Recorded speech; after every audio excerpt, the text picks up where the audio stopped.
Hey, what's up, everyone? Here I am right now. I'm by myself, but we are going live today. Income School is going live, and when I say today, I mean all day. Jim's walking in right now. We're going to be taking turns. Ethan just walking in the back. We're going to be taking turns throughout the day, just being live and answering any and every question that you guys have to send our way. So, anyway, I guess to kick things off today, there's not really a topic. Normally when we do a live, we'll kind of have a topic. Throughout the day, we kind of want to cover lots of different topics. There's Jim. We want to cover a lot of different topics. And really the purpose of this live is to just give back to you guys. Unfortunately, we don't get a lot of opportunity to just to answer questions one-on-one with people. We try to respond to comments on YouTube and things like that, but we don't get a ton of opportunity. So today we just want to take the time to do that. And so go ahead and send your questions. Hello, I'm starting to see some comments coming in. I used to have a roommate who would, after everything was done for the day and we were all just kind of come back to the apartment, we'd all just be sitting there, just a bunch of guys chatting, and he'd just interrupt the conversation all of a sudden and say, "So, who has questions for me?" And we'd be like, "How was your day?" It's very strange like that. Well, thank you, Jim. All right. We do have questions starting to come in. There's always a little bit of a lag with YouTube Lives, and so the first minute is like, all right, nobody's here yet. All right. Yes, you can ask me anything. So first question here. It's a good idea to start a particular pet YouTube channel. For example, turtles.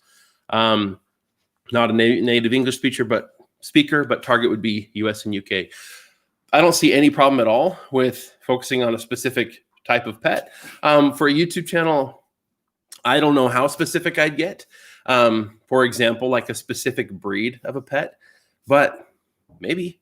Honestly, there's tons of room, and especially if you have a specific pet or even a specific breed of a pet, yeah, you could dive all the way into that. And on YouTube, it's kind of hard to fake it. And so, absolutely, I don't think that's too small.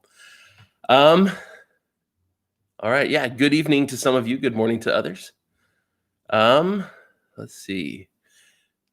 Someone says it's impossible. No, 10 hours is not a typo. We will be here for the next 10 hours. All right. So many comments coming in. How long does it take to start ranking in Google SERPs in average? So, okay, a couple years ago, more of the last year and a half or so, we've looked at just a lot of data for our sites. So for the type of content that we create, the types of articles we make, and the SEO that we do, it usually takes about 8 months for a brand new site, for content on a brand new site, to not to rank, but rather to reach sort of its peak, its plateau level of traffic. And that's an average. We've seen content rank and get to its level of traffic sooner, and other content take longer. We've also seen that when you have like a YouTube channel or something, or Pinterest, just a good social media, you can speed that up. You just have to be careful with social media because it's really easy to just get on a treadmill and not make any progress. And so we're hesitant with a lot of social media, but YouTube is one that we found that can really speed up the ranking of your website. And others have had really good success with Pinterest. That's not one that we've had as much success with in the last few years, and so we don't talk about it as much. All right, lots of questions coming in now. Sweet. Do niche websites still work? With EAT, is it getting harder? All right, so Jihan Danushka asks, do niche websites still work, and is it getting harder because of EAT? EAT being expertise, authoritativeness, and trustworthiness. We're finding that EAT is extremely important in those YMYL type websites, and YMYL is expanding to include more than just your money and your life. It's expanding to include more and more topics, but it still hasn't become it still hasn't stopped brand new people in many different niches from being able to have success. So maybe it's a little bit less of an issue than maybe we originally thought it was, but I do think it's very important to work on establishing that EAT as early as you can. And we do have, we have lots of information and training on how to establish that EAT. The question, do niche sites still work? To me, that is an easy answer. Yes, of course they still work. We're still teaching them. We're still doing them. We're still starting brand new sites from scratch. We're starting a whole bunch of them this year because we sold a bunch off earlier in the year, and we're starting fresh, trying some new techniques, testing and experimenting with different things. Project 24 members, there's new people that are hitting different milestones in Project 24 every single day. Every week we hear about people hitting $1,000 and going full-time from their websites that they've started over the last couple of years. And so is it still working? It's absolutely still working. Is it okay to use an .xyz domain? Different domain extensions. We haven't tested out a lot of different domain extensions yet. Historically, we would have said, just go with .com. Even today, we still feel that way. .com domains, just people recognize them as being legitimate and authoritative. .org, if you're an organization, an NGO, government organization, anything like that, .org makes a lot of sense. Universities, schools, that kind of stuff. For a niche website, .com is a great way to go, but it is getting harder and harder to find good short domain names that are .coms. I am interested in testing out some other domain extensions. I don't know what the purpose of a .xyz would be specifically, but I think other relevant domain extensions depending on the area that you're in. So for example, we have a website. There's not really anything on it yet, but that's a .tv extension because it's mostly a YouTube channel, but there will be a lot of content on the website in the future. And so because it's supporting a YouTube channel, the .tv kind of made sense. We'll see how that does. Let's see. Sorry, they're coming in so fast. It's like even hard to see them. They're so fast. Let's see. Is it necessary to post 30 articles minimum for a website to get traffic? The answer to that is no, it isn't. The problem is you can't know what the minimum is going to be for your website and your topic until you do it. So I'll give a couple of examples. A couple years ago, we made a website called soundproofexpert.com. That was the domain, I'm pretty sure. It was here on this YouTube channel. We talked about it. In fact, we gave it away. That was a website where we wrote 10 or 11 blog posts and frankly got bored of it. We were working on some other things too, and it just sat for a while with some Amazon links on it. And over time, those 11 articles brought in enough traffic. I don't remember the page view numbers. Probably find it here on this YouTube channel. But it was earning about $300 a month just from Amazon with about 11 articles. Now, I would say, oh, that worked a couple years ago. What about today? Well, we did the same thing this year.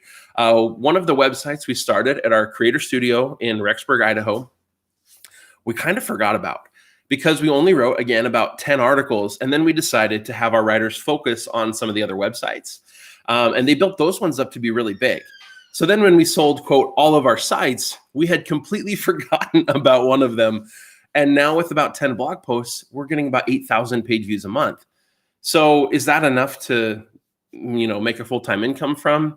In most niches, no, it's really not. But it's pretty awesome that we're averaging almost 1,000 page views per month per post on that website with only about 10 blog posts. But we're finding that 30 is a nice critical mass for getting started that seems to work in most industries. But I still would caution you that's not enough, right? You should, if you're going to start a niche website, let's build this thing into something you're proud of. Now, somewhere between 45 and 100 articles in most niches, that might be all you ever write. But we have our battleship method that we've talked about on YouTube that we teach in Project 24, where over time we'll go back through those blog posts and focus on basically ranking number one as often as possible, and just keeping those blog posts fresh rather than necessarily adding more and more and more content over the years. So anyway, a minimum number of blog posts. There's not just some number. We still like 30, but it's not always necessary. Wow, these are coming in fast. How do you leverage social media to direct traffic to your websites for bulk product sales?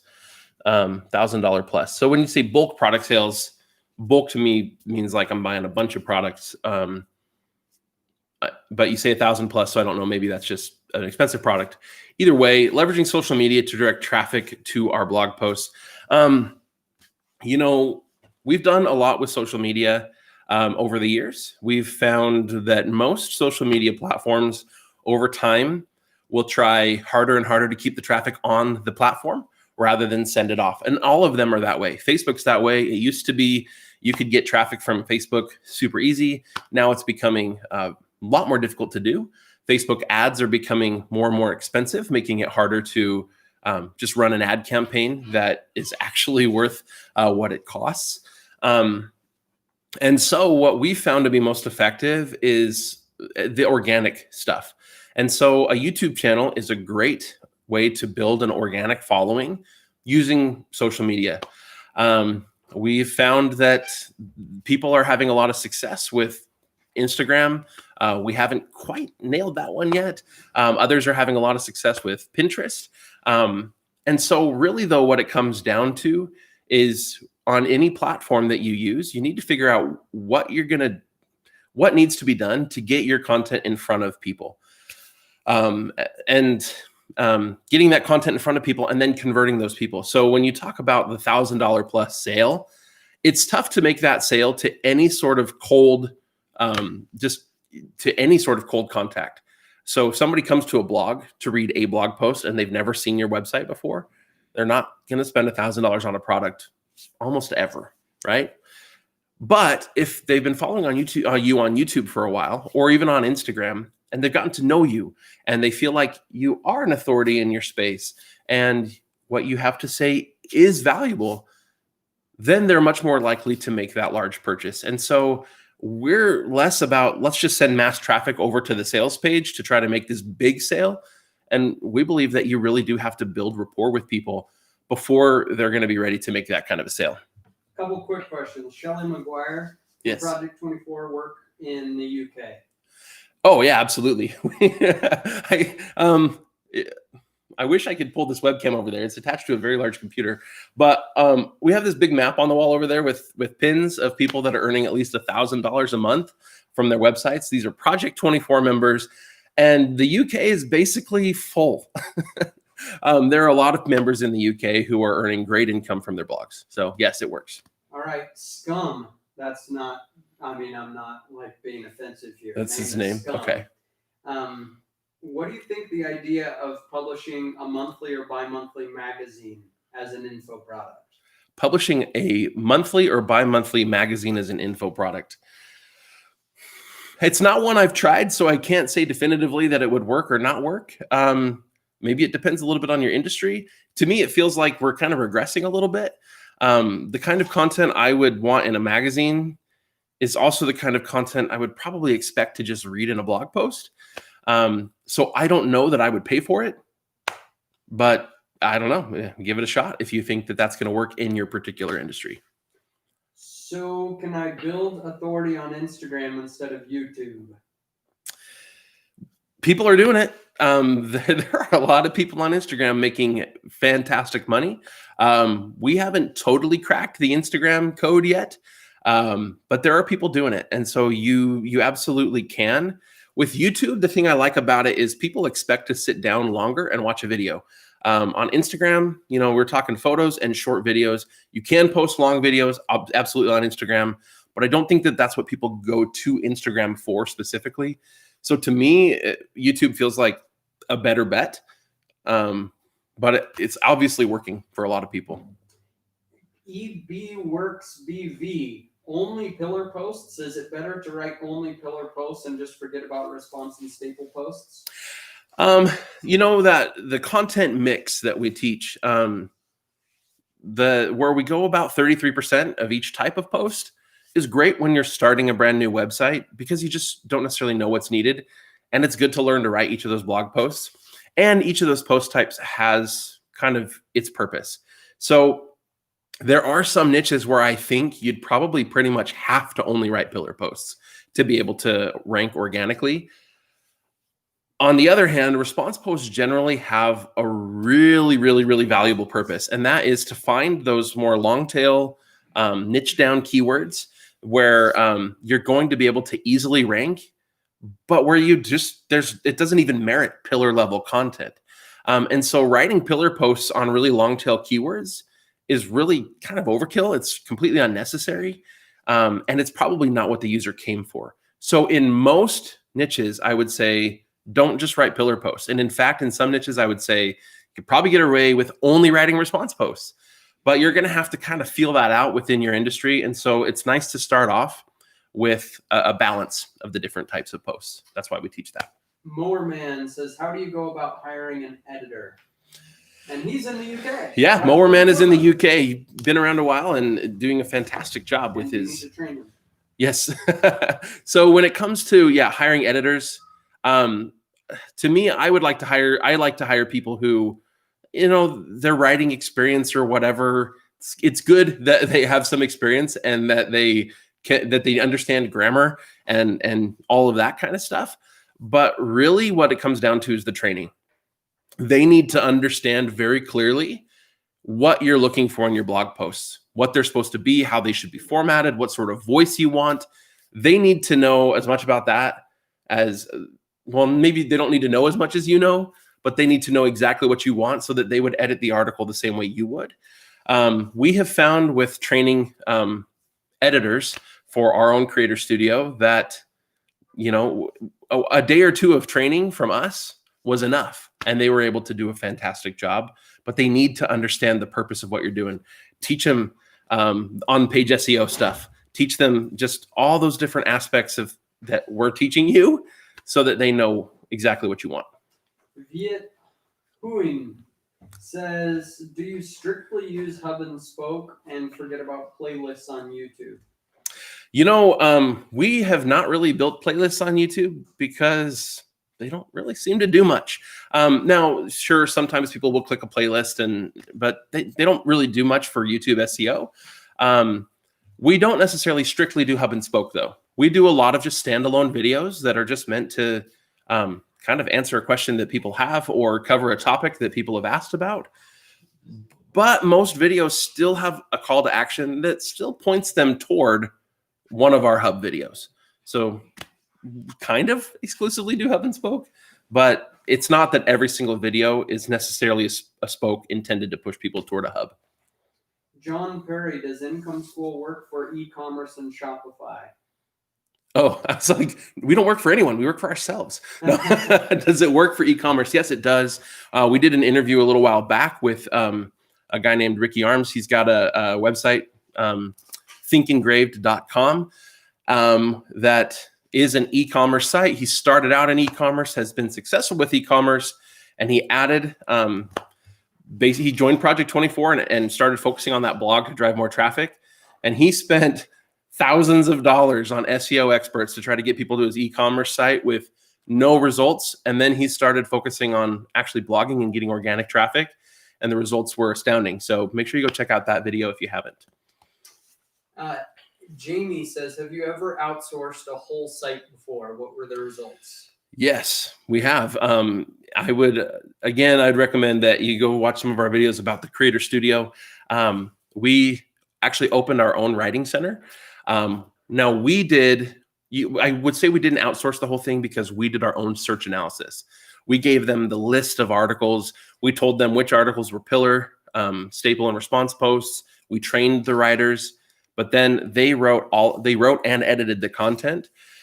The results were very positive. We were able to sell those sites for great money. And now we've been following up with the people who bought those sites earlier this year, and they're doing great.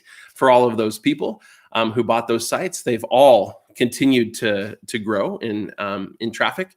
and they've been able to monetize them and make great income from their sites. And so it was very positive. That said, we struggled in the very beginning with the accuracy of the content, with the quality of the writing. And so it was a learning curve for us to learn how to train our writers in a way that they'd be able to do a good job.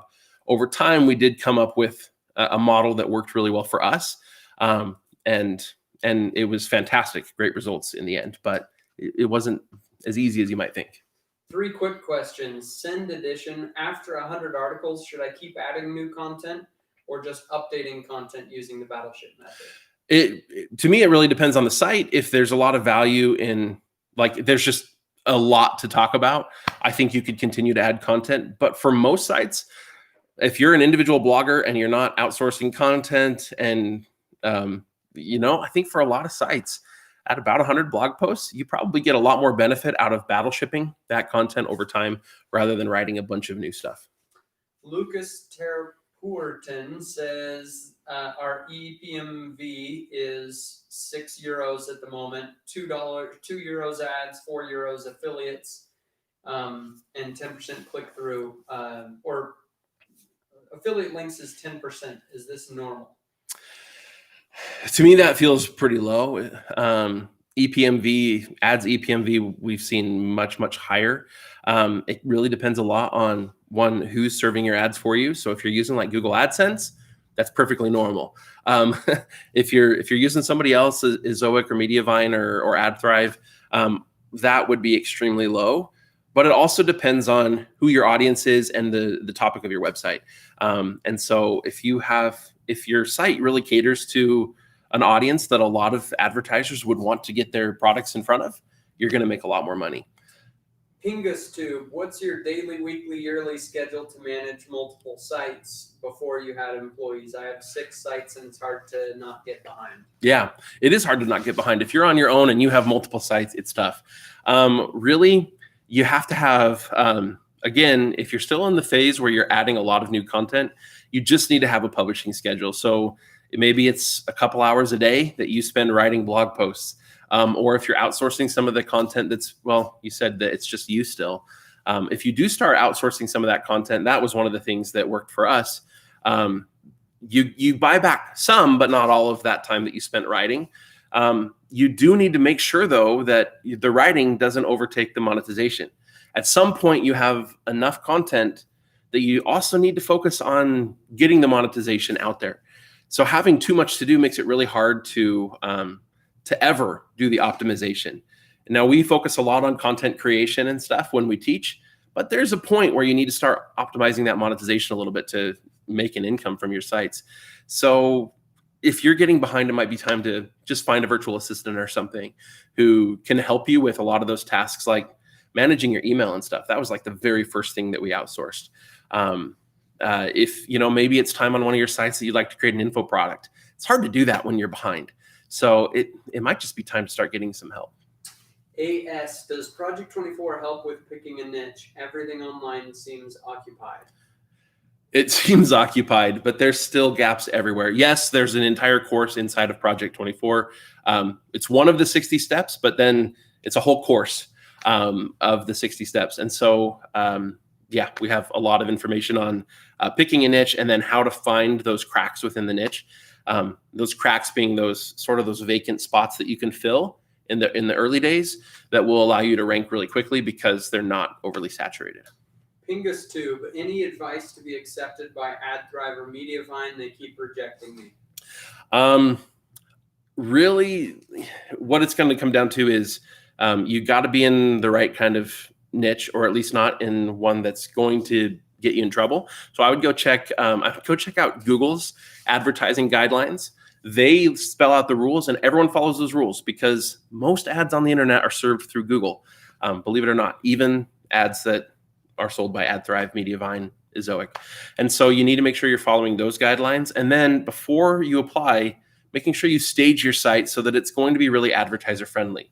Having a nice, clean theme, so that's a little bit minimal, that's kind of light. If you have something that feels, cool and grungy and stuff, it's not as advertiser friendly for most advertisers.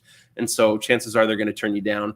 Also, if AdThrive and Mediavine are turning you down, Ezoic's a little bit less picky because if there's certain pages on your website that advertisers don't want, Ezoic will just turn off ads to those pages. And so they're going to be a little bit less picky. We love AdThrive and Mediavine, but they are much more selective. They also are a lot more hands-on. Ezoic relies a lot more on automation. And so Ezoic can take on a lot more sites. Emma Cruz says, hi. Mary Hiker says, I'm creating a second site unrelated to the first. Should I make it an add-on site with Bluehost or start a second Bluehost account? I'm worried about the speed if it's an add-on site. I don't think having it as an add-on site is going to affect speed at all. I haven't seen that being an issue. If you have a Bluehost account that allows for multiple installs, you can just make it an add-on website. It's another install. It's not going to hurt your speed. Should I? Okay, Umar. And if you're really worried about speed, and Bluehost is kind of letting you down, we really like Bluehost for people getting started. They do a fantastic job of making it easy for you. But at some point, it might be time to step up. And we use WPX for a lot of sites because they are just much faster. Sorry, I'm not doing my job. Umar Farouk says, should I post 2 or 3 smaller articles in a week or 1 big article? Both. Some weeks you should post 2 or 3 smaller articles, and some weeks you should post that 1 big pillar post. You don't want to neglect the big stuff, but at the same time, you probably shouldn't post just big articles. So there you go. David Pepe, question. Can you please question? This is like Dwight Schrute. Can you please share more info about CPM and ads according to different niches and industries? Which industries pay the most for ads? It's not necessarily a specific industry that pays the most. You just have to think about who's the audience for an industry. So this was kind of surprising to me. When we had camperreport.com, it's campers and RVs, right? But the RPM for that site, by the time we sold it, was like over $30 per 1,000 page views. Very high. But if you think about it, people who are researching campers and RVs are people who have free time and disposable income, right? And so it was a great audience. And a lot of times it's retirees that are thinking about, traveling and stuff like that. And so it's just that's the demographic of the type of people coming to the website. So a lot of times that's what is going to impact your RPM is just the demographic of who's coming. If you have a lot of US traffic, you're going to get paid more. If you have, again, just an advertiser friendly, so not something that's going to be at all kind of controversial or, something that Dove soap isn't going to want to have their ad next to, that's going to help. And then just who is that demographic, sort of what's their age and what's kind of their income level likely to be. And that's going to make a big difference. On the chat, I'm able to put people in timeout. It says timeout, like wow. My mother, if they spam too much. And I put 4 people in timeout now, maybe 5 now, for asking like 15 times repeatedly, tell us some good affiliate programs. So let's appease them. Some good affiliate programs. Well, there are some really good there's some good affiliate networks that you can use to find those good affiliate programs. We did a YouTube video earlier this year on finding those. I believe which one is it? Is it Commission Junction CJ that will tell you like these are the ones that earn people the most money? Like you can filter that way. All tell, but they kind of are cagey a little bit cagey about it. So it's just tough. And it varies so much from industry to industry. Now, there are some great affiliate networks. Like I said, ShareASale is a good one that a lot of people are on. If you're in the outdoor space, AvantLink has a lot of affiliate programs that are pretty good. It just depends where you are. If you're talking ebooks and info products, ClickBank has a lot. Ratukin has some that we've used. Amazon's probably the easiest, but it's, they keep cutting down on the commissions. But on the other hand, conversion rates are pretty good still on Amazon. We've got a lot of people who are still using Amazon because even though the commissions are dropping, they're still getting high conversion levels. If you guys haven't met him, This is Nate. Hello, everybody. If you've only been watching us on YouTube, you might not have seen a lot of him yet. Nate's been working here for a while now, and he runs his own YouTube channel, Channel Makers. I'm the host of Channel Makers. Many of you may have already seen it, but Yep. It was previously called Vid School, but now we're calling it Channel Makers, and it's all about success on YouTube. Yep. It's pretty So fun. any questions you have about YouTube, this is your guy, and affiliate programs applies there as well. But yeah, I can't say that there's one affiliate program that I would be like, oh, this is the one, because it just really varies from niche to niche. Except if Anna were here, she'd tell you about the Income School affiliate There's program. that You one. can earn up to $100 She for a would. referral. She So, would. and I will put in a plug for that. I'm glad you said that, because a lot of people feel like the only way that you can pitch a product, like, for example, an info product like ours, in like Project 24, is if you have a website in that specific niche. So if you have a blogging or YouTubing website, then you could pitch Project 24.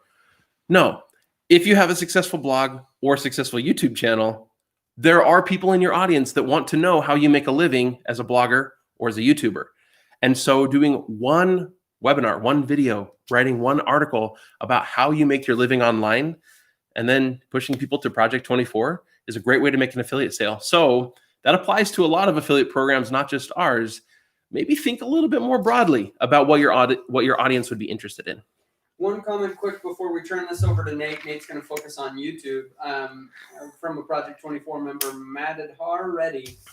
Started my site 110 days back and have 70 articles, but 0 session duration and 100% bounce rate. Just don't worry about it. Yep. New site, you get crazy numbers. It'll Exactly. change. When your site's brand new, it's a lot of your traffic is bot traffic. It's just, and that's why they're all bouncing. Just give it time. All right, I'm going to let Nate run this for a little while, and then I'm excited. we'll be rotating through every little bit, and you'll see more of me, Jim, everybody throughout the day. Yes. This is exciting. Hey, everybody. I saw a few of you guys saying hi. Hello. I will officially say hello. Yes, my name's Nate, not to be confused with Nathan. I just think it's funny with such a small team. There's 2 Nathans in the exact same team. I think it was my first day here. I said, Nathan, we need to settle this like Wild West style. We need to decide who is Nathan and who is Nate. So it's kind of fun. There was a good question. Okay, so yeah, just some background here. This is for the next half hour. You guys have me ask any questions about YouTube. A little background. I've spent thousands of hours on stages, performing, doing live, doing a lot of video, that kind of thing. And actually, since starting to work at at Income School, I was counting the other day. I think I've made like 250 videos since starting here. So it's been like a dive in. We're going all in on this. All right. So let's look at some questions here. Can YouTube be taken as a profession? A profession. Well, okay. So you all know the idea of I'm a YouTuber didn't used to be taken seriously. A lot of times people would look at it and be, they'd say, okay, being a YouTuber is what it was almost the same connotation as if you were to go out and say, hey, I'm gonna, paint murals for a living. Nothing against painting murals, but it was like seen as a starving artist type of thing.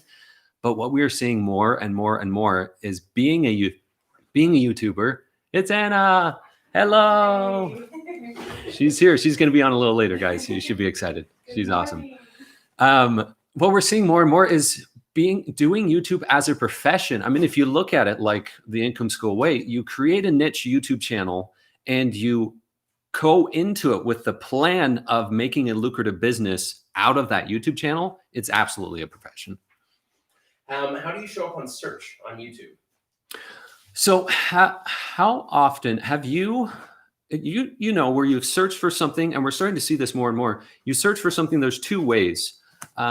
With some questions like how to replace a faucet, sometimes the very first result on the SERP will be literally a video, and it will even select a clip from that video that shows like, hey, this is 60 seconds of exactly how to replace that faucet, and you can click on it and watch it right in the SERP. The other way that it shows up is I don't remember what it's called, but there's like a side scroll bar of the top results, the video results. Those are all very search focused. So there's those two places. There's like the primary snippet that's just here's a video, and then there's I can't remember the name for it, but it's like a bar of just videos in a row, and you can sometimes scroll side to side and see what's in there. Yeah, and to show up there, you just make video content that people are searching for. Mm-hmm. There's no special trick to make your video appear there. I've seen the craziest things. The smallest channels show up on the Google SERP because they created a video that nobody else was making, and it was very targeted. And you'll have a channel that's like less than 1,000 subscribers or less than 5,000 subscribers, and they have a video that's got like 1 million views because they got it. They targeted it. What is the minimum recommended publishing frequency? Minimum? Yeah. How often should people be publishing YouTube videos? Okay, guys, that's a loaded question there. I'm actually doing a study on that for Channel Makers right now, which, by the way, if you haven't checked out Channel Makers, definitely go, you search it in YouTube, Channel Makers, and that's the channel. But I'm literally doing a study on that right now, where I'm pulling together a bunch of different channels and just seeing, look, like how often is too often to publish? If in the case of, I'll just use the example that we pass around the office here often. In the case of Mark Rober, it's once a month. But for a lot of people, especially if you are a small channel and you don't have that core audience of people that are going to watch every single video, starting off, we recommend 2 times a week. And actually what I'm studying right now is whether 3 times a week is good or not. So the jury's still out on that one. Can you make money with compilation videos? So by that, I think they mean like where you compile a bunch of footage like from other places, put it together, like top 10 lists and those kinds. Yes. Well, yeah, this is, again, it's an untested concept here because that's basically it's the equivalent of curation, like web curation, where you create an article that's, here's what this person says, here's what this person says, and you pull it together into a video. My guess is that would be much more likely to be successful on YouTube because you are pulling together a lot of things. What I'm not sure about is how you handle attribution and sharing and that kind of thing. That's probably why they always have a commentator on top of showing clips. Like if they're saying the top 10 action movies, they'll show clips from them, but then they'll have a commentator on top of it. And I think that allows it, makes it legal. Yeah. Should you consider Patreon if you're under 1,000 subs? Oh, if you want, okay. If you want my honest opinion on that, yeah, you can consider it, but to bank on it as a way to like make income, that's going to be a tough sell, mostly because Patreon relies on the model is becoming a patron of somebody, and you're inviting people to, be your patron. And the model is if they like you, they like your content, they will pay you monthly to be your patron, right? The issue with that is it usually takes a lot of audience first in order to have enough people who are willing to say, hey, I just really like this YouTuber, and here I'm going to pay them, for their content. I mean, yes, I think it could work, but there are better ways to go about it. Jonah Mathis asks, Hey, Jonah. Hey, Jonah. How would you recommend that he works with medium to big tech brands on YouTube? He wants to get some review products, sponsorships. Oh, okay. I'm glad you asked it, Jonah. So I just had an interview with a small YouTube channel. And when I say small, it's about 7,000 subscribers. And what they did was when they were only at 100 subscribers, they started reaching out to tech companies. They had a specific electronic piece of equipment that they were, reviewing on their channel, and it was very niched. Nobody else was doing it. And they started reaching out to companies and saying, look, we really like your, this thing. I'll just say they were doing keyboards, and we really like your keyboards.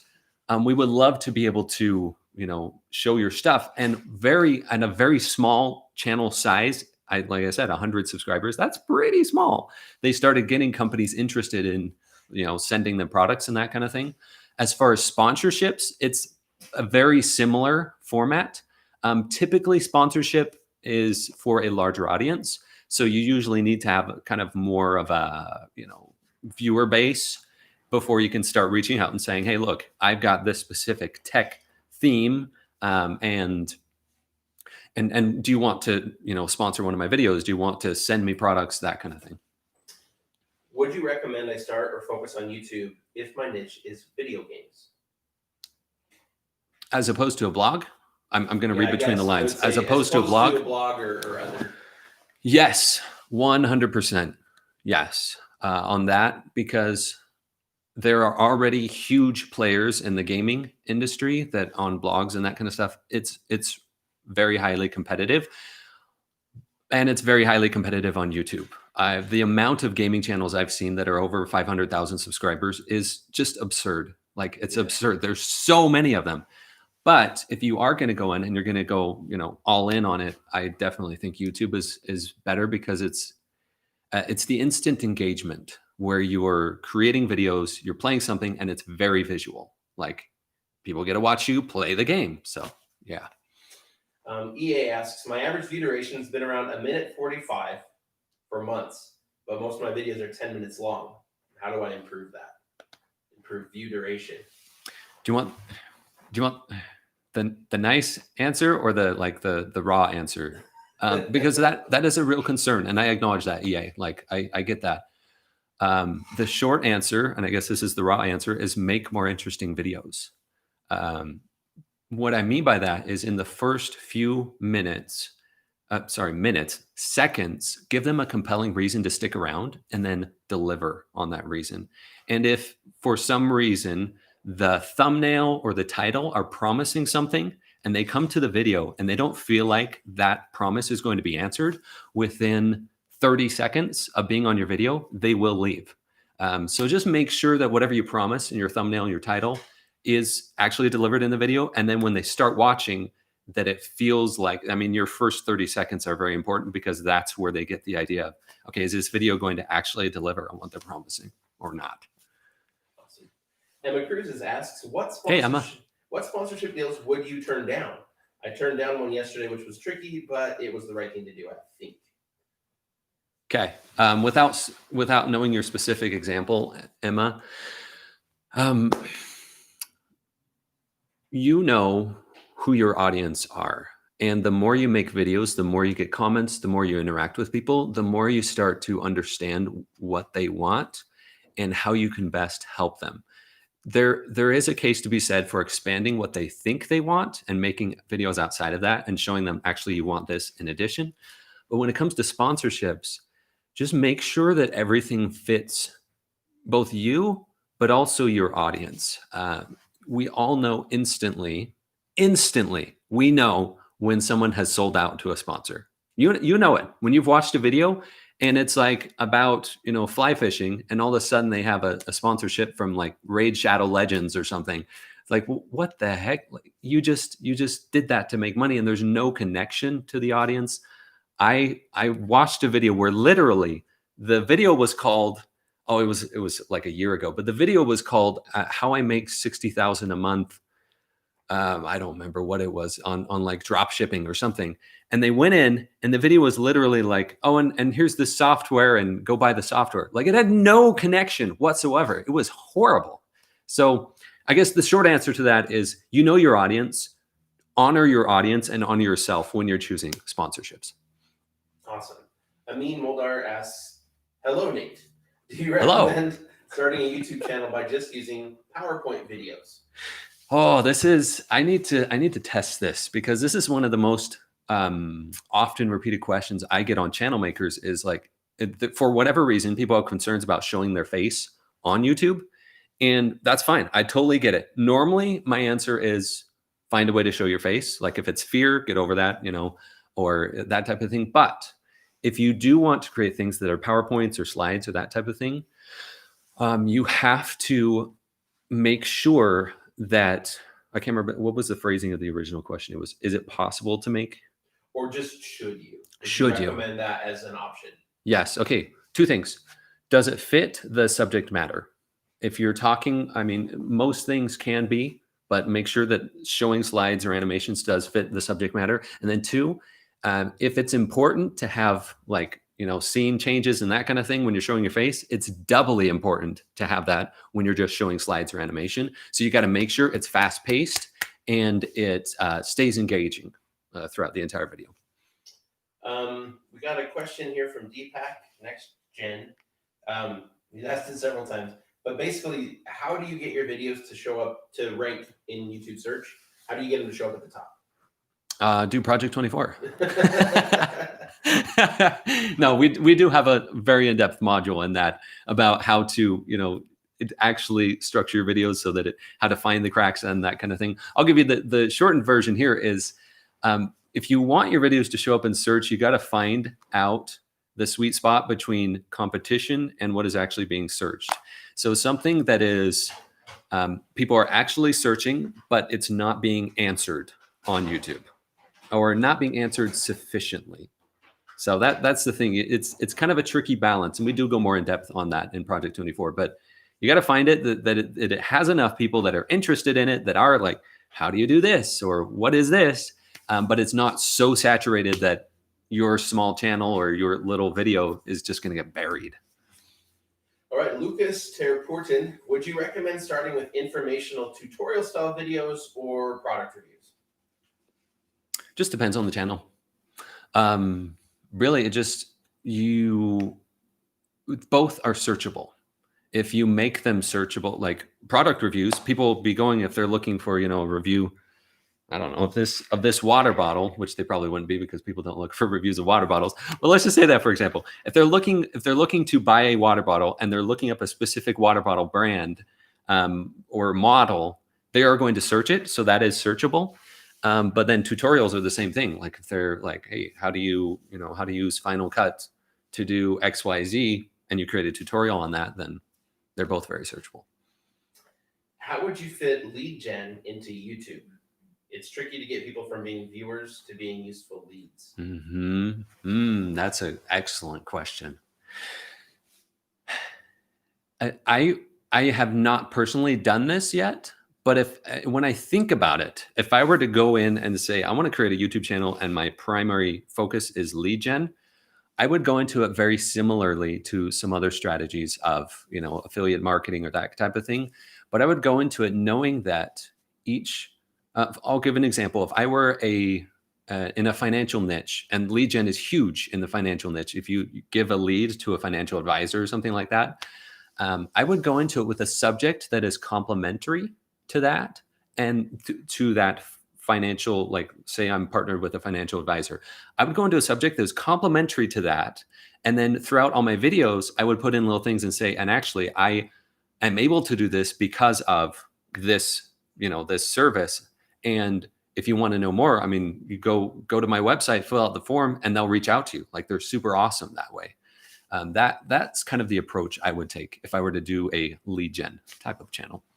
All right, I'm going to answer this one because it's been asked many times, and this isn't about YouTube. So I'm going to take one real quick. Mark Viraj has been asking, what happens when I use only Google Web Stories without articles? Does it work? How about SEO? Just, how does stories work? We're not seeing tons of stories yet showing up in the SERPs, but they do show up in the SERPs. And so like the one I created that I use as an example on our YouTube channel, you have to search something pretty specific, like because it's on a small website. It was on one of our websites on workprep.com.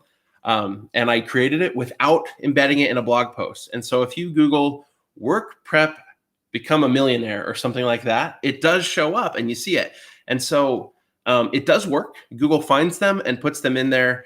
And it doesn't need to be inside of a blog post. Now, what I found was interesting with the web stories was that when it showed up in Google and somebody clicks on the story, it shows the story, but it didn't take them to my website. That really bugged me. And so we'll talk more about stories as we learn more about them. This isn't a new thing, but Google's plugin is new. And so we're going to be seeing more and more of these. And I think they're an opportunity. So you're not going to get views on your website because when somebody goes through the story, but the story is an opportunity to convert someone over to your website. So Google wants the story to be a standalone piece of information, but there needs to be a call to action, at least one throughout the story, so that people will come click over to some resource on your website. I think it's an opportunity to get your your information in front of people and to get clicks over to your website, but it's not going to get direct traffic on your website. But they do show up in search even as standalone things. They don't have to be embedded in a blog post. All right, back to YouTube. You're good. No, I'm glad you answered that. Okay. Let me find. Can I embed YouTube videos, like other people's YouTube videos, in my posts without copyright issues? If you're giving attribution, yes. If you say this is from so-and-so and their YouTube channel, then yeah. Also, when a video is embedded, the view goes to that channel, and you can easily click to that channel. Mm-hmm. And so if the video is able to be embedded, then you can embed it. That's basically you have permission. All right. I was answering that question, so. You're fine. So I didn't get Unless you. here. Search engine analysis question. What do you think the most common mistake is that people make with search engine analysis? I think it's probably, search analysis. Search analysis? Yeah. I'm going to put this specifically on YouTube. The most common mistake people make when they're doing it for YouTube. I'm going to take this a step further because it's search analysis is the idea of what kind of content am I going to create? That's the goal, is you're going through, you're seeing what's out there and what kind of content do I want to eventually produce. Biggest mistake I see people make on YouTube is creating content because they want to say it, and not necessarily because it's something that someone would want to watch. Now that comes from a search perspective. Like, is anybody actually even searching this? Probably not. Like, for example, it's if I created a video, if I had a lawn care business and I created a video that was, give an example of my grass is always, the best, something like that. And that's a terrible example, but something like that. And nobody would search my grass is always the best. But at the same time, if my current audience of subscribers wouldn't watch something like that, why are you making a video like that except to express something? If you need to do that, guys, then turn on a camera, record yourself, and then put it on YouTube, but put it as private. Don't actually publish that kind of stuff. All right. Aubrey Harris asks, if I wanted to start a channel helping people with addictions, how do I answer the children-friendly question when I upload the video? Would I click not suitable for children? Ooh, that's kind of a tough one. That is a tough one. Because so for those of you who are wondering, every video you publish, YouTube puts is this content made for kids question. And the reason they do that is there's some pretty strong, laws about that. But because they don't want it to advertise to children if it's designed for a young audience, right? And it affects how monetization works and all that. But, oh, man. So for most videos, if it's not specifically targeted to children, you'd answer no. Mm-hmm. Because if you say yes, there's no comments, no ads. But so I don't know if this question is, do you mark that it's for mature audiences only? Because then it puts that might be what we're looking at. Because you would definitely not want to say it's for children unless it's specifically for children. But now the question is, do we mark this as mature audiences only? And I would say probably not. It depends on the content itself. Like if there is stories or depictions of trauma, that type of thing that are considered mature, then yes, mark that for mature audience. Or I think they have a setting for that type of thing. Or if there's a lot of profanity, then yes. But for therapy stuff, back to if the question was about children, then no, don't mark. It's not for children. So no, this is not made for children. Select that option. When a company sends us a product to review, I like this question. If it's bad, should we still be honest? Or should we soften the blow in the video we create? What kind of brand are you making? I mean, this comes back to the question about, how do I get sponsorships? How do I get companies to send me stuff? I would be upfront when they send you the stuff and say, look, I'm going to do an unbiased review of this. And sorry if you don't like it. It's your choice to send me this product, and I will give an unbiased review. I think that audiences appreciate that even more and more every day on YouTube. man, they can smell a paid for ad a mile away. It's just people are getting better at just seeing like if they send you something and you think it's bad, but then you have to like feel like you have to manufacture like, oh, this is good because of this and this. Like people are gonna tell. So I don't know. I guess my plug would be do it in a way that honors you and your audience. I mean, I'm coming back to that, I guess. Yeah.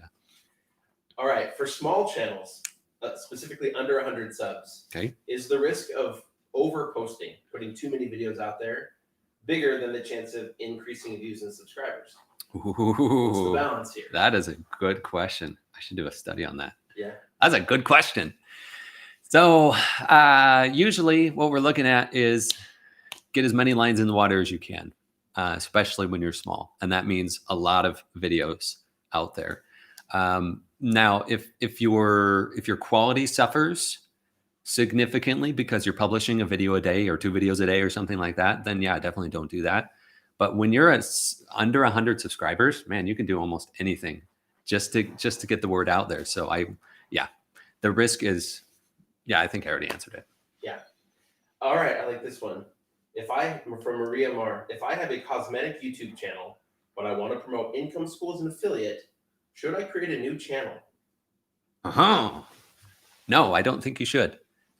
Because, well, obviously, if you create a new channel, you don't have any subscribers or any audience, right? And if you, on your main channel, if you point them to the new channel, usually like the conversion of people going over to the new channel is 10% or less. Usually, I mean, depending on how dedicated your audience is and how connected it is. But in this case, I would just create a video that's like, hey, look, I have a cosmetic channel and I'm making money with it. And I'm succeeding with it. And your audience loves cosmetics. And chances are at least some of your audience want to know how to make money doing cosmetics. And so, and if you did a video like, hey, this is how I learned how to do this, how to build this channel and actually monetize it. And you did like a webinar or something like that, where you talked about it, that would be an excellent way to do it on your original channel. So yeah, I wouldn't make another channel.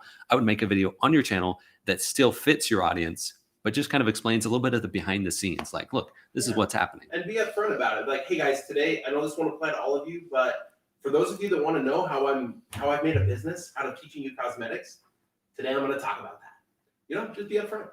I like that. Yeah, I love that. If a vendor gives you a product for review for free, do you need to mark your video as a sponsored video? They've started changing the rules there. And so I need to look into that more because they've been changing the rules where it's you need to mark a video as sponsored. If it's directly sponsored, my guess, unless you have a better answer on this, is if they send you a product, it's enough to say they sent me this product and you don't need to mark the video as sponsored. If the whole video was sponsored by a company, then I'm thinking, yes, you do need to mark that as sponsored. That's my gut feel. That's mine also. One more question, and then we'll let Nathan take it. Hey, look who it is, guys. Hey guys. In case this is confusing. This is the Nate. This is the Nathan. Nate and Nathan. No, Is it worth creating a corresponding YouTube video for each blog post on a website? if it would make so the question is it worth making a corresponding YouTube video for each blog post on a website? If it would make a good video, yes. And there's a lot that goes behind that question. But if the blog post could be made into an interesting, informative video, then I would say yes, across the board. A lot of times, like staple posts will make for a really good YouTube video. They're just the right length, kind of the right size of topic. Yeah. For that. Awesome. This one's probably more for you, Nathan. Yeah. And it's just a really broad question, so take it wherever you want. All right. Bharat Shet asks, please tell us more about creating courses with LearnDash or other learning management systems. Yeah, this is you. Yep. Over the last few days, I've been building quizzes and things in LearnDash for a project that I'm working on. It works great. We use LearnDash for our Project 24 courses. As far as the best way to do it, it really just depends on what you're going to be needing it for. For a lot of our courses, it's just simply that. We can set up a course where there's a series of videos or steps But if you want to, there's a lot of other features that LearnDash does offer, like quizzes and assignments and all those different things. And so it's a really good learning management system. It's very easy to use. I had never used the quiz portion before, and probably within 20 or 30 minutes, I had gotten it up and running. So overall, I really like LearnDash. I don't know if there's a best way to do it. It's really just open to whatever your needs are. Broomy Rabbit Man, or Brummy, anyway, says, I'm doing a site around a specific pet I own. And I've decided that every photo I use from now on will be a photo I have taken myself.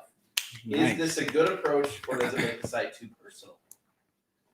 I think that's a great Yeah. idea. Just much like people can tell, how authentic you are on YouTube, man, they can spot like a real photo that you make yourself. So yes, I love that commitment to say, I'm going to take all of these photos, Yeah. because then you have the story behind it. Then you can show exactly what you want to show. I love that. Yeah. And I think that another big part of that is on a blog, it's easy to become commodity content. It's easy to produce that content just because on YouTube, it's easy for your audience to get to know you and to like you. And so if someone comes to your website and they start seeing very personalized images, if it's a dog, it's the same dog every time. That's one step in the direction of taking yourself out of the commodity portion of the internet and moving yourself into just higher levels of content where people could come back again and again. Yeah. All right. I'm gonna swap out, guys. Thank you so much. I will see you later today. Nitman Srivastava asks, is it better to create a paid tutorial for technical topics or make free videos? That's a good question. So I guess a little bit of background on me. So I am actually also doing a YouTube channel. It's a WordPress kind of tips tutorial style channel. And for basic content, beginner content, people really expect to find that for free. That's something you just go to YouTube for. And so if it's very beginner style content, I would say go the YouTube channel route, because you're going to build an audience that will start following you, where you'll have future monetization options. But in the beginning, all of that beginner content should be free. And then later down the road, you can do a full course about something inside the niche where your audience will be interested in. But in the beginning, I would just start with the YouTube channel. All right. Jeremy Hadlich asks, will linking smaller posts to a larger pillar post help it rank better / faster? As far as ranking goes, I don't know if it will make it rank faster, but there is definitely some value to interlinking your posts. We did, I don't know if it was about a year ago, there was a YouTube video on the Income School channel where Jim and Ricky went through and they linked a bunch of articles on the same site to each other and just increased the interlinking, and it increased traffic significantly. And so as far as ranking, I'm not 100% sure if that will increase or speed up the ranking, but there's definite value to interlinking your posts on your website that are similar or related topics.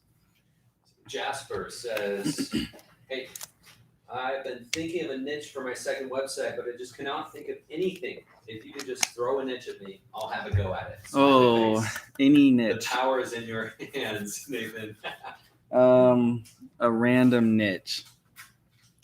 Basket weaving. I have no idea if that would do anything at all, but you can give that one a shot. I have no idea. Awesome. Okay, Louis Pretoria says, hey guys, thanks for all you do. Been getting crawled. Oh, it disappeared. Oh, crawled, currently not indexed lately. Anything to do? I guess I don't know your entire situation. For me, it would depend on how long your content has been up. Google's going to get your content indexed. I really wouldn't worry about it too much. If you are really, really worried about it, you can, if you're not sure how to do this, go on the internet and just quick search how to submit your sitemap to Google, and then it can get it taken care of faster. But I wouldn't worry about it. Just let it sit. I know it's tough to wait things out, especially if things are just getting started and you're really, really excited about your project. But overall, just give it a little while. They're going to get your stuff indexed. So yeah, I just wouldn't worry about it too much. But if you are, you can submit your sitemap and get that taken care of a little bit faster. Yeah. Sean Arthur says, "Hey guys, for building your site using Acabado, is Elementor good or best to use in conjunction with it?" So for Acabado, we use, so there's a couple page builders that we can use. The main one that we use on all of our sites is the Divi Page Builder plugin. So it is compatible with that. As far as Elementor, Ricky, what would you say about Elementor? Recommend? I know that you've worked with Elementor a little bit more than I have. Elementor is compatible with Mhm. Acabado. Those are the two that we've built. Right. for. So yeah, Divi and Elementor are compatible. It really kind of depends on. Yeah, jump on in with It me. really kind of depends on which page builder you just like. If you've worked with Elementor before and you like Uh-huh. it works fine. Either page builder though is going to slow down the pages Yes. that use that page builder. It is going to it's going to undo some of the speed work that Yeah. Acabado has done for you. But it for like we use it for sure on like a sales page. Mhm. Just don't go overboard with it. Don't use it Yeah. on regular blog posts and pages. But like on a good recommended gear page or a sales page, Mhm. Elementor is great. I love Divi's page builder as well. Uh-huh. But if you like Elementor, Yeah. go ahead. Yeah. It works great Yeah. with Acabado. I like using Divi, but like Ricky said, the Elementor page builder will work.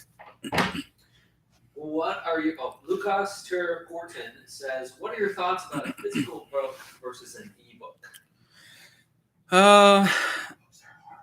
Books are hard. That's what Ricky says. He whispered that over. Both, I guess. If you do an ebook, the beauty of an ebook is that you don't have to worry about the physical product. Once you're dealing with the physical product, you're dealing with shipping, you're dealing with packaging. There's a lot of additional elements that come with actually or creating a physical product. So as far as ease, I would start with an ebook, see how it goes. You can just put it right on your site. People can purchase it from your site. It just is a lot easier than a physical book. For those of us who like holding a hard copy of a book, maybe print 50 or 100 and just see how they sell and just do it on a very small scale. Then if it ever gets big, you can actually maybe work with the company that does production. But honestly, ebooks are way easier, and we've seen a lot of success just selling ebooks on a website. If it's a good ebook, you have a good sales page, then you can do some good revenue from that. Smashes No Copyright Music says, "Hi guys from Scotland." Hey, Scotland. Here's a quick one. It's My Game says, "I just launched my website yesterday. Can you tell me Congratulations. how long do it take to get organic traffic?" Okay, so first of all, congratulations. That's super exciting. Launching your website. So I don't know how much content you have out there, but generally what we see from the first article that's published, it's going to take about 8-ish months for your articles to rank from the time that they're published. So it's kind of a long waiting game, but you just got to kind of push through, keep creating content through those 8 months. And 8 months is general, kind of an average, but it could be a little bit sooner. It could be a little bit longer. So just be really patient. And once you start seeing your content hit, and don't worry, you will notice, that kind of gives you an idea of what types of topics or what type of content you want to create going forward. Your first articles, your first set of content that you put out, it should be a test batch. As you do your search analysis, you really want to find just a wide variety of articles, publish them, and then see which ones work really well. And then once you find out what works well, just pound it. And then you're going to see a lot of success. And over time, once you have content ranking, there's a good chance that future content could rank a little bit faster. Ethanol says, "Hi guys, big fan, love your stuff. Been doing web development for 9+ years and SEO for 2+ years. Had some great results over the years. Is Project 24 worth it for someone in a more advanced position?" I would say yes. First of all, web development, that's great. That's something I'm interested in and kind of thinking about getting a little further education on. But yes, so Project 24 really focuses on a lot of the content creation. It's very step-by-step. Whereas, so someone from a web development background, you have all of the knowledge, all of the resources that you have to build your website. And that's fantastic. That will help you out a ton. But what we've seen is that the content is so important. And so we really have a recipe for what makes the content work, how to get it to rank. And it has been so reliable for so many people. So I would say yes. Project 24 is a great place for someone who's just getting started and somebody who's been at it for a long time. On the Income School channel, I think just on Monday, Ricky did an interview with April Lee. If you haven't seen that video, go check it out. She had been blogging for years, I think close to 10 years. And finally, she joined Project 24, I think about 2 years ago, and started seeing some fantastic success after she started getting the content right. So I would say, yes, if you're not in there, come join me. I'm kind of the Project 24 guy. You'll see me in Project 24. I'm not out here much on the YouTube channel, but inside of Project 24, that's kind of my space. And so hopefully we'll see you in there. Awesome. Bikram Som says, what do you think? Should I work on multiple micro niche websites or one good niche? That is a good question. I am the kind of person who gets a little bit of the shiny object syndrome. I see a lot of cool opportunities and I want to jump around to a couple different projects. And for some people that does work. What I found for myself is that I just get hung up on too many different projects and then I end up doing kind of a half crap job on all of them. So I would say start with one. Find something, find a path to success that actually works, and then branch out from there. If you have a website, if it has 30, 45, maybe 60 articles on it, you need to give it time to rank, then do that. Let it have that time to rank, and then maybe move on to another project. Working on too many projects at once, it can be a good way to kind of get your mind off of one project and kind of focus on another. But in that case, you could really benefit from starting a site and then maybe doing an accompanying YouTube channel on the same topic to kind of build the authority on the topic. Rummy Rabbit Man says, has anyone noticed any content milestones built into Google? For example, will Google give me a bump in traffic once I hit 100 pieces of content? Not that I know of. We do definitely see when someone is starting a website, we definitely see value in having a consistent amount of content come out at a very a quick rate. So we always say our seed site, kind of the basic small site, is 30 articles is a great place to start. We wouldn't recommend publishing one article and then just waiting quite a while to publish another one. It's good for those articles to publish right in a row. After you get up maybe to 100 articles, there is definitely a chance that if your site is succeeding, that you will have some sort of authority in that space. And I definitely think that could be a factor of Google recognizing your content and being a little more comfortable with putting your content out there quicker. Is that anything that's proven, that we've proven? No, that's just my guess. Because Google does care a lot about authority. Ricky earlier mentioned EAT, or expertise, authoritativeness, and trustworthiness. So after you build that, if you have 100 articles out there, there's a good chance that you do have some of that EAT in that space. So I think Google will recognize that, and it very well could help your content rank quicker. Raj Mehta says, what's the recommended number of plugins one should have on a WordPress website? As few as possible. Plugins are great. They give you the opportunity to make the website exactly what you want. My caution to you would be, what you want it to be may not be the best thing for the website. There's a lot of functionality. There's a lot of plugins out there that are great for adding that functionality, but they slow your website down a lot of times. Sometimes they're running scripts or code that just isn't necessary. And a lot of plugins can cause a security threat. Plugins that aren't being updated regularly, plugins that were built a while back and they haven't been updated since then, though that's one of the main weak points into your website. Usually it's your username and password, your plugins, and your theme. Those are generally the three places that you could possibly risk an attack on your site. And so the fewer plugins, the better. It just keeps your site clean, running smoothly and quickly, and it keeps the threat of security issues way, way down. So I would say maybe 3 to 6 max. If you're doing something really, really custom and you need a few more, then that's probably okay. I know, like on the Income School site, we have a membership software. We have a couple different things on it that is just extra we wouldn't usually need. But in that case, we do, because it's just a very custom thing. So probably 3 to 6. Sorry, that's a long answer for a short question. Okay. The Herme Hadlik says, what are some things you consider when debating whether a query will have decent search volume? Okay, read that to me one more time. What are some things you consider when debating whether a query will have decent search volume? Okay, so there's the one easiest way for that I kind of look at this is if there is a magazine, so in the topic generally, in the niche generally, if there is a magazine on the topic, then you're going to be 100% okay if there's enough search volume. For a specific query, the longer tail the keyword is, so the more words to the question or the more parts to the question, definitely the smaller amount of traffic there will be. And so if you're looking at how to fix a radiator on a 2006 Toyota Avalon, that's the kind of car I have, that is probably going to lead to very low search volume just because it's so specific. It's a specific year, a specific model, specific make. The search volume is just going to be very low.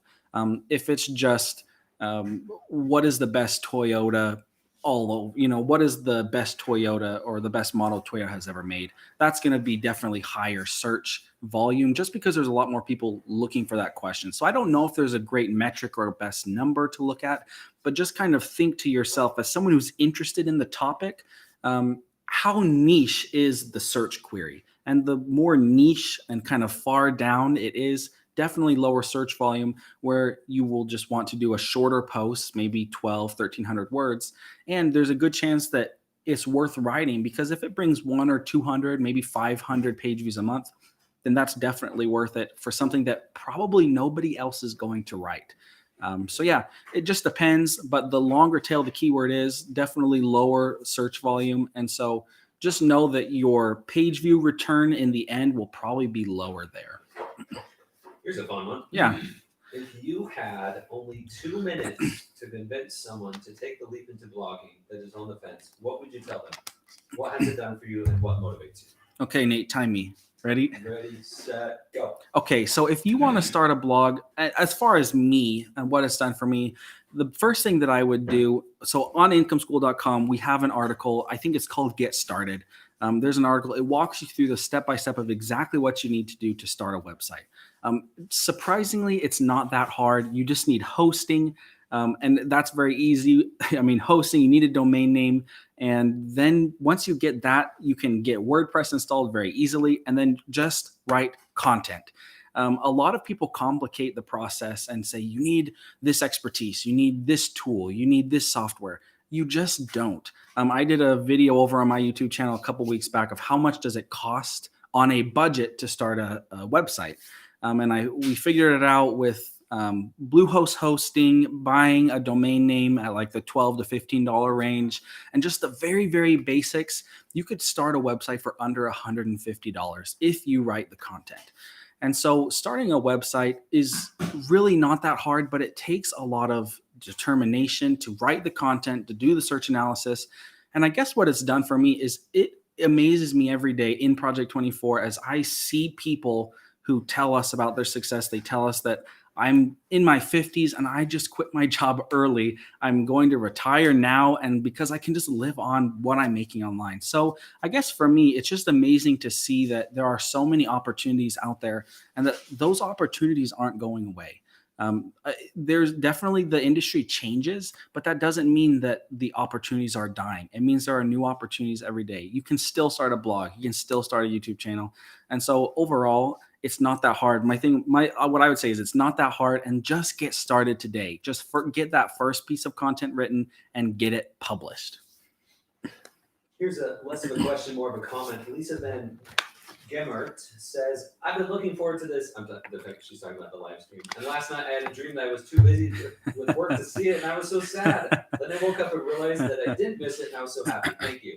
Well, Ricky told us last night he couldn't sleep because he was so excited. So I think there's something going on here in the sleep. This is income school time. Okay, question. David Pepe says, what do you think about having a forum on your website? Any benefits? It really depends on what the purpose of your website is. Having a forum, I could see how it could drive engagement on your website. To me, it's similar to allowing comments at the bottom of a post. Is there value? Yes, I think there is some amount of value there.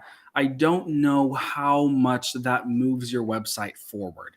The one thing that I could say is that if there is a forum on your site and that gives people a place who are interested in that topic to kind of gather and be together, then that does help move you out of the commodity part of YouTube, or the commodity part of the internet, and into more of the type of content that is going to last longer. I'm really torn on this one because you're going to have to deal with moderating. You're going to have to deal with people who are not being nice. There's a lot of work that's going to go into you having that on your website. But if your website's small and you just want to give something a try, I'd say give it a try for a week or a month. And if you find that it's just taking a lot of time where you could be creating content, probably just get rid of it. Generally, if you go onto a website and you see a forum, a lot of the things are really old, or if you see comments, they're either bots or something like that, just trying to link to their website. So I don't know. It's really up to you. Personally, I wouldn't do it just because I know that I could spend my time creating more valuable content rather than moderating a forum of people who could just go somewhere else. Maybe a YouTube channel. Maybe in that case, just create a YouTube channel so that they can work, kind of play around in your comments and talk to each other in that way. Trevor Fortune says, hey, Nathan, I'd love to be able to network with other publishers. Is there much interaction between members of the Project 24 community? Yeah, that is a great question. Yes, there is. So in Project 24, we actually have a really cool system where people in similar topics can actually meet together in a place in our community, and they can work with each other. They can kind of pass off ideas with each other. If they have YouTube channels, they can work together on collaborations. It's a great space. It's really valuable for our members, and it's so cool to see them working together in there. If someone has created a course and then there's someone else in the same niche who wants to promote their course, then they can work together in there, and then they can get affiliate sales from the guy who created the course. It's just such a cool opportunity. So yes, the answer is yes. There's a lot of collaboration going in our community every single day. Every time I jump multiple times a day into the community, there's always people making some plans in there to work together. So it's pretty cool. Emma Cruz has actually commented on that. She said, yes, so much Project 24 interaction. It just distracts me from my day job every single day. Yes, it's like social media. I like Facebook and I go on Facebook, but I find myself in the Project 24 community more often because I feel like my friends are more active in that community than they are on Facebook. So it's a great place. It's fun, and like Emma said, it's really helpful, but it can be distracting. JD says, Nathan, please tell us if it's possible to outsource content from day one. Is it possible? Definitely. If you have the funds to do that, then it is 100% possible. We don't recommend it. Looking at it from building a business standpoint, if this is something that you want to be a part of long term, it's really good for you to have the writing skills, the search analysis skills, all of those things that we teach in Project 24. It's really good for you to have those skills from day one. If you outsource the content, you lose a little bit of that, and it will probably make it harder for you to find and train writers who will actually do the work that's going to make the content rank. And so, yes, 100% possible. There's people who do it and it works. And to me, that is a very much an investment angle of it, where they can see that they have this money set aside and they can invest this much, and then they can see this return. And I guess, that still works today, but overall, it's good to have your hands in things just so that you can kind of control what's going on with your content. And it just gives you a really good idea of what the industry what you are going to need to do to really break into the industry. Into the Back Country says, I have a Squarespace website with good authority. Is it worth migrating to WordPress? That's a tough one. I've worked with Squarespace a little bit, not a ton. I mainly work on WordPress. WordPress, I really like working on WordPress just because there is a lot of flexibility to make my website what I need it to be. And so if you have a lot of domain authority, if you're seeing a lot of success, I could see how that could be a tough choice. I don't know if I have a yes or a no answer on that, because I wouldn't want you to do something if you are having a lot of success. I wouldn't want you to move it and then see that it just didn't work out. But overall, WordPress, in my opinion, is the best option for someone just getting started, whereas the Wix, Squarespace aren't as good, but they definitely still work, as you've seen. You said that you're having success, and that's great. So yeah, if you would like to give it a shot, you can, or build a second site using WordPress and just see how you like it. It is definitely different. So you being used to Squarespace, it may just be better or worth it now for you to stay. But in the end, it's just up to you. Got a question. So I see a question here from Jesse Jack. Are you still advocating for multiple niche sites or channeling focus into one venture? We are working toward, or what we recommend currently is to start and focus on a single site. Build it up to the point where it is bringing in consistent traffic at the level that for that industry is about going to be where it's going to cap. And so yes, start with one.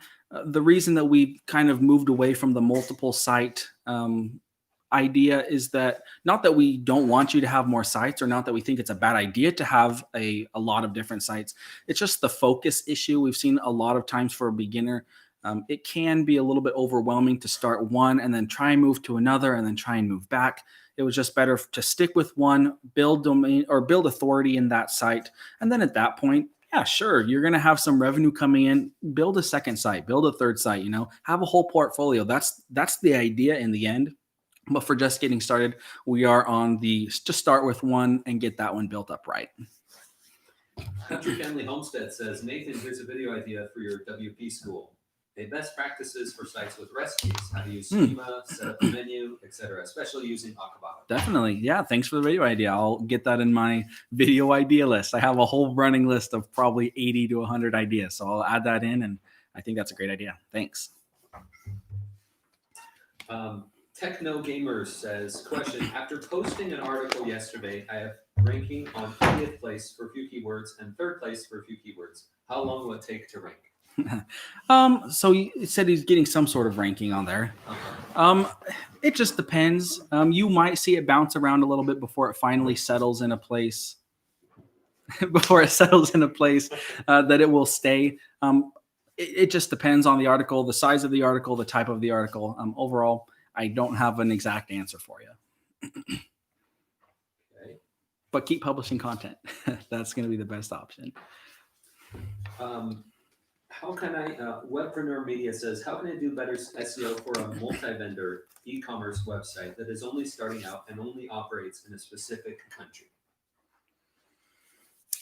I don't know if local SEO, you said a specific country, so maybe local is not exactly the right idea.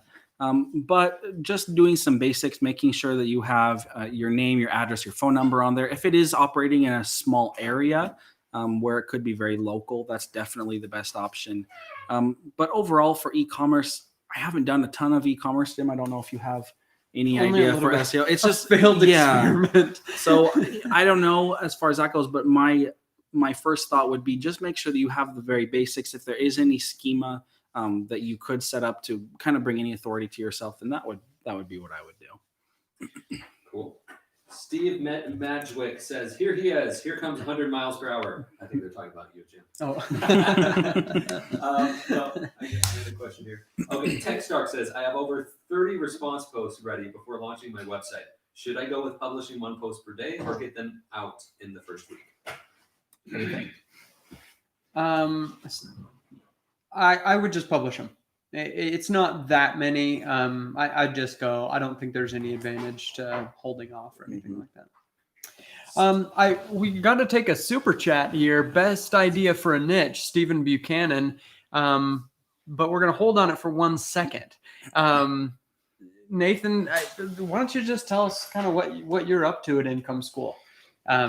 Those who are Project 24 members, you hear from Nathan all the time. You're on the podcast with us every week. Yeah. But for those who aren't in Project 24, like they probably don't hardly see you. Yeah. They're like, who is this guy? What are big projects Yeah. you're working on right now? So basically, I mentioned a little bit earlier, I'm just everything Project 24. Any sort of development of Project 24. Right now, we're working on a really big project, improving Project 24 to the point where we're calling it 3.0. It's just going to be a big change on the inside. So what is it? So basically, it just makes it a lot easier for people who join Project 24 to track their progress. It's so cool, the stats that we build this. Yeah, so everybody, it's awesome. So awesome. I wish I could show it. I dude. know. I wish we could show it. It's so basically we have our timeline of like, our benchmark of where we hope you would be each Over the month course of 24 months. to get to 24 months. And you can enter your page views and your views on YouTube and your income and everything to kind of track it yourself. But what that also enables us to do is now we can say, wow, this person has published a ton of content. They've been in here for 11 months and the traffic is dead. Let's reach out. Right. Like, that's so cool that we can do that kind of Yeah. thing. And we can give real data to members of like, hey, people who posted at this schedule performed this well compared to people who posted at a different schedule. On average, are people doing better if they go the YouTube route or if they go with the blogging track? Like stuff like that. It's going to be crazy. Yeah, what it can it's do. really awesome. I've been working with the developer on it for a couple months now, and it's a couple months. Yeah, We've been like 6 months yes, on this it's project, been a and we're long down to the project. wire now. We got a first version back, and we were so excited. We were looking through it. We were like, well, "What if we just add this?" And then we did that for about 6 hours and came up with 6 pages of notes for the developer, and we sent it back and said, Just "Hey, of additions, just after additional, the major. just additional after the major features work that had we been really done." wanted in there." So it's going to be awesome. We do the weekly podcast, the Project 24 podcast, which is a ton of fun. We interview people from different places in the industry. We interview Project 24 members with success on their sites and channels. It's a lot of fun.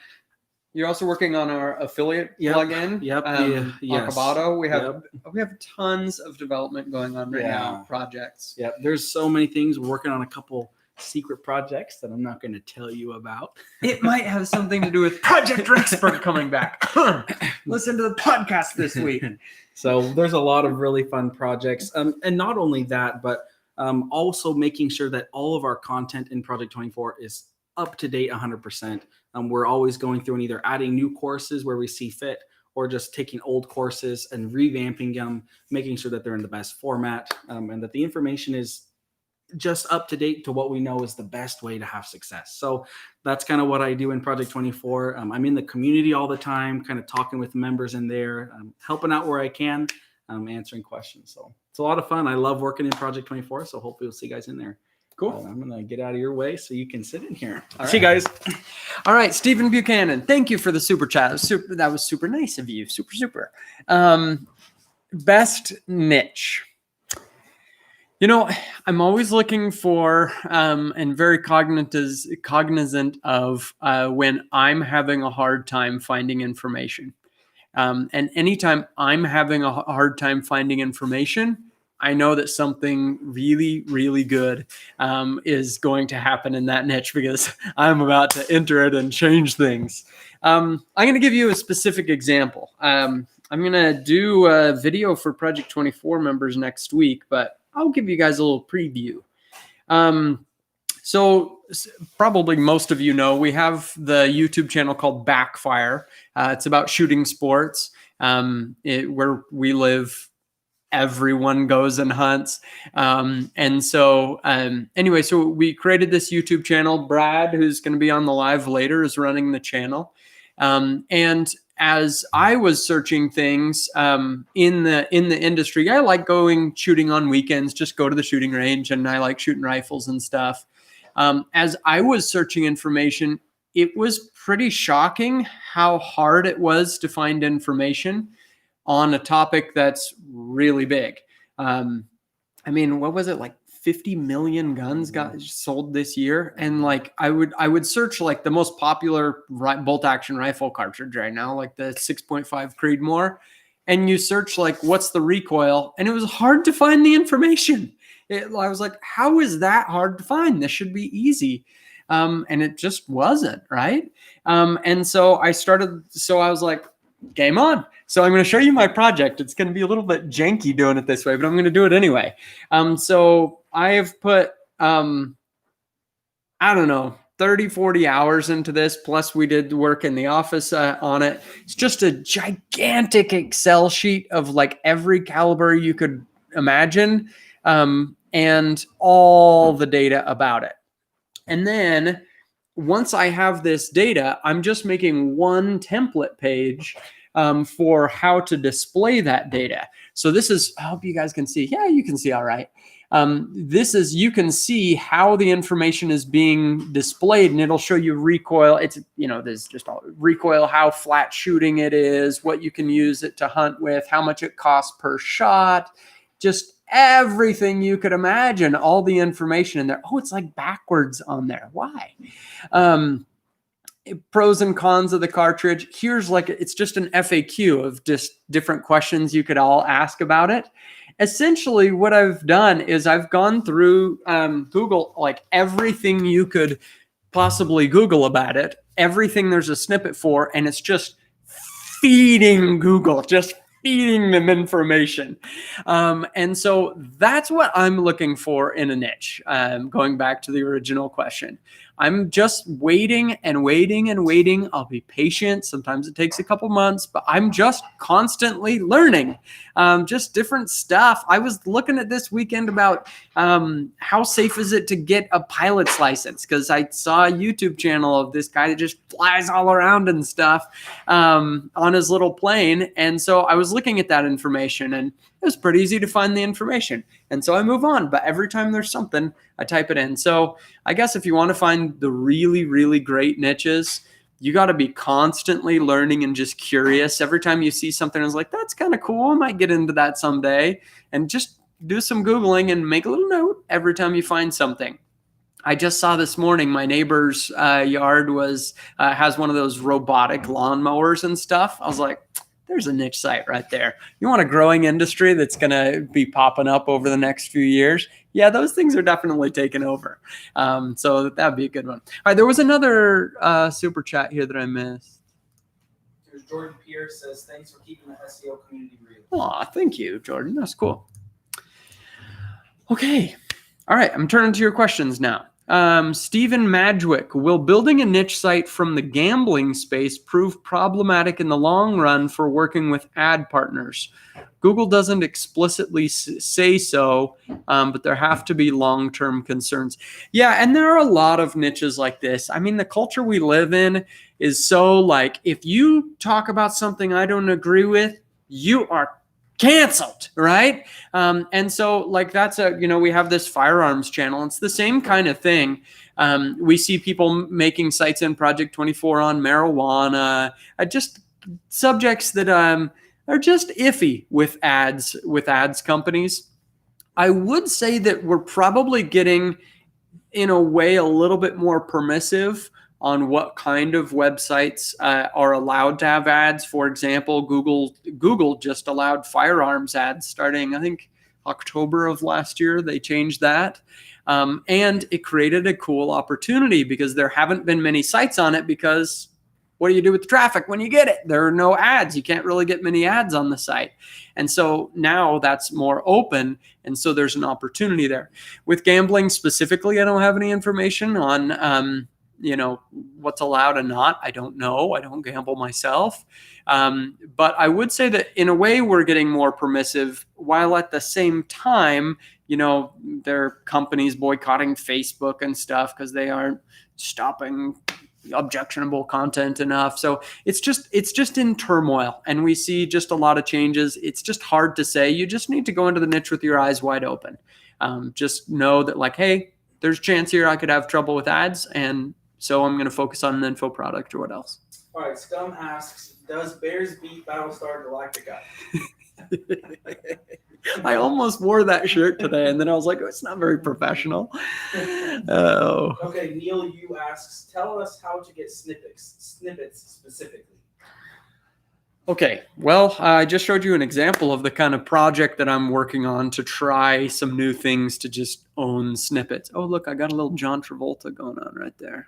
I'm getting some thin spots in my hair, guys. It's like it's coming back. I'm pretty proud of that. What was the question? Snippets. All right. You have to learn to answer the question better than other people answer the question. I know that's a boring thing to say, but it's really, really important. I was just talking about this in the podcast yesterday. I see people writing the answer paragraphs, and at the first little bit, they're basically just saying it depends. How much does an airplane cost? Is something I Googled this last weekend, like a small little airplane, and I saw so many answers. They're like, there are so many factors. It's really hard to even say. I mean, a 747 Dreamliner costs a ton, and a little tiny plane, Cessna, costs a little. And it was like, that was so unhelpful. You think I didn't know that before I Googled it? And so it's just, how can you take the maximum amount of information and crush it into one sentence? And that's who wins the snippet. It's the person who says the average cost of an individual's airplane is $127,000.16. But the range may be anywhere from $30,000 for a used plane up to $500,000 for a more advanced, powerful plane. That's just taking so much information and crushing it into a sentence that Google is just being fed. They have to take it. All right, Emma Cruzes asks, what are your thoughts on something that would give people a discount if they are on your sales page and try to leave? Okay, like an exit intent. Yeah. I think it can work. It depends what your relationship with the audience is. For example, if we did that on Project 24, it would create a nightmare, because we would have people in the community saying like, wait, what? You got a discount when you joined? I didn't get a discount. And they flood customer service. And so we're just like, no discounts. It's just always the same price. And that's just how it goes. So if you don't have like an audience, then things change. It's very transactional. People are going to be here once and they're very unlikely to return. And so you should be a little bit more salesy. This is your one opportunity with them. And so I think it's a great idea. One thing that I did on Improved Photography, the shopping cart I used had a spot for a coupon, but I wasn't using coupons. And I was doing my search analysis, and what's the autofill for Improved Photography? The very first autofill, Improved Photography coupon. And I'm like, oh my gosh, everybody's going to buy. They see there's a coupon box. And so they go try to find a coupon, and some of them probably won't buy because they're like, I know somebody had a coupon and I didn't. That's just another reason I don't like shopping carts that have that coupon box unless you could take it off if you don't. But anyway, I just made a page called Improved Photography Coupon, and I just wrote an article about here's a coupon, and it was just 5% off, and conversion rates went nuts because, and I saw how many people use that. The only way to find that coupon was by Googling Improved Photography Coupon. And it was something like 75% of every purchase had found the coupon. If people see a coupon box, they will find a coupon or not buy. I saw a question here. It got Jonathan Mays. Sorry, Google thought you were spam here. It says you're held for review. You're an iffy guy. Jonathan May says currently $350 a month from Amazon, $700 a month from Mediavine. Few monetized posts, as 90% of queries are informational only. 45,000 page views a month, 90% bounce. Let me know if you want more info. But is there a question then there, Jonathan? Was there a question? I don't know. Good to know. Maybe he was responding to somebody else. All right. Nay. Oh, it moves so fast. Yeah. Okay. Alex Larrington, life coach, asks, how often should I update my articles? Well, I mean, the short answer is when the information isn't valid anymore, is when you need to do it. I don't think we need to like artificially go in and just make changes to articles. However, we are teaching the battleship method. We did a YouTube video to kind of introduce the concept, and then in Project 24, there's a full course on exactly how to do it. And that's not, well, I guess it depends what we mean by update. If it's just about the content aging, only do it when it's needed. If we're talking about the article didn't perform as well and now we want to update it to try to rise up the rankings, go watch that video on the battleship method. It teaches you what you need to know. All right, Narendra Mandad, who Project 24 member. I just started a new site and wrote my first pillar. Brad. I'm not here. Is Brad here? Sorry. So somebody just came in. All right. Sorry. Go ahead. You're good. All right, I just started a new site and wrote my first pillar post, 6,000 words. There is an opportunity to sprinkle affiliate product links. Should I wait a while or just start promoting from the get-go? Well, I mean, there's nothing wrong with promoting from the get-go. Sometimes it's more discouraging and distracting than just focusing on the content. The problem with just focusing on the content is then you go months down the line, you apply for all the affiliate links, and now you got to go through all the articles and remember everything that you had talked about. The problem with the other approach of trying to join all the affiliate programs and doing it is you get rejected by all the affiliate programs because you aren't big enough yet. And so in general, we like just, keep track of kind of what you want to do, but wait until you start to have significant traffic. For us, I wouldn't bother monetizing until we get to 30,000 page views. Most people, if you've even got 5,000, you're excited and you want to start getting to see a result and you're going to start monetizing there. And I think that's great. But for a while, just focus on the traffic. All right, Alexander Rivera. Is the pet niche saturated, specifically types of dog breeds? We've definitely breeded a new series of sites there from some of the work that we did. It's not even close to saturated, though. There's so much to do. Boy, my definition of what I consider too saturated is just changing every day. It just feels like it used to be that you would find niches where there was just nothing. There's nothing there, and you could be the only one. That doesn't exist anymore. But now we have a new problem that's even better. It's so many people are putting up junk content that I kind of am not afraid of many niches anymore. But I feel like, I'm just going to do a really good job and I'll be just fine. All right, David Pepe, question. What do you think about translating a post into multiple languages? And does this help? I usually wouldn't worry about it. If you can write in English, I would go to English. Ads are better. Monetization is usually better. But there's certainly, we've seen people make, language specific sites that have done very well. What I've seen is usually it's not worth your time. Usually it's going to take so much time to translate. You really should have just written another article in the same language as your main website. I did see a super chat come in from Marilyn Monrose. Do you use TubeBuddy or any YouTube SEO tools? Let me go get it. I heard it. Okay.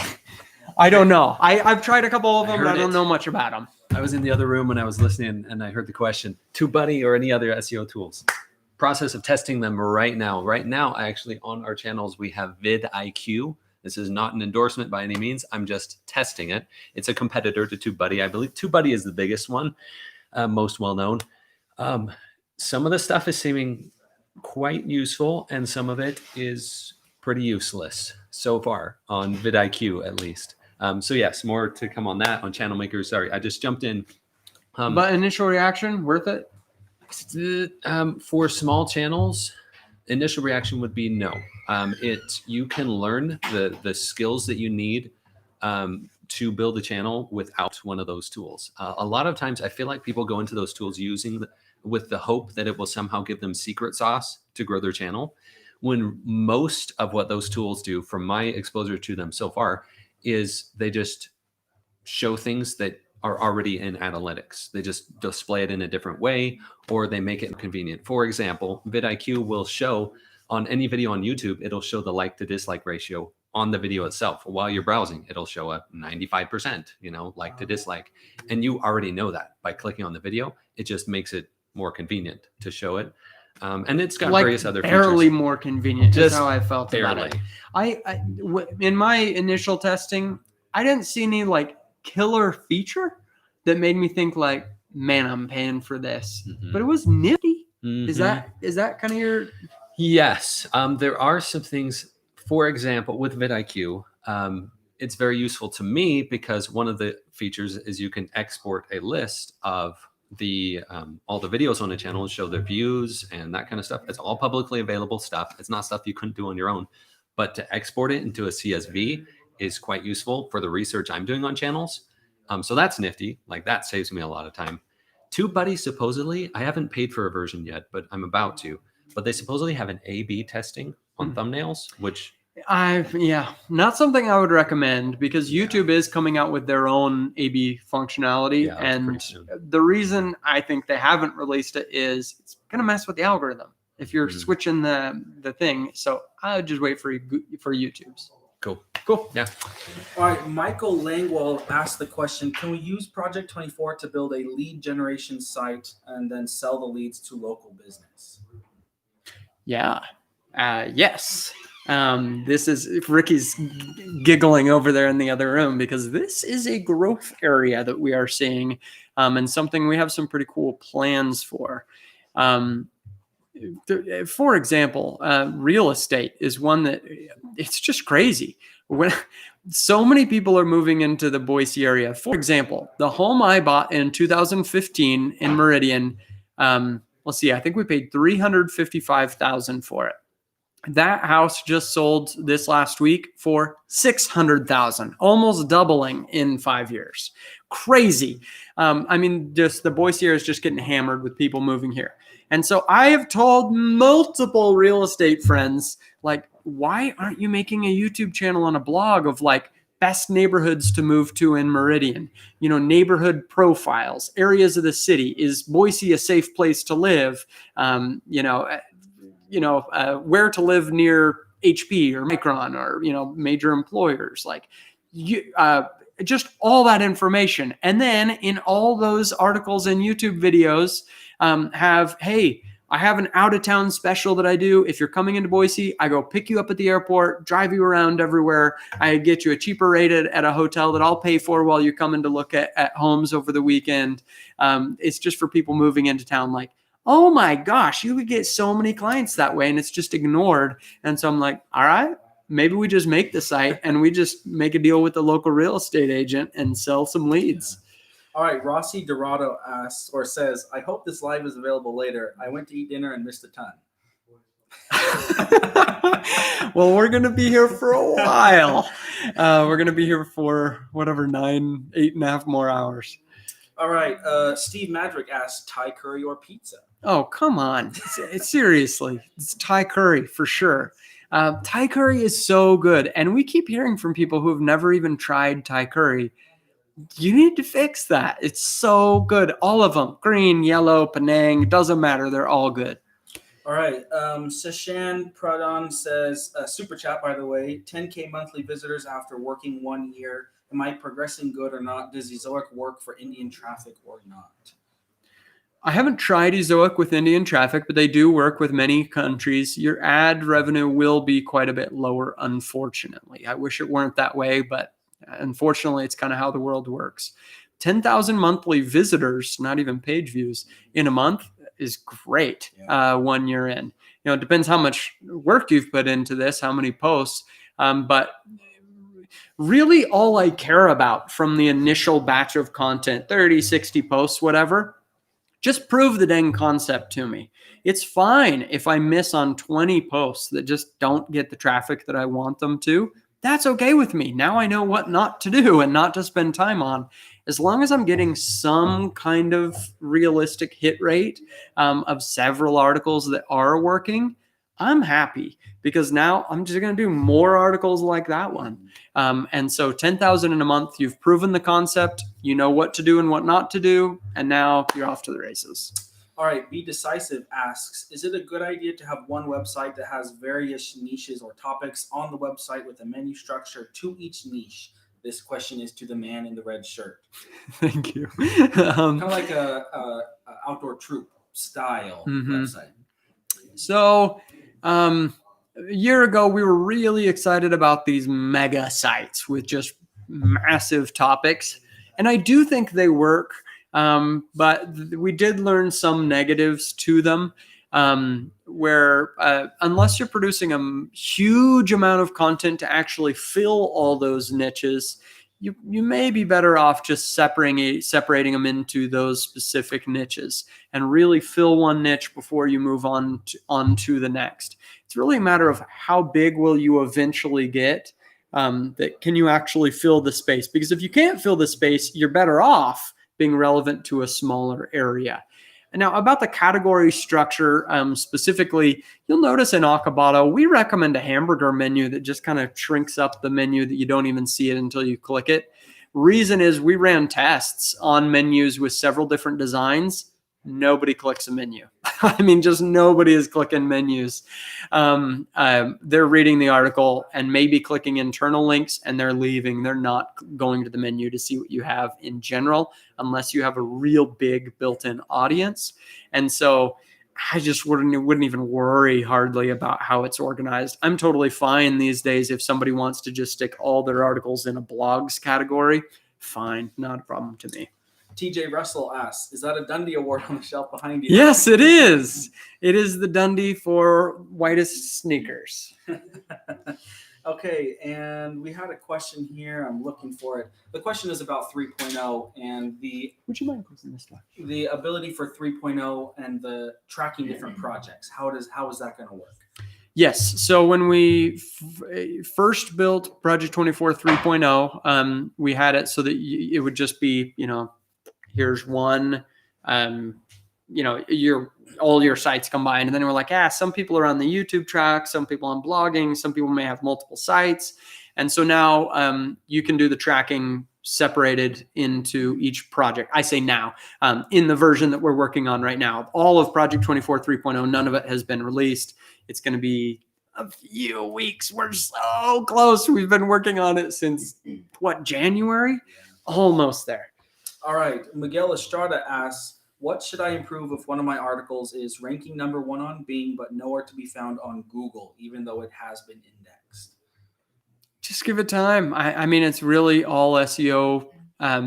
It's the answer to all things in SEO. It's great content and give it time. But there's nothing like you can do because it's ranking on Bing to be like, now make it go on Google. It just happens organically. AB Edits asks, how to keep ourselves motivated when writing that many articles. I wrote 17 articles now, and 37 days I get frustrated to write articles and they're not showing up yet in Google search. Yeah, it's hard. That's the hardest thing about any goal in your life is you have to do the work before you see the reward. And it's just true with everything. If you got the reward immediately, it would be something easy to accomplish. And also our industry would be overrun. Because that reward is delayed, you got to have faith in yourself and keep going. I guess the one thing I would say is, if you're going to screw up, it's because either you weren't consistent, you didn't keep producing content, you gave up the faith, or you just produced so quickly that you didn't care about the quality anymore. So just really make sure at the end of every blog post, go Google it, look at what other people have written, and can you tell me that your article is head and shoulders just a more helpful, just better quality answer to what was Googled? If you do that every single time, you're going to do just fine. But just don't get in the habit of, just chucking out content. Jason Smith asked, are we going to be updating Akabato with all of the WordPress changes? All the WordPress changes? WordPress just came out with the 5.5 update. Oh, right. Yeah, I mean, we're going to make Akabato compatible with everything. And we're always watching the beta versions of WordPress come out to make sure we don't run into problems. All right, we just had a super comment. I really don't know what to call that. Super chat. Super chat. Is a specific dog breed niche too small, or should I niche up before it's too late? In general, no, I don't think it's a problem. And we've had lots of people make dog breed sites. An example, my friend Jacob with anybulldog.com, or Brian Ricks with Easy Retriever Training. Everybody say hi to Anna. And so, no, I don't think that's a problem. What you could find, though, is maybe you make your site on something maybe a little small in terms of dog. Cavalier St. Charles, right? Cavalier King Charles, that's what it is. And maybe you find that it's just not that popular. And so if you're a little concerned about the specific breed you're writing about being too small, then make it smalldogworld.com or something like that you can talk a lot about that breed, but then also some other things as well, or dogswithbigears.com, whatever. All right. Anna is a trooper here. She just had some dental work done. Yeah. And I'm a little bit swollen over here, so if you notice, that's why. So I told her she should take the day off today. I wouldn't want to miss it though. I couldn't. She's our YouTube live gal. She's been doing it more than anybody here. I'll stay on to kind of read out questions because the chat moves really quick here. We're going to kind of dedicate the next half hour to YouTube questions. Right. Your Yeah. channel is Content Warrior. Yes. Especially for the ladies out there, go check out Content Warrior, but for anyone, of course. I say especially for the ladies, just because you have some content specifically Right. for women and stuff. Yes. And we just rebranded, which is really exciting. We have Andrea, who's our new videographer and editor. She designed some awesome thumbnails and a new banner for me. So if you want to see some examples of maybe a different theme, Branding. different branding that what we have on Income School or any of the other channels, go check it out. So that's brand new, which is really it's cool. Content Warrior. Content Warrior. So fire up your YouTube questions. I'm going to get off the stage here and I'll kind of read them to you as they come in. And then I want to mention, speaking of going live, if you guys follow me, I just went live for 7 days straight. So that may have been kind of where this spurred on a little bit. I just wanted to experiment and see what would happen. If I went live on my channel every day for a week, I did it the same time every day for half an hour. And actually, it worked out quite well. I got some great watch time for such a new channel and quite a bit of views. So if you want to try such a thing, I would recommend it because I didn't see any negative really to it. Tell people your background. Yes. So, well, I just have to give a little plug here to my alma mater. I went to Boise State here in Boise, and I actually, right after college, I got a job as a TV news reporter. And I actually worked as a reporter and an anchor for almost 4 years. And it was really, really fun. I started out on a morning shift and I worked 3 a.m. to 11 a.m. in the morning for almost 2 years as a morning reporter, doing all sorts of things, fires, snowstorms, happy stories, everything under the sun. And I filled in a lot as an anchor. And then I moved to the evening shift, which was completely opposite, 2 to 10 p.m. And I anchored on the weekends as well. So I just had a whole breadth of experience there. And I like to bring a lot of my experience, like being on camera and interviewing and kind of some creative editing and videography here. So I'm really excited to be here and kind of do the internet marketing side of things. Aditya Sharma says, is it a good idea to create a channel about helping YouTubers with a specific type of content, such as in the gaming niche? Making a YouTube channel about helping people with gaming? Yeah, about helping other YouTubers with gaming channels. Oh, interesting. Yeah, I mean, if you do the search analysis for it and you figure out that there is room for it, I would definitely go through and search kind of the topics that you want to make videos about and see if there are actually cracks out there for that type of thing. Do you already have competitors out there and making those kinds of videos, and see if there are some videos that are really have done well, gotten pretty high views within recent history, but also if you go to that channel where that video did pretty well or really well, and you see that content creator has a pretty low subscriber count, that's kind of the perfect recipe for a good channel. So just make sure that there is room out there for that type of channel. Emma asks, are you seeing much success with collaborations on YouTube? Emma Cruises. Oh, hi, Emma. So happy to see you. We just did a collab with Emma. I just released that last week, I think. And so she's the first one that I had done a collaboration with on my new channel, Content Warrior. And some of you guys might be familiar that I used to be on VidSchool, which is now Channel Makers with Nate. And we did a collaboration with Emma as well from Emma Cruises. She's awesome. Go check her out. But that is one of the first videos that really catapulted our channel and got us a lot of views, actually, because her audience came over and watched our video and vice versa. And she said that the outcome has been really great. So Emma, I'm answering your question, but it's been awesome. And yes, I think it's great for new channels to do collaborations. And I'm going to be looking to do more here soon. What kind of publishing schedule should a new YouTuber use? So ideally, when you first start, you should probably make some videos before you even right? Spend some time maybe batching if you can, even a small amount, and have at least like 10 ideally ready to go before you even launch your channel. And that way, when you first launch your channel the first week, maybe do like 4 and get them out there. So when you do get views, if you get views, then you already have like at least 4 videos for people to watch. You don't want to just post a video and then people come, and what if it's a really great video, but they don't have anything else to watch?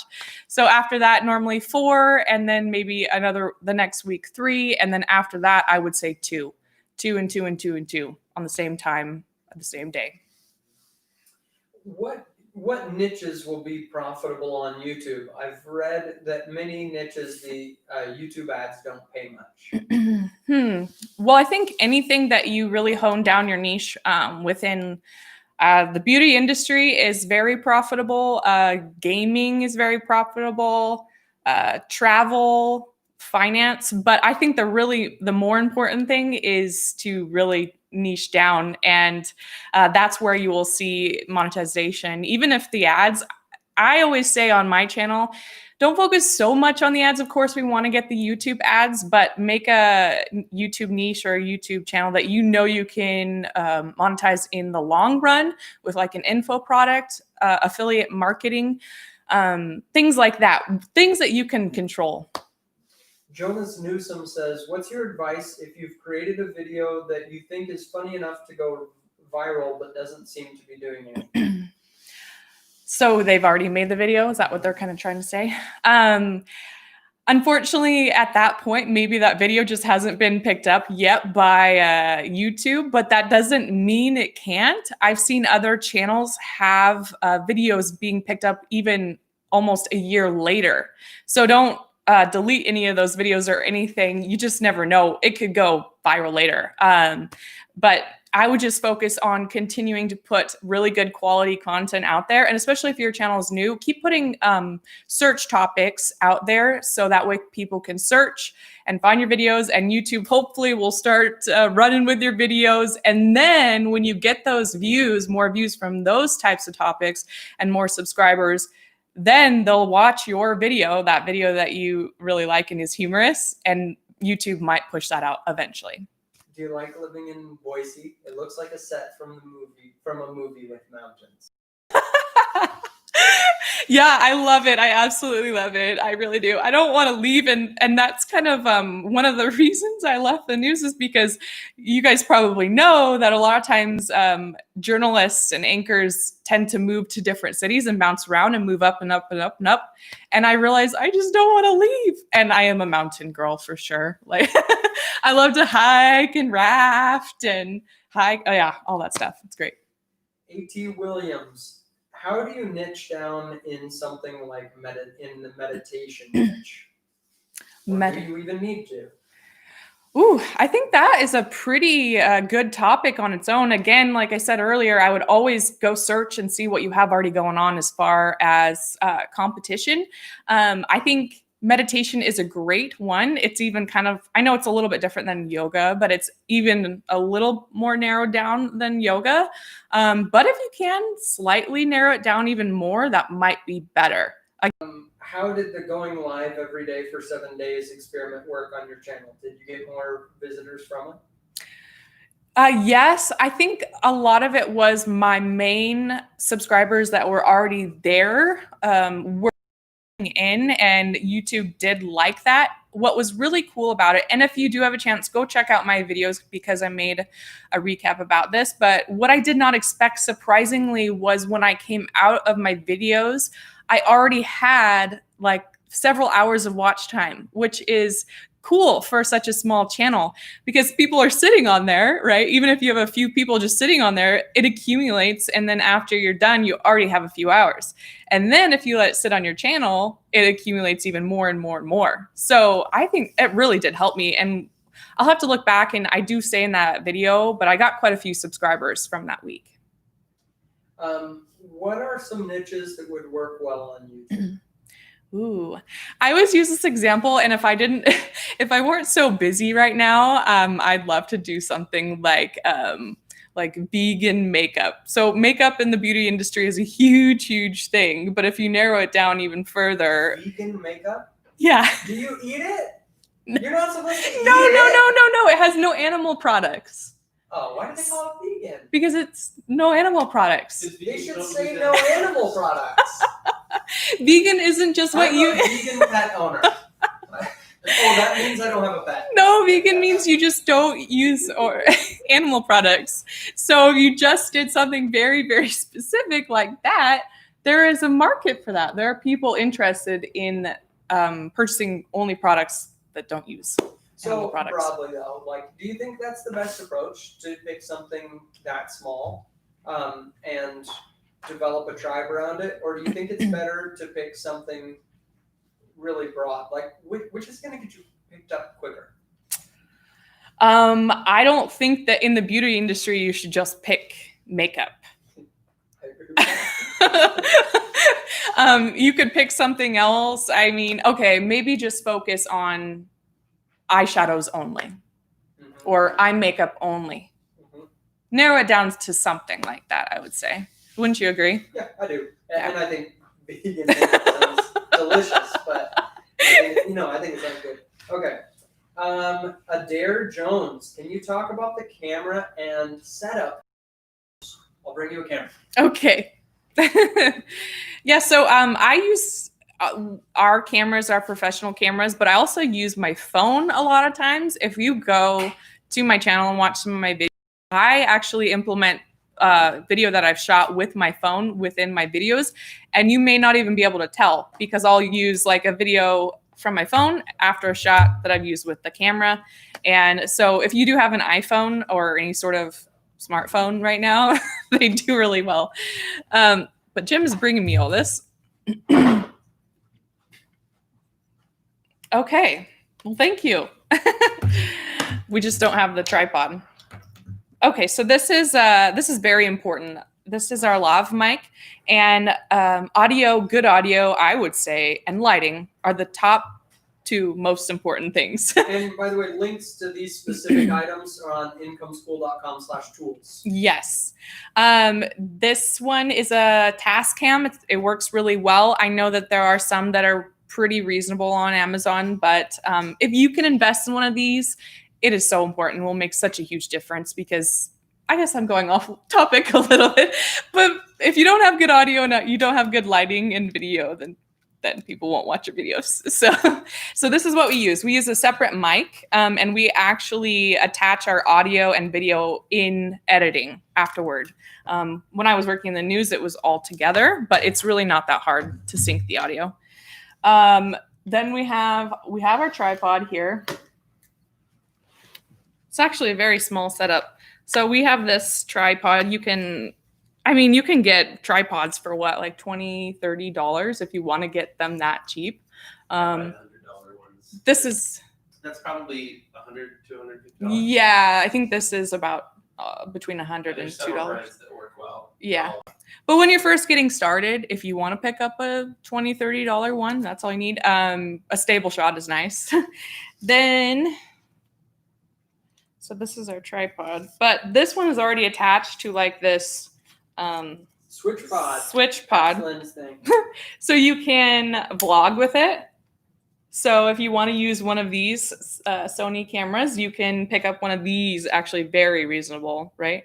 And vlog with it. So that works even better than your phone. But again, you can get a little tripod for your phone as well, which I do use, and do the exact same thing. So this is a little mic that we can attach. This is a shotgun mic. I can't get it. It's a Rode VideoMic Pro Plus. Yes. And you can attach it to the top there. So if you end up not wanting to use your lav mic for whatever reason, or you only want to put your lav mic on one person or something, this actually picks up audio pretty well. If you want to go around and do some sort of interview style videos, but this is basically all you really need. And this is kind of a nice setup, but you can do a little bit more of a simple setup and just use your phone and good lighting. Oh, we do have here too. You The panel moved light. your arm in such a way What? that showed some muscle, and you got a compliment. Oh, so this is off topic, but I'm really bummed because I got dental surgery and they told me I can't go work out for 72 hours. So not However till will you survive. not till tomorrow. We got a super chat from Cell WP. Do you guys have issues with WordPress 5.5 update? No, we haven't had issues.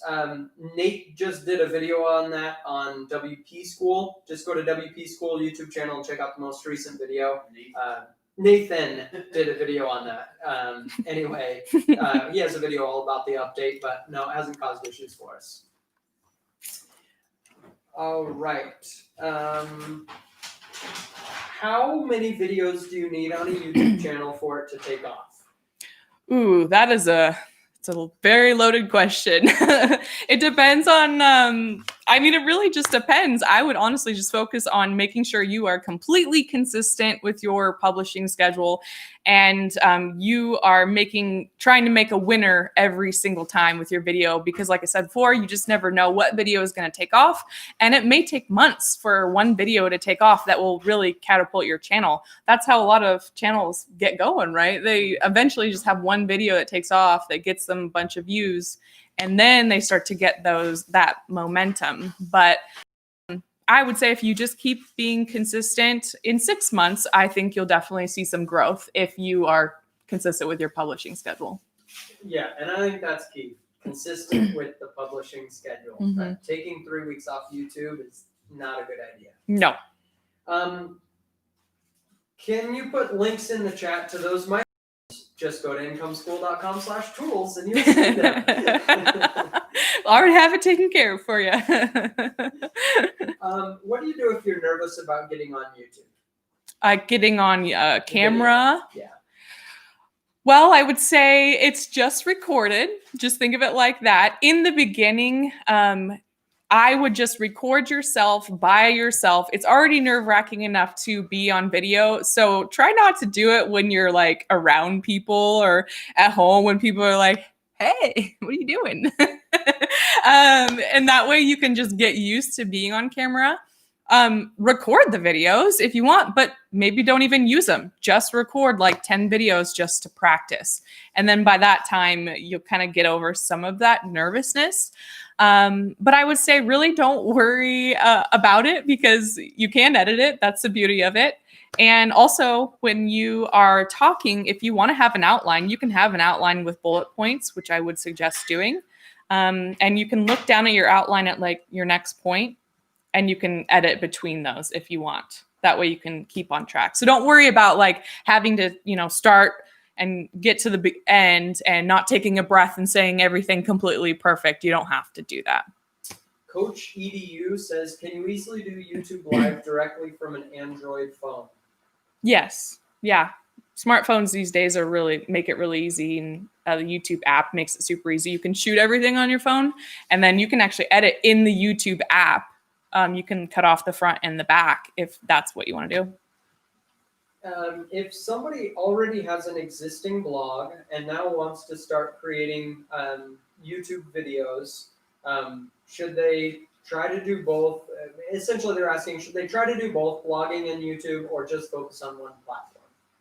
I would say if you already have an established blog that's already getting some traffic and stuff, and you feel comfortable at that point, of course, still work on your blog. But I wouldn't recommend starting a blog and a YouTube channel at the same time.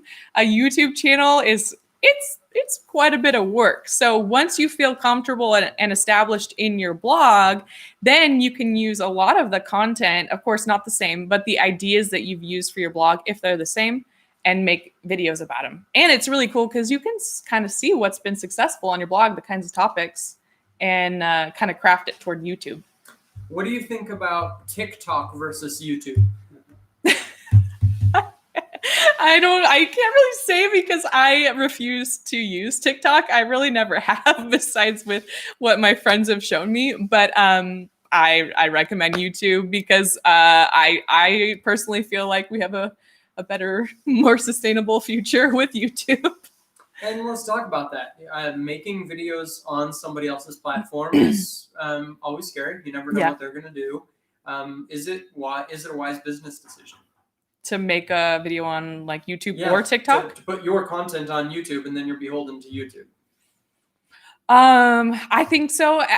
If you look at it as diversifying, your marketing or your business, I think it's good to have things going on. So other places. So if you have like a blog, if you have, your course you want to make eventually, or an info product, I wouldn't just solely rely on YouTube. But yeah, I think it is. I think it's a great marketing strategy. Tell me about your process for editing videos on YouTube. My process. So like I just said, I have the audio and the video that I have to sync up. That's the very basic thing. So we use Final Cut. So we bring that in and just sync up the audio and the video really quick. And then I sit there for several hours. It can take, 3 hours. It could take 8 hours. It depends on the edit. A lot of times I have kind of complicated intros. So it just goes down to, there's just a lot of chopping up to do, which takes time. And then on top of that, we have like graphics we put in, we have lower thirds, there's music, there's different effects that I put in. So I really do work at editing. So it really does take me some time. I actually would say I put in a full day of editing into just one video or more. Mr. Lorne7 says, should you start with YouTube or a blog if you plan to eventually do both? Well, that is a good question. What do you think? Rock, paper, scissors? I mean, that's what I said. Like, what do you feel like more comfortable? Have you been blogging before? Have you done a blog before? So maybe it's more wise to do that. Do you feel more comfortable on camera and showing your personality? More of just kind of like a preference, right? Yeah, I think so. We aren't seeing like one platform is just dominating the other. They both work. It just Guy Baccia says, when you create YouTube videos, do you need to also create a blog post at the same time for each video? You don't need to. No, I think you can make use of the content and make it a little bit easier on yourself by using those topics on both platforms in different ways. Of course, I wouldn't just go read your blog post verbatim on a YouTube video. I would definitely, they're different platforms. So you have to make it more visual, more interesting, more entertaining somewhat for YouTube. It's different than a blog, but I would definitely utilize that topic and the research that you've done, that you've worked hard for on both platforms. Annette Goldberg says, I have a problem doing a video in one single cut. I think she means one take. She keeps forgetting her text. What do you suggest so that she can do more one take videos? Oh, she wants to do a one whole. Okay. If you can, if it doesn't show, I still would have a small outline maybe written down, maybe just with some keywords, 1, 2, 3, 4, 5, at the very least, and just kind of go through those keywords. These are maybe the 3 or the 5 points that I want to make, and have them there if you want, and just ad lib and expand on all of those. No one is going to mind if you look down at your paper briefly to remind yourself what you're talking about. Okay, we got a super chat. We are wd.co.uk wants us to take a look at their website. Okay. Boost sales, increase conversion, and save time. Claim your free strategy session. Okay, well, first thing is, so this is the website. I'm always really concerned about what text you put right up in the front. We did the overhaul on the disc golf website. We're doing that. We just did one now on a piano website. It's gonna be coming out on YouTube in a bit. And we spent a long time trying to think of like, what is the exact phrase to convince a mom to put their kid in online piano lessons instead of, going to the lady down the street kind of thing. And so the phrase that we eventually came up with is, never drive your kid to piano lessons again, because nobody likes that, right? And so it was the perfect approach to it. And so when I see this, boost sales, increase conversions, save time, it kind of says nothing if you think about That's it, right? what I was going to say. I was thinking, what does that mean? It would be like if you came to income school and it just said, make money. Okay. Just doesn't tell me anything. And so think about what about your business is different and unique and interesting, that you could say in just a few words that really set your business apart. Anyway, so that's the first thing. I think that's very important. Same as claim your free strategy session. It's okay. It kind of cheapens what it is, because it kind of sounds like I'm going to get to talk to you maybe. And so if that's the case, I want it to say, talk directly to me for free. Right? Like, let's highlight what you're doing that's interesting to people. Yeah, because at the top, free strategy call. Yeah. That first page is just your shot to get them, And so, like you said, you just want to make it super clear of what you're doing, and then also what you're going to be doing for them. So it's really pretty, the design, but are we racing marbles? I mean, I don't know. I'm not trying to just be funny. I mean, I'm taking it seriously. It looks awesome, right? It's very visually appealing. It totally is. The whole site just looks beautiful. But when I go here and it's just a stock photo of a lady feeling frustrated and the image at the top is cool, but it doesn't to me, if I can actually talk to a human being and get a free strategy session about my business, I want to see the human being, right? I want to see the person that I'm going to talk to. And it's like, I want to see, I've been doing this for 20 years. I know exactly what I'm doing. And I've taken these businesses and made them successful. And I'm going to get on a free strategy session and help your business out, right? Like, it needs to feel personal if you're going to do that. Yeah.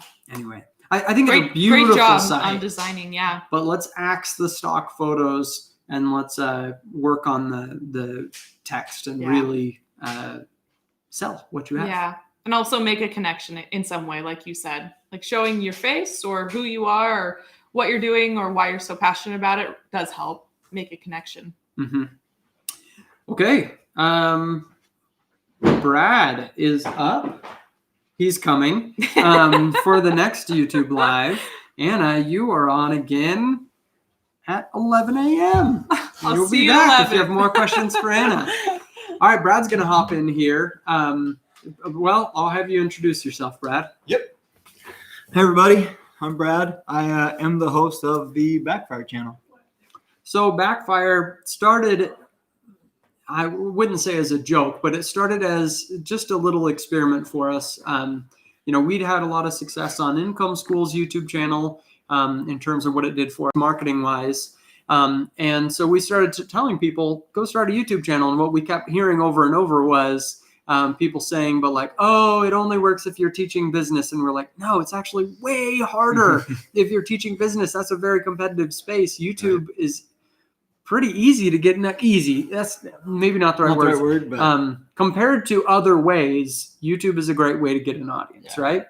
So Ricky and I started the Backfire YouTube channel. Firearms, it's an Olympic sport. We're teaching them kind of as a sport on the channel. And we just made 20-ish videos, Ricky? Yeah. And it got to 20,000 subscribers. Yep. And so then we were at the place like, shoot, we weren't planning to really do anything on this. We don't really have the time to make a whole new YouTube channel constantly, but kind of hard to ignore an audience like that. And so we hired Brad. Did you know there's an elk calling competition? If you're into hunting, you know about it. But to other people, that probably sounds super weird. Yeah. Tell us about your elk credentials. Yeah, so I grew up as a kid doing it forever. And then a couple years ago, I decided to enter into the Idaho state competition and ended up winning that one. So I was like, well, maybe I can do this, And so I went into the World Championships 2 years ago and made it into like the second or third round. And then last year I went into it and, no expectations, just hoping that I can compete with those guys, and ended up finishing fourth in the world. And then, of course, this year with the whole COVID thing, they didn't do it. But you would have been first. I'd have been first. That would have been my world championship for sure. No. So quick question before we continue on. Marilyn Monroe says, should I start my beauty blog before the channel? It doesn't really matter. I mean, whichever platform you want to start out on, we're not seeing that one platform just dominates the other. I think it's possible to get quicker success on a YouTube channel, just the way the algorithms work. But also a lot of people are going to have to work through video setup and just getting used to being on camera and that personality and all the skills you have to there. And so some people may see more reliable results going the blogging route. But I wouldn't say one is just head and shoulders above the other. All right. So back to what you're doing. So, Yep. So we brought you on to the team to run the channel. What was the state of the channel when you took over? So I think it was, you guys had already created some really, really good stuff. But I think it was just consistency. The consistency wasn't there, Mm-hmm. because you guys kind of stepped back for a while. And I don't know, we met in January, I think, initially, and then hadn't heard anything. And I think in the last couple months, because it was end of June that I started. And I think the only thing that is nothing's really changed other than consistency of the videos, doing the 2 a week. And it has made a big difference just having the consistency. So the Backfire YouTube channel is, I think, a cool case study to just see the potential of YouTube to grow quickly. I mean, inside a year, that thing, we're growing really fast. We're making videos that, we've had several now, over 100,000, some way over 100,000 views. I mean, you think about that as multiple sports stadiums to a brand new channel with no audience. That's incredible. Talk about monetization though. How much is it making from YouTube ads ish? How much from affiliate? What's working with affiliate, and what's the plan going forward? So with the affiliate, starting off with there, it's kind of weird because, like, for example, you did a video of just cutting out a foam case to set your rifle in, and people have been buying the knife that you used almost more than anything else. They're not buying the optics or ammo that we put up or anything like that. It's more of just some random knife that you used. And so you're able to add those affiliate links to whatever you have available. So if you're, for example, like with us, a shooting bag or just something small, throw that in there, because that's just an easier way or another way to add to your income. As far as the ads and stuff go, so I don't think we've pushed them like super hard as far as like filling every video up with a bunch of ads. We just use the default settings. Just the default settings is what we've been doing. So. And it's bringing in, what is it per month on ads? Something like 1,500 a month? Yeah, right around there. Yep. Something 1,300 like to 1,500, just depending. But you mentioned a really good tip that really everyone at blogging or YouTube should take, is if you're, let's say you have a tech website and you're like, oh man, the only way I'm going to make websites is if I review a ton of laptops. Right. Maybe it's not. Maybe you're doing videos about whatever. And then you mention like, this keyboard is awesome. I love this thing for my desktop. It's fantastic. And just drop it in, even kind of randomly in a video. Is like, hey, here's this gadget I love. That's working for us. Exactly. And I've had to really think about the little things that we are using that you wouldn't even think about throwing up as an affiliate link. But we have access to that, and it's like, well, that's just another way to help our income. So a random question here, but it was a super chat, so I better take it. Aryan Sharma says 980,000 page views, only $3,000 on AdThrive, 0 other monetization. Can you help? Post in the community. He said he's in Project 24. Post in the community and give us some details there. I don't think that's quite enough to go off to know what to do there, but that's insanely low, the earnings for having almost 1 million page views. So post some details in the community. I'd love to take a look at that one. Misfit Hustler says, just wanted to say thank you. Project 24 changed my life. I make $1,600 per month consistently, $3,100 last December. Just monetized my 3rd YouTube channel this week. Search analysis is the beep. Thank you. Dude, that's awesome. I don't know. I can't tell you how cool it is. I mean, we're hearing stories like this every single day now, multiple times a day, from Project 24 members who are succeeding. And it's really exciting. I mean, it feels so good to see people working, because that's the whole company. Everyone here we have one purpose, is to help people succeed. The reason we have somebody like Brad here is because we need to be doing stuff in random niches to prove the concepts and make the learnings. But it may look like we're running a gun channel and doing all these different things. The only reason those exist is to help us learn how to make you guys more successful. So that's awesome. But I also want to place a caveat. We now see so many success stories pouring in from Project 24 members that it can make it feel like everyone succeeds. Everyone does not succeed. A lot of people fail. It is hard. It takes skill. It takes work. And it is just like creating any business. You got to get good at it, and it's going to take time and work. Yeah. And so don't expect it to be easy, but know that people are succeeding all the time. All right. So you talked about monetization on the channel. What are the videos that are dominating? And not to be too focused on us and our channel, but to give other people an idea of what kind of content works. I think just when you, like, for an example, kind of with us is when we have multiple things in the same category to compare, and we do like a roundup or something of that sort, just having that variety, it kind of opens up for everybody else to be able to really compare them side to side. So when, if you have a different subject and you're able to get multiple things, just having a variety of them and being able to give your honest opinion and what you received from using that, lay that out there. Yeah. So like we bought 8 rifles all in a certain price bracket and did no sponsored anything, just like, here's what we think is the best.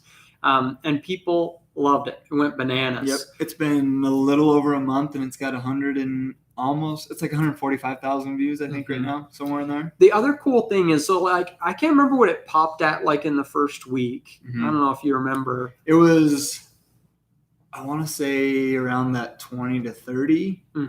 Okay. That was kind of my memory.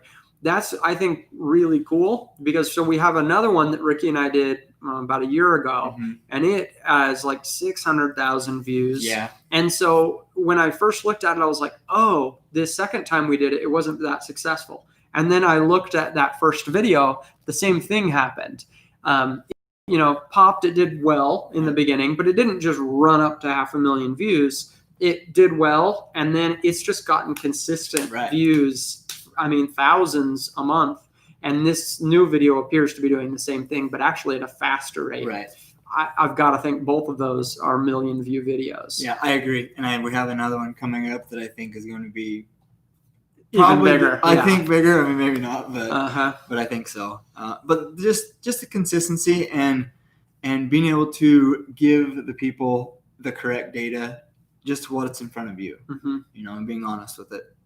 And you can do that in any niche. Right. I mean, Ricky and I made a YouTube video that's going to be coming out about picking YouTube niches. Pressure washers. Like, go Google a best pressure washer. You know you're going to get crap content of just people who are like, blah, blah, blah, blah. They've never even touched a pressure washer, much less the ones that they're recommending. So, I mean, it's a business, and save up a little bit. I know money doesn't grow on trees. Save up and go buy 10 pressure washers. And now you could make 50 videos comparing them, individual reviews, best under 100, 200, 400. And you could just do so much and just put a smackdown on all the crap content because you actually have them and use them, or whatever product. So I'm really excited about getting more into reviews. Ricky and I have been real hesitant on reviews because it was such crap content over the years. And now we're seeing ways that you can do some pretty cool stuff that's not just helpful. It's also like really fun to watch. People like that. People watch QVC for fun. Yeah, I know. And it's funny because going back to the pressure washers, there's a video of this guy just pressure washing his driveway that has how many millions of views, you know? And it's like, I mean, it's just entertaining to people, you know, it's different, but it could be anything that you guys choose may have that success as well. Now talk about that. We've seen some videos that were very easy for us to produce, just literally fire up a camera, sit in front of it and talk. Right. And it worked. And it definitely can. We've also seen in your individual reviews of products when it was more of a story, instead of you just standing there, this is the firearm, blah, blah, blah, blah, blah. Right. Instead, it started with like, hey, here's the gun, just took it out of the box. You know, this is what it cost me. Here's my receipt. Let's go to the range. Little B-roll getting to the range. It shows you walking and you singing. These boots are made for what? No you're never going to live abilities it down. Anyway, just setting up the target, like showing each of the shots, building up to the group. And like when you have a problem chambering around, like when it's that story and it's like they're experiencing, trying out and having a new thing to do instead of just being like cold information on the rifle. Yep. Yeah, that was a kind of an experiment, and I wanted to just kind of bring them along through the whole story versus us coming back in and telling the story and showing little shots of it. I wanted them to be through the whole thing. And it's, as far as one of the individual reviews, it's been our best one. It's got almost 25,000 views. And again, that was just an experiment. And I think people really appreciate that they can come through the story and see start to finish. Life on the clothesline. Do you ever feel bad about wiping out the crap content? Not even slightly. I love it. I love it. You know, it's all one big competition. I love competition. I just think it's fun. Like, I hate playing games that are just games of chance because I'm like, what is the point? You know, I like competition. I think it's fun. Some people, it turns them off, kind of shuts them down. Completely the opposite for me when there's a challenge. And I think that's why I'm so addicted to being a content creator is like, it's the best game in the world. It is. You like every day you're making content, trying to rise above the ranks. You can see your rankings. You can see how much money it brings in. There are like results and a scoreboard for the world to see and how many people. It's just fun. So no, I don't feel bad at all. So what are what do you say to somebody who watches Backfire and says, man, I don't have the money to invest in product to be reviewing? So I mean, you can start very small. It's not going to matter. I mean, then over time you can continue to grow, but just choose wisely on the products that you are going to review and you can afford. Mm-hmm. You know, I mean, you have to. Yeah, I mean, I looked at the rifle reviews we did, and I was like, oh, that was several $1,000s for that video. Right. And it was like, sure. And if I were, a first-time creator, it made me pretty nervous. Yep. We know the result is going to come, so we feel okay with that. And now that we see the numbers back, it's like, yeah, that video cost us nothing. Yeah. Now that we see, I mean, not immediately, but over time, it cost us nothing. You have to be very patient and believe in what you're doing too. But then the other thing is, I was at Sportsman's yesterday and I was looking at the wall of all the trail cameras and I was like, so they're only $100 and they're like 20 of them, right? Yeah. I'll take one of each. Yeah, no kidding. That's a perfect recipe. Find those lower cost products and buy a bunch of to review. Yep, exactly. All right. So, well, let's see. We've got a super chat. Project 24 Epic Media Labs discussion started on Discourse for affiliate. Okay, we'll take a look. There was a super chat that you guys missed from Santosh Umay. Please suggest a micro niche for software/tech. So many. It really depends on what you know about. Yeah, I mean, retro tech is hot. Microphones for podcasting could be great. It could be, software development. Raspberry Pi projects. Yeah. Pretty cool. Here's one that I think would be really good that I think is an underserved market. I've seen a few people kind of take it on, but never quite go after it all the way. And that's IT for small business. A lot of issues there, for accountants, attorneys, medical offices that have to be, legal compliant with privacy laws and stuff. Just setting up the routers and everything like that. What computers to buy for a business. A lot of IT business issues that I think are underserved. All right, Brad. If we're making so much content on the channel, and this is your full-time job, working at this channel. To people who are individual creators and they don't have that kind of time, what can they do to maximize their efforts here? What can they expect? How much? I guess a question that I might add to this is, if you had to work only 2 days a week, what percentage of your work do you think you could get done anyway? So the hardest thing is editing time, because I've been editing on my own. That takes time, especially for us, because it's, we go out to a certain area. There's just so much involved versus being able to film in the studio. But the editing takes the longest. But plan out before you head out into, maybe you have to go to the field, plan out and basically produce before you do that. Mm-hmm. That will help your editing immensely. Yeah. And then just making sure, I think Anna mentioned it, but audio and editing is 100% key. You can have terrible video and great audio, and it will still make a great film or whatever you're doing. But if you have really, really good video with no audio, it's gonna be hard to work with.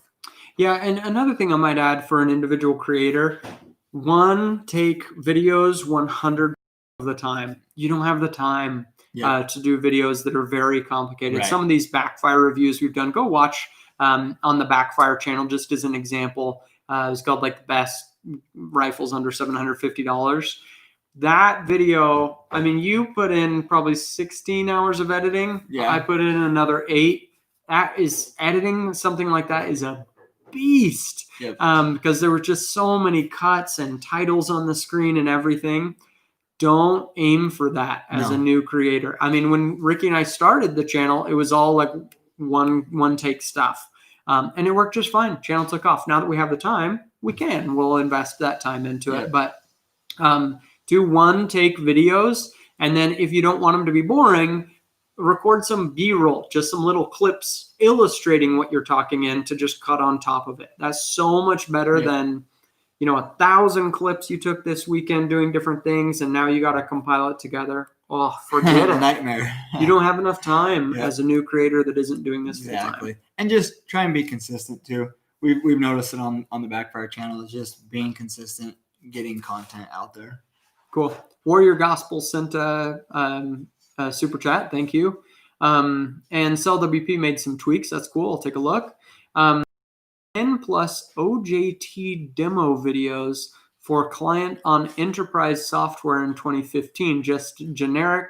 Notice they're still seeing views at 83,000 plus minutes in the last 365 days. Think that's good enough for proof of concept? Heck yes. Mhm. That's awesome. And we just see that so often that people are making pretty quick little clips and Yeah. putting it up on YouTube, just talking about something for a few minutes. And man, you can get a significant audience. So I was talking to one of my friends, and they run a really big, it's an outdoor YouTube channel and stuff. And about a year and a half ago, they really started focusing on doing a vlog style with almost everything. Mm-hmm. And he experimented with it for years. And once they started doing that, they noticed even way bigger growth, huge Mhm. growth, because I think people are able to follow along and they're getting that real personal perspective and stuff. And so just maybe try it. Yeah, it's interesting the biases you come into your channel with. Mm-hmm. I don't like that kind of content. When I watch YouTube, I want hard information as fast as possible. That's what I want. Right. And if you watch the Income School YouTube channel, we're pretty hard information. Yeah, right. We'll have a little skit, something short, and it's to illustrate what is happening in the video or something, to really highlight what we're doing. We're pretty to the point, all business. It's about how quickly and how much meat can I get out. And so when I make a channel, it's that way. And then an example, I'm going to grab Anna. Anna, would you mind coming over here? I think it's a cool point. We'll see if she hears me. Sometimes they have headphones on. Will you come in, Anna? We'll squish on the couch. And I think it also depends too on the following you have as well. Uh-huh. You have to play around with that. Yeah. So the issue was, I was telling them, I like hard information YouTube channels, to the point all the time. Mm-hmm. And when we look at the analytics for Income School and Backfire and Margin and everything we've done, it's like 90 to 95% male.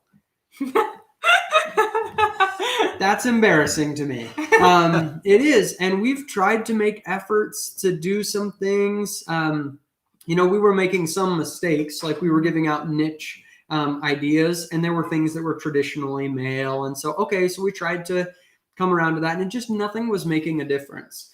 And it was when we started working together that I started to see why. It's many men are like that and want their content that way. Many women are not like that. And what you mentioned, as I was telling you about this problem, like, how do we get the female audience? They just don't like our content. There's not like a men only sign on Income School, but we just weren't reaching them. And you talked about connecting with the audience. And when you started talking about that, I was like, oh yeah, we don't do that. Yes. So tell us about it. Yeah. So, when you were saying that, I just thought right away, of course, you guys have awesome information and you're successful and you have a great following. People really. Person that you can connect with on Content Warrior. And on Content Warrior, you've been going on YouTube Live a lot. It's all about really connecting with individuals and making people feel understood. And anyway, it's been a learning for me. Yes. And so my broader point was, you talked about the vlog style video, and I just have a reaction to that. That's not what I want. I want hard information. And because of that, I haven't succeeded in some places on YouTube because I come into that with that bias, and I need to realize sometimes a 2-minute intro is actually really good. Right. You know, we look back at probably the most successful video we've ever made on Income School. We've talked about this example in the office before. And not necessarily by views, but by number of people that it's brought into the brand is where I sent Ricky on the scavenger hunt. And then we went to the dirt and he wrote the blog post. I'm sure you guys in the comments have many of you have seen that video. And we've just been shocked at how many people say, oh yeah, that was my first intro to Income School. And I think the reason is, and when we published it, I felt like, we're not getting to the content for a minute and a half. No way. This is way too long. Talk about 10 seconds, maybe. But it helped people to get a sense of who Ricky is and who I am. And then when the content came, and it was good content, then they say, I'm hooked. Yes. And so anyway, I'm not good at it. I'm more about just like, let's get to business here. Yeah. And I think, Jaspir Chudhiri says, beautiful, Anna. Thank you. Thank you, Jaspir. Thank you, Jaspir. Nobody said I was beautiful. Anyway, you guys get the point. It's kept me from succeeding with the female audience and from people who like more that connection vlog kind of stuff. And I think over time it can change as well, because initially, like me coming on to the Backfire, you know, nobody, and they still really don't, nobody really has seen that. What is Brad Hunt really? Who is he, you know?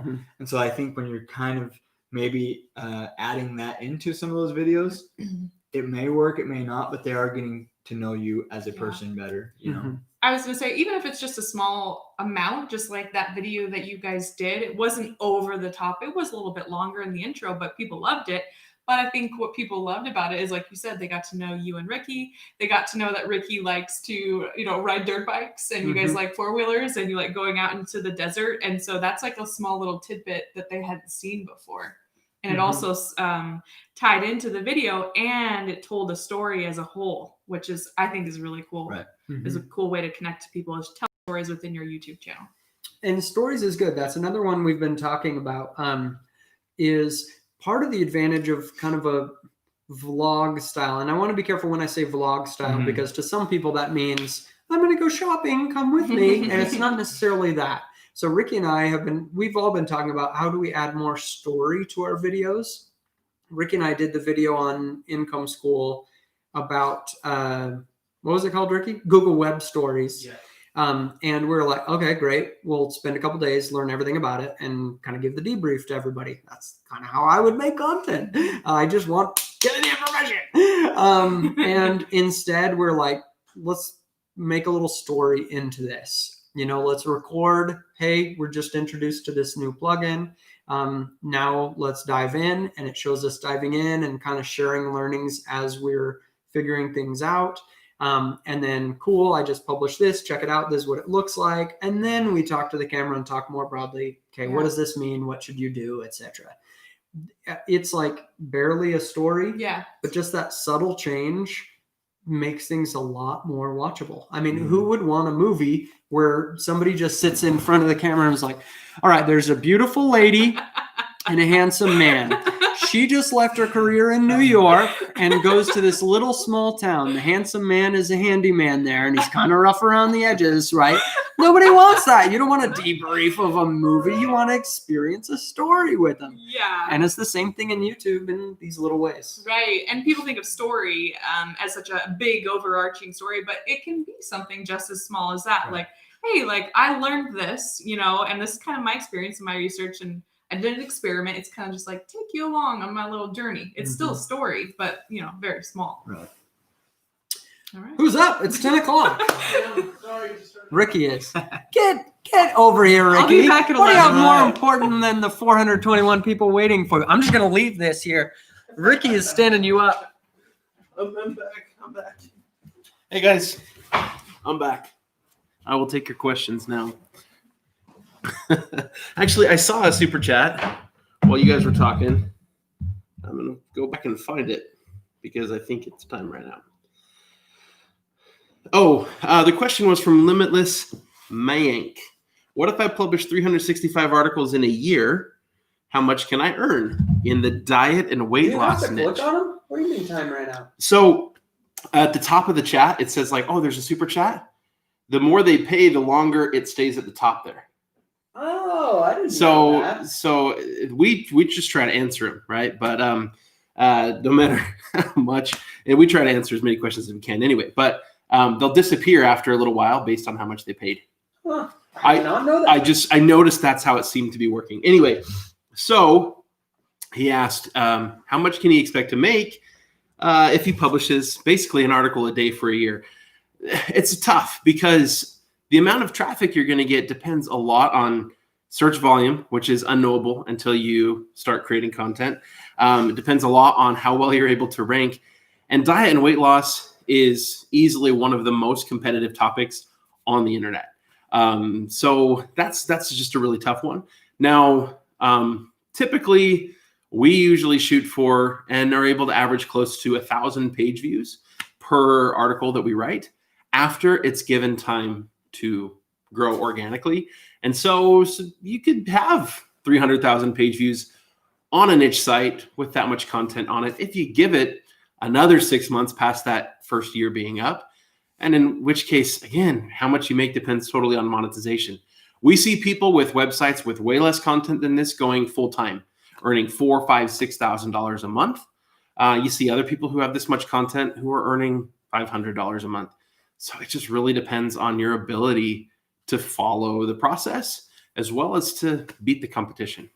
Okay. Profit Prepper says she bought the Tascam mic that we recommend, but is taking more time in editing. Any tips for speeding it up or a different mic that she should use for less than $1,000? Well, I think that depends a little bit on sort of your studio setup. If you're able to get a space where it's pretty sound deadened, there's not really any echo, it doesn't feel like a bathroom stall when you're talking into a microphone from a little bit of a distance. And if you're recording pretty close to the microphone, then I would recommend getting something like this. This is a Rode shotgun mic. This mounts right onto the camera. The nice thing about it is because it connects directly to the camera, the audio is recorded on the camera. And so it syncs perfectly and you don't have to deal with that. Now, in terms of saving time and editing, we're using Final Cut for our editing, and Final Cut actually does a pretty good job. If you use their synchronization tool, it'll line them up pretty dang well. Another thing to make sure of, though, is to make sure that your sample rate on the mic is the same as the sample rate of your camera. So we ran into that issue for a little while. The mics were set. It has two options of sample rate, and it was set to the wrong one. And so the microphone would record your audio slightly different than the video, than the camera would. And so about every 2 minutes of video, you'd have to cut the audio and slide it over a little bit. That takes forever. So make sure that they're on the same sample rate, and that's going to save you a ton of time. But, and in terms of other microphones, I haven't used a lot of them, but there are certain lavalier mics, if you don't have a good sound deadened setup, that are far less expensive, that will connect straight into your camera or into your cell phone. So just buying one of those, and the reason they're less expensive is they don't have to have a recording box. It's literally just a microphone, and the recording box is the camera. So you can find those all over Amazon. I don't have one that I've tested personally. Michael Langwald, instead of building sites, can we use Project 24 methods to buy Flippa sites and improve them? If you don't want to build sites, want to buy sites,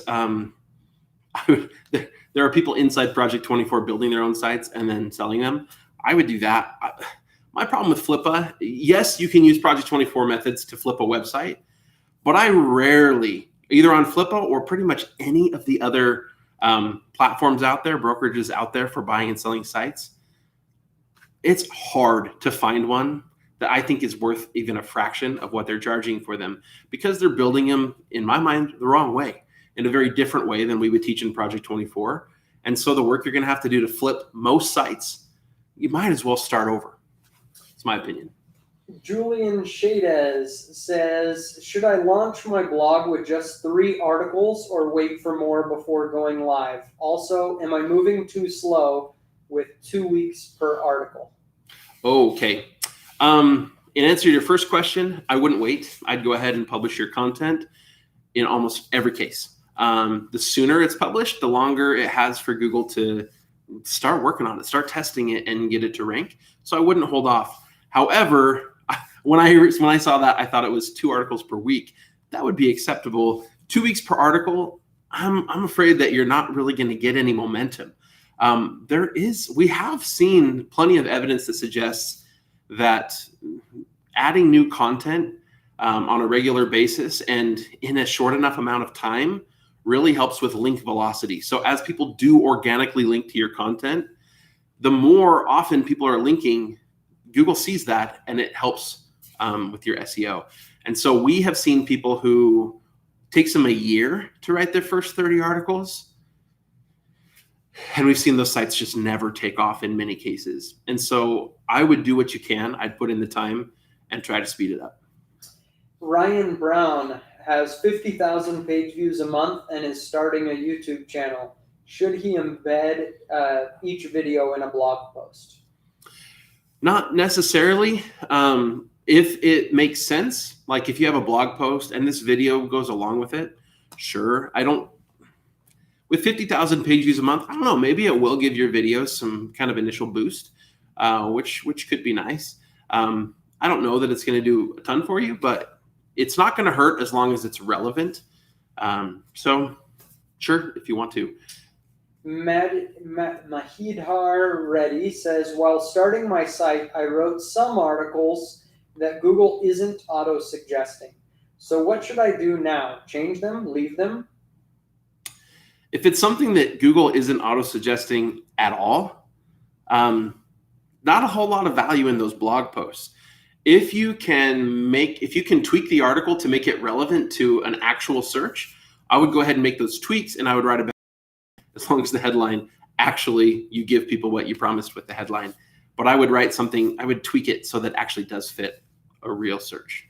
Bruno Majorana says, any thoughts on using the Wayback Machine to find old content that has since not been published and using that content on your blog? I would never, ever, ever advocate actually taking someone else's content and putting it on my blog. Even if it's not live anywhere else, you might not get in trouble for that, but it's still plagiarism, it's still theft. So I would never advocate that.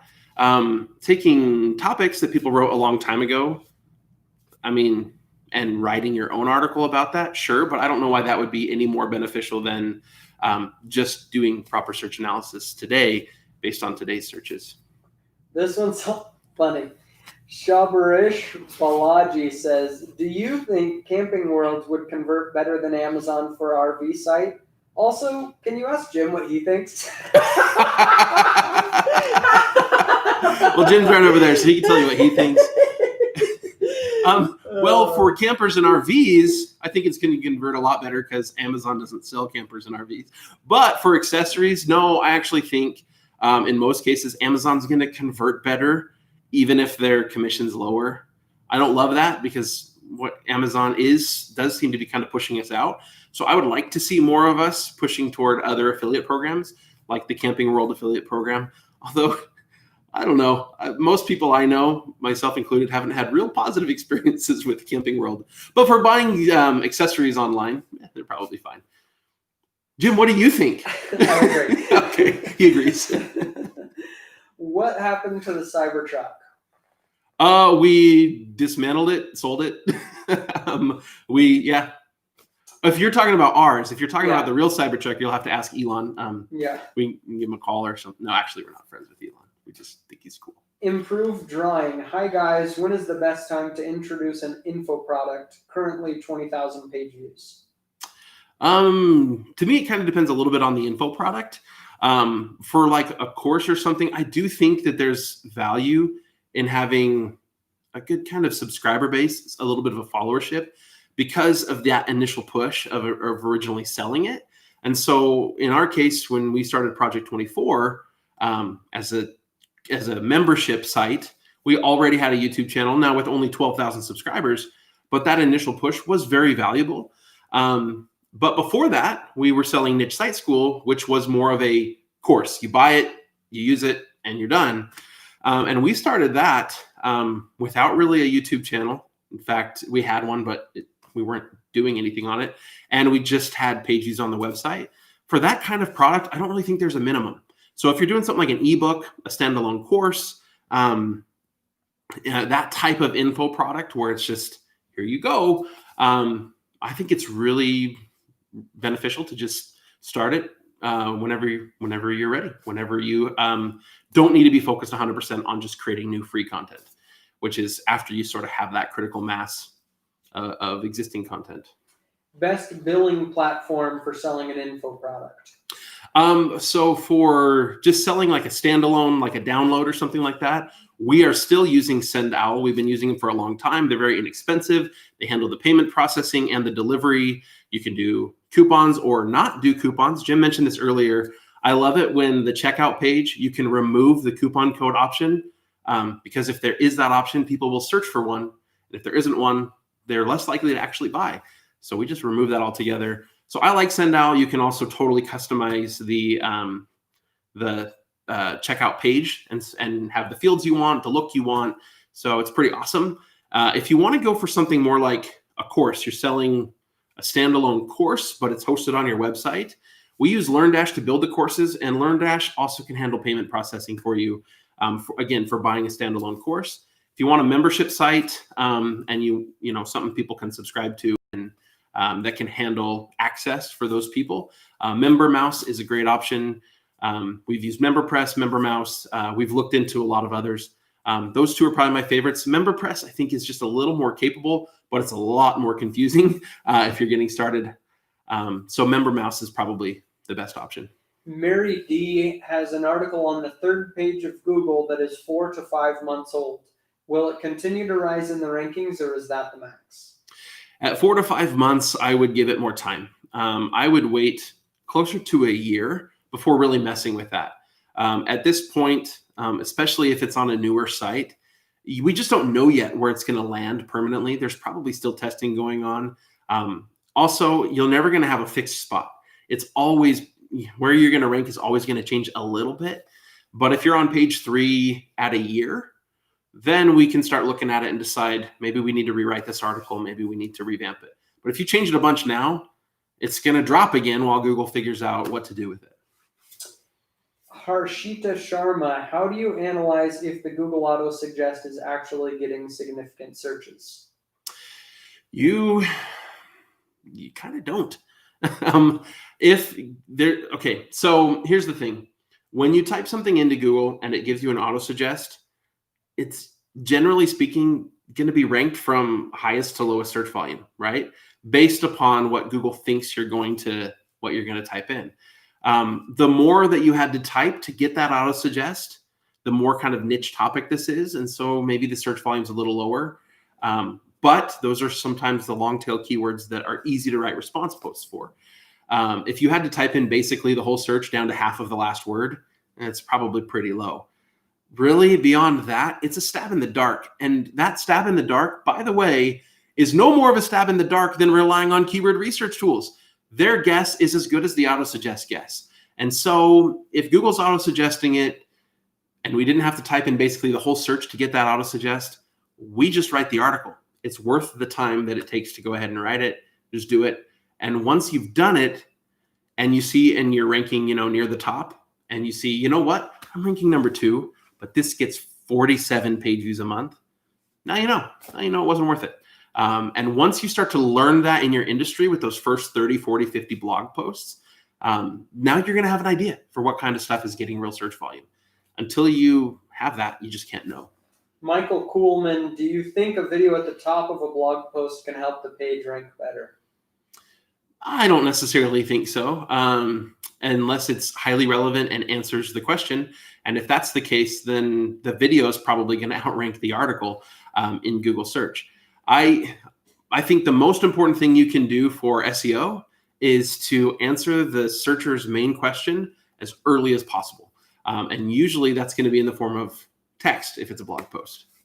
Off-Grid Essential says, on your WordPress theme called Akabato, That is great. you have a credibility statement What exactly is the credibility statement, and then how can it benefit my SEO? The intent of the credibility statement was to, and we need to tweak the design of this a little bit, but the credibility statement, it appears at the bottom of the blog post. Right now it looks like normal text. We want to format it so it stands out just a little bit. This was based off of, if you go to webmd.com, you'll see this. At the bottom of their blog post, it'll have just a little statement that says, this was written by such and such a person, MD, pediatrician, whatever, right? And so it's just a way to build that EAT and just have that statement that sort of stands out from the main content of the website, but that doesn't necessarily draw your eye to it, but it's there and shows sort of who you are. If you're not in a real YMYL space and you don't have a need for a credibility statement, just leave it blank.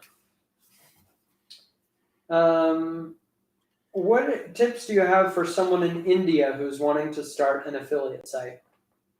The same tips I have for anybody else, really, and that is to focus on trying to make the best resource you absolutely can. I know that depending where you are, like if you're in India and many other countries, we have people watching this video right now, I'm sure, from lots of countries all over the world. Tell us where you're from. Tell us where you're from. That'd be awesome to see. Because we hear from people in Pakistan, India, just all over the world. And I understand that it can be difficult to do a lot of product reviews if you can't even get the products that you'd want to review for like an American audience. Let's say you want to cater to that American audience because it's so valuable, right? And it can be hard to get those products. And so I would say just do what you can to create the most valuable content you can. And if that means not catering to a totally American audience, that's probably okay. Or if that means, not getting your hands on the products right away and doing the best you can, I get that. I totally do.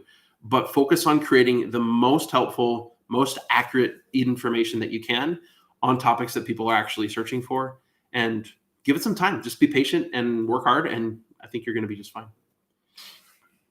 Can adding this is Virtuous Creature. Can adding photos to a post at a later time trigger Google to start the ranking process all over again? Can it trigger Google to... I'm not sure how much Google totally restarts the process unless there are massive changes to the blog post, but they definitely retest. And you'll often see a major drop in the rankings in the short term when you make major changes. If you make large changes to the main content, which does include photos, that can be triggered. And so it really depends on how big the changes are. Usually if we're changing a couple paragraphs or a couple sentences within paragraphs throughout a blog post, it's not gonna hurt it at all. Images are visually very different. The same thing happens, by the way, if you build up a site with no ads, and then at some point you suddenly dump a whole bunch of ads on the website, it changes the appearance of the main content of the site.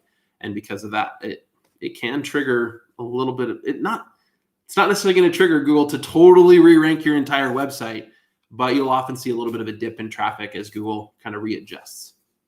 Tommy Droz, would it be a good idea to start working again on a 2-year-old blog with a few posts? Any chances it will start bringing in traffic? I wrote a response post last week and it ranked first page in less than a day. One thing I would check when you're checking your rankings, make sure you're using a different browser that's not logged into Google, because oftentimes Google, they saw that you were logged into that site, and now they know that you own that site, or at least a writer on it, and they'll show you your own site in the search results. So make sure you check that. But I don't have any concerns about a 2-year-old site that's been stagnant, starting to add new content to that. I would treat it as if it were a brand new blog, and just keep writing content on it. I don't think it's bad that it sat. It's not going to hurt the domain. But I mean, seems like your article ranked pretty quick, which is awesome. Morton Prasgard says, why are they always talking about 30 articles? And why are you always asking about 30 articles? Is it a magic number? No, the 30 article number just came from our experience. I mentioned earlier on this YouTube live just this morning, that we've had some websites where with 10 articles, that was a critical mass. That was enough to start bringing in real traffic when those articles were left there. And we don't normally do that, right? 10 articles and just leave a website. But we've done it a few times, mostly because we come up with other projects and we almost forget about them. And then we go back to them a year later and they have 10,000 page views a month. So 30 is not necessarily a magic number. Just from our experience, it's kind of a critical mass that seems to work in most niches as a starting point. Where if you're going to pick up and maybe start doing YouTube or doing something else and change your frequency of posting a little bit, I wouldn't do any of that before about 30 articles. A place under the palms, knowing regional sites are regarded as difficult to compete in. If you're going to do it anyway, would you change the competition mix? The competition mix or the content mix? Content mix, sorry. For regional sites, I don't think so. I don't know what I would do differently. Now, the content mix, again, is for those first 30-ish blog posts. By the time you've written 30 blog posts, you'll probably have an idea for the types of topics and how many topics there are and which topics require which type of post and what the competition is doing. So after about the first 30, you should adjust the content mix to be whatever it seems appropriate for the type of searches that you want to write content for. It's not uncommon to write 30 blog posts and afterwards you're like, those 10 pillar posts, that's all the pillar content I'm ever going to write on this site. That happens fairly frequently. Mike Murphy, thanks for the super chat. Very nice Yes, of you. thank you. I didn't see a Thanks, Mike. question. If there is something, let me know. Yep. How do you manage negative SEO, Jimmy Dotson? I don't worry about it. It's never been a big problem, which would be very surprising to most of you, given how People have tried it to us hundreds of times. And I mean, we're very transparent. We tell you most of the websites we're working on. We keep a few hidden so that we can grow them organically and not be accused of leveraging our audience. But we're very transparent about our sites. People try it. It has never impacted us. And I think it's just because of the type of content. Because we're not relying so much on technical SEO factors, we're relying on the on-page SEO most. Somebody spamming us with a bunch of bad links is going to do very little, if anything, to our traffic. Justin Sternod, how is blog traffic affected if I started off writing my posts, but life got in the way and I'm averaging getting up a post about once a month? Does this handicap my growth process? It depends on how much is already on there. So if you had an established website that had 100 blog posts and now you're not publishing very frequently, and if the content is pretty evergreen, it's fine. You know, let your life, kind of settle down and let's get back in there when you can. If you're early on, and at that point, we're relying on a lot of momentum. And Google wants to see that momentum, that link velocity. And so it can handicap you. Now, I wouldn't say that kills the website because you took a break. But I would say that when you're ready to come back with a regular publishing routine so that you can get a lot of content out in a relatively short amount of time. Matt Howell, why do you never talk about email list building? Is this not one of your strategies? It is a strategy that we employ. We should probably do more of it so we can talk more about it. It's something that we do on Income School, but it's not something that we've implemented on a lot of our other sites, especially once we started our Creator Studio, having other people write a lot of our content for us. On those sites, creating a good email marketing campaign and building a list is not a skill that we've taught to our writers. And so to implement that, it would require one of us going through those blog posts and putting in calls to action and stuff. And again, there was so much content being created on those sites back in when we were doing that it was just happening too fast for us to be able to keep up with it when it was just Jim and me. And so on a lot of our niche sites, we haven't been doing it much over the last few years. It's still a very valid technique. It works very well. We're not talking about it because we're not doing enough of it. And we'll do more of it and we'll talk about it more.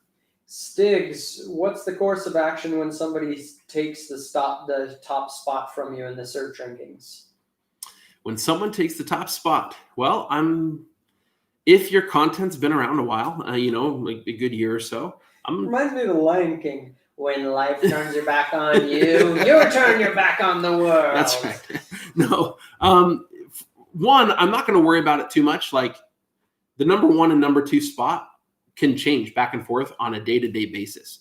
So I'm not going to worry too much when I see, oh, it dropped today, I need to change it. But if you've got a post that's been number 1 for a long time, it's well established, and now it's dropped to number 2 or number 3, then I'm going to go through that battleship method approach. I'm going to look at the competition that's starting to outrank me and try to figure out, have they actually created a better resource? And if they have, what can I do to make mine even more valuable? That's probably the approach I'm going to take.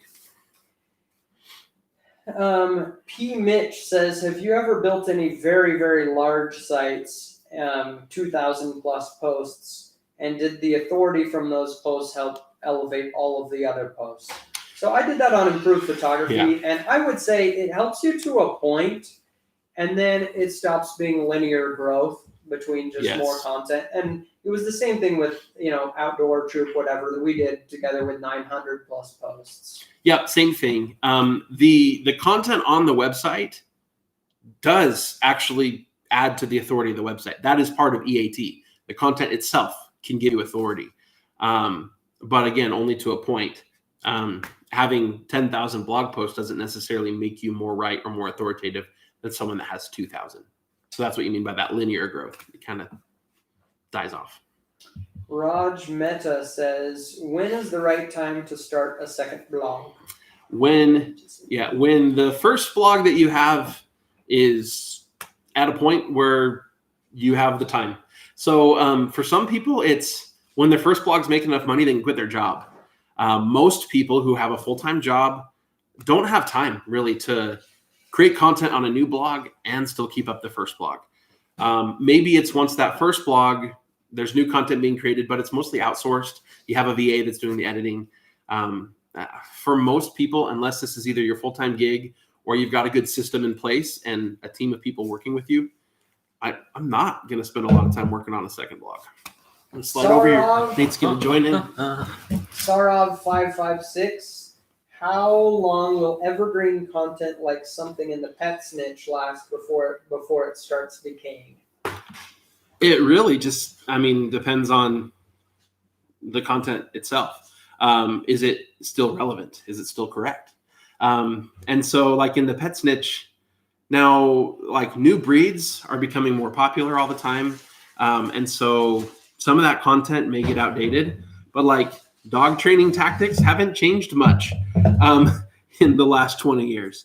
And so it's not uncommon to see blog posts from 2015, 2014 that are still ranking number 1. And so it's gonna vary a lot. I don't necessarily think that there's ever a point where Google says that's too old, let's just drop it off. If you're concerned that your content is getting old, just update the blog post a little bit, modernize it a little bit. And then we don't show the dates. We don't provide Google the meta information about when our posts were published. Akabato theme allows you to just take that off. If you are going to show a date, I would show last updated date, not when it was published. And that way, the date that's showing in the meta tags is the most recent date when it was most recently updated. Would it be smart to start a locally focused site such as for a state? Traveling, marketing tips, what would be good things to keep in mind? I think in some niches, I think that can make a lot of sense. Jim mentioned earlier real estate in Idaho. Idaho real estate is going nuts. And so if you're a realtor in Idaho, making a locally focused website and YouTube channel about the Boise area real estate market, I think would be extremely valuable. I think with the amount of people moving here and being able to generate leads for your real estate business, it'd be really good. And so if it is locally focused, and if you have a local business, like you're a realtor, then you need to include that name, address, phone number on every page of your website. If it's just a blog that's just meant to be specific to a country or specific to a state or something like that, I don't think there's anything specific you need to do. One concern I have is creating a blog with a domain name that's locally focused.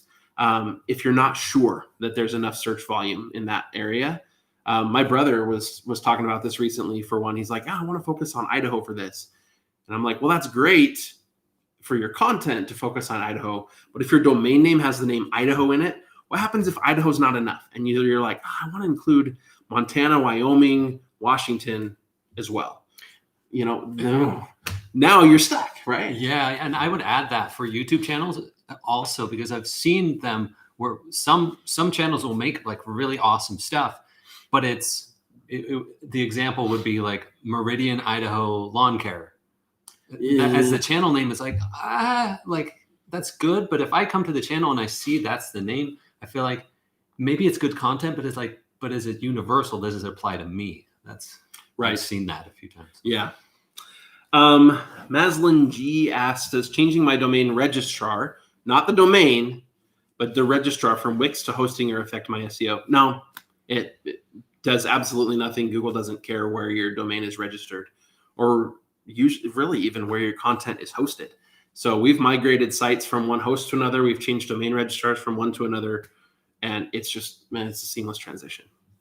Okay, Nate is back. And so he's going to answer all of your YouTube questions, and I'll be here reading him questions and chiming in from time to time. Although I got to step out in half an hour, so hopefully somebody else will be here. Hopefully they come in. I did want to mention, sorry guys, you're all going to miss out on this, but my wife did make some more treats. She brought some cheesecakes and some brownies and stuff. Yes. So have at them. They're in the kitchen in there.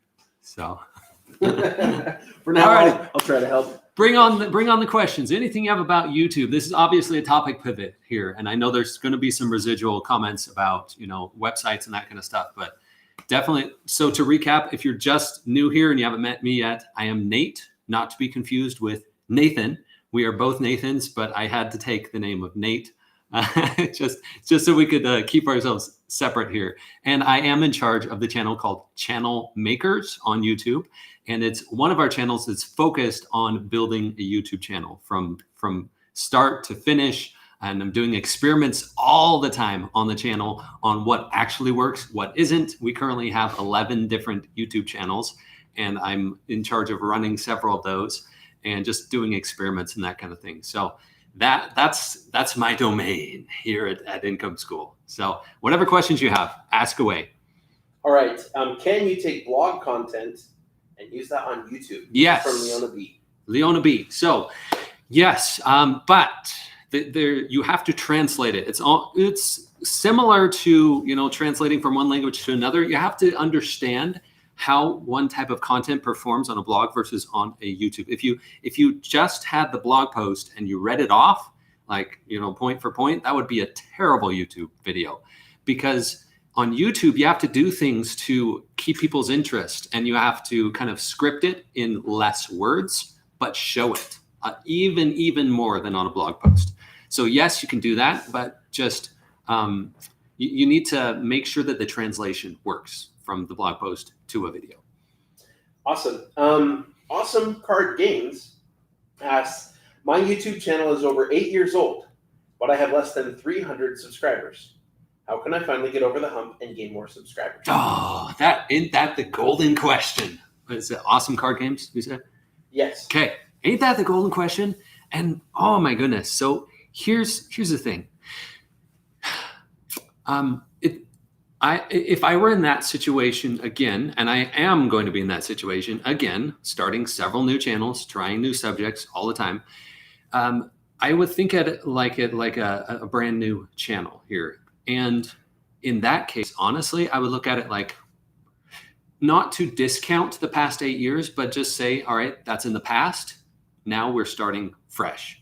And actually go subscribe to Channel Makers. And I know that's self-serving here, but I have so many videos on there, particularly the one about the YouTube strategy in 2020. If you go in there and you say, I think it's called How to Create a YouTube Strategy in 2020. It's a full webinar I did on this. And the strategy of going through this. So I will answer it here in the shorter version. If you want the full version, go watch that video on Channel Makers. But the idea there is you've got to go at it from the raw, like who is my audience? Like what kinds of content and videos do they want to watch? And then you got to answer the question, what's going to make my videos engaging on an ongoing basis? What is my subscribability? And because I can just answer a question and that's great.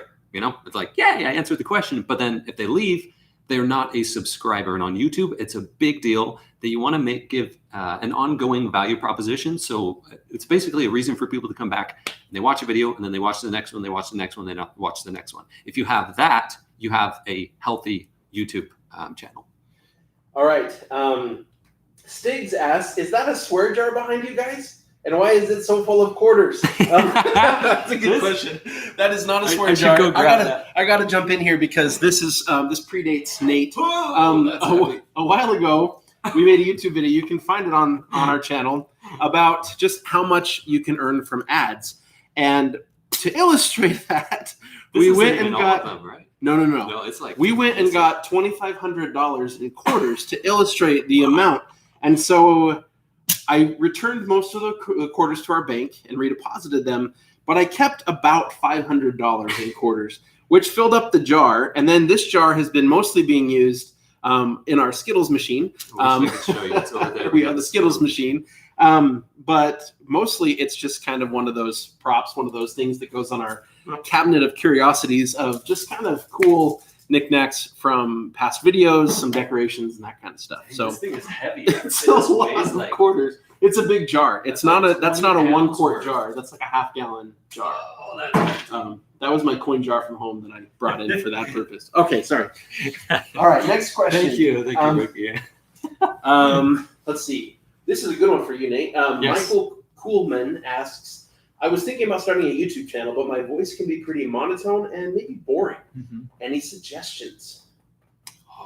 That's a good question. It's a very, very good question. So the thing is, YouTube thrives on interest. That is why it's such a good finding channel, like the browse and suggest features, which is basically when you log into YouTube, the first page you see, your homepage, and there's all those videos. Those are browse videos. And then when you're on a video on the sidebar, there's the suggested videos. It's like related to this. And it thrives on that. So when you feel like your voice is boring or you're not interesting to watch, there's a few ways you can go with this. One, you can do things to up your energy. On YouTube, I say this all the time, but if you feel like you're at an 8 energy, you're really at like a 3 on screen. The camera tones down your energy a lot. But then the other thing is, so up your energy, do things like before you get on camera, I will literally, before I'm recording a video, I'll be like I'll do crazy stuff like that because it's a way to take me from where I was to a higher level of energy. And that does help me a lot. But then directly to your question, sometimes that is just who you are. And it's authentic to honor how you do, how you present on video and stuff. And so up the energy, but don't become something that you're not on YouTube, because then that's disingenuous and they can kind of see through that. And then it just feels like you're trying to be something that you're not. Awesome. I like it. Next question here comes from Sanjeev Kumar Yadav, who asks, is it worth promoting my video with ads, like YouTube ads? See, this is something we are testing more. The jury's out on that one also. Without having actually tested that, I can see it two ways. If an ad really is genuine and it gets people to come to your channel and they like your channel and they want to subscribe to your channel, then I'd say go for it. Do that in addition to the strategies of building your channel organically. But if the ad promises something and then it comes through and then they click through and then it's like it feels salesy or like an ad, I just won't even bother with ads at that point. Personal opinion there. How do you get organic views on YouTube initially? So new channel. That is, you create videos that's a great question. Create videos that people are searching for. Meaning you find the cracks in the niche, you find things that people are searching for, but is not being answered sufficiently. And you answer it. That's the short version. And then you make your thumbnails really interesting and clickable, and you generate some intrigue. So they see the thumbnail and it's like, wait, that's the one I want.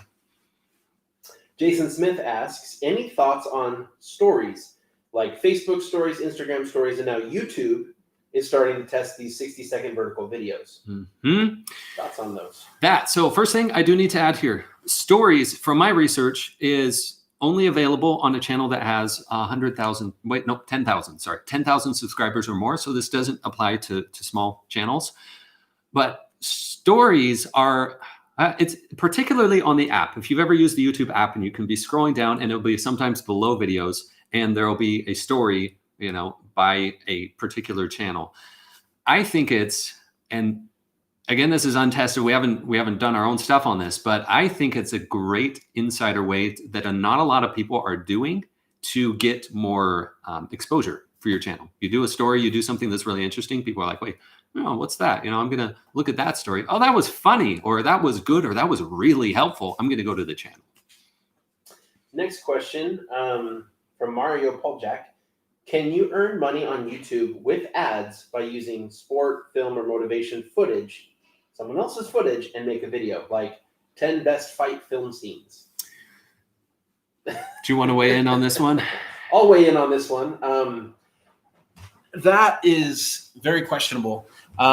There are people doing this, like one YouTube channel we've referred to before, Top 10 Zone.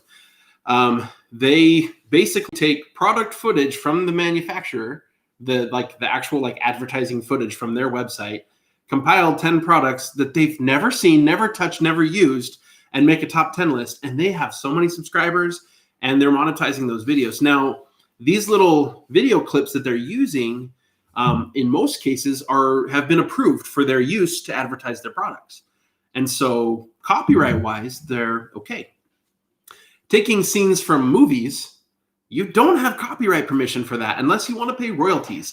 And so if you make a video with those clips and then you try to monetize that video, you are asking for copyright strikes, and your channel's probably going to get demonetized at best.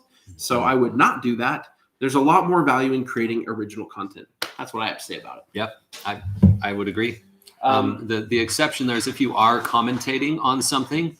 True. And you see all these reaction videos, it's like react to so-and-so's video, and you are commentating on it, like it's publicly available, and I could be wrong, correct me if I'm wrong here, but that is okay.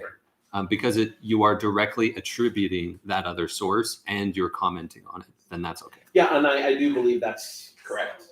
To me, it feels kind of questionable coming from a copyright standpoint, but I'm almost certain that no royalties are required when you're providing some sort of review or commentary on somebody else's thing.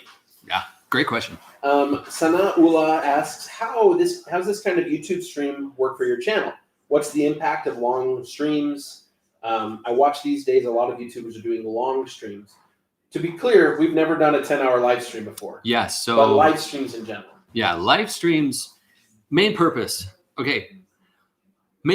live streams, connection and interactivity with your audience. Like what we're doing right now. You're asking questions, I'm answering questions, and I'm here live. I am literally sitting in this couch right now. This is not a pre-recorded thing. But so that's the main reason I would do a live, is this, to generate interactivity. It's really for your people that are already your audience, the people that follow you, that are subscribers, that kind of thing. As far as a finding channel, I don't know, because for me personally, again, I'm going on opinion here, but if I see a live stream and it's not on a subject that I'm already very interested in, it's just some random live stream, chances are I'm not going to watch it, because usually people take a lot longer to say things on live streams, and it's not so concise, like well edited and stuff. So that's just my take on it. Awesome. Student Baba asks, is autofill on YouTube search a good way to find keywords, just like in a blog, using YouTube search bar and looking for auto suggest? It is. Yep. They will, you start typing in something on YouTube and it will start showing things. And it's kind of cool because on YouTube, it'll actually show related stuff. Like if you start typing in a channel name or like a query, it'll show you things that a lot of people, that the audience that are interested in this query are also interested in this other related subject. It's kind of cool. Matt Howell asks, Ricky mentioned earlier that videos might outrank blog posts if the video is on the same page. Do you recommend making videos about the same topics as posts, but not putting them directly on the posts?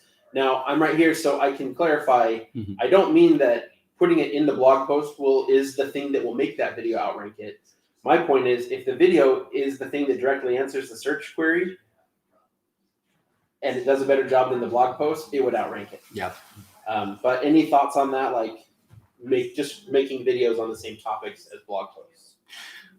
So, I feel like you already said the answer there. If a video could answer it better than a blog post, and it was my choice to make one or the other, I personally would choose a video, because it's the video and it will answer it better. Now, can you make a video and then provide a supplementary blog post that supports that video, and gives it additional insight, or gives into like the nitty-gritty step-by-step instructions with photos, that kind of thing? I think that would be a great model, where you're creating a video and then you say, and actually I have an article on my website about this, where I have a download behind this, or that kind of thing. I feel like that'd be a good strategy. It adds additional or different value, and the YouTube video can push traffic. Yeah.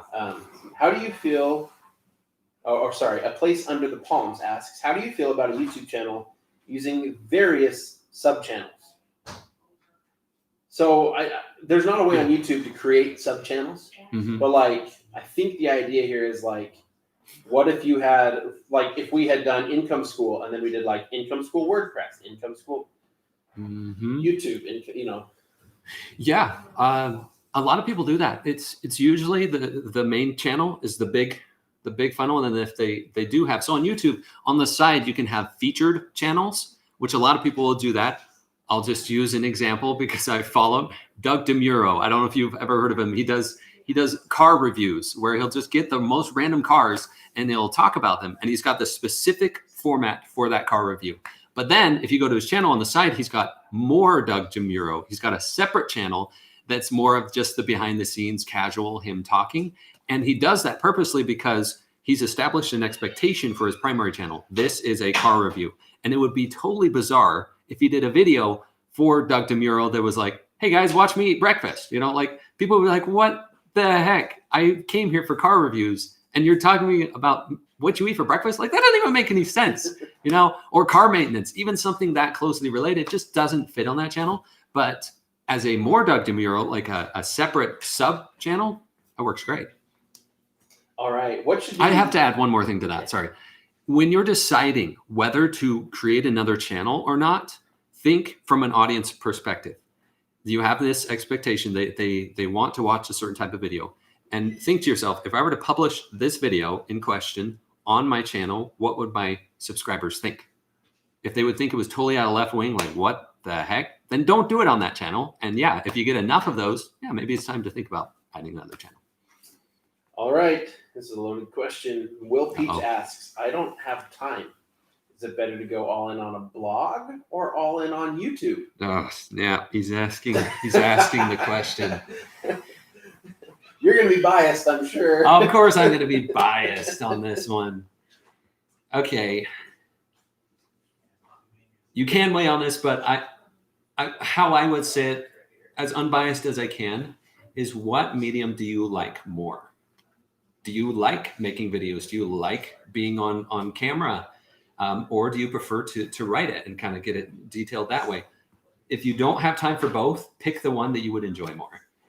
I think that's a great answer. Yes. Yes, I do think that's a great answer. And it also varies a little bit on the niche, right? Mhm. In some industries, That there are is some very true. areas like it's just visual and YouTube's going to be better. And in some areas, a blog is going to do great. Usually YouTube's going to grow a little faster than a blog, but it's also hard to sell a product directly on YouTube without also creating a website. Mhm. And so if you're going to go all in on one, just pick one. I mean, all right. Great. Student Baba asks, Great what, question.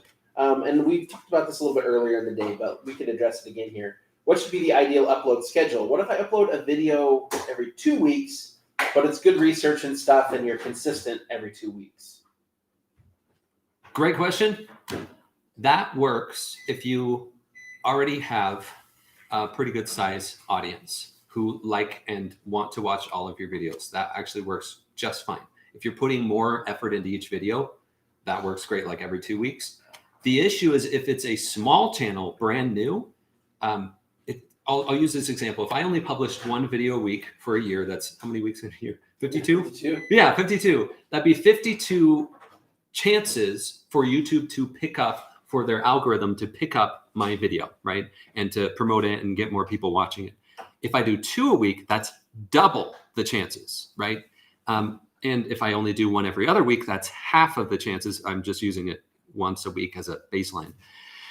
So if it's small, I would hesitate to do that, because you want to get a baseline of content on there, and you want to have a lot of chances for YouTube to say, this is good, I'm going to promote this. But as it starts snowballing at that point, then yeah, absolutely. Yeah, and do I'll that. add in, because this one confounds me.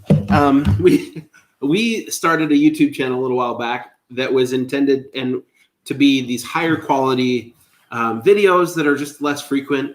And we even stuck with one a week, and it's just never gone anywhere. It did not pick up. Whereas, I mean, that's not the schedule in Project 24. We don't teach one a week in the beginning, right? We want as many chances as we can get up to a point. And then I see channels like, I always use the example of Mark Rober, Yeah. because he puts out a video a month. One One. every month. But every video was a month worth of work. Yeah. And And it he's shows. great on camera, and he man. does a fantastic job. And so I'm like, well, how did that work for him? And frankly, I never heard of Mark Rober until the first glitter bomb. And that thing went viral. Why? Because it was an issue, porch pirates, people stealing your packages. It was an issue that a lot of us can relate to at the perfect time. It was right around Christmas time. And this thing spread all over social media. And so he got tons of subscribers, tons of views. YouTube's like, okay, cool, this video. And then everything he's put out since then does the same thing. And because he was successful there, he steps it up. And in his newer videos, he's doing collabs with Dude Perfect and Shaq. I mean, guys, come on. And so it's awesome.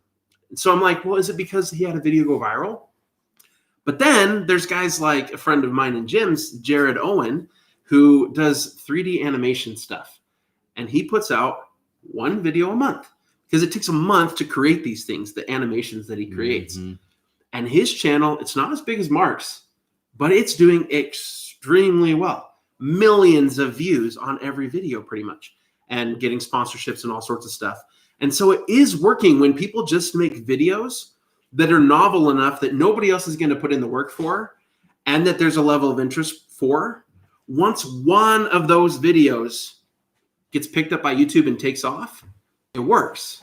The problem is that with only a video a month or a video every 2 weeks, you're giving YouTube less opportunities to pick up one of your videos. And so it's less of a sure bet. And so that's, there we go. That's my take on it. Yeah, I agree. All right. Miguel asks, do you believe in backlinks? Do I believe in backlinks? They are not real. They're not. I think they're a figment of imagination. I'm just kidding. In building backlinks, I mean, you know, Jim and Ricky, that so if it's like, do we promote doing them, or actively pursuing backlinks? No, it's you create good content. I'll just apply it to YouTube. If you create a video that's just so awesome, so shareable, and so helpful, people are going to link to it. And your video, they may even embed it on their page because it's exactly helpful and that kind of thing. So yeah. Create good content. You're gonna get backlinks. Okay, let's see. We have here Life on the Clothesline asks, shiny object syndrome, jump around or stay in one niche? When is the soonest someone could start a second niche? On any go niche. for it. On any Yeah. YouTube or blogging, I would say. So see, here's the thing here. You gotta, I'm going to come back to the things that you enjoy thing, right? You start a niche and you niche. I'm going to say niche. You start a niche and you start getting into it. And the bottom line is it's going to take time for it to gain traction. Whatever you do, it's going to take some time. And what I would hate to see happen is for someone to start something and then feel like, oh, that's not really what I want, but then kind of leave that going and then start something else and then kind of leave that going, the shiny object syndrome thing. It would be better in this case to, if you start something and you're like, okay, I'm going to see this through, to build it to where you have a significant audience. I'll just apply it to YouTube here. If I have a channel that I'm building and I'm starting to see that an audience is growing on it, and I do want to do something else, I would do it at the point where I'm able to, that channel is performing such that I can outsource some of the stuff like the editing. I can pay an editor, I can do that kind of stuff. So I can take some of the chunk of my time that is currently on the first project, and I can outsource that, pay someone to do that, and then move on to creating the next channel. Andy Haffel asks, what is the best structure for a YouTube video? That's a great question. Depends on the type of video you're doing. If you're doing a talking head type video where you are answering a question, you're doing something helpful, you've got your hook. It's your first 30 seconds or less. Give them a strong, compelling reason to be there and to stick around. Like you're answering the question of why did they click there, and is this video going to deliver on that click? Like if the thumbnail and the title promise something, your hook had better be very intriguing and in some way answer that and say, yes, this video is going to answer that. And then after that, you go through, you say, okay, here's my hook. Here's a brief introduction, who I am, what I'm going to do with this video. And then you go to each point after that, kind of tying them all together. And then you have your conclusion. Conclusion, I will say a thing on conclusions. They don't need to be like, and that's it, everybody. Here's a great video, and hope you guys enjoyed this video, and go ahead and like and subscribe, because what happens is as soon as somebody feels on YouTube, if they feel like a conclusion is happening, they will click away. That's just, it's behavior. They see it, it starts feeling like a conclusion, they're going to click away. I like to do it where it's right to the last second. They're there, and then they're like, oh, the video ended. Oh, cool, because it builds watch time. That's good. YouTube loves that. All right, Scum asks, I have 250 blog posts, but no YouTube channel. What is the best way to transfer these over to YouTube? This is a niche where it's hard to get footage, so I'm unsure about how to make a good video. Oh, I wish I knew what the niche was in this, because I could give specific examples, Scum, to what you're saying. So you have 250 articles and you're wanting to start a YouTube channel. You don't have a YouTube channel. Oh man, that's going to be tough. I'll just have to use an example here. So if I have, I just always use lawn care. That's my example all the time. If I have a channel about a blog about lawn care, and I've got several articles, maintenance articles, review articles, that kind of thing, I would look at each article and ask myself, would this make a good YouTube video? As is, like the layout of this video, of this article, would it make a good YouTube video? Hey, by the way, Scum says the niche is animals. Animals. Okay, there you go. It's hard to get footage of it. This must be like blue whales or something, because it's obviously not like a pet. Said wildlife. Okay, wildlife. Okay. In that case, you're going. It's either you got to go out and get that footage yourself, or make it so that the video is explaining it, but in a visually engaging way. You'd say, okay, if I'm talking about caribou, and how to find places to hunt caribou or something, I would give some real examples of that and take the blog post, say, this is the content. Will this make a good video? And how do I make this more interesting of a video?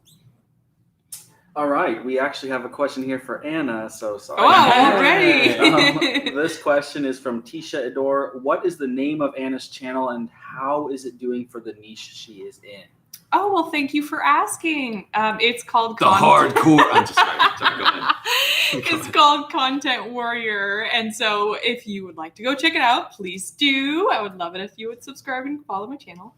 But it is doing pretty well. It's pretty young. I started it only just like a little bit, like a few months ago, maybe less than that. And recently, I talked about this earlier, and briefly, I'll just remind people that I went live for 7 days straight every day at the same time. And that actually helped catapult my channel quite a bit just recently. I got quite a few subscribers from that. So just in that amount of time, I'm inching closer to that 1,000 mark. So my goal is to be to 1,000 in September, which I'm really excited about. So I noticed with Channel Makers, formerly Vid School, that once we got to 1,000, it's like, okay, then you started to see that growth come in consistently. And the consistent views, like the consistent, I can kind of start to predict how many views each video will get, which is pretty cool. All right. Stuart McKay says, I'm too handsome to appear on YouTube. How can I make YouTube videos about my property-based website without appearing myself? Is a narration style okay? That's so good. I Too love handsome. that. I'm going to use that. I'm too Can't handsome. possibly show up. I would get, my answer here would be yes, absolutely you can. There was one, I'm trying to remember, there's a YouTuber who does car maintenance, and you very rarely ever see the guy's face because he films almost, he's using his hands all the time. But I swear he must have a camera on his head or something, and he's just talking while he's doing it, you know, and he's kind of showing, he's demonstrating, he's giving footage. That kind of thing actually works very well. If you are engaging and you make sure your subject is continuously interesting, Right. I'd say no problem with that. And if you're telling a story visually still, making sure that your video is super engaging and visual and interesting. And even though you're not showing your face, if you're narrating it and showing your hands, you can still tell a story in a way. You can still kind of gauge the type of person they are, which is really cool. But if you'd rather focus on the information and the content, then that is a way to do it. Yeah. All right, Tisha, who asked the question about Anna's channel, says, awesome, I just subscribed. Thank you. And another question by A.T. Williams, how do you memorize your scripts? Oh. Okay, I gotta answer this one, and then I'm gonna peace out for a little while here, and I'll leave you guys with Anna. How do you memorize your scripts? First of all, I wouldn't. and okay, so that's this silly short answer, but really, it's with YouTube videos, it's about a conversation, and it feels really weird. We're actually, we're talking to a webcam. I wish I could show you guys what we're looking at. It's just a little lens, you know? And if I looked at myself, I'd be looking down here, and that would just be odd, right? But when it comes to, with YouTube, you're creating, you're having a conversation with your audience most of the time. So if it is something that can be done in that way, I did a video on this on Channel Makers. You can look it up. But it's a matter of you create points. These are my top 5 points I'm going to cover in my video. You look at the point, and then you look at the camera. You keep the camera rolling, and you just say the point, and then you pause, and you look, and then you say the next point. And then in editing, you can just see the quiet points where you're not talking and just clip those parts out. If you do have to memorize something, then that's a whole different subject. If it's a very technical thing, at that point, if you need to say something exactly, what I would do is actually read it off, and then in post editing, add it on screen, like the text of what you're reading off, or a visual or something like that. So it's not obvious that I'm sitting here reading while I'm recording myself. Another really cool thing that they can do is like switch shots and use B-roll to cover where you end up cutting and editing. If you do have to edit, you could, we did this recently for another, actually a website overhaul, but we had 2 different cameras, 2 different angles. And so when the gal was doing her video, when we need, it was a sales video. Yeah, for sorry. context. When we need, I don't want to give too much away. So that's why I'm being very timid about it. We helped her make her sales video, and it's really good. Anyway, so when she was sitting there, she did an awesome job. But there was maybe one cut or something. And just for a change visually as well, you switched the camera angle on the shot to the other camera. So then the audience doesn't even know that you actually cut there. And so it looks like just a full edit. It's pretty slick. Yeah. You do that. Alrighty, I'm going to leave you guys to Anna. Thanks, Nate. All right. So really quick, I saw a question. I'm just going to jump in here with You come on. Just really quick, I saw a question. Somebody asked if we have posted a schedule about who's going to be on when. No, we haven't. We're all kind of just dropping in when we have time in the middle of our projects. So you're just going to have to jump on whenever you have time and see if you catch us. So anyway, I just wanted to clarify that really quick. All right. Question for you, Anna. Let's see here. Okay. So a question from Water Fasting Results. Will people care about my personal water fasting journey? Rest of the video that could do really well for you. Yeah, and I would just add on that. You can't see me. You but can I'm come. here. You can I'm come here. in here. No, I just want to add a little bit. Okay. For just getting started with that channel, I would just 100% make sure that they're searchable videos. Yes. Because if you just frame them as kind of like a vlog of you and your journey, Yeah. people just won't be able to find them. Even Right. if they're interested, they'll just fall through the cracks. But if it's like a Yes. searchable term, like how it works, why you do it, those type of things, I think will help your channel be more findable and searchable. That is a really great point. And so people will be searching for those kind of search terms, right? It's such a unique thing, such a unique experience. You can be the resource for them, but like you said, they're going to be searching in YouTube. So make those videos first. That doesn't mean that you can't ever make more interest type vloggy videos, but you're going to have to wait maybe till later.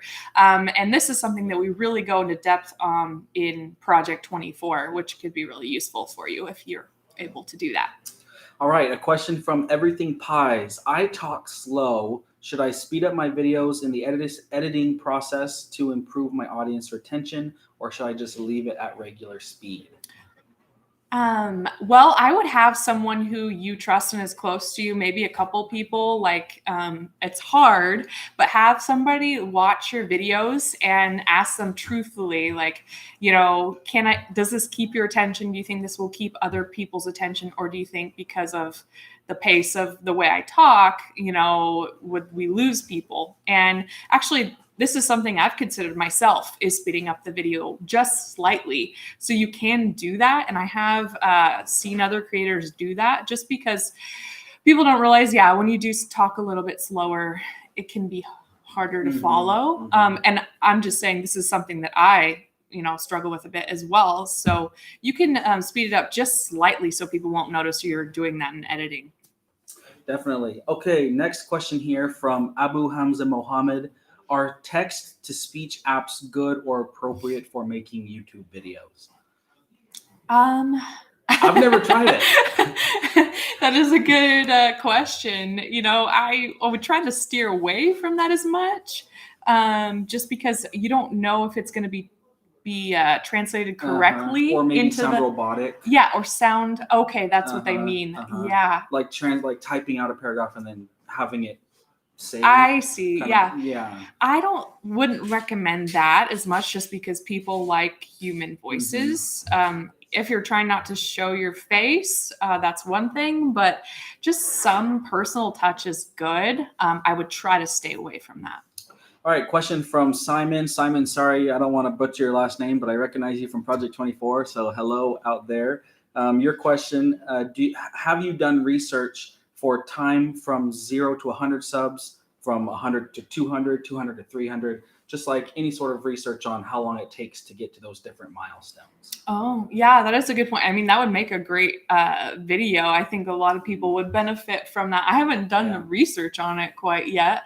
I know for me, just generally, I know we've said this, but consistency is seriously number one to get that subscriber growth within those first 500 subscribers. That's the only way you're going to get it, is publishing consistently on the same day at the same time every single time. So the viewers and the subscribers that you do have can count on your videos and know when you will be publishing.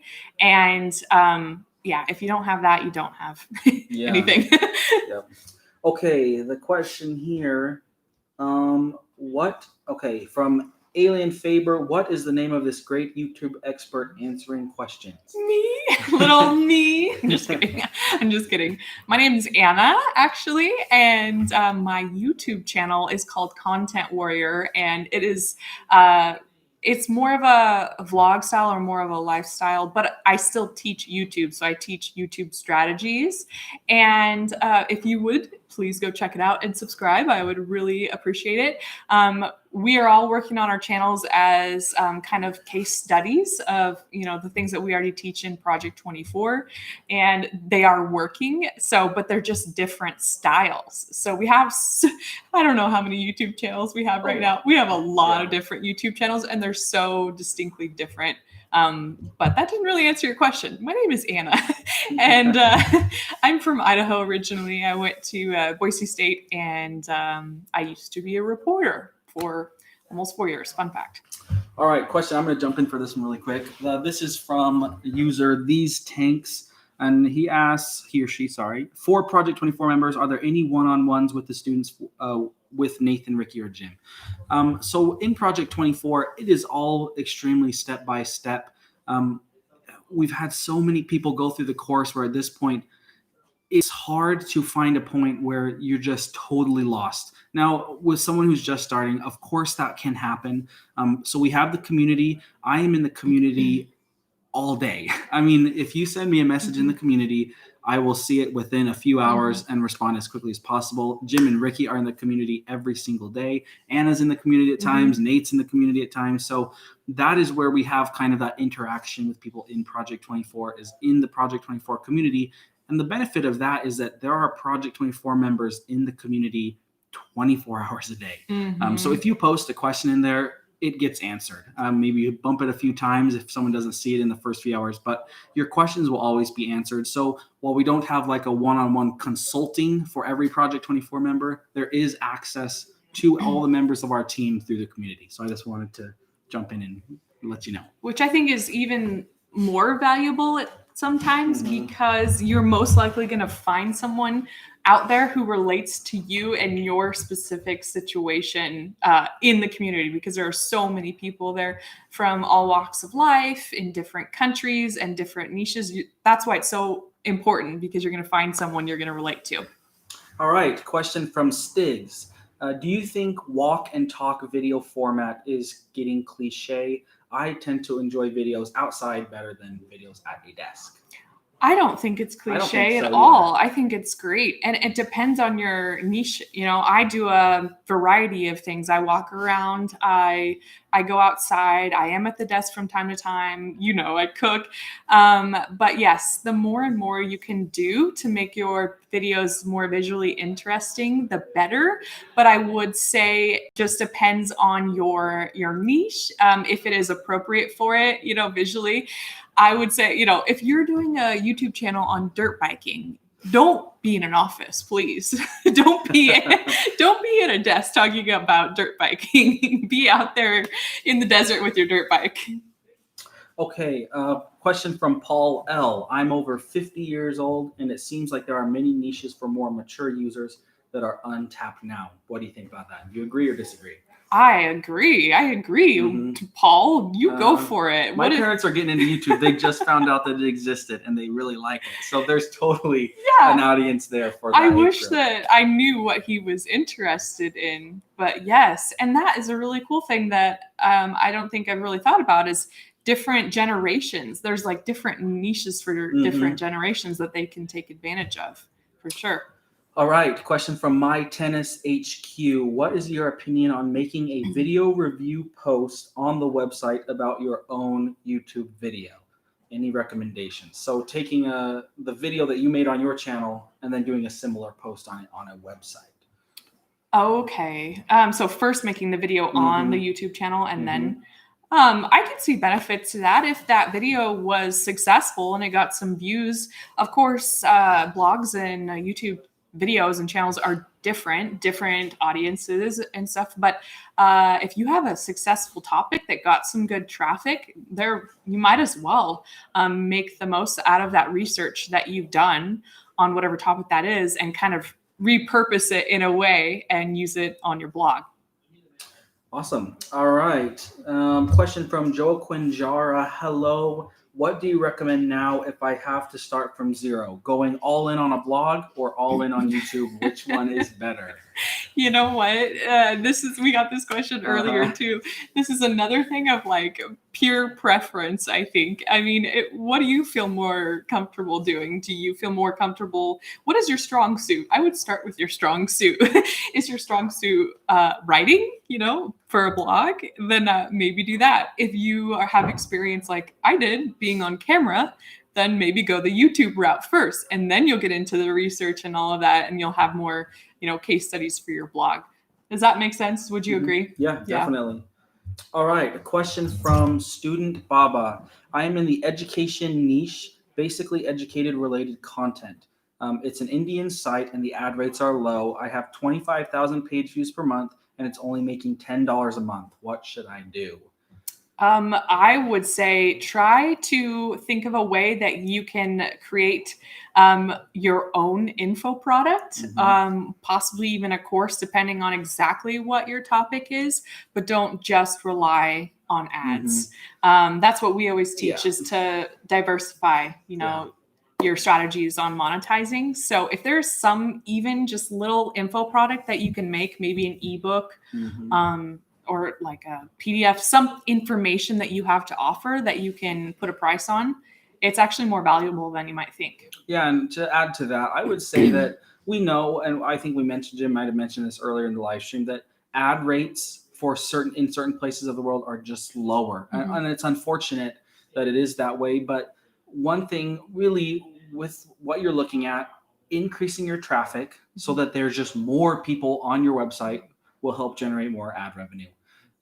So creating more helpful content, hitting more of those topics that will bring more users to your site. And then what Anna said, create an info product where maybe it's not terribly expensive, just something that pretty much an everyday average user could need, but that they could also afford. And then try using that to market. And then if there's any opportunity for affiliate, I would look into that. But yeah, just kind of diversifying your monetization is probably going to be the best bet because ads sometimes just aren't going to do it. Yeah. Do you want to sit here? No, I just thought I'd throw that in. That's what we teach for YouTube and blogs is don't just depend on ads, especially, and don't just depend on one form of monetization. Try as much as you can to like diversify different strategies so that way you don't have to depend on that. You don't have to just put all your stock into that one. All right. This question is from Lemons Understand Me. Are there any requirements for adding a custom video thumbnail? I know YouTube used to have some, but I'm not sure now. There are requirements as far as size, which I don't have off the top of my head. Do you? But you can easily just search it. So you can search that up pretty easily. It just depends on what quality of thumbnail you want to use. So we shoot our stuff in 4K. Yeah. So we want all of our thumbnails to be equal. Yeah. But you could just search that up. So depending on what you're shooting in, what your equipment is capable of. Right. Yeah. So that's the basis. They just have that size requirement that you have to make it depending. Some people use programs to create theirs for free. We use Photoshop and we design all of ours from scratch. So we have to know those requirements in order to create them. But I know other, resources like Canva or whatever, they just have like a theme ready to go for you. Yep. All right. Question from Mustafa Gungor. Sorry if I butchered that. Is Pinterest traffic worth spending time on, or should I focus on writing content? I have read a lot of people complaining about Pinterest traffic not translating to clicks. Pinterest. Do you have anything to add on that? Yeah, I would say it really depends on the niche. We've seen a couple times where members of Project 24 and other people that we've talked to have a lot of success getting traffic from the work they do on Pinterest. But it really just depends. Yeah. There are definitely topics that are more Pinterestable, and then some that just aren't. Welding, it might not be the most Pinterestable topic. I honestly don't know. Maybe it is. But if you're in like any sort of arts and crafts or, cooking, all those things makeup. where visually it's really important. Like you want to see images of all those things. That can be really helpful. But it really just depends on the niche. I would try it out to see if it does work in your niche. And if it doesn't, just go back to creating content. Yeah. That'll be the most valuable thing. Yeah, I would say it could be beneficial like as a route to get to your blog if you're in one of those kinds of niches, beauty or decor, food, those types of things, but I wouldn't necessarily rely on it. All right, the question here from Jorge R. I literally thought the door behind you was the bathroom. Is that the door to the bathroom? No, it's not. We actually strategically placed this so you would not see the bathroom door. This is actually just another office back here, and so Nathan sits back there, and Brad and Andrea, who you'll meet later, and I think Jim just popped out of somewhere and into another place. So no, that is not the bathroom.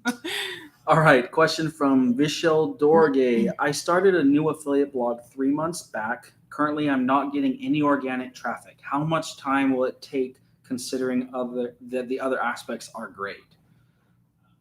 5 months, 5 to 7 months from now.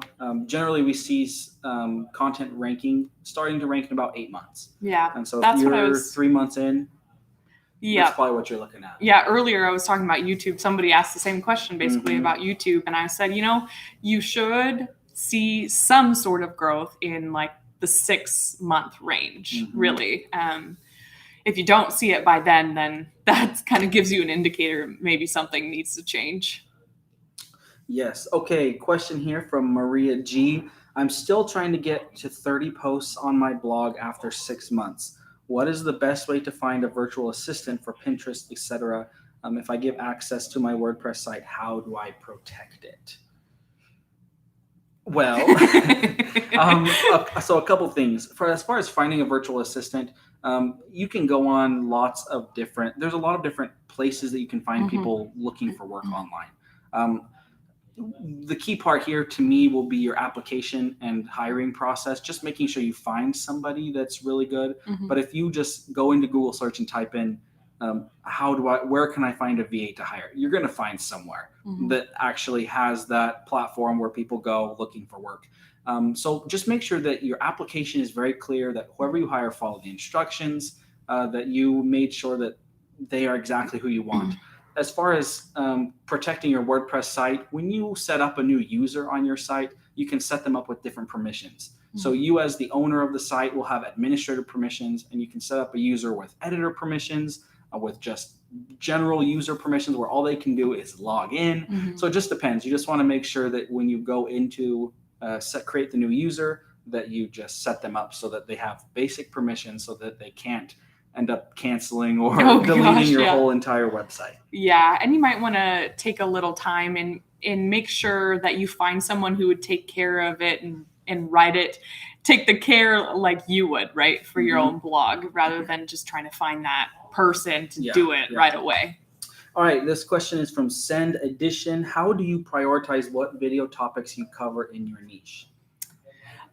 So it's a lot like blogging. You actually come up with a list before you even start your YouTube channel. First of all, it all goes back to picking your niche. So you go back to you want to make sure you monetize your channel. So once you figure out that your niche is something that you can monetize, you go out there and make sure that you can make videos about it. So you make a big list of all the ideas that you have for videos, and all of those videos that you make in the beginning should be searchable topics.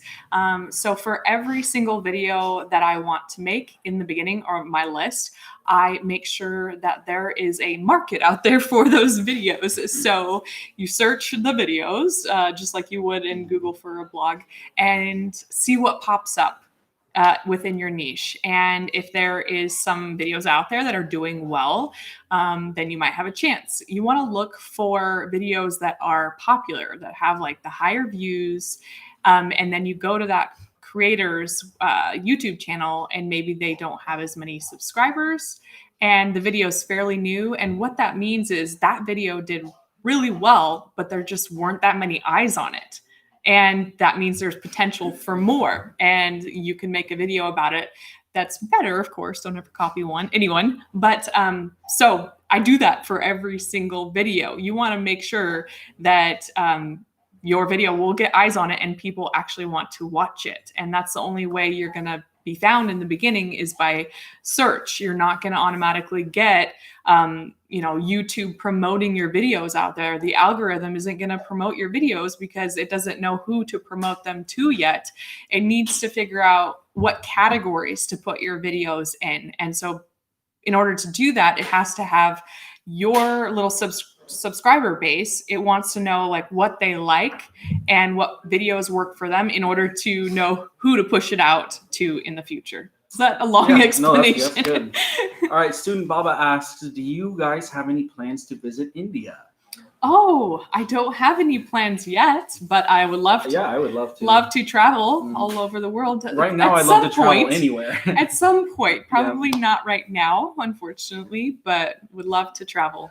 Yep. All right. Jay Kale asks, what is a good approach? Focusing on one site and growing it very big, or having multiple niche sites like 10 to 15 to keep it diversified?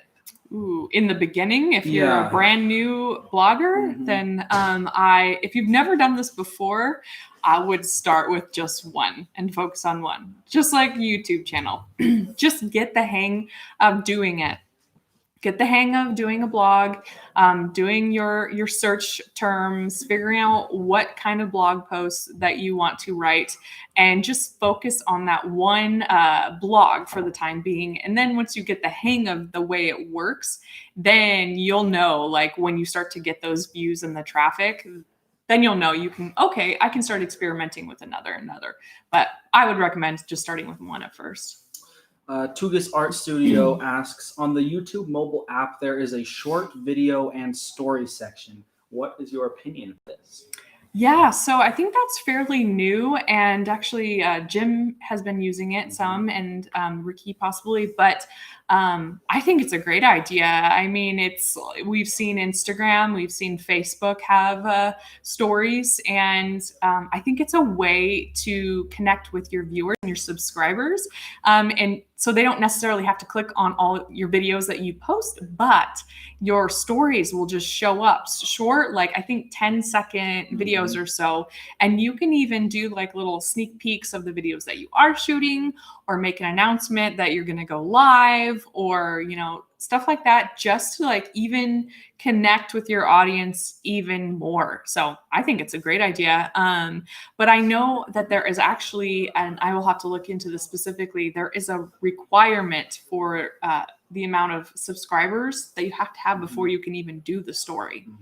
So you might want to check into that. It's 10,000. Yeah. I think it might be 10,000 subscribers. It's 10,000. It's 10,000.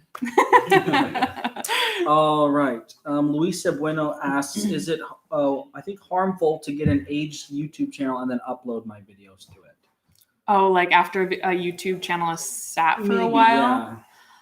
I don't think it's harmful. I think if you have a subscriber base, I think run with it. If you like, it's been a year, a couple years, and you made a few videos on there, and like maybe you're not so passionate about the YouTube channel anymore or that specific topic, then maybe just start over.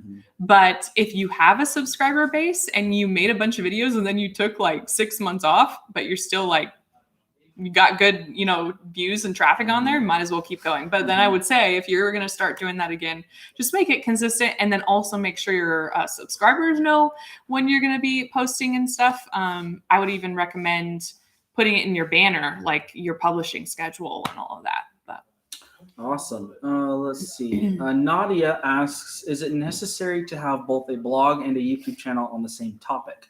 How do I decide when to do which?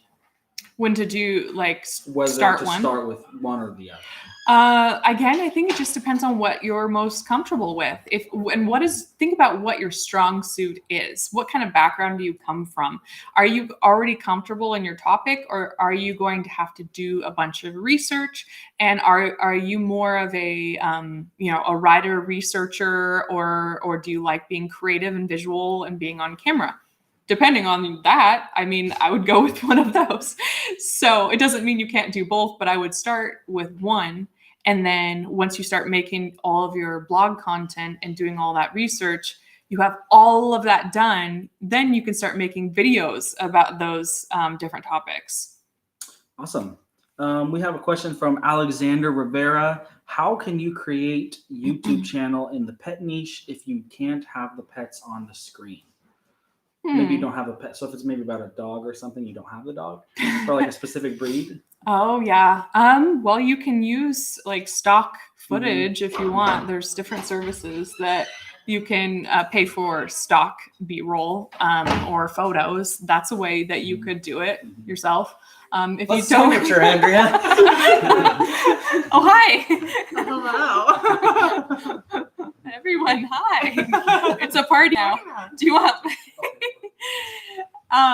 Someone was just asking if you want to make a pet YouTube channel, but you don't actually have the animals to film. And Yeah, how would you do that? Go to shelters, go to all your friends, Yeah. post on Facebook and say who has a dog.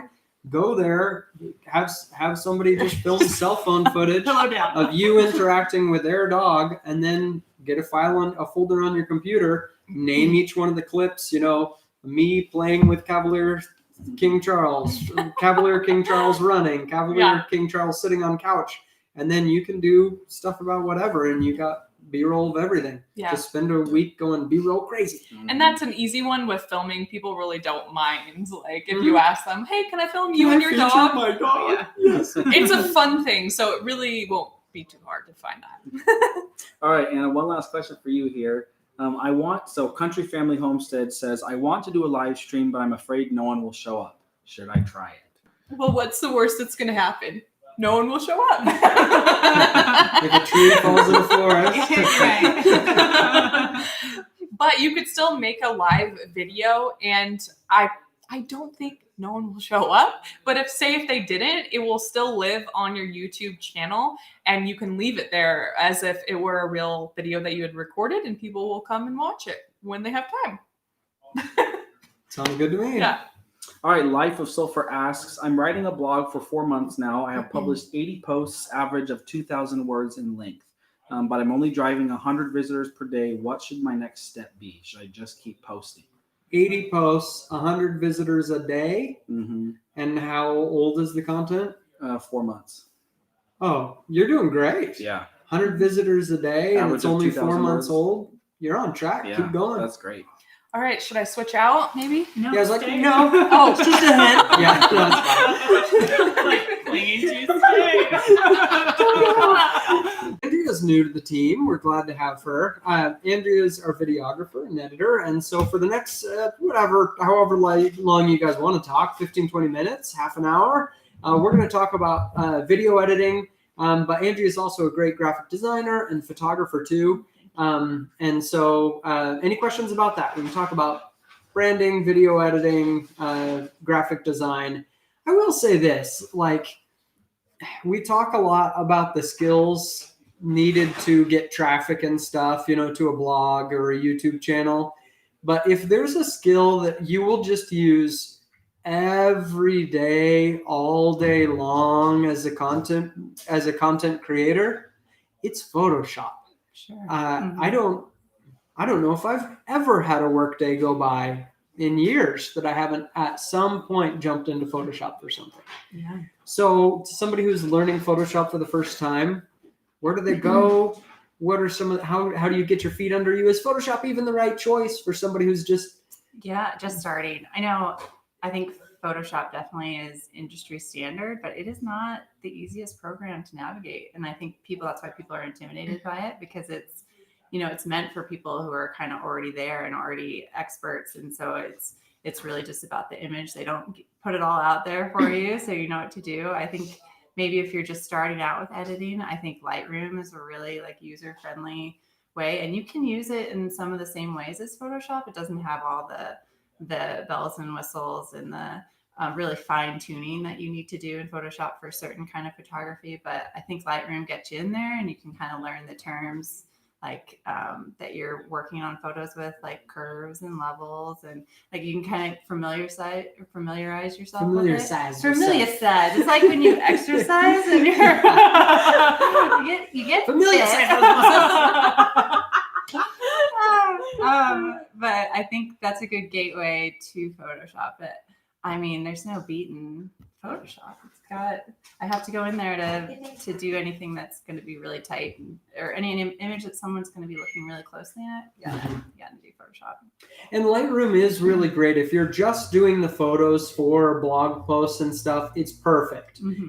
It's export feature, I think, is better than Photoshop's anyway. Yeah, batching, like with a lot of images if you're sorting through. Really great. And it's great because if you're, we talked about B-roll for videos, you kind of want to do the same thing with photos for a blog. I mean, if you're going to be talking about whatever it is, I had my photography blog or pellet guns or whatever, like go take a ton of photos and then you're good for like 6 months. Yep. You have all your photos. Anyway, the reason I mentioned that is Lightroom is excellent for categorization of photos, You can, like, being able to keyword find images. it.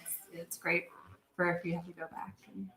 The place where Lightroom is not at all ideal is text on the picture. And that's what we do a lot for YouTube thumbnail, thing like that. Yeah. The good news is Adobe offers for $9.99 a month I think it's called the photography plan, that you get Lightroom and Photoshop together. Yeah. Pretty cheap, really. That's what I'm on. Yeah, I'm that's on great. the 999 plan. Yeah. I have an idea for you guys. Someone said, where did the photographer lesson on P24 go? I really liked it, but didn't quite finish. I actually received a blue ribbon at the county fair, first ever entry, after watching the first few photo lessons. Congrats. That's awesome. Yeah, I sold improved photography, and so we lost the video course, but it is there. I guess if you did want to watch the photography course, I don't own improved photography anymore, but go to improvephotographyplus.com and you can watch all of the photography courses I made for many years in there. It's only like $10 a month or something, and you can cancel anytime. So go watch courses there. Improvephotographyplus.com. But again, that's not a pitch. I don't own it. Let's see. How about video editing? We get questions all the time how we do our little slide in titles and stuff on our videos. Sure. Well, there's definitely transition features we mostly use Final Cut here in the office. There are other programs like Premiere and that it's really just like what you prefer. I think they're both comparable. But yeah, it's just, there's on the side, sometimes they hide this menu from you. So you might have to look and make sure that it's visible to you as you're editing. But there's just transitions that you can like click and drag onto the photos, and there's a lot in there. There's some that range from the cheesier side, the swirl into the next photo, or the zoom in and shoot out. Like you can get pretty creative in there, or you can just do the basic like cross dissolving or the white that you mentioned. But yeah, I think it's just on your toolbar. You just sometimes have to make it visible so you can find it. And we also use Pixel Film Studios, a lot of plugins from there. Yeah, those are great. For doing those. They makes you look pretty good. It does. It makes you look like quick. you're an animator, and really you're just you just have a good drag plug it in there. Someone said Affinity Photo or GIMP are cheap free alternatives that work similar but don't have Adobe's monthly price tag. Yeah, and GIMP is good software. And if that's what you can do, great. You may want to just go to something like Canva instead of GIMP. I'm glad GIMP is there as an option, but I kind of feel like eventually you are going to want Photoshop, even if you have to save up for it a bit. And so why learn a whole program and then have to relearn later? Yeah, you just might have to bite the bullet. Like it does feel daunting to learn Photoshop, but it's just what does it all. So you're editing for all of our channels, and it's keeping you busy. We put out, so some of you may not realize, every single week we have a video go out on Income School. Anna does 2 videos on Content Warrior. Nate does 2 videos on Channel Makers. Nathan does a video on WP School. Ricky and I do a video on Margin. Backfire has 2 videos go out. And we did the 5224, where we made 52 videos in 24 hours. Oh, and we did 5 channels of that. I didn't do the math as we were going through there, but we're putting out about 15 videos a week, plus these big projects where we did 250 videos in some batches. I mean, we're just putting out a massive amount of content. Plus, now we're little sneak peek. We're maybe opening up Project Rexburg again, and so we're putting out a ton of blog content as well. And so, with all of the channels coming through, how do you handle video editing quickly on a video? And the reason I ask is that's most of these people, while they may not have 15 videos to do a week, they got a job and they got other things, and so they can't spend half a day editing a video. Yeah. I've learned in my time here, I mean, I'm relatively new, been here about a month and a half, but just in that time I've learned it's like the process, right? It's how you start.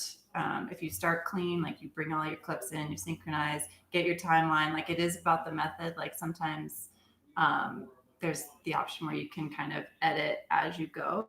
And I think get really refined. That can maybe take a little bit more time. I think it's worked out for me, especially since I'm having everyone review their videos and make changes and suggestions. Like it's been helpful to lay it all out there and then do the fine tuning once I've, checked and make sure we have everything clipped down. There's no extra footage that I'm going to be editing and then having to take out later. Like it saves some time to like get the timeline, the story, everything kind of nice and tight. And then you can add your titles, then you can like clip your sound, and then you can adjust your color and your, it's worked out really well to kind of start that way and then end with like the really fine tuning.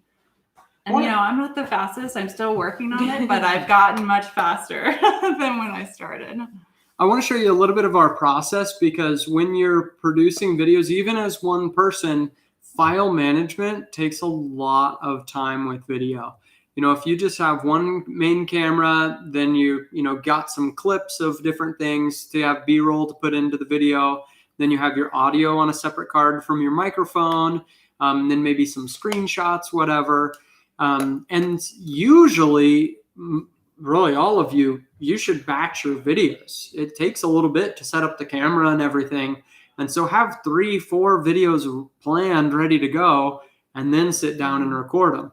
And once you do that, then you will lose videos.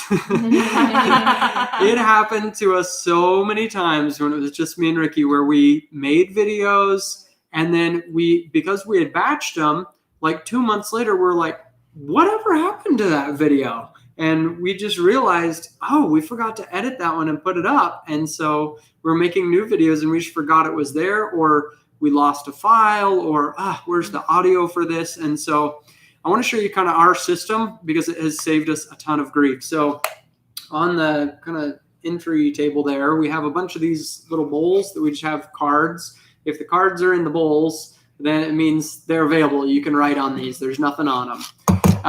And then after you record your video, we got these Pelican SD card cases, and we take the card immediately when the video ends. Oh, there's tape on this one. We put tape on it to say what the video is, so we'll remember what it is, so Andrea will know. Yeah. And then we put the cards backwards like this, so you can see the copper if there's data on it. And so if anybody sees one of these around the office left out in there, you can see the copper. It means that's a live video. It's like holding a hand grenade. You do not want to lose this thing. And then if we're just taking cards out with us into the field or something, we'd flip it around so you can see the label.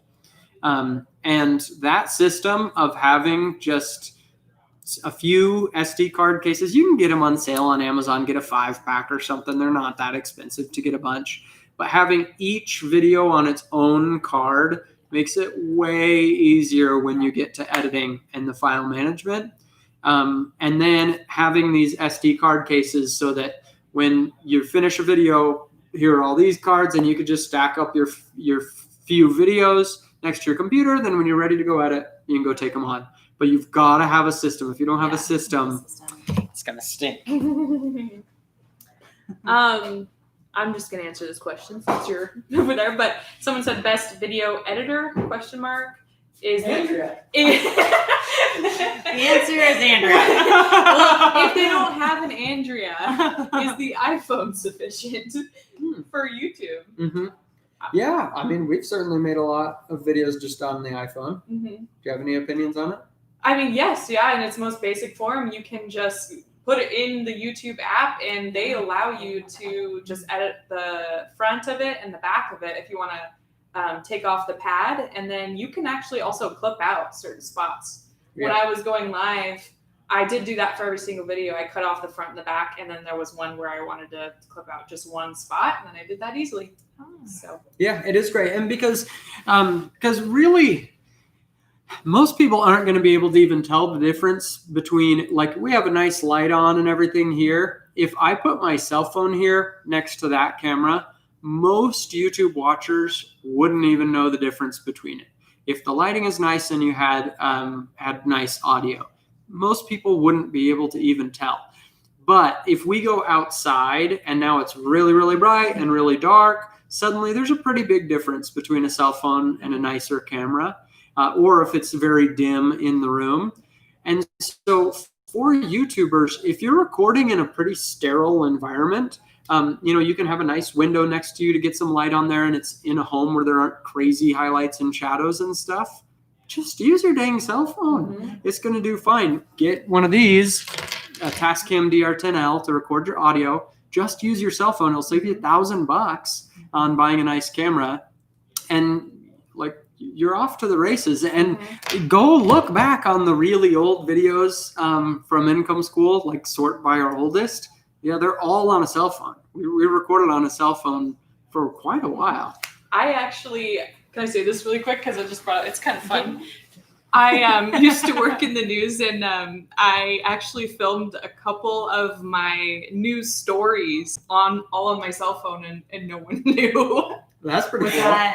Was that because the camera was The camera malfunctioned. Oh wow! Okay. Yeah, so in back 4 up. years. I mean, Okay. that's going to happen, and I Of couldn't course. go back, and so I used the mic audio, but I used my cell phone, and it broadcast, and no one knew. And no one knew. There you go. So there you go. That tells you it can work.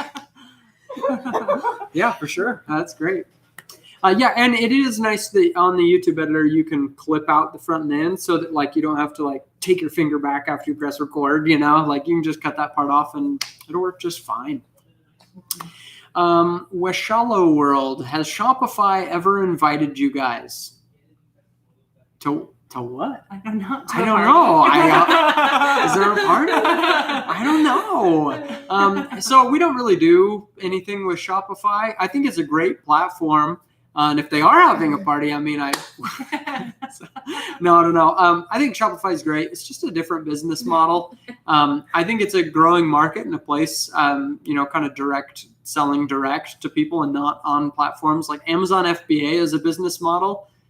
I could not be less interested. But Shopify, I'm interested in doing it. It's just not something we have a ton of experience with, so we don't really talk about it. Someone said a little bit different, but someone said they want to collaborate with someone and they want to use a split screen video. How do they do it, and tools you recommend? Sure. I recently did that for a video. We had, it was a video where we had 4 different people in kind of doing the same thing. So we did like 4 different on screen. We had the video playing on your playhead. I mean, it is just putting the clips like directly above each other. And then when you're clicked on the clip, you can go, or clicked on the clip, you can go and change the scale of it. And it's simply just changing both clips so that they're scaled to the left and to the right. And you can see it as you're doing it. You'll see them play next to each other. Just as long as they're in the same line on your playhead, they'll play at the same time. And it seems simple. It was hard to find, though, at first. I didn't know about the scale button. Everything, depending on the program you're using, not everything is quite as obvious. And this, I mean, may sound not how you should do it, but sometimes I just Google a question. I do it all day long. I'm like, wait, how do I censor a clip? How do I add blur? And there's very helpful content out there. Let's do that. Another tip for that, because a lot of people are doing Zoom interviews to do a collab. If you go back, was it this week that Ricky's interview with April went up on YouTube? Yeah. Watch through that video. We've kind of evolved our camera setup for doing those interviews. it feels really disjointed if you have a camera on you and then all of a sudden it just cuts to their screen and then it cuts to you. It's weird. I don't know. It's just a very disjointed conversation. And so we've kind of evolved to having one camera above the laptop so that we get a nice view of us, and then another camera over the shoulder so you can see, that Ricky's back and him looking at his screen at the person, and just having that shot to kind of tie the two sides of the conversation together, I feel like makes a really big difference in the production value of those and just makes the conversation feel more fluid. It's a good shot to cut to, like when there's some kind of interaction. Somebody said a joke or something like that, and you want the person laughing at their joke. Sure. Having that shot really adds a lot. And again, just use your cell phone and your spouse's cell phone. You don't have to get fancy, but it can be really, really nice to have. Yes. And I actually did this recently where I did a Skype collaboration, and when you're in it, it just shows, the big screen of you and then the little screen of them. Mhm. But if you record in Skype, it will split it for you. Oh, that's too. nice. So that automatically downloads, and then I've done where I've, filmed myself as well and cut back and forth. So, Yeah. Yeah. Very cool. Is using stock images with some text overlays okay for blog posts, or do you recommend starting with custom photo screenshots with text overlays only? In blog posts, text overlays, fine if it's adding something. To rank on Google Images, usually text on the screen is not a good thing on the image, but I don't so much care about Google Images traffic. Just not as much value to it unless you're doing e-commerce. I like custom images a lot more than stock photos wherever possible. You can People tell. can tell. You can tell. Yeah. It's too stock. Yeah, Mhm. they can tell. You can sometimes find images that are stock, don't feel quite as stock, but they can sniff it out usually. Smells like stock photos in here. We've still got a lot of blogging questions coming in. Okay, maybe we should turn to that for a minute then. If nobody else has any more video editing, maybe we'll just turn to blogging for a bit. Does that mean I'm done? I think you're safe. Are you sure? All right. Yeah. So Thanks, Andrea. Thanks for Everybody say taking bye to me. Andrea. Will a blog about a particular sport like hockey be a good choice? Sure, Narrow down or? it's fine. Yeah, about a particular sport, no problem. Okay. Let's see. Who is with Jim, Vicky Buell? That was Andrea, our video editor. We're going 9 hours or 10 hours here, so we're just kind of rotating different people who would work on different things in the office. They're all kind of sharing their expertise on things. My 6-month niche website has 21 posts, but only 2 posts get organic traffic. Number 1 on multiple keywords, but rest of the posts don't even get single organic traffic. All post keywords are of similar difficulty. Okay, so if you have 21 posts 6 months old that only 2 of them are getting traffic, one, we haven't quite given enough time yet. Let's give it a little time. Sometimes you get 1 or 2 taken off and it kind of pulls everything up when Google's starting to notice you. But the other thing is sometimes you'll just have a low hit rate. If it's your first time doing search analysis on a blog, you may not nail it every time. And so just give yourself a little time, see what's working, write more of that, see what isn't working, write less of that. I wouldn't call it totally concerning in the situation you're in though. Go back, watch the search analysis course, and go slowly, make sure you're doing it right. But there aren't like red flags and, sirens going off with those numbers. I think we're okay. Let's see. Does changing theme several times on your news site affect the SEO ranking for the site? No, changing your theme a few times isn't going to hurt anything. You're fine. How long should an ebook be as an info product? Okay. It kind of depends on what you're doing with it. And one thing I would say is in terms of customer happiness, I've sold quite a lot of ebooks over the years. And the one thing that I found is length didn't correlate with customer happiness as much as design correlated with customer happiness. And so if we're delivering this as a PDF, take the time and either do a nice design yourself if you know how, or go on Upwork and hire an ebook designer. It's not very expensive, and just get it looking dialed, get it looking really nice. And just having a nice design and good pictures in there with your text is going to be fine. But to answer your question directly, I think 35 pages for any ebook is going to be pretty low on the low side, and 200 is a giant ebook. At that point, it better not just be a PDF. We've gotten similar questions like this. So I think people really want to know, but should I go back and do YouTube videos for popular blog posts? I've been blogging for 10 years and monetizing seriously the past 2 to 3. Maybe. Make sure the blog posts are that the topic is amenable to a video. Don't just make a video because the blog post did well. They're just different formats. It's kind of like saying, I made a Facebook post on this and it did really well, so it must do well as a blog post. Well, they're just different formats. So, I mean, definitely use the information you have from your blog, but don't do anything regimented about every blog post gets a video on the exact same topic. Usually that isn't going to work. Usually they just need to be different types of content for different platforms. Michael said, should I really have watched you for 10 hours or spent that time writing 3 pillar posts? I'm going to go for the pillar posts. Oh, that's funny. Raj said, should we sell ebooks on Amazon or directly on our website? I'm not real happy with Amazon. They are just crushing publishers. And so any opportunity we have to cut them out, I'm happy with. Generally, I'm going to want to sell directly on my site. You're just going to make a lot more. But there is a valid argument here. If you think you can make a lot of sales on Amazon, if it's a very searchable kind of topic, then there is a good argument to just link from your website over to Amazon and make all sales through Amazon, because then Amazon sees, hey, this thing's moving, people like this, and you're getting the reviews and stuff over there. But what I would say is Amazon's just not doing a good job of sending the traffic to publishers. They want you to do all of your own marketing. And the reason is because if you browse Amazon, you'll see how much of the specific products they recommend have that little sponsored tag. They got their ranking position not organically, but by paying for it.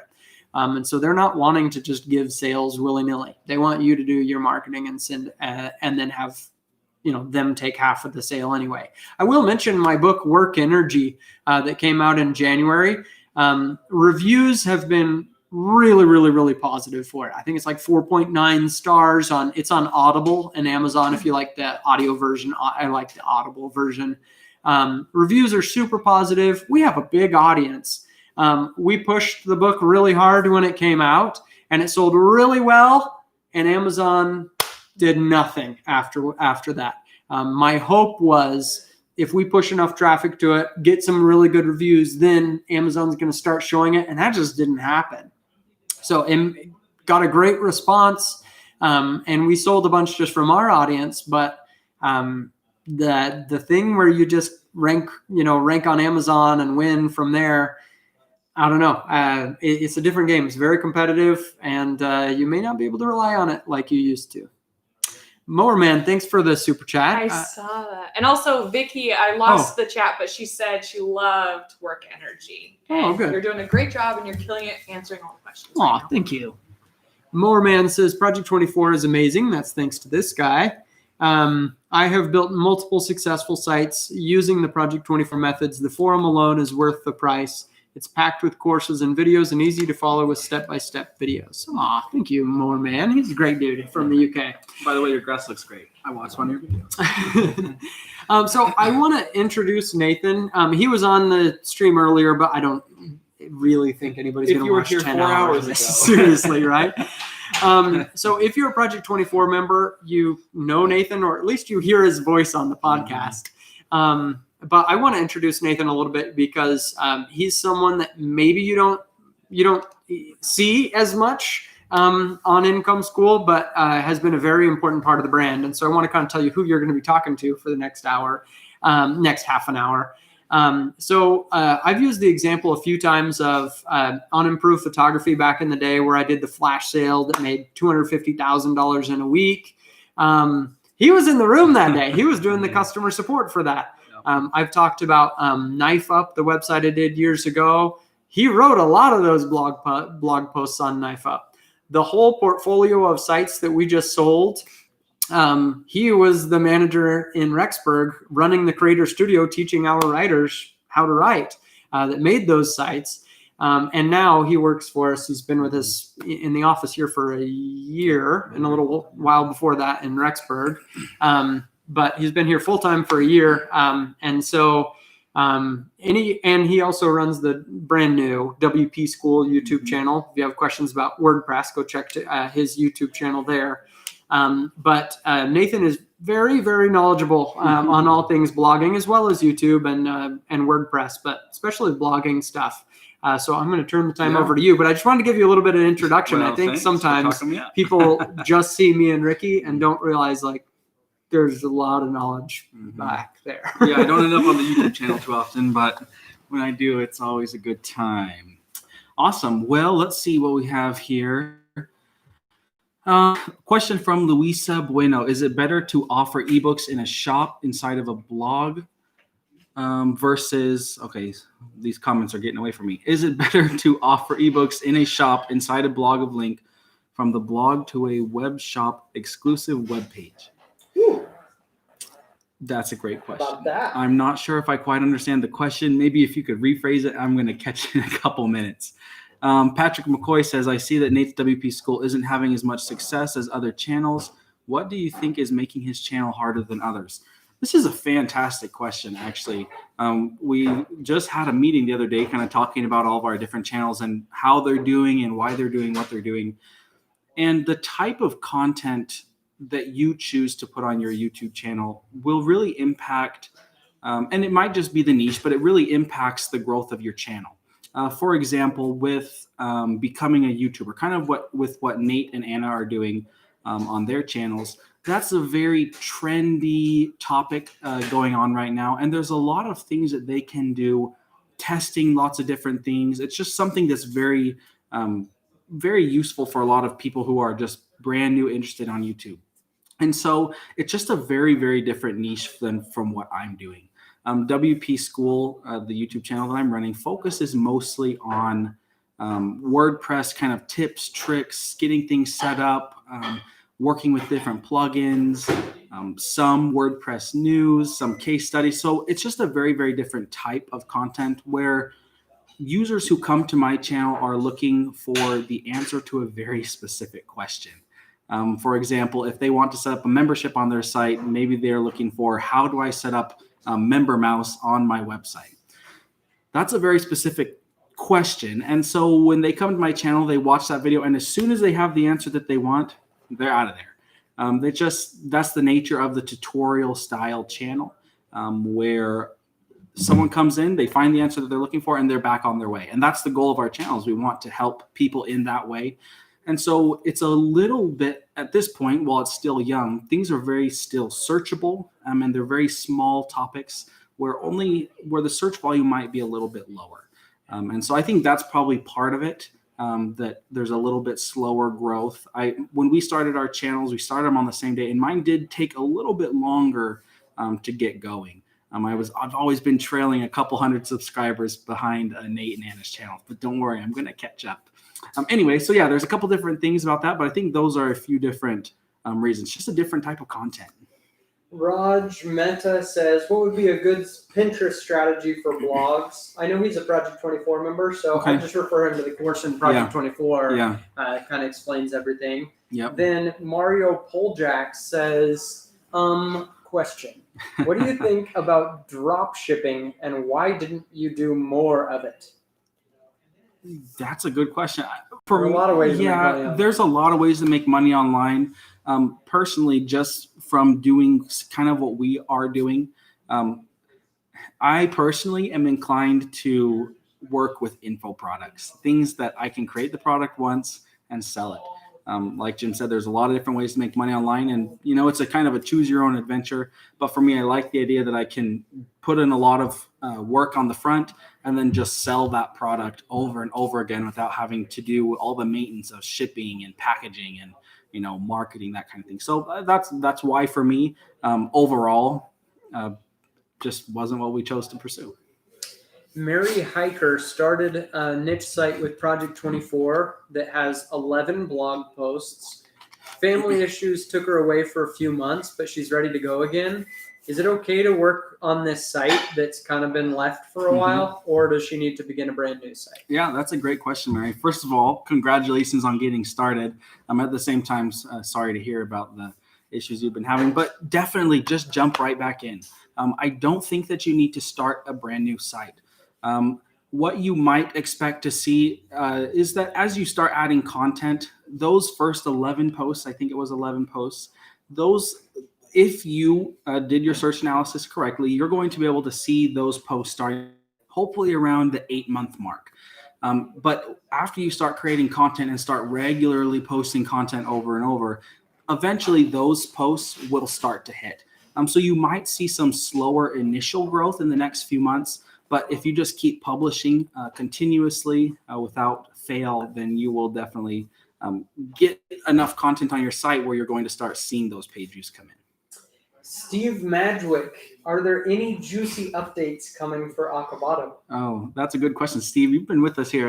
I was on 4 hours ago and you were here, so it was about lunchtime for me. I probably have tuna breath.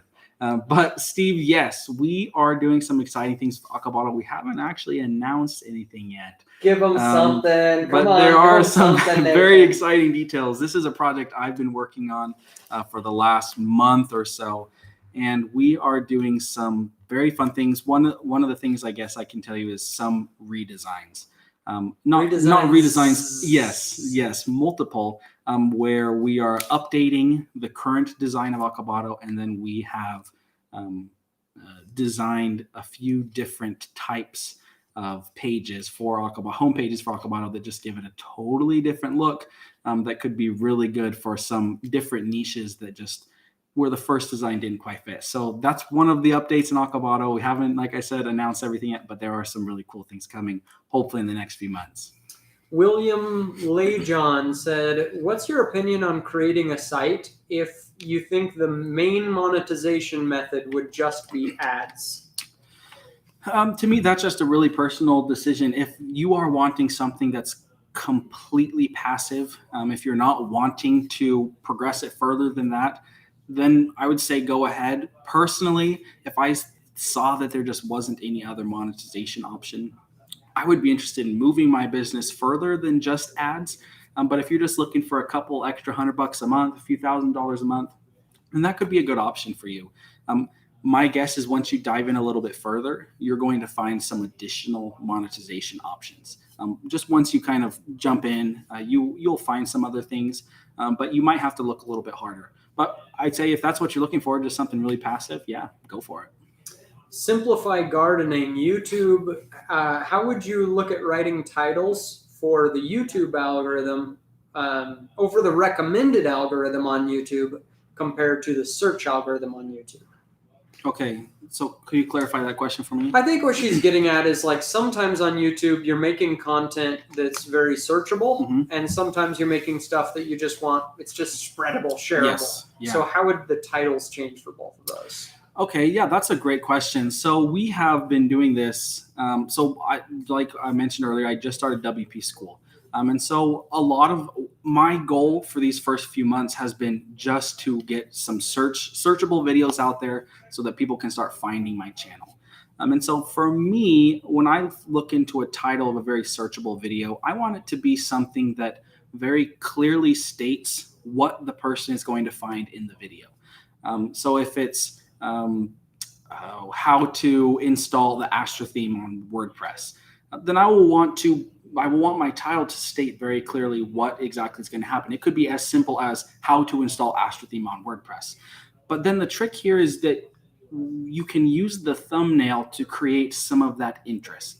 And so your title should be very, very just clear.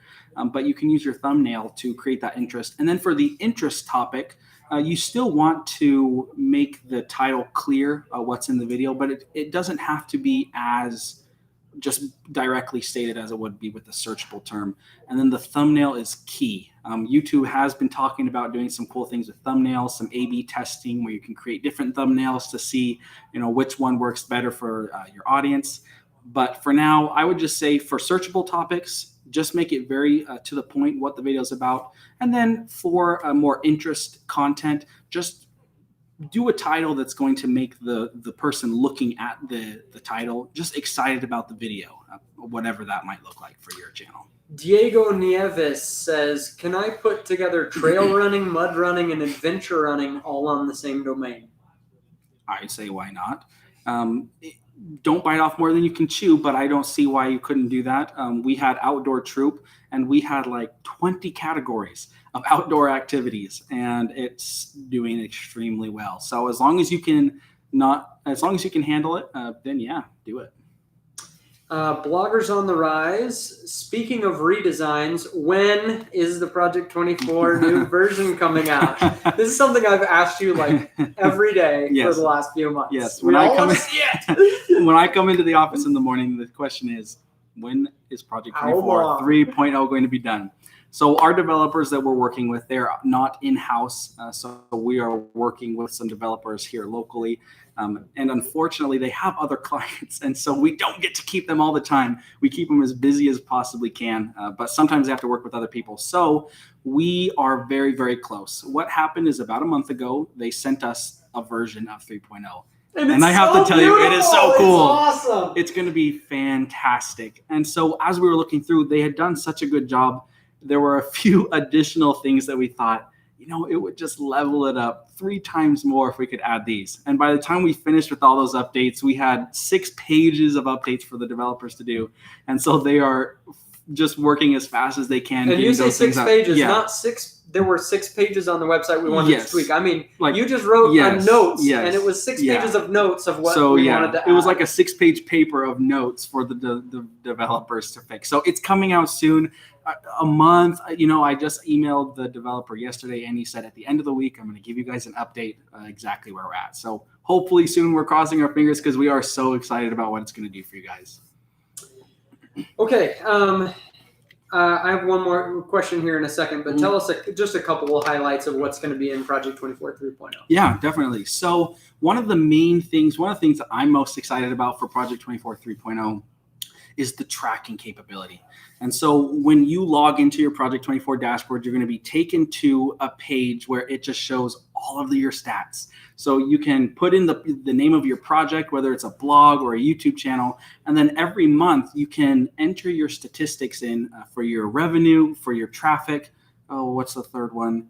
Revenue, traffic, and there's one more, and it has gone right over my head. Anyway, so there's three main pieces of information that you'll enter in, and then it's going to graph everything out for you to show you how you are doing compared to our projected course. So we have our 24-month outline of how far you should be, or that you can generally expect to see over the course of your 24 months. And then on the graph, it's going to show you guys exactly how you are, if you're a little bit ahead or a little bit behind, what you can do. And what's really going to be cool about that is we are going to be able to see if you've been doing this for 10 months and you're just not seeing the traffic come to your blog that you should be seeing. We can actually reach out to you and let you know, hey, we're seeing that you're having this issue. Maybe let's just take a quick look for 10 minutes at your site and see what we can do to help you. It's going to be fantastic. And we can answer questions then. Yeah. Like, if you publish 30 posts in your first month versus 10, what does that equal out to in revenue on average? Like, we can do some cool stuff there. Yeah. So I got a question from Karma Cashflow. What's the difference in actual information between Project 24 2.0 and 3.0? The answer is really nothing, because we were holding on to a few courses to make a big release, and then we're like, this is stupid. Why artificially hold back courses? And so we've already released our whole YouTube track. We have our info products course coming. We decided, let's just keep going, keep releasing the courses and stuff and have that not impacted. So Project 24 3.0, when you see it, first you're going to think it's beautiful. Mhm. It'll be fun to track your things. But the real benefits of what you're going to get from it is what it can do for us long term as a community to have that incredible data to help Yeah. each other. Yeah, so we've been really releasing all of our courses that we planned with 3.0. We had originally intended to release them with the new design. But with how things, with the length of time it was taking for the design, we decided that we've just started releasing the courses on about a once a month basis. And then the design will probably end up coming about last. But there's tons of new resources in Project 24. All of our courses are being updated all the time. And to top it all off, it will be beautiful with a lot of cool data tracking for you guys. Mario Poljack says he's been in Project 24 for almost 2 years, but he's really struggling with the writing. It's taking him about 10 hours to write a staple post. How Okay. terrible is that? Okay, I would say that it's not horrible. Everyone has a different level of ability when it comes to writing. I know for me, I can do it. It's not my favorite thing to do, but I kind of see it as the means to an end. So for 10 hours, we generally recommend for a staple post about 4 hours, 4 to 6 hours. And so, yes, while you may be doing it a little bit slower, if you're having consistency in your writing, I think it's going to be okay. Just still be consistent. With 10 hours, you should be able to get some fantastic data, some research in there, some graphs and tables. Just make the content as good as it can be. And then over time, you said you've been in for a while, you're just going to continue and continuously get better. So keep going. Ali Homages says, does Project 24 offer a writing template? That is a great question. So yes, we have something called the post recipe that walks through exactly the way that you could structure your blog post so that it's just the best way that we found that a blog post can rank. So yes, we have the post recipe. We have multiple courses on training yourself as a writer and how you can make your writing better. We have case studies where we've looked at people's writing on their websites, and then we just walk through what we see is good, what we see could be improved. And then in the podcast, we're talking all the time about how to improve your writing. Twice a year, we do something really awesome called the Content Warrior Challenge. We're actually going to be doing one here pretty soon, where we just write as much as possibly as we can in a month. And so there's a lot of really great resources for writing and improving yourself as a writer. Cyberden667 says, is the health supplements niche viable given that it is YMYL? Yes, I think it is. What you need to understand with the YMYL niche is that just because it is YMYL doesn't make it off limits. As someone who's just getting started, I do think that it could be more difficult for you to start in a YMYL space, just because it's going to take more time for Google to test you as an authority and for your content to rank. But I don't think that it makes it off limits. If you are someone who has any sort of experience in the niche, then there's a good chance that you can gain that authority. You just have to be more patient. And that's why we recommend for someone just getting started, just start in a niche that's maybe not YMYL, just so that you can get a feel of how things normally would work, so that later down the road, you don't get burned out and maybe even quit by just being discouraged. Bloggers on the Rise says the timeline graph that you mentioned in Project 24 3.0 sounds cool, but can you add multiple sites? Yes, you can. That's something that the developers are working on right now. So you're going to have basically little tabs where you can add multiple projects, multiple sites, multiple YouTube channels, and then all of the data and graphs will generate for that specific project. So it's going to be really awesome. We've had several people ask now if Project 24 makes sense if you already have some success on the site. This person's saying they're up to 1,000 page views a day. Okay. And what are they realistically going to learn and get from Project 24? I think that there's definitely still value. We have a lot of members in Project 24 who joined Project 24 and they already had sites. So it sounds like you have about 30,000 page views a month, which is fantastic, by the way. Value that you could have from Project 24. The Project 24 writing style is such a fantastic way. It sounds like what you're doing is already successful. But there are so many resources where going forward, we are always trying and testing new things. And so as you write, as your blog progresses, we are always going to be starting new projects, new blogs, new YouTube channels to find out what is working at the very forefront. And so we want to be able to provide that information to Project 24 members. So yes, definitely, there is a lot of value there, not just with the writing, but monetization options. We have a whole community of members who can share affiliate programs with each other. If they have an affiliate product that they created, then you can be an affiliate for them and work that all out in the community. So there's a lot of value there, even for someone who already has the traffic. Retired influencer says, hello, how do you get content ideas for your blog post? And I'm just wondering, like, is that how he starts all conversations? Well, hello. And so as far as getting ideas, a lot of my ideas, and I know the same is for a lot of other people in our office, is just by the searches and by the queries we have online. I know that I'll be searching something, I'll come up with a question, and then as I'm searching, I'll wonder, that could be a good niche, and then the ideas start flowing from there. If it's something that you already have a website on the topic, again, just putting yourself in the shoes of a beginner, trying to find out the search queries that they could be most interested in. And then also, of course, doing your search analysis. You can do an initial batch of search analysis where you find a good amount of articles to write, but redoing that and see as things progress, as things update, and always looking for new topics that way. Provident Prepper says, I have 140,000 page views a month and can't imagine making it work without Project 24. They keep on top of everything so I can focus on content. Nice comment. Well, thank you. Which is Appreciate that. Stacy McClure, how do I know if my potential blog topic has cracks in it, especially if someone else already has a blog on the same topic?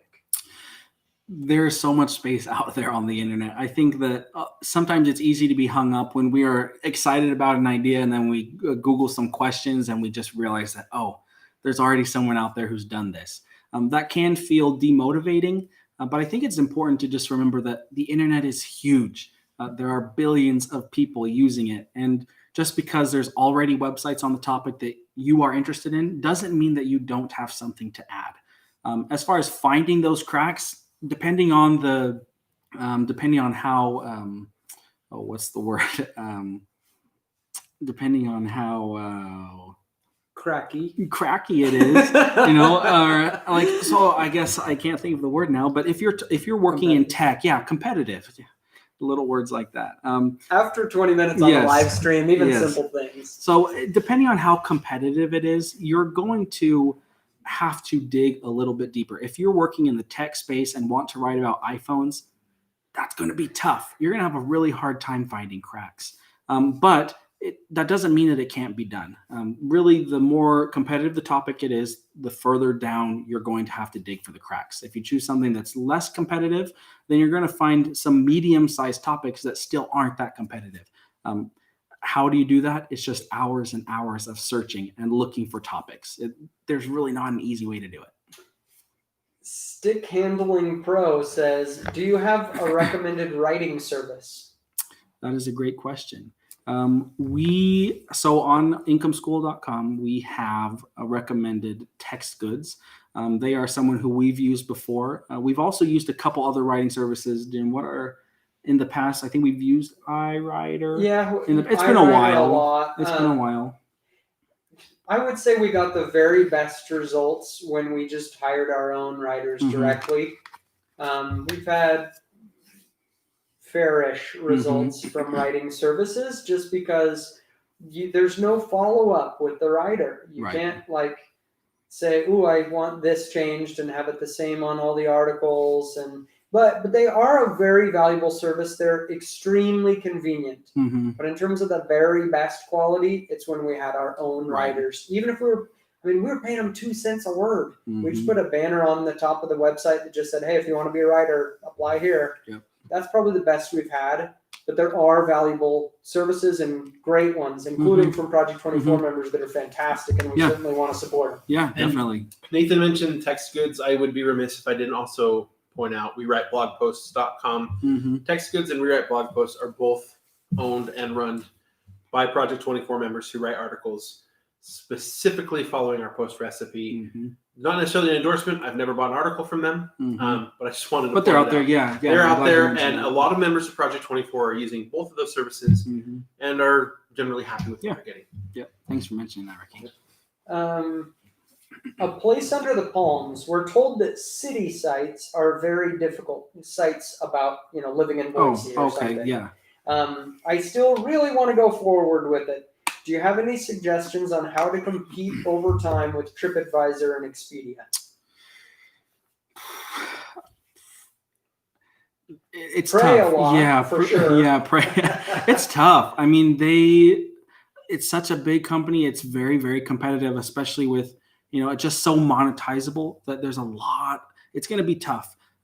If you are a local to the area and you have some very local expertise that's just different than what TripAdvisor is going to tell you. If for TripAdvisor, if they have an article like 10 best places to go in Paris, more than likely that the top 10 sites on the Google SERP are going to all say the same 10 places.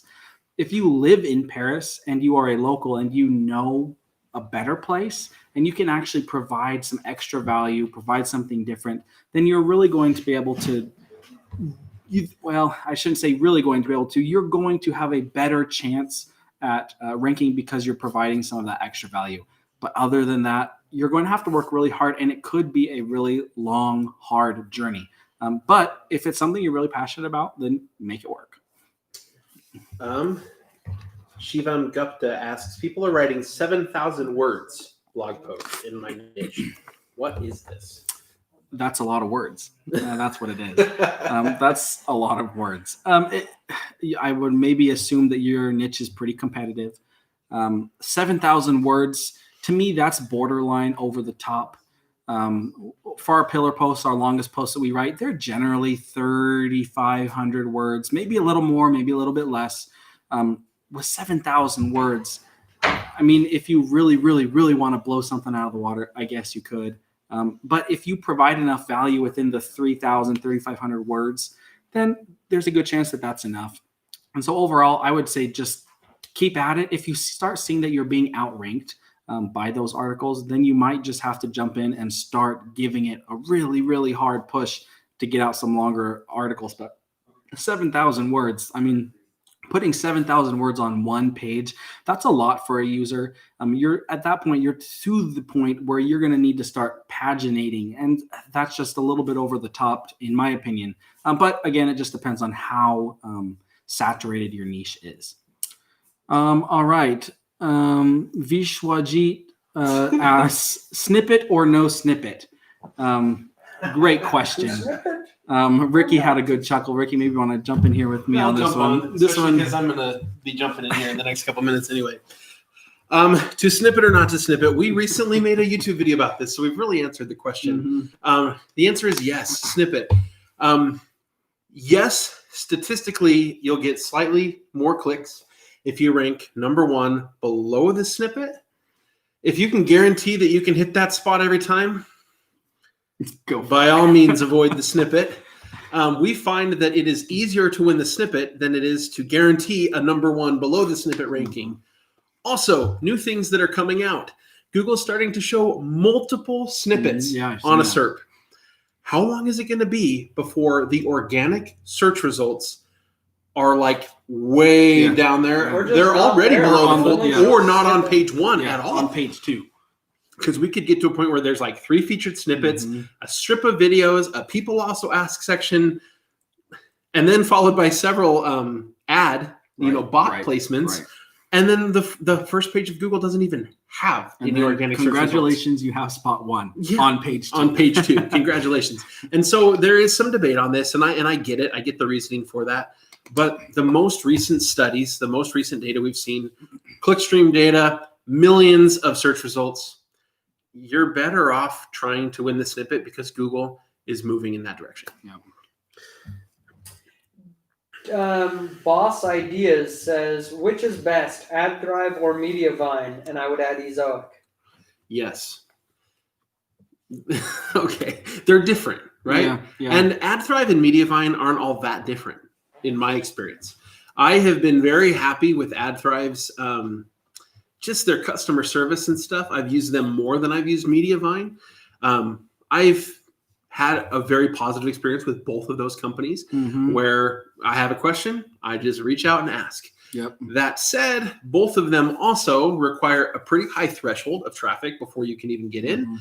They're a little bit more picky on topics. They're a little bit more picky on where your traffic comes from. And so if you can't get on one of those, like, what is your best recourse? Right. Ezoic is actually a really good option. And their threshold for getting in is much lower at 10,000 visitors on your site per month. And if you're a Project 24 member, we're suggesting 1,000 page views, but they're letting in. They're letting in because they know what to expect from a Project 24 site. Yeah. So as early as you possibly want. Yeah. And Ezoic does some cool things with their AI. We've yet to see for sure whether or not that leads to higher RPMs or not. Yeah. So that's a little bit up in the air, but they're all good services. When compared to the others. Yes, when compared to the others. So they're all good services. And shoot, I've lost my train of thought what I was going to say, All right, but well, yes, that's all all right. good services. All right, so I have another question here. The question is 4,000 impressions, 500 page views a month, 40 blog posts, 1.5 years old. It sounds like they're not having too much success. Is SEO the problem? The 80% of the page views are from 5 posts. That's a problem right there. Right. If we're getting a substantial amount of our traffic from just a handful of posts, now we have a huge risk. Yep. Those 5 posts have obviously done well. If they're coming from organic search, that means you've done a good job of picking good topics and writing good articles that are ranking well on a topic with reasonable search volume. But the fact that there are only 5, what happens when one of those articles gets outranked? You know, that we've seen that where, you know, a site with basically one article driving most of the traffic and this is the thing you got to watch out for. If you're looking at only page views, that might not tell you the whole picture. Because in one case, we looked at a site where when we looked at organic entrances to the website, it was like 90 some odd % to one post. And then from there, they were going to other places. Yep. And when they got outranked on that one post, they just completely lost their entire business. Yeah. All right. Pierre asks, does having music for sale on Google Play, Apple Music, and Amazon help with EAT in the musician niche? I would think so. Yeah. I mean, I haven't tried it. Yeah. I don't have any music published on Spotify. So You should consider that. I should. Maybe I should. But yeah, I mean, if you have your name published out there as a musician, you know, on Apple and Google and Spotify and stuff, sure. I mean, I think that would speak to your, especially, by the way, if you use Schema and, you know, use that same as to just alert Google that you as the author are the same person that is listed there in the music stores. Yeah, definitely. Someone commented here. I had a thought. Yes. I had to draw my phone back. I'm suspicious. I'm suspicious. I have a suspicion that EAT is way more rudimentary than we all think. I'm starting to think. So, okay, here's the theory.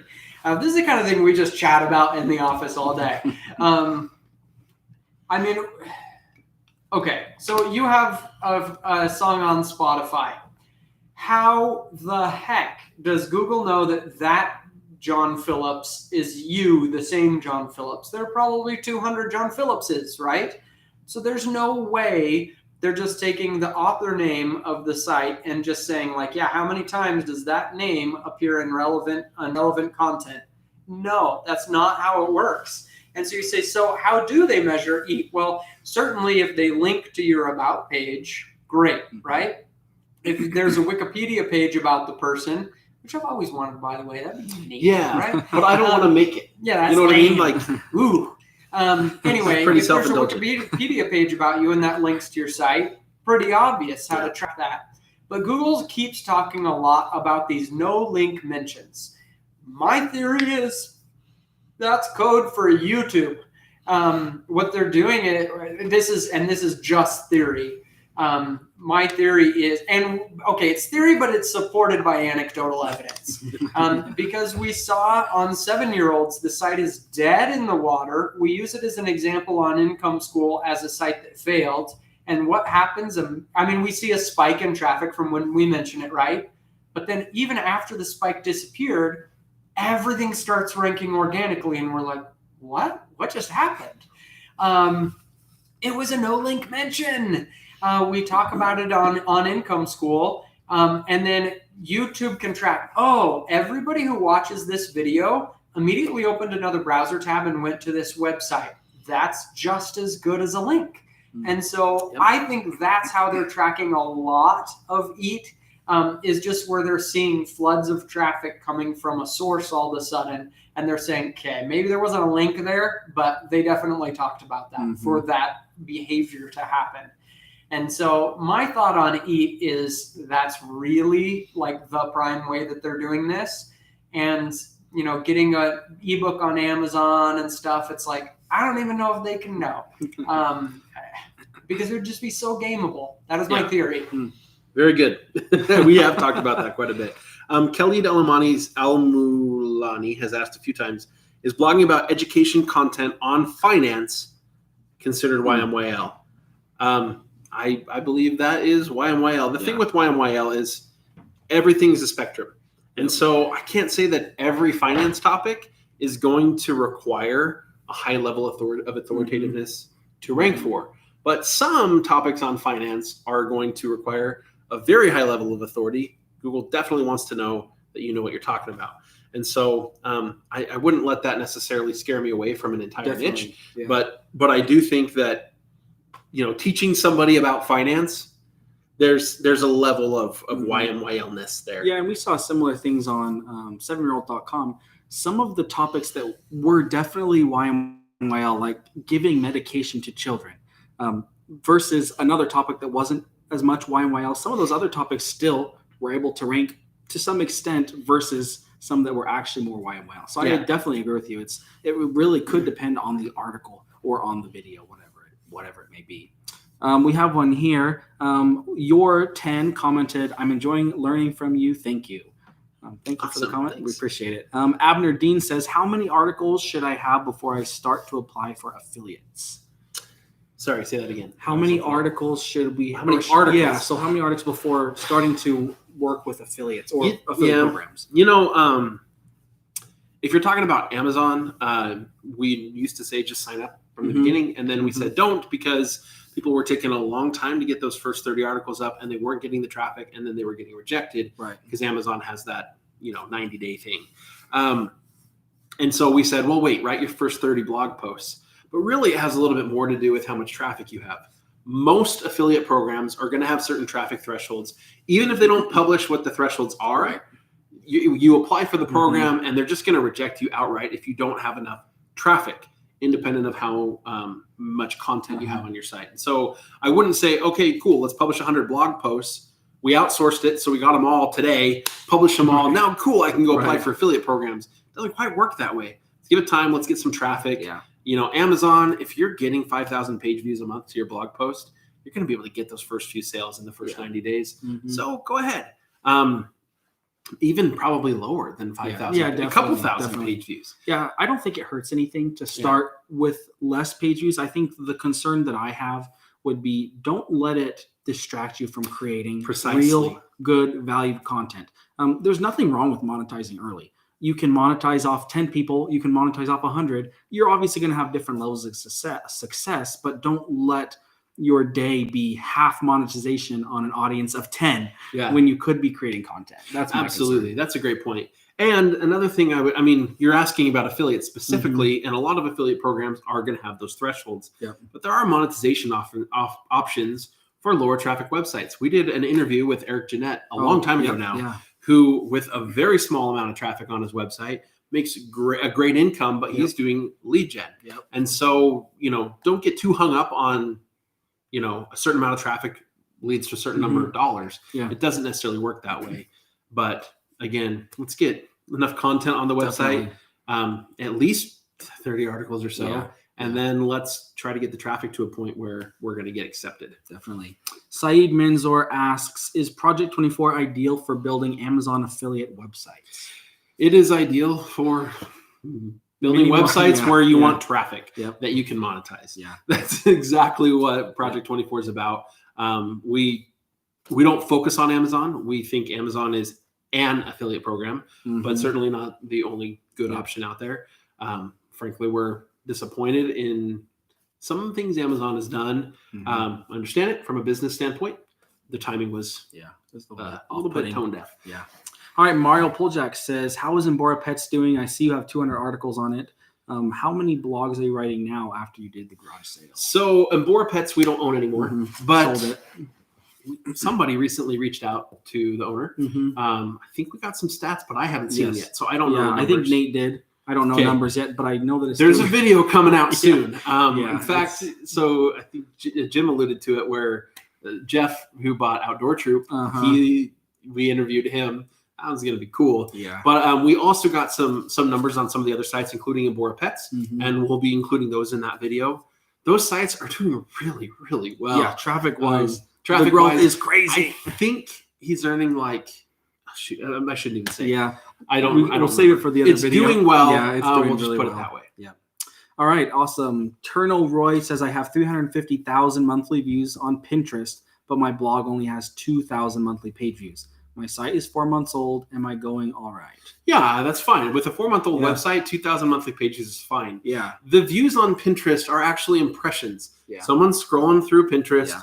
and they passed They pass your through pin. it. Yep. It doesn't mean 350,000 people necessarily clicked on your pin. So don't be mistaken there. Usually numbers on like Pinterest are very inflated because of that. Yeah. Yeah, the 350K, that's awesome. Yeah, Like yes, great. you're getting your Your content in pins front are of getting people. seen. But definitely, and I think that the fact that it's, if that is where your traffic's coming from, converting over to 2,000 monthly page views at 4 months old, that's actually pretty good. Yeah. So just keep doing what you're doing. Alex Nicole says or asks, do you think adding hurts site traffic as multiple Project 24 members are claiming it does, whether it's because of site speed or some other factor? I think ads can be impacting your traffic growth. I don't care who it's from. The thing is, we see it a lot with Ezoic simply because Ezoic lets you put ads on your site when it's still small, Right. and these little things can be kind of impacting. Once your site is kind of at a good critical mass, you're getting like 50,000 page views a month to your website. Placing ads on the website, we did this. We went from no ads to full on ads on websites multiple times. Tracked the traffic, no noticeable difference. And the growth rate of that website had kind of slowed down. It was kind of reaching sort of a steady state. But with a site that's really in that growth phase, there's some anecdotal evidence that suggests that putting ads on your website that slow it down, that do harm the customer experience, that may be preventing your blog from growing as fast as it could otherwise. It's just hard to measure that because a lot of times what's happening is, I hit this growth phase and it was just like this, I got a surge of growth. And then I put ads on and around the same time, it leveled off for a little bit. Well, there's a lot of factors going on. Could have been here, off so we season. don't know. there's so many Off different season, things. or you just haven't like the blog posts you published in that time frame, just didn't do it, or 6 months earlier than that time frame. Yep. I mean, who knows? And so the evidence is anecdotal, but several people have said that, and then they said, I turned off Ezoic ads and my growth picked up again. And it's like, okay, yeah. So maybe that suggests that happened to some sites. Doesn't seem to happen to all of them. So if you're concerned about that, I would just hold off on monetizing it. Yeah. But we have found that there are a lot of people who, until their website at least earns them something, they're not very motivated. They don't have a lot of faith in themselves. Right. And so being able to monetize a website early on and make a few dollars from it can give somebody enough of a boost to keep working. And if that's the case, who cares if it takes you a little bit longer, if it causes you to actually be interested and continue to work on the site. So it's a balance. Just a little bit of a give and take there. All right, Scum asks, Scum, you've been here a while with us. Thanks for sticking with us. He says, I'm having trouble coming up with monetization ideas for a wildlife/nature site. Any ideas? And also, are we doing this same time tomorrow? No. So monetization ideas for a wildlife site. Without knowing the exact niche, what I'm trying to think of what is who is the user who's going to be coming to that site. first off, I think first of all, my grandma who likes bird watching, Uh-huh. maybe should be into something like that. I'm trying to think what that audience would come looking for, where you could then monetize that traffic. Obviously, ads and affiliate are a possibility. Maybe bird watching binoculars. Maybe there's some different affiliate products that could work depending on what species you're looking at, I guess. Other than that, do you have any thoughts? I mean, For for an bird info watching? yeah, just nature. Monetizing. Yeah, I mean, there's certainly physical products. There's also definitely info, other people's info products, and so that's another thing. Right. If you're not at a position where you want to make your own info product, write your own ebook, make your own course, but you found one that you like, there may be an affiliate program for that book or that course, and if there's not, you might be able to reach out and make one with the person.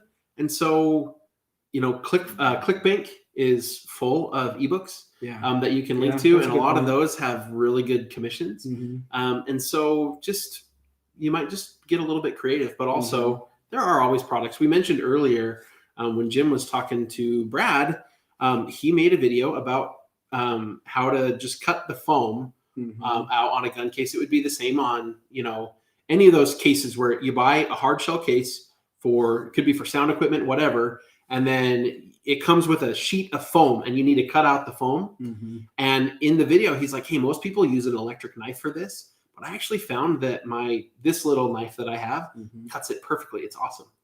We have made so many sales of that knife from that video. It's insane. Yeah. And it's not even the main point of the video. So are there things like, my wife likes knowing what the birds are. So there's an app she got. Now hers might be a free app, so that doesn't earn you anything, but are there things like that could work for you? Yeah, I think there's a lot of options. It's really hard. We always think of kind of the level, I would call it a level 1 sort of thing. It's ads and affiliate, and then some sort of info product. And then it gets a little bit harder. You have to be a little more creative about how to monetize. My guess is, yes, there are definitely some products, whether it be info or physical products, that you could do, but it will really depend on what animal you're looking at. It's hard to say without really knowing. So, but thanks for the question. Really, really appreciate it. A Place Under the Palms asks, any suggestions on how to identify what cookies your site is producing? GDPR and CCPA require you're making that list available in your privacy policy. What I found is if you use WordPress's built-in privacy policy function, tools, privacy, it's there. It generates a page for you with some boilerplate content. You add in your name, your email address, all that stuff, and then it fills in most of it for you. If you use plugins that generate cookies and those plugins stay up to date and care about being GDPR compliant, they will automatically add their piece to that. So like we have ads on our sites. Well, the little piece from our ad broker that they write automatically gets pulled in, and just go check it. But that's the case. Like with our membership software and our course software, there's cookies that are part of that, right? And so like MemberPress has that. Our email list, because we got a plugin from our email provider to generate the forms and stuff, they put in their little privacy piece. And so it ends up being kind of a non-issue. You just check it and make sure. Other than that, most WordPress blogs aren't generating a whole lot of cookies unless you have specific functionalities. Collecting people's emails is a privacy issue, not a cookie issue. Some affiliate programs because of the cookie, that kind of stuff. And for that, you can also just go to any providers you work with, like Amazon. And so if there's not a plugin, they'll usually have some language on all of their terms that they'll give you to put in as well. Awesome. Thanks for the question. Shivam Gupta asks or says, I'm seeing people write FAQ questions below a blog post. Does it help in the search? We really tried this for we gave a while this a good Creator go. Studio. Yeah. The problem with the way we approached it was we had not people also asked, but related questions. And it was things that were related, but not directly on point with the main topic. Right. And because of that, it didn't do anything. In fact, if anything, it was kind of confusing to the search engines. What is this? We thought, well, maybe we can win multiple snippets with a blog post. Right. No. It's not. It didn't work that way. Mm-hmm. If you have FAQs that are highly relevant to the topic, absolutely, you could probably win numerous snippets if they're all highly relevant to a search and highly relevant to the content of the entire post or page. Yeah, I think that's a great question. Something that I would say that as far as ranking, that just didn't work for us. We tried it for months and we just never saw any sort of gain of traffic or multiple sessions, anything like that. But what I would say, and we've talked about this a little bit, what I would be excited about is putting like your recommended products down there. Yes, I'm excited to and try I think whereas that could help in a slightly different way, but again, to the same, I mean, if you put all your products that you mentioned in the post down at the bottom, it makes it really easy for the user to see. And then they jump over to your recommended gear page and then they can look through your recommended gear. Maybe they end up on Amazon. And maybe they just purchase, so there's other ways to use that space. I think it's valuable real estate down at the bottom of the post. Yeah. But maybe related questions aren't the best. And that's not necessarily going to help with search, with Right, SEO, right. but It's with monetization, right? Yeah, yep. So having I linked to 3 different products in this blog post at the end saying products mentioned and just having it list the products that were mentioned in the blog post. You're just giving one more shot and it's just a convenient place for people to find those. All right, we have a question from T. Pam Das. Could you please explain the process to find topics for a brand new site to start in this year for any niche? The process to find topics, it's called search analysis, and there's an entire hour-long course on how to do this. But in general, high level, what we're doing is we're looking for both for all response staple and pillar type topics. And again, we break down sort of what types of searches should lead to each one. But realistically, for those response posts, especially, we're looking for cracks. And when we say cracks, we're looking for small gaps. That's why we call them cracks. They're small gaps in the information that's available online. We're looking for searches that show up that Google will auto suggest that search, but where the content that shows up when you actually do the search is either low quality content, maybe it's a forum response, maybe it's auto generated, whatever, and it's just there's not great content, or where just the blog posts that are written aren't very good or whatever, where we have an opportunity where it's not going to take much to win. Right. These are generally going to be lower search volume. These are kind of your long tail keywords using the old vernacular, but we're just looking for those cracks. And we start off by writing a bunch of content that fills in those cracks.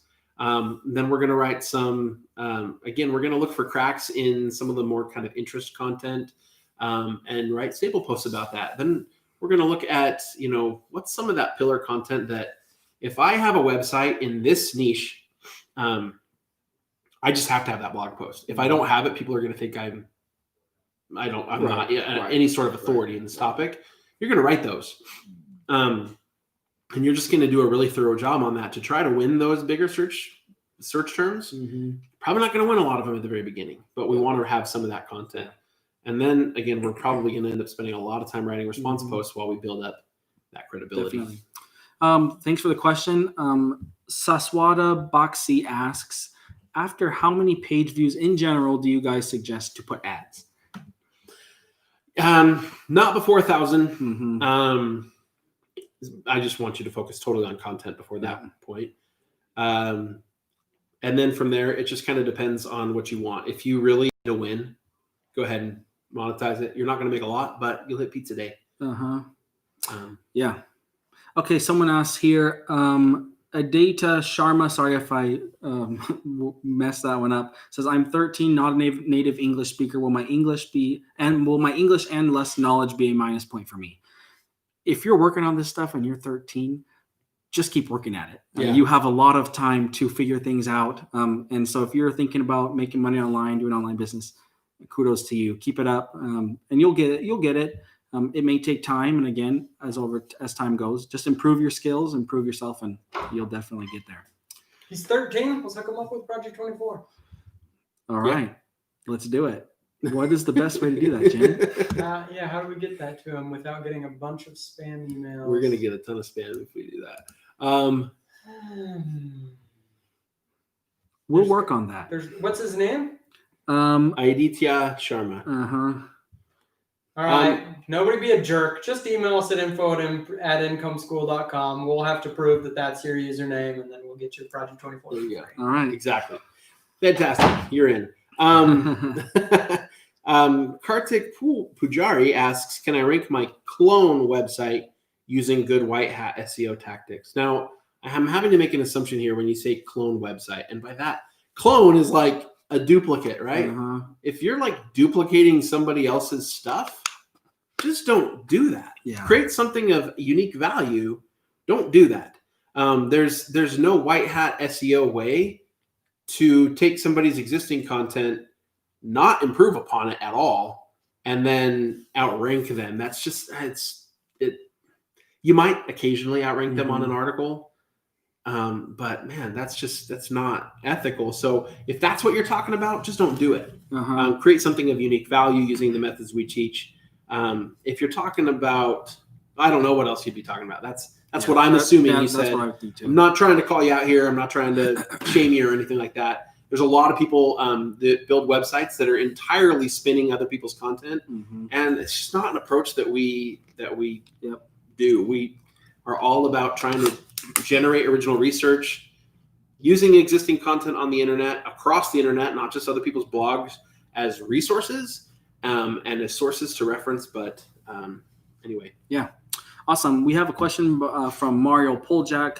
I chose a large niche. Can I write 30 articles for a specific part of the niche, gain authority for that part, and then later do a new 30 articles for the authority on the other part of the niche site? Smart or bad? So I guess, yeah, starting in one section of a niche and then kind of expanding. That's a great way to go about it. When you're in a big space, if you start too broad, first of all, your search topics are just going to be too big. You kind of need to niche down, but working at it kind of section at a time until you have all the information covered, that's a great way to go about it. And as your site grows, the content that you put on later will definitely have some good success there. So it's a great question. All right, I'm going to try to rapid fire a few questions here. Okay. One, is YouTube better than niche sites for info products? I want to say yes, mostly because when you're trying to sell an info product, unless it's a really inexpensive info product, it's tough to make that sale if the people don't feel a connection to you and feel like you're authoritative. And blogs are far more transactional. They'll come, read a blog post, leave. So we've had a lot more success with YouTube generally for info products. Next one, how or why did we decide to sell our old websites rather than just continue earning from them? Sorry. Go ahead. Yeah, so there was just so many of them. We didn't have the time to monetize them.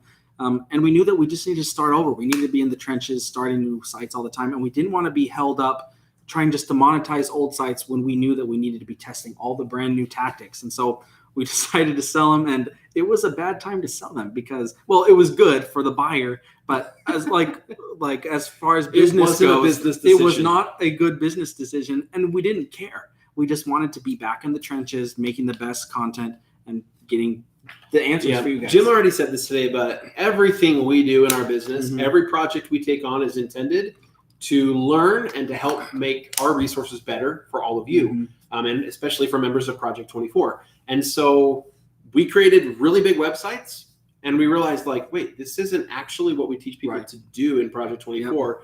And now we have them, we got traffic to them. What are we going to do with these things? And we're like, we could monetize them. But even at that point, we had a small team, and our team is still fairly small, but we've added to it.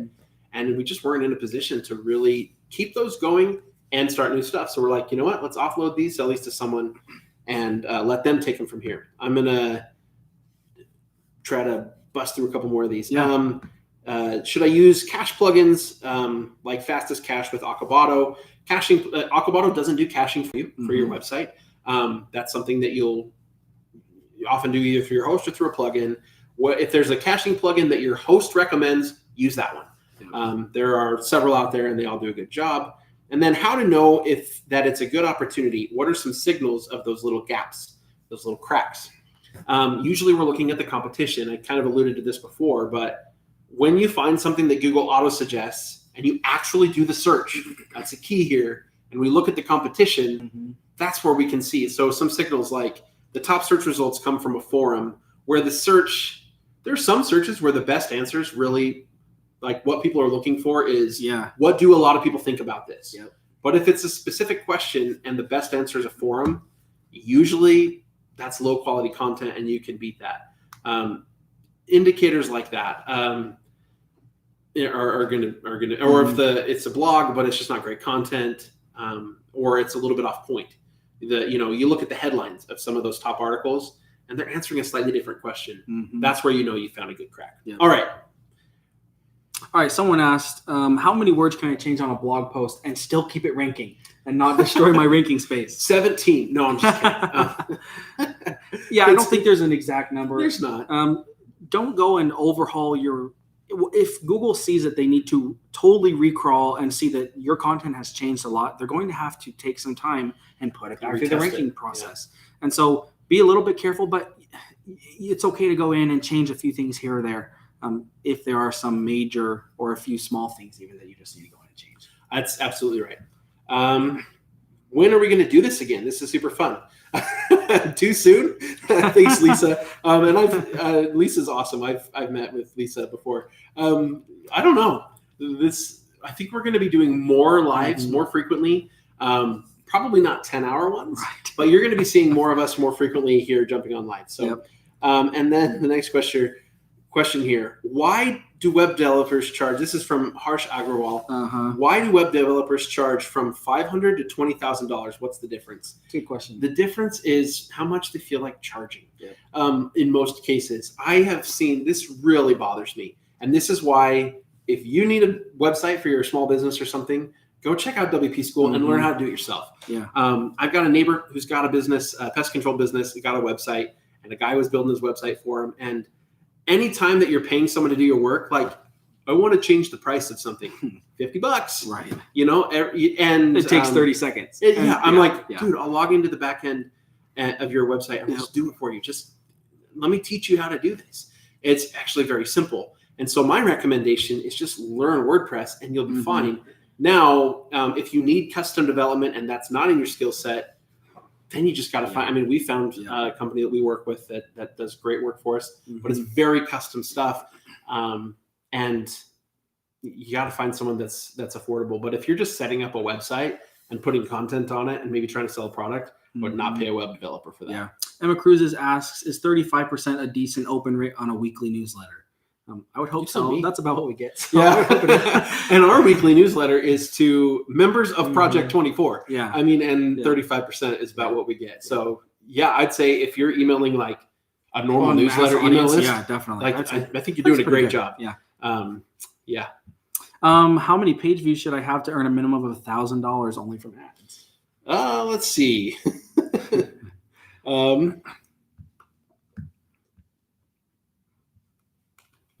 I gotta do some math here.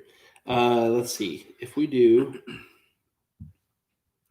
while Ricky's doing the math there, can anyone give any tips to get into Mediavine? We actually just interviewed founders of Mediavine on our Project 24 podcast, and she gave some great advice. Basically, complying with all of the Google Ads standards is really important to them. They want to make sure that your site looks really clean, that there's space for ads there. They upped their threshold to, I believe, 50,000 sessions, and talk to them about why they did that. And basically, they have so many applications coming in that they want the most top-notch sites. And so, just making your site really clean, fast, again with in line with Google policies, then that's basically what it is. There's not really a silver bullet to getting in. It's just that have the traffic, make it clean, and you can get there. Yep. And if you want $1,000 a month from just ads, and you're shooting for like an average RPM, what we would get with like an Ezoic, Mediavine, or AdThrive, you need like 70,000 page views. Yeah. Somewhere in that ballpark. Yeah. But it could range anywhere from 50 to 100 or more, depending on what sort of RPM you can get, which depends on your audience. We have I think it's called a super chat. Is that what it's called? It is called super chat. I can never remember. From Mike Murphy. Thanks, Mike. You mentioned text goods. What was the other content service provided by members of Project 24? We write blog posts. We write blogpost.com. That is correct. That's it. So you can check them out. Like Ricky said earlier, both write content, and we haven't worked with all of them, but we hear good things about them. Harsh Agarwal asks how to make fewer HTTP requests from GTmetrix. You're going to find this is a speed thing. GTmetrix is one of the websites where you can test your site speed, and you'll often find that there are too many requests being made. Usually this is because there are some redirects, which might be because of pretty links and stuff, or because people are clicking links to the non-secure version of your site and your site's redirecting them. Those are usually like 1 or 2 little redirects. Most of your HTTP requests are ads related a lot of times. If you have Google AdSense, they are terrible about this. You'll have like dozens of these requests, and that's why like AdSense is terrible for site speed. Ezoic's better. Mediavine and AdThrive do a fantastic job with some of the software they use. Again, they talked about that in the podcast when we interviewed Mediavine. And I think Ezoic's doing a lot of stuff with that too, where they minimize the requests. Yep.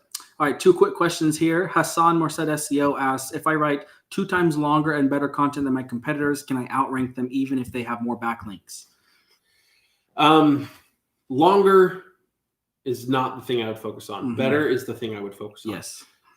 Word count, we think only relates to ranking in as much as word count means deeper content. Right. And so just make better content with more original research. And yes, you can outrank sites with more backlinks. And if you have original research, you're going to organically end up with more backlinks and better backlinks than they are. All right, awesome. Thanks for the question. Mohit Saxena asks, long tail keywords with cracks are good and they rank faster, but they bring in less traffic due to less popularity. Can I grow if I only write response posts on these cracks? It really depends on the niche that you're in. You notice I keep switching between niche and niche. And it's because both are correct. Depends on the time. Don't correct me. They're both correct. And so I use them interchangeably. No, it really depends though. On Dirt Bike Planet, we were able to write mostly response posts because there were so many topics where a response post was sufficient to answer the question and where there just wasn't a lot of competition. And so we wrote a lot of response posts, but the popularity was there. And so just because something is a response post type topic doesn't mean that the search volume is inherently small. It just means that the competition is low and that it's a simple or a question that just doesn't require a lot of depth to be able to answer. In some industries, you try to write these response posts, and you're right, each one has like a search volume of 100 a month, and it's just never going to happen. That's going to vary so much from niche to niche, and so that's the idea again. It's going to vary from niche to niche, and so you just have to be be cognizant of that and scale the type of blog posts you write to what's needed for your site. All right, Oni Crafts asks, what should the next step be for a niche content YouTuber, crafts niche, with 5,000 subscribers but no blog? So what's the next step? They have 5,000 subscribers but no blog. What would you recommend? So they have 5,000 subscribers on a YouTube channel, no blog. No blog. Okay, so at this point, I'm going to continue to focus on YouTube content, keep a regular publishing routine, at least a weekly video, and try to build up that audience as much as you can. In the meantime, as you have time, I would go build what we call a brochure site, which is just a WordPress website, but that has a nice landing page from the YouTube channel. And, you might build a few pages on there. You might build a nice resources page where you link to all the products you want to recommend or whatever. You might have a sales page for your own course or something like that. When we launched Project 24, we only had 12,000 subscribers on our YouTube channel. And in the first month, we earned $100,000 from Project 24 with 12,000 subscribers. And so this might be something where you might want to start thinking about, like, is there an offering I can create if that's something you want to do, and build out that brochure website where you can sell that offering nicely there. You're going to want that. Whether or not you dive into the blogging game, that's really up to you at this point. You can just use the YouTube for the blog. We almost never write blog posts on Income School because in our industry, we do so much better on video. All right, here's a question for me. Cesar Gavito Rios asks, do you get Akabata with your Project 24 membership? That's a great question. Yes, you do. When you sign up for Project 24, you get Akabata. You get our affiliate plugin. We have a weekly podcast. There's about 300 videos in our video library. There are so many resources. We have the community. And so all of those are included. Basically, everything we create and develop, it all goes to Project 24. like Ricky and Jim have said, it's all for you guys. So yeah, great question. I want to address this one. Harshad Chopra says, I want to make my own Facebook and become a billionaire like Mark Zuckerberg. Please guide me for SEO for Facebook site. I like programming and I'm a web developer. It's great you like programming, great that you know web development, and so you can create neat things that a lot of us aren't going to be able to create on our own. However, taking this approach of I want to create something that's going to make me a billionaire, it's never a sure thing. Any type of social media is going to be has kind of a chicken and an egg problem. And so what happens here is, like, for Facebook to work, you need users. For anybody to want to use it, you need users. And so it's like, where do you start? Now, the reason that so many different social media platforms have taken off, it's twofold. One is because they have a unique approach that some audience wants. Instagram, it's totally focused on the visual. Twitter, it's just focused on that, like, little status update, that quick little tweet. TikTok's all about the short videos, and again, they kind of cater to a certain audience.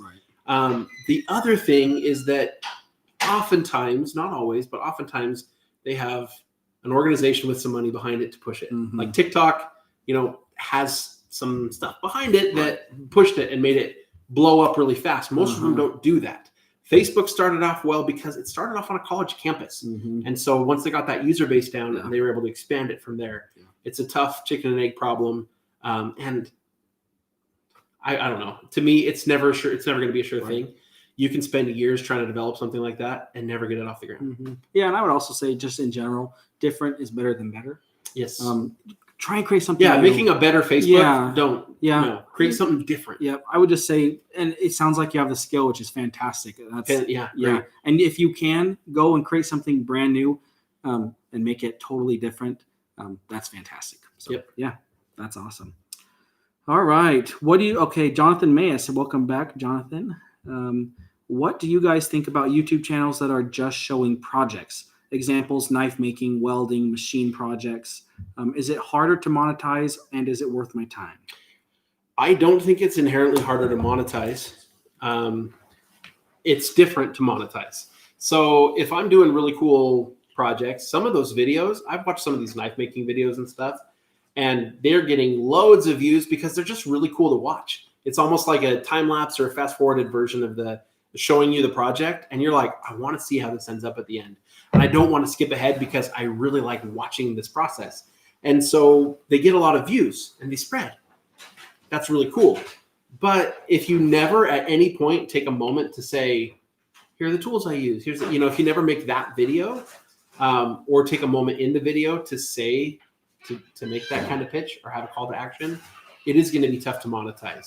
And I'm not there to find out what tools that guy used to make the knife. I just want to watch it. And so you got to be a little careful with that.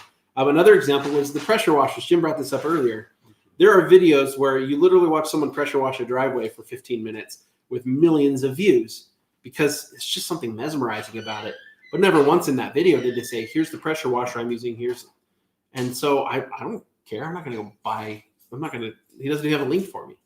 And so you just got to figure out how you're going to monetize that. But if you can get a lot of views, then even just the YouTube ads can be reasonably valuable. I would liken that to like an entertainment channel. I guess this is what you're saying. Because entertainment thrives on lots of attention and views, and it is tougher to monetize unless you have a massive audience. And that's why the whole starving artist syndrome, because it's usually the mentality is, I just got to get enough people to watch my stuff, and then they'll pay for the ads or, that kind of stuff. So there are better ways to do it. There are. All right. Limitless Mayank asks, what should be the roadmap to earn millions per month from one website, and how much time shall it take? Now, I think in dollars. And so if your currency is different from dollars, millions might mean something very different. And so if you're thinking millions of dollars per month, that, first of all, plan on this being your life and it taking quite a while, several years to build something up. Because in order to be able to earn that kind of income, you really have to be viewed as an authority in some space. And so, yeah, and the roadmap for that is just anything and everything you can do to establish that EAT, not just from an SEO perspective, but like, why should anyone trust you and learn from you? And usually it's going to require you having some sort of product for people to buy. Now, guys like Dave Ramsey are doing that. Why? He's got loads of products and a huge authority in his space.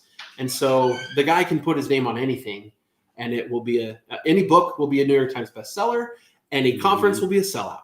And there are people like that, but it's not. Now, if millions to you is more like thousands of US dollars, it's a little bit different roadmap, and it's very doable. A lot of people are doing it within a couple of years. And again, it just requires building something up, creating something of value, putting out enough content, building yourself up as a little bit of an authority, and then having offerings for people, whether that's affiliate products, your own products, or whatever. This one's kind of interesting.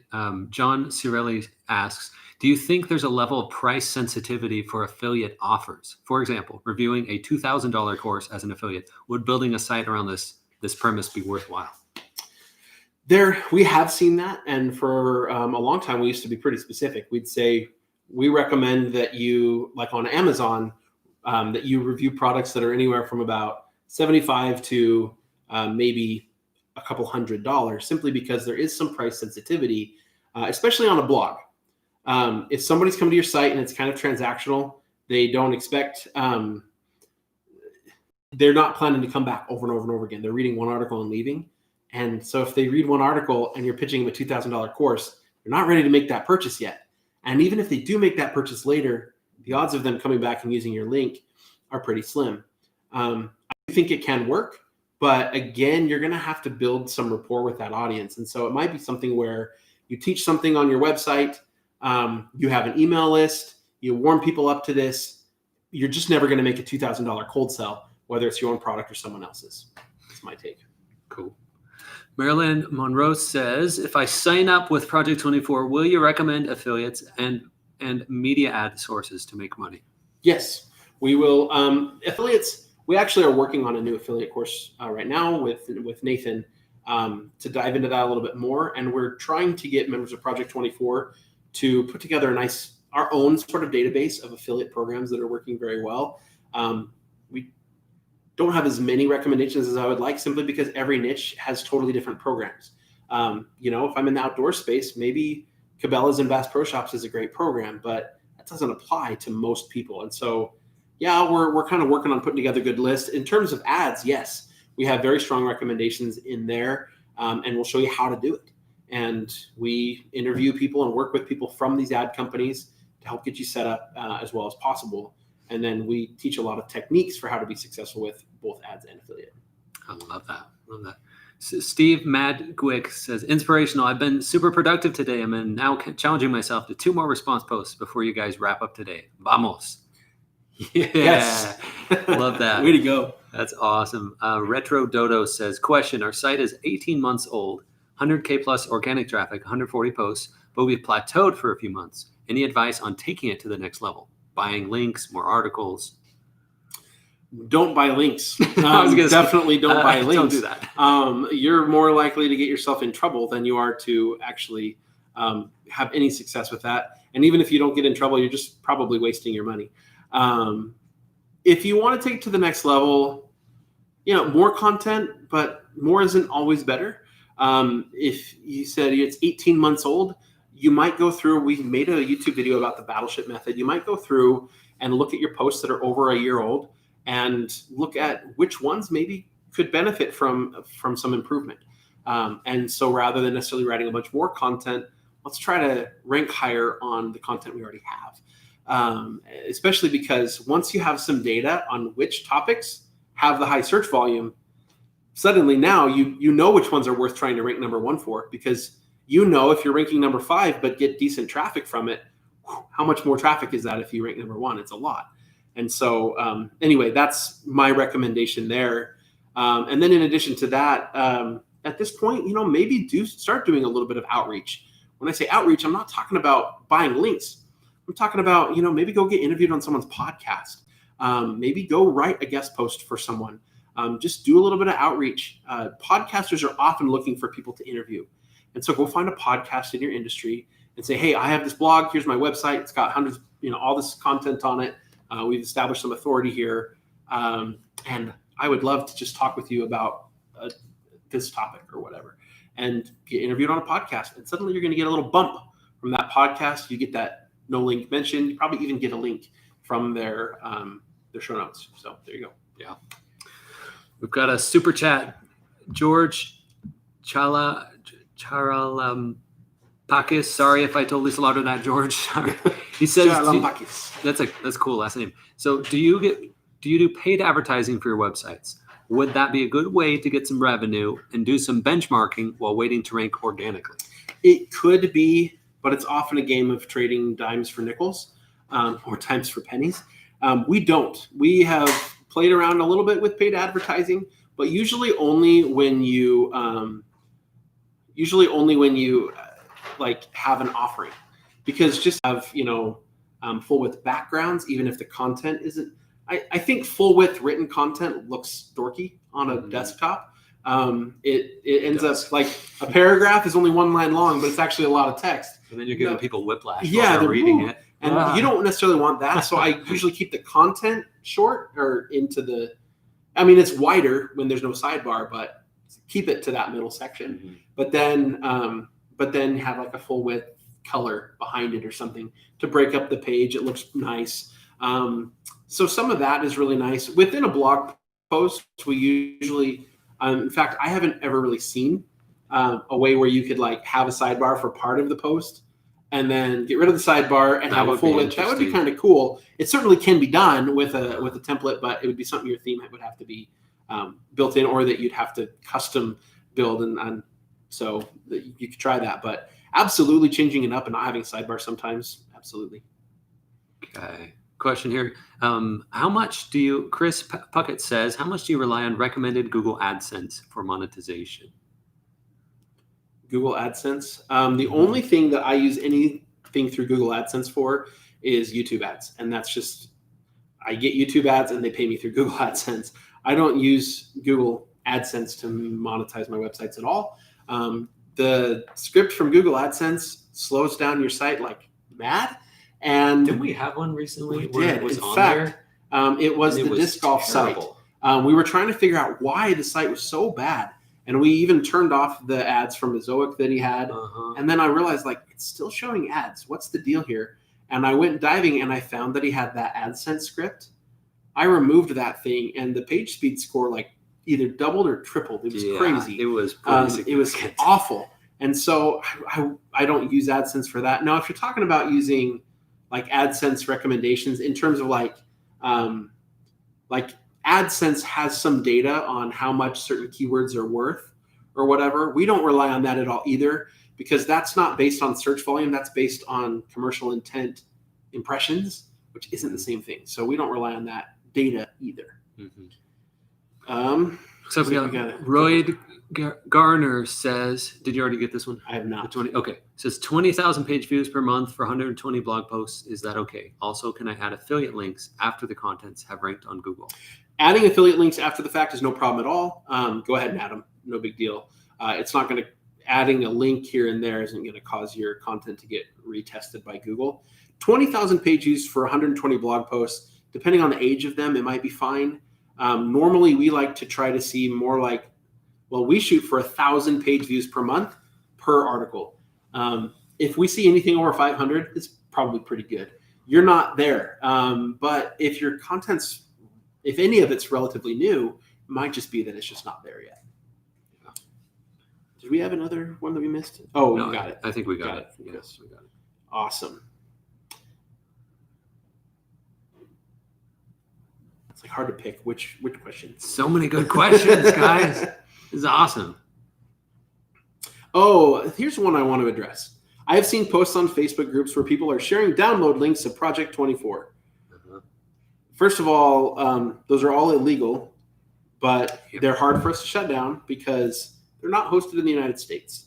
Second of all, they don't have all of Project 24 because a lot of the value of Project 24 comes from the resources that they can't have access to, such as tools that we have, the community that we have.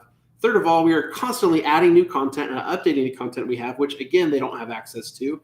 And lastly, a lot of times those really cheap downloads, they're trying to sell you a really cheap course to put malware on your computer. So I wouldn't recommend that you do that. And so there are a lot of them. There are many places across the internet where somebody's selling some version from some point in time of Project 24. It's extremely incomplete. It's usually very low quality, and you don't have access to us, our community, or any of the things that keep people coming back for 3 years and more than willing to pay full price. And so if you're willing to cheat to get there and you're never going to buy Project 24 anyway, whatever. But just recognize that it's cheating. Just recognize that if you have the cheating mentality, you're probably not going to put in the work it's going to take to ever be successful. So maybe stop cheating and you'll be more likely to actually be successful with your work. Mm-hmm. I would add a note there because the whole idea of building a site, a blog, being successful, or a YouTube channel is being incredibly helpful. And you can't do that by cheating or by pirating stuff because it's going to get flagged. It's a short term. It's very short term thinking. It's very short-sighted. Absolutely. Is it worth looking into SEO requirements for search engines other than Google, like Yahoo, Bing, DuckDuckGo, or would this just cause conflict? First of all, it won't cause conflict because none of those search engines are requiring things that would be frowned upon by Google. And the next thing I would say there is that most of the SEO that we really do is on-page SEO, which is beneficial no matter what search engine you're looking at. Would I spend a lot of time worrying about my ranking on Bing? No. Google makes up a very high percentage of all search traffic. Google's the number one search engine on the planet. The number two search engine on the planet is YouTube. Okay. None of the others is even close especially to Google. And so, but we also don't spend a lot of time worried about Google requirements. We just pay attention to what Google is saying, what they're doing, and what's working on Google, because it drives, again, so much of our traffic. But anything that we do to meet Google's requirements is all on-page SEO stuff. It's just creating a better experience for our users. And so all of those things are equally beneficial for Bing and Yahoo and DuckDuckGo and all the others. Yeah. I have one here. I think I could answer. Chris Puckett says, can you use Project 24 tactics to build an e-commerce site? So we actually have had a success interview on the Income School YouTube channel recently with a guy it was primarily an e-commerce site. And I think the title is he's making over $120,000 a year from an e-commerce blog site.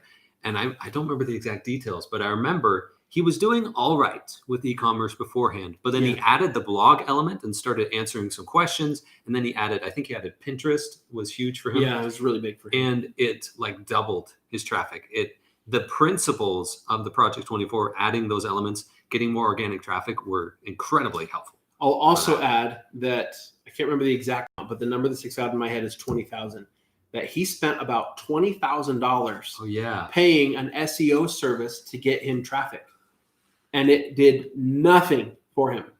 Okay. So trying to like SEO your way to more traffic with an e-commerce site when you have no content other than a store is not going to work. Like unless somebody's specifically looking for that product on a store and it's a unique enough product that your website should outrank others because you have it and others don't. Okay. Then you're going to win organic traffic, but you can't just like out SEO all the other e-commerce stores with technical SEO and hope that's going to win for you. They're all paying the same people to do the same things. But if you have actual content on your website that's going to rank in and of itself, I mean, that did so much more for him. It's awesome. Meeting with Ricky, that's his name too. Yeah, it's true. His name was Ricky. But meeting with him, and I've met him in person as well. And for him to say that, like, I spent $20,000 on SEO and nothing. And then I spent $450 on Project 24 and it changed everything. Yeah. So yeah, to answer your question, yes. It does work for e-commerce. Man.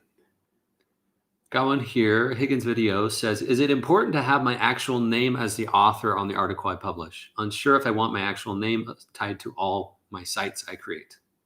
Advice. Sorry, say that again. I was looking at another question. Oh, you're good. So Higgins Video says, is it important to have my actual name as the author of the article I published? And he's unsure if he wants his actual name tied to all the sites it creates. No, it is perfectly acceptable to use a pseudonym. If you're going to use a pseudonym, build out the pseudonym and build authority for that pseudonym, and use real information, if that makes sense. So like if you build up a pseudonym and say, this person has this credential and this experience, it should be your actual credential and experience. You can stay private and not share it, but anyway, so that's perfectly acceptable. Google even says that's totally acceptable. But just don't be super fake about it. If anybody ever went looking and couldn't actually find any background information, that could cause, I suppose, trouble for you. But also, if you're just being fake about who you are, I mean, using a fake name is one thing, but being fake about your background, I think, is where you get into trouble. We have some comments here, some questions here from HowTL, Secure and Surveil. HowTL, if you own the website howtl.com, I don't know that I want to talk to you because you totally scraped one of our websites. Like every single article, not everyone, sorry, but like 100 articles were like the same headline with all the same subheadings as one of our other websites that we sold. And I was pretty ticked about that, I'm going to be honest. And I didn't come after you, but I almost did. So there you go. But you're asking, is it okay if I'm getting 100 users per month from a 2-month-old website with 21 posts? Sure, I think that's perfectly fine. Just make sure it's original content. Sorry, I hope that wasn't too abrasive.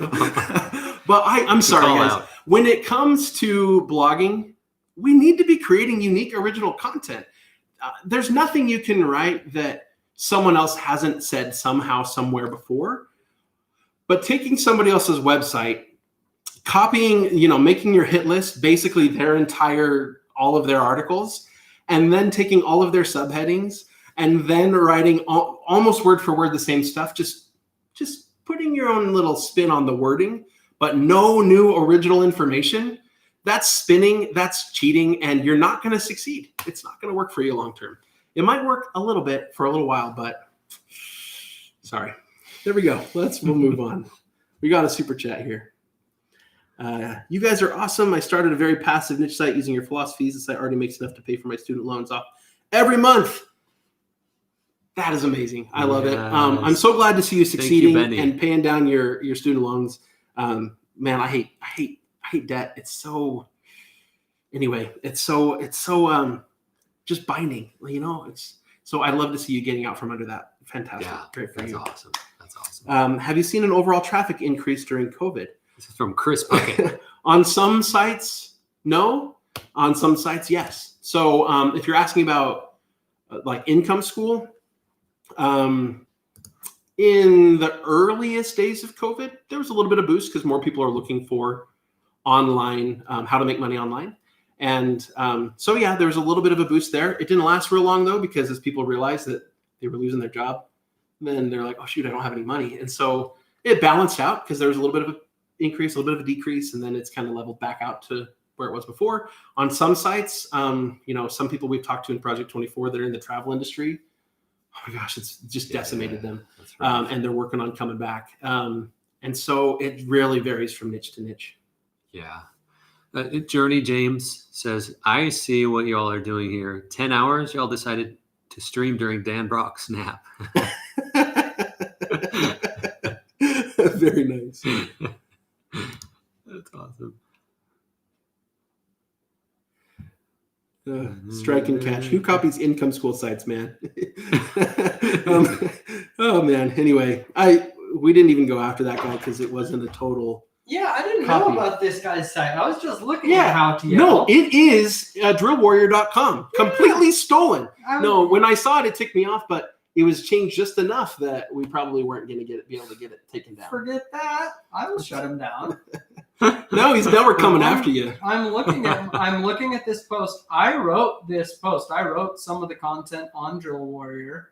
And I remember spending hours at the computer writing this post. And you stole it. And you just took the search analysis and much of the content from there. It's not cool. It's not cool not at all. Okay at all. So now all of you watching this, 411 people watching this right now are aware of that. And it's just building a business is hard, right? It is. Like it is. It's hard for everybody. I understand it's tempting to want to cheat and steal, and I'm just going to take this site search analysis, or I'm just going to do this little scammy thing. And it's just like, that's just how you guarantee you're going to fail. That's why he built this site, and he's talking about a site with 21 page views. Man, if you would have spent that time just doing it the right way, you could already be where you want to be. And that's the thing. When you steal someone else's search analysis, you are inherently competing with every blog post with an established site. Yeah. If you just found another crack, you'd be fine. Just do it the right way, people. Nope.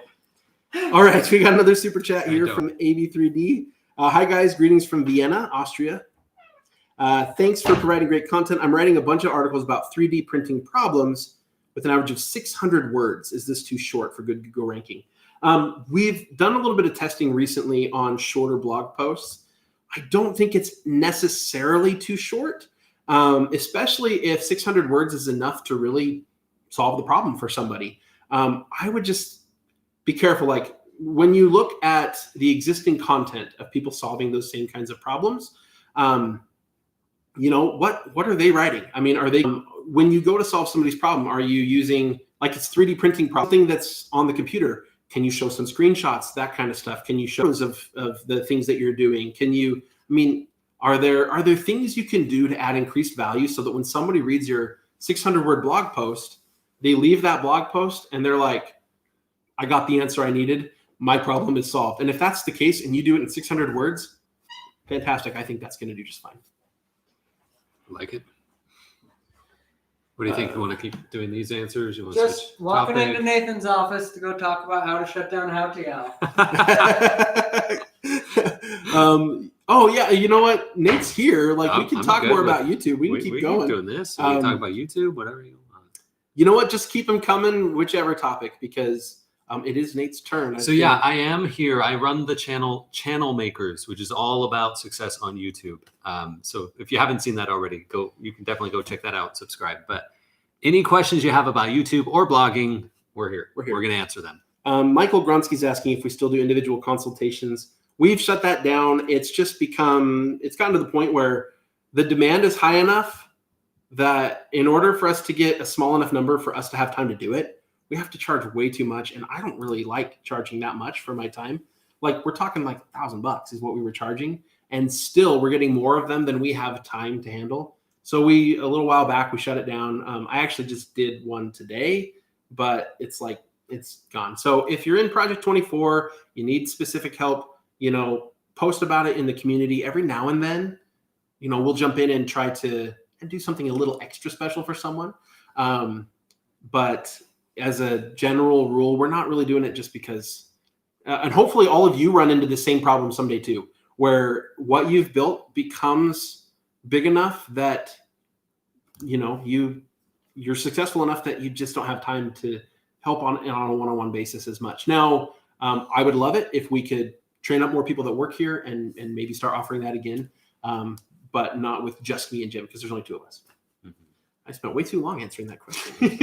I'm like so wordy. Okay, we got Royd Gamer. He says, there's a strange trend. After the May core update, my website and my YouTube are behaving exactly the same way, and they're stagnant for months. Any advice? So there's multiple things going on here, right? May was also a crazy time in the world for COVID. And so... is it the May core update? I don't know. I don't know what's causing exactly your issue. Some people say my traffic hasn't recovered since the May update. Again, I don't know how much of that is Google making changes and how much of that is just things are weird right now in the world. And so, what you'll want to do is start just, poking around, try to figure out like what kinds of sites were hit. Just do some Googling. There's a lot of people that do a lot of analysis on this. We try to do some, but we didn't talk much about the May update. But there are sites that really do dive in. Moz does a good job of diving into what changed in May and try to figure out like what's Google changed that might have hurt you and try to address that with the content on your website. A.T. Williams asked, why did you stop posting to the blog? To the Income School blog? Wouldn't you want additional organic traffic? here's what happened with the Income School blog. For years, I wrote a lot on that blog. Jim wrote a lot on that blog, and it led to a little bit of traffic. It's a very competitive space. And then we started making YouTube videos, and they started spreading more quickly, much more quickly. And now we've gotten to where it's just, we have the setup. It's just a lot easier for me to make a video than to write a blog post on the same subject. It gets a lot more traffic that way. Also, you get to know me better that way. Whereas when you read an article I wrote, I'm just some guy that wrote an article. But when you see me on camera, you can relate to me. And since we're selling Project 24, a membership that costs $449, like, you want to feel like you know me and you trust me before you buy that. And so a couple years ago, we hired some writers to just create some content for the blog. Didn't really do anything for us. I'd love to put more into that and maybe cover some of like the SEO, the Google updates and stuff on the blog. But again, we just have to decide where to spend our time. And right now it's way more valuable for me to make a video. Now, if I can get some writers that I feel like are competent and can learn all of our methods and stuff, and then do some in-depth research on what Google's doing and stuff, and write some blog posts that supplement that, we'll start it up again. Nice. Zach Samu says, just want to say thank you for this live vid. Great info and advice. I'm not Project 24 member at the moment, but when I can afford it, I would love to join sometime in the future. Great team, great people. Thank you. Thanks. That's awesome. We guys, we love you guys. I'm serious. Like, when we're here in the office all the time, we're working on some project, and then we'll always end up having this meeting where we come back to this, like, okay, what we're doing, is this adding value for Income School people? And if it's not, okay, it's time to either shift or cut it. And like, that is literally what we think about and talk about all the time. And I'm assuming from what I see, but everyone that works here seems to be pretty satisfied with their work. We get a lot of fulfillment out of helping you guys. So anyway, we really appreciate getting to do this and hear from some of you more, and get to help out a little bit. I'll back that up because I'm kind of the lead out on the Income School YouTube channel on ideas and planning the videos and production and publishing them and that kind of thing. And that is literally the question we ask. We're just like, how can we make this the most helpful we possibly can for the audience? And that's the same with channel makers. I'm asking the same question. So thank you. Thank you, guys. I'm sorry, I'm reading some of the things coming here. How TL is using Akabato. Seriously, I wrote a lot of those articles myself too. And like, you stole my content and then you bought my theme and now you're back here. Lisa was like, does this count as returning to the scene of the crime? Totally, because I didn't know who you were before now, but now I do because you were on here. So anyway, sorry, dude. Good luck. Oh, dear. Oh, man. Oh, Kimberly's asking, can we watch Jim take a scraper site down? You know what? We might have to make a YouTube video about how we went about shutting them down once we figure out the best way to go about it. That'd be a good thing. Because the thing is, there are different ways that people steal content. One is scraping. Scraping's harder to shut down because if it's not quite like copy and paste, the easiest way to shut somebody down is to go to like their host or report them to Google or to their domain registrar and say, look, this content is duplicate of our content. We did that with snakeowner.com. That happened. Somebody just literally copied and pasted every blog post. That was easy. I mean, we just submitted that with our evidence. We took screenshots before both sites. We were able to prove which one was first. And man, we shut that down. With this one, with scraping, it's a little bit tougher because it's like, yeah, I can see, but it's not quite copied and pasted. So it's not totally plagiarism. It's just totally and completely immoral and unethical. But it's not necessarily illegal. And so they won't take it down. So then we got to look at some other alternatives. So that's where we're at now. I had to answer this. So Dean's Store says, Nate, what was your YouTube channel? Okay, so I'm going to put a little plug here. It's called Channel Makers. And here's the thing. The Income School primary channel has primarily been about building niche websites and blogs and that kind of stuff. We've noticed a thing where if we post a video specifically or strictly about YouTube, it didn't tend to be as popular for a lot of people because their focus was, your focus was on that. And that's what Jim and I have been talking about for years. Yeah. Blogging. And so it came down to, okay, we need another channel that is for the people who are primarily, they want to master YouTube, and maybe even primarily YouTube and then a blog afterwards as an afterthought or that type of thing. So that was the idea behind Channel Makers. So if you go into YouTube right now, you search Channel Makers, it'll be the top result. And you just go and subscribe. And especially if you're doing YouTube stuff, that's the place to go. And it's awesome. Like just Monday, right? So that was 2 days ago. I lose what day of the week it is because like my kids aren't in school yet, which I know is weird. Our schools have pushed out starting late. Anyway, on Monday we met for like a couple hours and we went through each of the YouTube channels and watched some of the content together. And I am just super impressed and amazed. Like each channel has its own feel. Like you go to Channel Makers, you're going to get Nate and all of his personality, and you're going to learn awesome stuff because Nate is taking a very experimental approach, just trying to like break it. Let's figure it out. Let's figure out exactly how YouTube works. And then you go to Anna's channel and you totally get Anna, her personality, her everything, and her take to you on YouTube. And again, experimenting with a different approach to YouTube than we normally take, but that seems to work for a lot of people. Just every single channel that's just like I said, go run with it. And it's just so cool. I love seeing it. Awesome. I just love it. It's been awesome. All right. Jonathan Mays says, should I upgrade my hosting? 45,000 page views a month, basic Bluehost. Is it worth it for $1,000 a month site, or should I just leave it? Upgrading your hosting, WPX does have a micro plan that you can get through our website. It's not one that they publish, and I don't even know how much they want me telling people about it, but they created it and they told us we could talk about it. So there it is. It's on incomeschool.com/tools, and it's like $10-12 a month, I think. That one's affordable enough, but if you don't have the micro plan, I think their cheapest option is like $99 a month. And so for $1,000 a month website, it's like 10% of your income just for hosting. And at 45,000 page views a month, I think you're still okay on Bluehost. Bluehost does a pretty good job of a lot of things. If your site speed is really suffering, WPX would be a good option to move to. But we've seen a lot of people using Akabato on Bluehost and still scoring with a page speed insight score in the 90s. And so it's not worth it. But again, once you get your traffic closer to like 100,000 page views, you might start running into bandwidth issues where at peak traffic times, some people just get an error and they don't even get through because you've kind of capped out what Bluehost can handle on bandwidth. So something to watch for, but I would probably wait till you're more at 60, 70, 80,000 page views before I really worried about it. Solid. Here's a Florian MP says, do you like Neil Patel? He asked if we like him. Yeah. I see another question from him if we can imitate him. So I will answer his question as if I were him. I'll do both. You can impersonate Neil I Patel? will try to impersonate Neil Patel. Ready, go. While answering the question of whether or not I like him.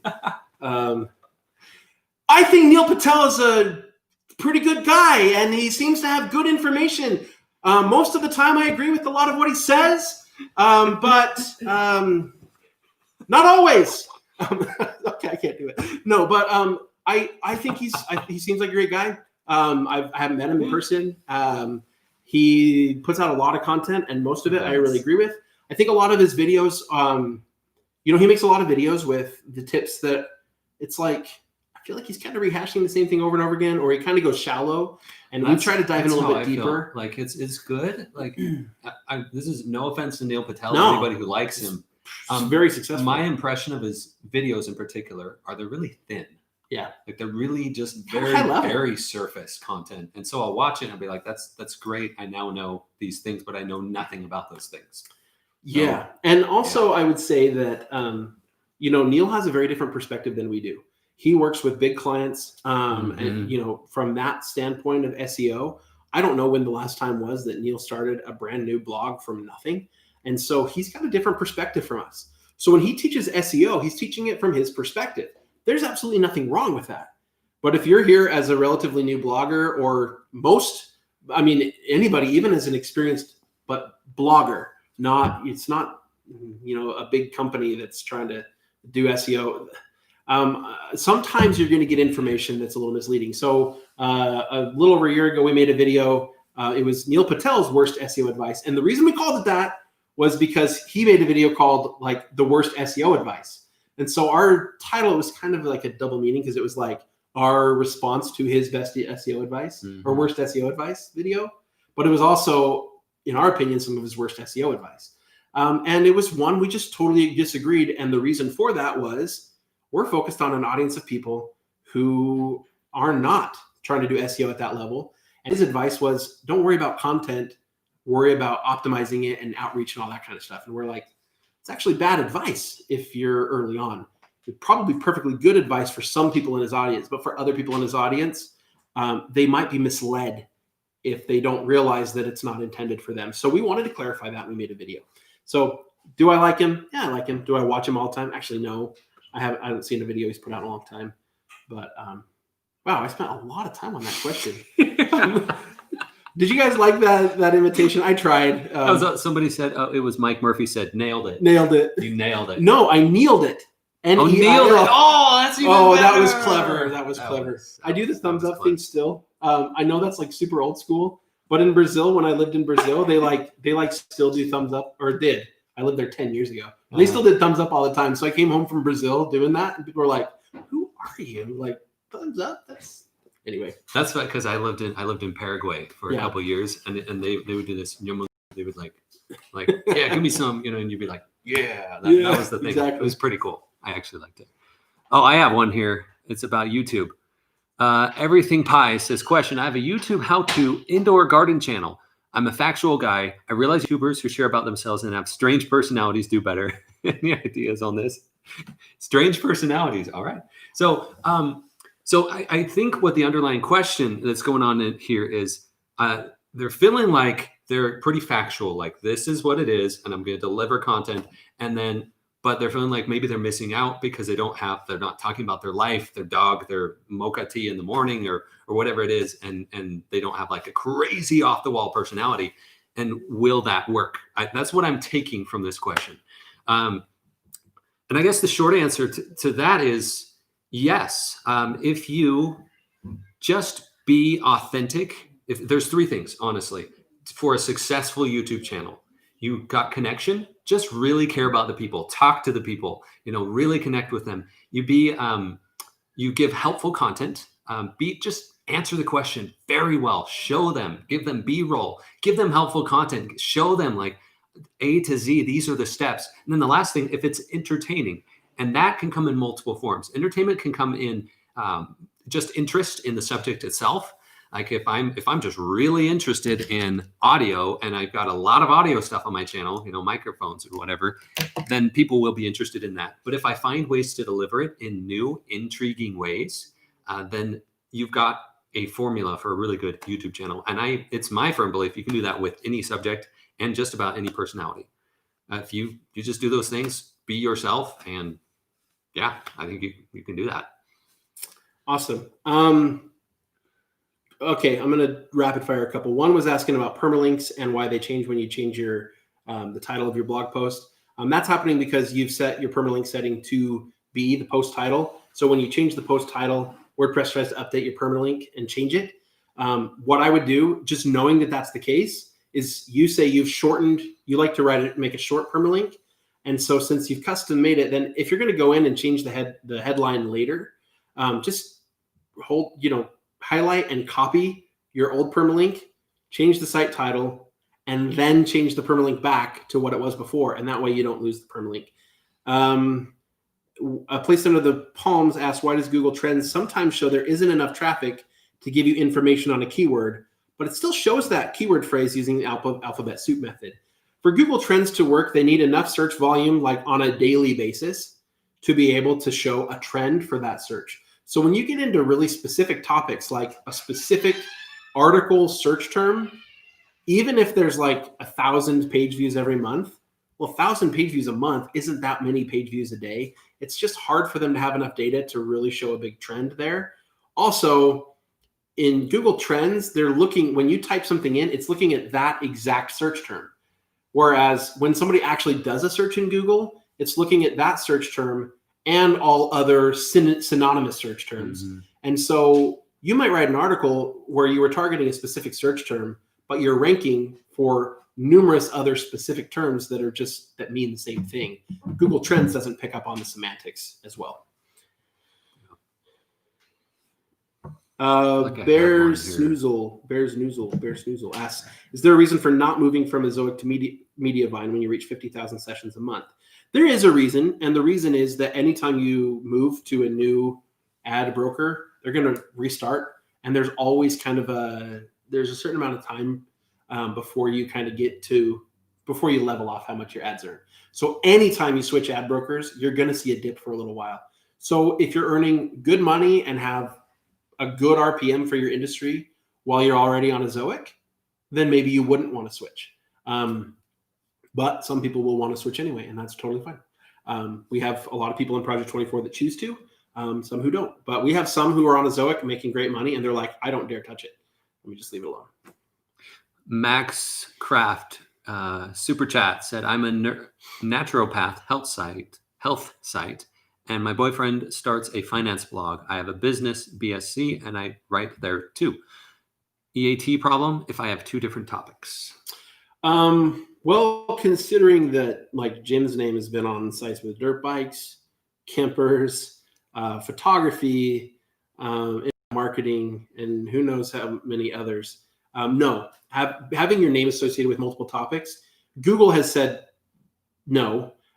We, in our experience, haven't seen that be an issue. At our Creator Studio, we had people whose names appeared across multiple sites. It didn't seem to impact it. I wouldn't be too worried about it. People can be an authority in multiple subjects, and that's perfectly okay. That's a great question. Good question, though. Yeah. I'm glad you That asked was it. really good. I hope that didn't sound like I was kind of belittling the question, because I think it's a great question. You know what? I'm going to let Anna jump in here, and why don't you guys take YouTube for a little while? All right, let's do it. All right, pivot, everybody. We are talking about YouTube now. All of your YouTube All things questions. YouTube. All things YouTube. And it's the reunion of Vid School. Hey, it is Oh, like no a longer VidSchool Vid School. reunion. Oh, Somebody when actually it was VidSchool. somebody actually asked me, I don't remember where, oh, it was on my live. Uh-huh. They asked me if we didn't get along and that's why we broke apart. Yeah, we argued. We were like an old married couple, Yeah. and we were arguing all the time. We We could never not agree. get along that much that we had to make our own channel. But Anna got the dog. I'm still bitter I about did. that. I did. Sorry. She got Thule. He gets to see Thule every once in a while on Thursdays. On Thursdays. It's for real. Anyway, let's Yeah, let's some go. people let's are go, probably let's like, go, let's what go. in the world are they talking about? Oh, here we go. Jim Nielsen says, VidSchool team assemble. Yeah. Okay. Jorge R. or George R. says, question, is it late to start a YouTube channel? You want to take this one? Yeah. No, it's not too late. Yes, you can. No, it's not too late. We started our channels. VidSchool's been going for what, 6 months or something now. And I have had my channel Content Warrior, by the way, if you want to go check it out, please do and subscribe.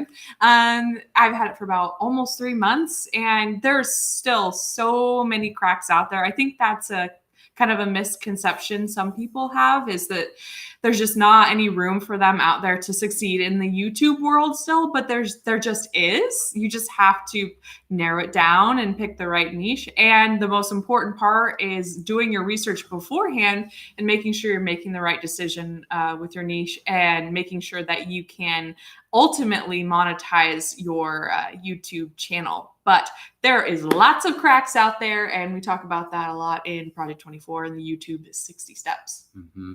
Yeah, I have nothing to add. That's it. This is an interesting question. Would building a separate YouTube channel to successfully sell our house be worthwhile? 1 year horizon.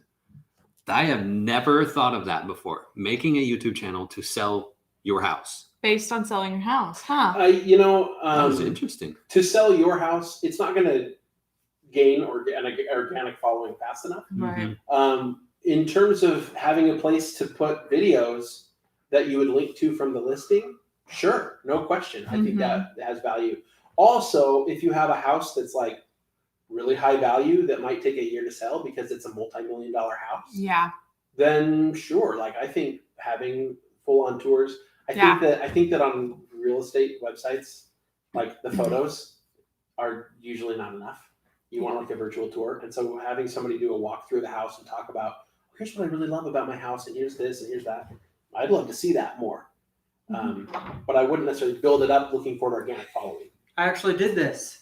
Oh, really? There you go. I did Because this. you did for sale by owner. Yeah, I did for sale by owner, and so I wasn't going to get a listing on MLS, and so I just took photos of the house and everything, and I made a whole website just about the house, and like the pages were each room and stuff, and talked about the things we liked, and it did work selling by owner. Yeah, everyone's right. Of course, you're not going to get like an audience for this, but you go from your Zillow posting and your Craigslist posting, Facebook, everywhere. You just link to the website, and we even put signs. We put signs all around town. It was getting enough foot traffic coming by the house because we're kind of tucked away in the neighborhood.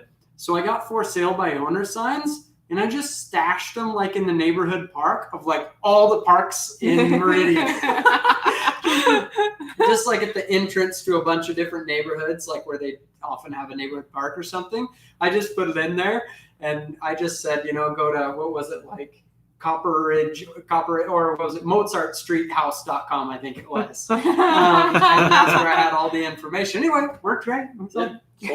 That is some creative thinking there. We have a super chat here. Are there plugins? This is Marilyn Monroe's says, are there plugins for website translations to other languages and have YouTube channels seen in other countries? 2 parts. Yeah. Go for it. So the plugins part, yes, there are plugins. They usually rely on Google, which is flawed at best. If you actually are bilingual and have ever done a Google Translate of anything more than about one sentence, you know how imperfect Google Translate is. So I wouldn't do it unless you're actually fluent in both languages. Extremely been helpful for me anyway. That's awesome. Yeah, we are currently using vidIQ on 3 of our channels, and the plan is to use TubeBuddy on those same 3 channels. The paid versions. Yeah. Pretty soon. Yeah, and I know Jason is one of my subscribers, and we've talked about that before. I'm using vidIQ right now, and I do like it. So far, so good. And so I haven't used TubeBuddy at all to compare it to. So it's exciting and good to know. I mean, a lot of people ask that question, like, is TubeBuddy worth it? So does it actually help your channel grow? Should you actually That's I'm looking to do answer that? with these reviews because it's got a delivery. So we just got a delivery of a whole bunch of tables. So You know what? This is fine. Why don't we just do like 10. okay, we can keep talking over here. Not uncommon for this office to get a lot of Deliveries deliveries. of random things. Random deliveries, All yeah. right, let's see what else. My tables are here. It's for the writer's studio. No. Higgins video says, are there alternatives to making YouTube videos without actually appearing on camera? Oh, well, you can.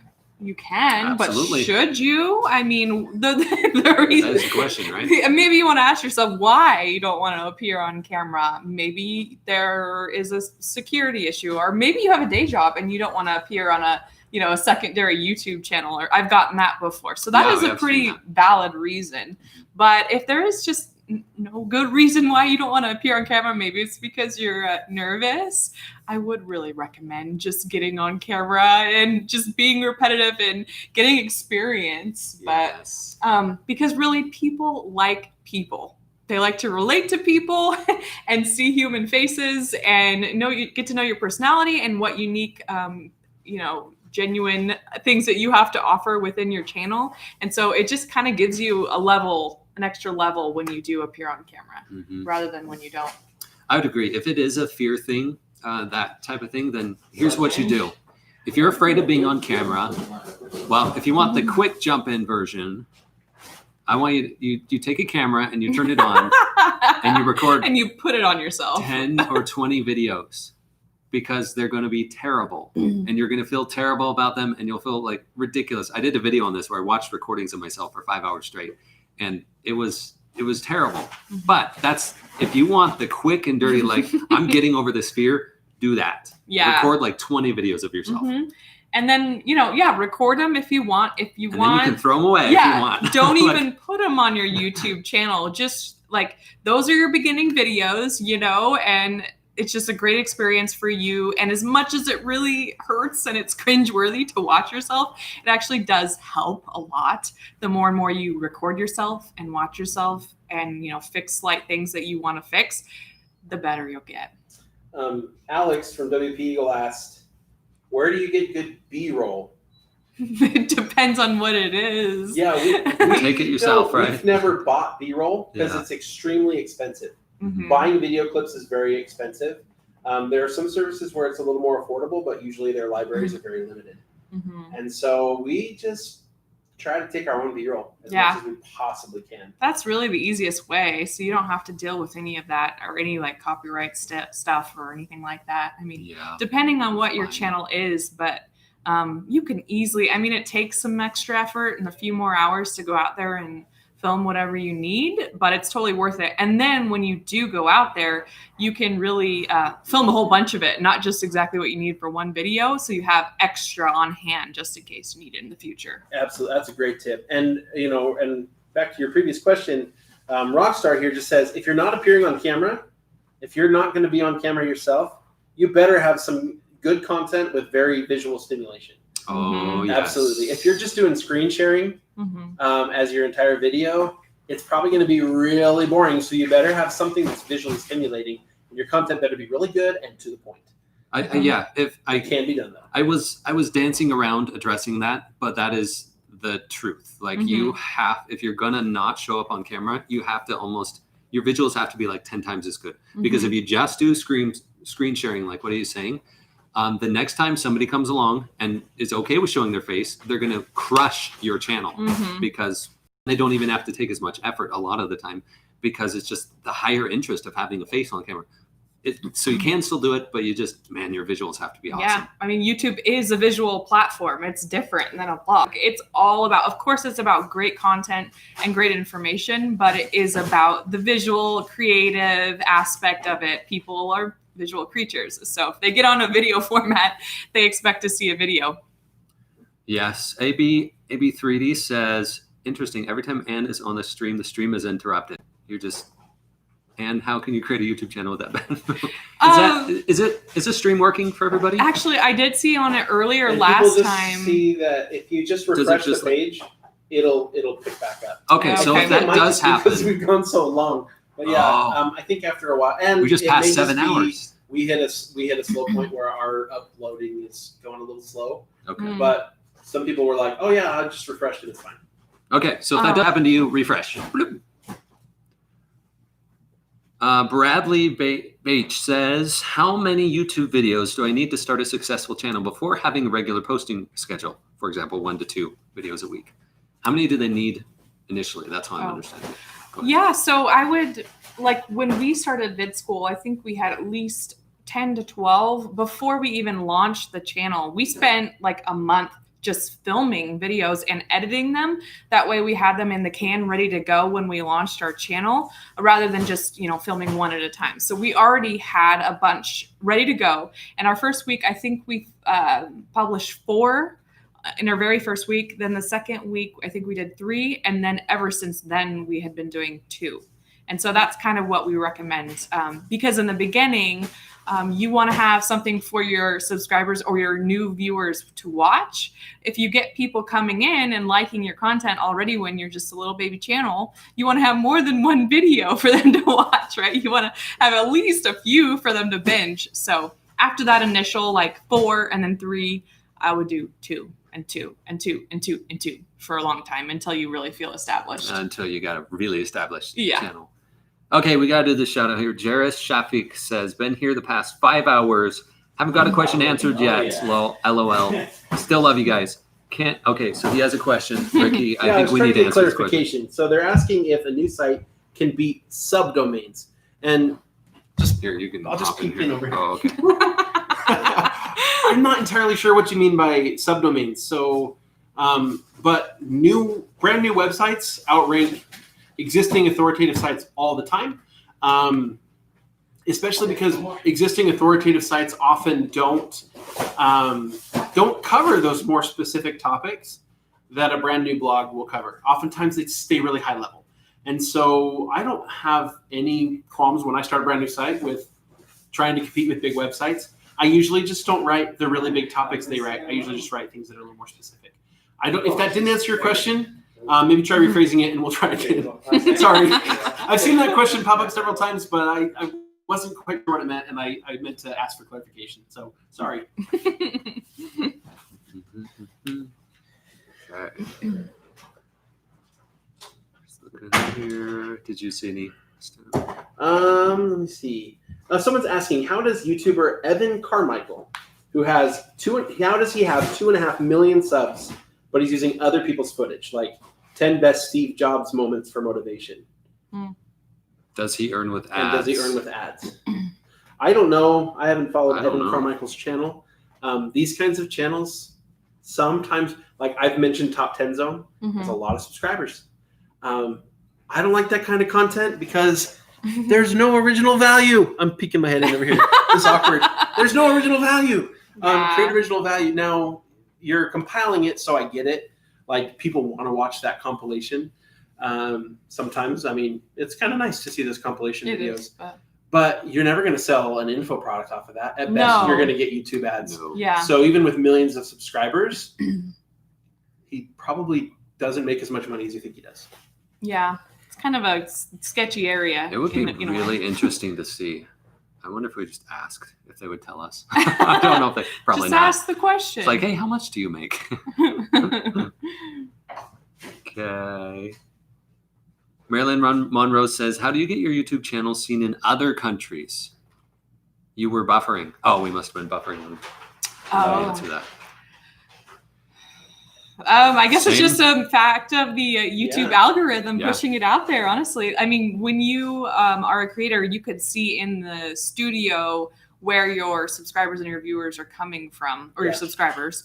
And so you can see the different countries. Of course, for us, when I look, it's mostly the US and Canada, but I do have a few like in India and New Zealand and stuff. So I think the more and more you make your content, that the algorithm will push it out. It will start taking chances on you and pushing it out to more audiences in other countries. And it just wants to see where it will work and where it will succeed. I can't leave these guys alone. They know all the answers, but I'm still anyway, there's no special trick that you have to do to YouTube to get your videos viewed by other countries. Over half of our viewers are not in the United States on the Income School YouTube channel. We didn't do anything tricky. We just created content that was relevant to them. So if you're creating content that's more relevant to your country and using terminology that's more relevant to your country, vocabulary that people don't use anywhere else, you're probably just going to attract an audience that's more in your country. But there's no special trick to make YouTube show it to other people. YouTube doesn't care where they are. It just cares that they want to see it. Yeah. Thank you, Ricky. Thanks, Ricky. I like the sound effect. We need that. I'm gone. We need that. Okay. Oh, there was one. Oh, water fasting results said, is it harmful to cuss every once in a while about something passionate in a YouTube video? That's a great question. So YouTube has these policies. I haven't delved deep into them, but what I do know is if there is quote unquote adult content or language and that type of thing, you do need to mark the video as such. And that does bring it up for ads, specifically for ads. Some companies don't want to associate their brand with someone who's vulgar in their language and that type of thing. So it does make it a little tricky. Can you do it? Yes. And I mean, if that's your audience, then that's fine. I don't know how you started that without saying hell no. If Jim were here, he would have.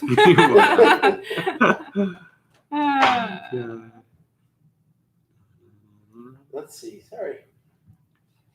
Question, is it legal to buy views and comments from the sites that sell it? I thought that was about YouTube. Is it legal to buy views and comments? Okay, I'm going to stop you there. Is it legal to buy views and comments? No, it's not.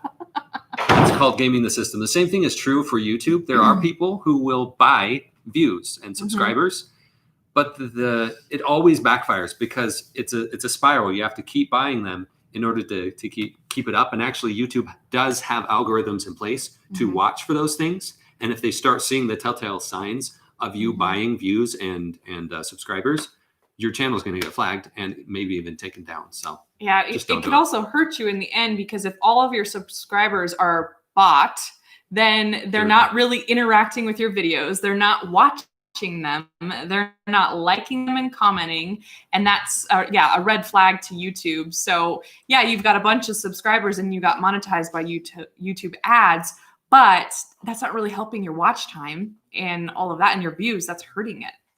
Yep, absolutely. And that is something that I guess I just need to put a plug in here. So a lot of the YouTube channels, one of the things I'm looking to do differently with channel makers, and you're looking to do with video, with Content Warrior, is we're looking to create content that has an ongoing interest and not just one time. Like when you're a lot of the YouTube authorities out there, they have 600,000 subscribers. And it's because they were there when YouTube was young and they became the authority. So everybody goes to them to answer the questions, but the ongoing watchability is not very good on those channels. It's fairly boring content. So, and a lot of times in the comments, what happens is people will, it turns into what I call a subscriber trading marketplace. The comments will be, I'll sub to anybody who comments on this comment, and I'm fast, and you subscribe to me and I'll subscribe to you. And I've gotten a few of those on channel makers, and my immediate response to those is the same thing. Yeah. If you're trading subs, it's very, very important that your subscribers want to be your subscribers. Like they want to be your subscribers to your channel, because what that means is their behavior reflects that. Yeah. They will subscribe and they'll actually watch videos. They'll actually view them. You'll actually get more watch time. You'll actually get comments and likes. And if you just have a bunch of meaningless subscribes, it's just that. It's meaningless. And it actually does more harm than good. And then on top of that, if all of your subscribers are fake subscribers or you bought them, well, how does that help you with any sort of monetization, like info products and like an ebook or, some sort of course? They're not going to buy your course, probably. For the most part, right? They're not your super fans. Nope. That's the point. They're fake. George R. asks, what software are you using for this stream? YouTube. Just YouTube Live. This is literally YouTube Live. I mean, we have a USB mic. Mic right We here. have a Logitech webcam. And then a It's little webcam better up than here. the built-in one. Slightly better than the iMac one. And that's it. Yeah. We do have it direct connected. Just our Hardwired. Ethernet. Rather than So, Wi-Fi. Yeah. Couples Coaching Online with Alex Larrington asks, does having an accent take away from the value of a YouTube video? I would say absolutely not. Awesome. It's awesome. I wish I had an accent. Yeah, but I think we all agree. We've Maybe I actually do, I talked don't know. about this before. We agree that other accents from other countries are awesome and very Yeah. intriguing, actually. So it adds interest. it could to give the channel. you a benefit, if anything, to have an accent. People are just super intrigued yeah. by other countries and different cultures. And the only thing that would impede anything is if you weren't understandable at all. If you're unintelligible, Yeah. that's an issue. But Yeah. that's basically it. It doesn't really matter as long as you have good content, good info, and you're speaking correctly. Mhm. Accents are awesome. Yeah. So I don't know. Do we have accents? We have Idaho. Hey y'all. We have those accents. We have an Idaho accent. Idaho. There's one that came in that I just want to address. Somebody asked, where's Freddie? It's been a long time since we've seen him. Freddie's not here. At the beginning, early in the year, he decided to take on his own project, and he's working on something himself, and everything's good. We're friends. He's still in Project 24. Awesome dude, but he doesn't work here. So that's why you haven't seen him in a long time. But we have an awesome team of people. And anyway, so that's where Freddie is. I think he's pretty happy. He's doing some cool stuff. How about this one?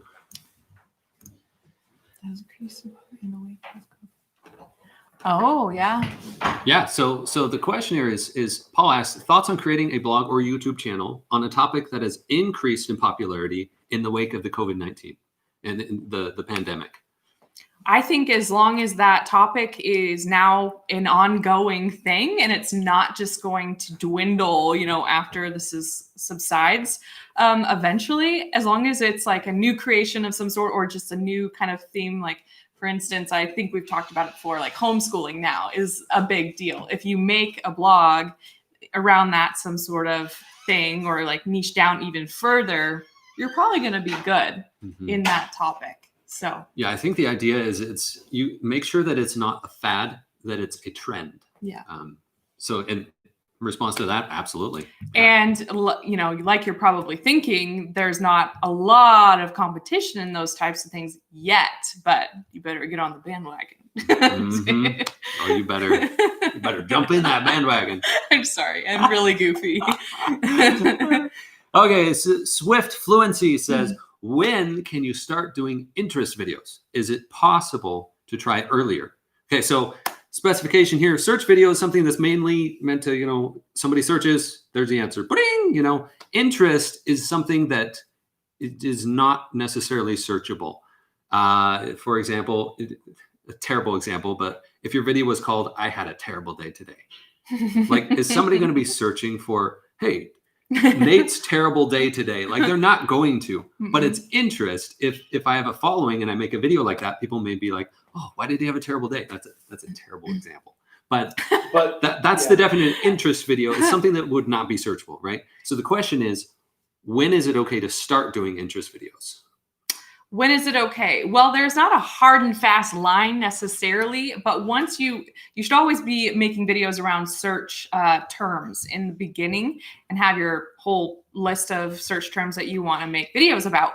But it's really when you start to see that consistent subscriber growth and views, and you get a good amount of subscribers, and you really feel like your channel is growing and you're seeing that snowball effect. Right? Like you want to see that consistent growth, and then you need to feel comfortable yourself before you start switching over to that interest content. Yeah, I agree. Gina Cordova says, seems most successful YouTubers are in their 20s. Am I wrong about this? I don't think they're laughing because Jim and I are not in our 20s. I think you are wrong in a nice way. I think there's all ages and everything on YouTube. Yeah. Don't you? Some of it just might be that older, if you're in your 50s, the concept of making a career out of YouTube probably seems a little strange Still pretty foreign to most of you. Whereas people in their 20s have had YouTube for a long time. We've grown up. So I think the reason it's really just a cultural growing up with this. So it's normal. It's the idea of doing a YouTube channel is much more top of mind for the younger generation than the older generation. But is there any bias towards younger people versus older people? No. In fact, some of my favorite YouTubers are people I'm trying to remember, Nathan, who's the one you watch that does cars? Scotty Kilmer. That guy's hilarious. He does car stuff and it's just awesome. So yeah. No issues. Actually, earlier on when I was on here, somebody said, is it a good idea, if I'm a little bit older, of an older generation, to start a YouTube channel? And that we actually talked about it, and there's certain demographics that you can make your YouTube channel around that cater to that. So you might have a niche or an advantage to that niche. Yeah, and some people capitalize it. I saw, is that what you're saying with I swear there was one I said was called Grandpa Cooks or something like that. Yeah. And it's this old guy from Texas and he just has an accent and he just cooks sloppy joes and stuff. It was awesome. It was a really good channel. Yeah. And he just capitalized on it. Yeah. That was really cool. Cynthia Barrow asks, what speed internet do I need to do YouTube? She says she currently can't transfer anything via her phone. It's just slow. I don't know really the number that I would say. A lot of home internet plans have a 3 megabit per second upload speed. And if you're willing to let it just take an hour or so to upload, I think that's acceptable. And then business plans often have more 15 or 50 megabit per second upload speeds. And that's fantastic, but not necessary. Yeah, I don't know that there's a hard, fast rule for the internet speed you have to have. I mean, if it gets it done, it gets it done, right? Obviously, if you're doing it primarily like data on your phone, you're going to eat up data really fast versus some sort of higher limit or unlimited home internet, that type of thing. So as long as you're uploading your videos in a reasonable amount of time, it's not taking you 2 days, then you might want to change something. But yes. Oh, there's one that jumped, disappeared. Okay. River Martin says, YouTube or write more? 3-month-old site getting 3 to 5 views a day. Is that normal? Google's just started ranking it. Average position of 6.7 in search. Is it better to focus on articles or videos? This one to me feels like, again, back to the preference thing. You've started a website and you're building it. So keep building it, keep working on it, keep adding content there. But if it is something that you feel like you would enjoy doing videos more, then add that to the mix and definitely focus on that, because if it's something that you genuinely enjoy, it's naturally going to grow faster because it's something you think about and it's something you try a lot, and you're always thinking of the next video, and you're more likely to do that than writing. Then I would go with the YouTube. Yeah, we've gotten this question kind of similar, but like, should I start a blog or a YouTube channel? And it just really depends on, first of all, your preference, and second of all, what your strong suits are. Are you like more comfortable being on camera, showing your personality? Are you creative visually? Do you want to, film and edit? Or are you more of a writer and a researcher first? Maybe that can kind of tell you which one to start first and then go from there. Yeah. Neil A, question. Are you guys in quarantine? Are we in quarantine? No, we're actually not, obviously. We're not here in this area. No, we're not. We work in a small office with a small team, so we're kind of all part of each other's personal circle of friends that we're around regularly. Yeah. And if anyone gets sick, they better not come to work. So far, so good. Stig says, Nate, same question. Anna, are you blogging in conjunction with the Content Warrior channel content? Am I blogging? It's funny you say that, because I might be. This is a pretty new thing, but I might be starting a blog myself to actually have more experience and talk about it on my YouTube channel, which is really exciting. So again, go check out Content Warrior, because if you don't want to miss that. But I'm working to get some experience and experiment with that. So I have a wider variety of things to talk about on my YouTube channel. Yeah, same thing here. It's a matter of like, for me personally, it's not right now. Is it a possibility? Yeah, but it would be a little bit ironic to write a blog about being successful on YouTube, because where do people go to learn how to be successful on YouTube?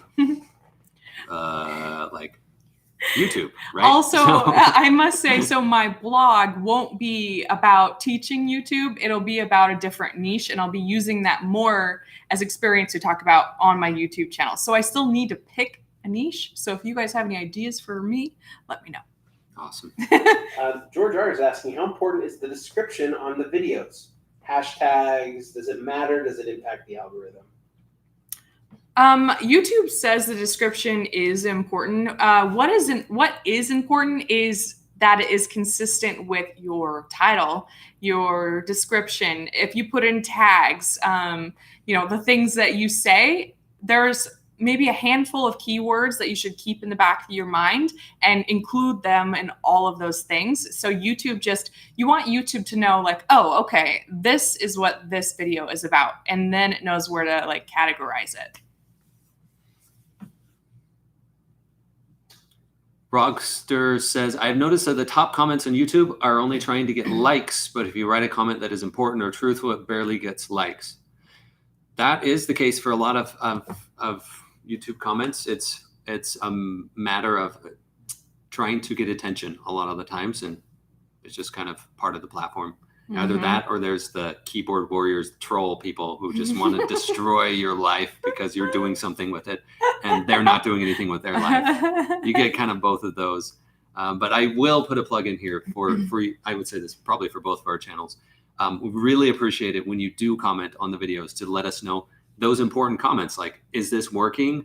do you have, critiques, constructive critiques, hopefully, and what is working? What did you appreciate? Other ideas for videos. That's the kind of stuff, especially if you have a small YouTube channel. I would strongly recommend you do that with your audience, because they're your core audience. They're the people that care about you, and they're watching your videos, and they're the ones that are going to help you grow to a bigger channel. And so listening to them, replying to them, I do my best to read every single comment and reply to all of them. And I do read every single comment because I can watch them come in. But that is a good point, though. If you have a YouTube channel, you can comment back to every single one. In the beginning, it's really easy because you're growing slow. Comment back to every single one and like every single one, as long as you do like it. But that shows the YouTube algorithm that you're interacting with your subscribers. And I didn't mean that in a bad way. I meant my channel is younger, so they're coming in just a little bit slower. Yeah. No, I got you. Lucas Terraportin asks, here I use an EOS R for the YouTube videos. Should I upgrade to external audio, like a wireless Rode system or something? Or is the internal audio on a high-end camera good enough? Any takes, you guys? I know. Okay, so I did a video. On Tuesday this week, yesterday. Is that yesterday? Yeah. Oh my gosh, this has been quite the week. Yesterday, I published a video on Channel Makers on the A to Z of recording a video and kind of how I go about doing it. And while I'm making that video, I did it kind of vlog style. While I'm making that video, I have some behind the scenes. And at one point, I turn off so that I can swap out the cards and record a video while I'm recording the video. And the audio difference was shocking, even to me. I was editing it, and I did that. And I was like, oh my gosh, it is so much different and so much worse. So the short answer there is external audio is one of your top priorities, I would say, with if you're going to invest in anything aside from a camera for YouTube, get yourself one of these. And like we're talking, especially compared to the internal mic on a camera. If you're using like a shotgun mic, and it doesn't have to be wireless, but if you're using like a shotgun mic with the right setup in the right room, if it's kind of a dead sounding room, you're going to be fine, like this. So this is an example of what he's calling a shotgun mic. It's called such because the recording area is general and a kind of a sprayed area in front of it. So you can actually hook this up to your camera, and it does significantly better than the internal mic. And then the lav mics are great because they're right on you. Some people use boom mics, so it's right there on you, and you're just going to get much better audio. Can I get a dedicated boom mic Get you a holder? boom mic, yeah. So I'm just recording videos and somebody's like, trying to follow me around. They fall asleep. I get smacked in the face. Pay some kid minimum wage to hold a boom mic. That's awesome. Jim's here, so my turn is over. So, all right. Well, thanks everybody. This is my last time, so thanks for joining. Go watch Content Warrior and have a great day. I know it's bad form to chew gum on YouTube, but when it's 9 hours and you had tuna for lunch, you're gonna have to give me a little bit of a break. Jim, I'm glad you're chewing gum. Yeah, right here. It's better, right? This question's come in a few times. So, what do you guys think about 360-degree video?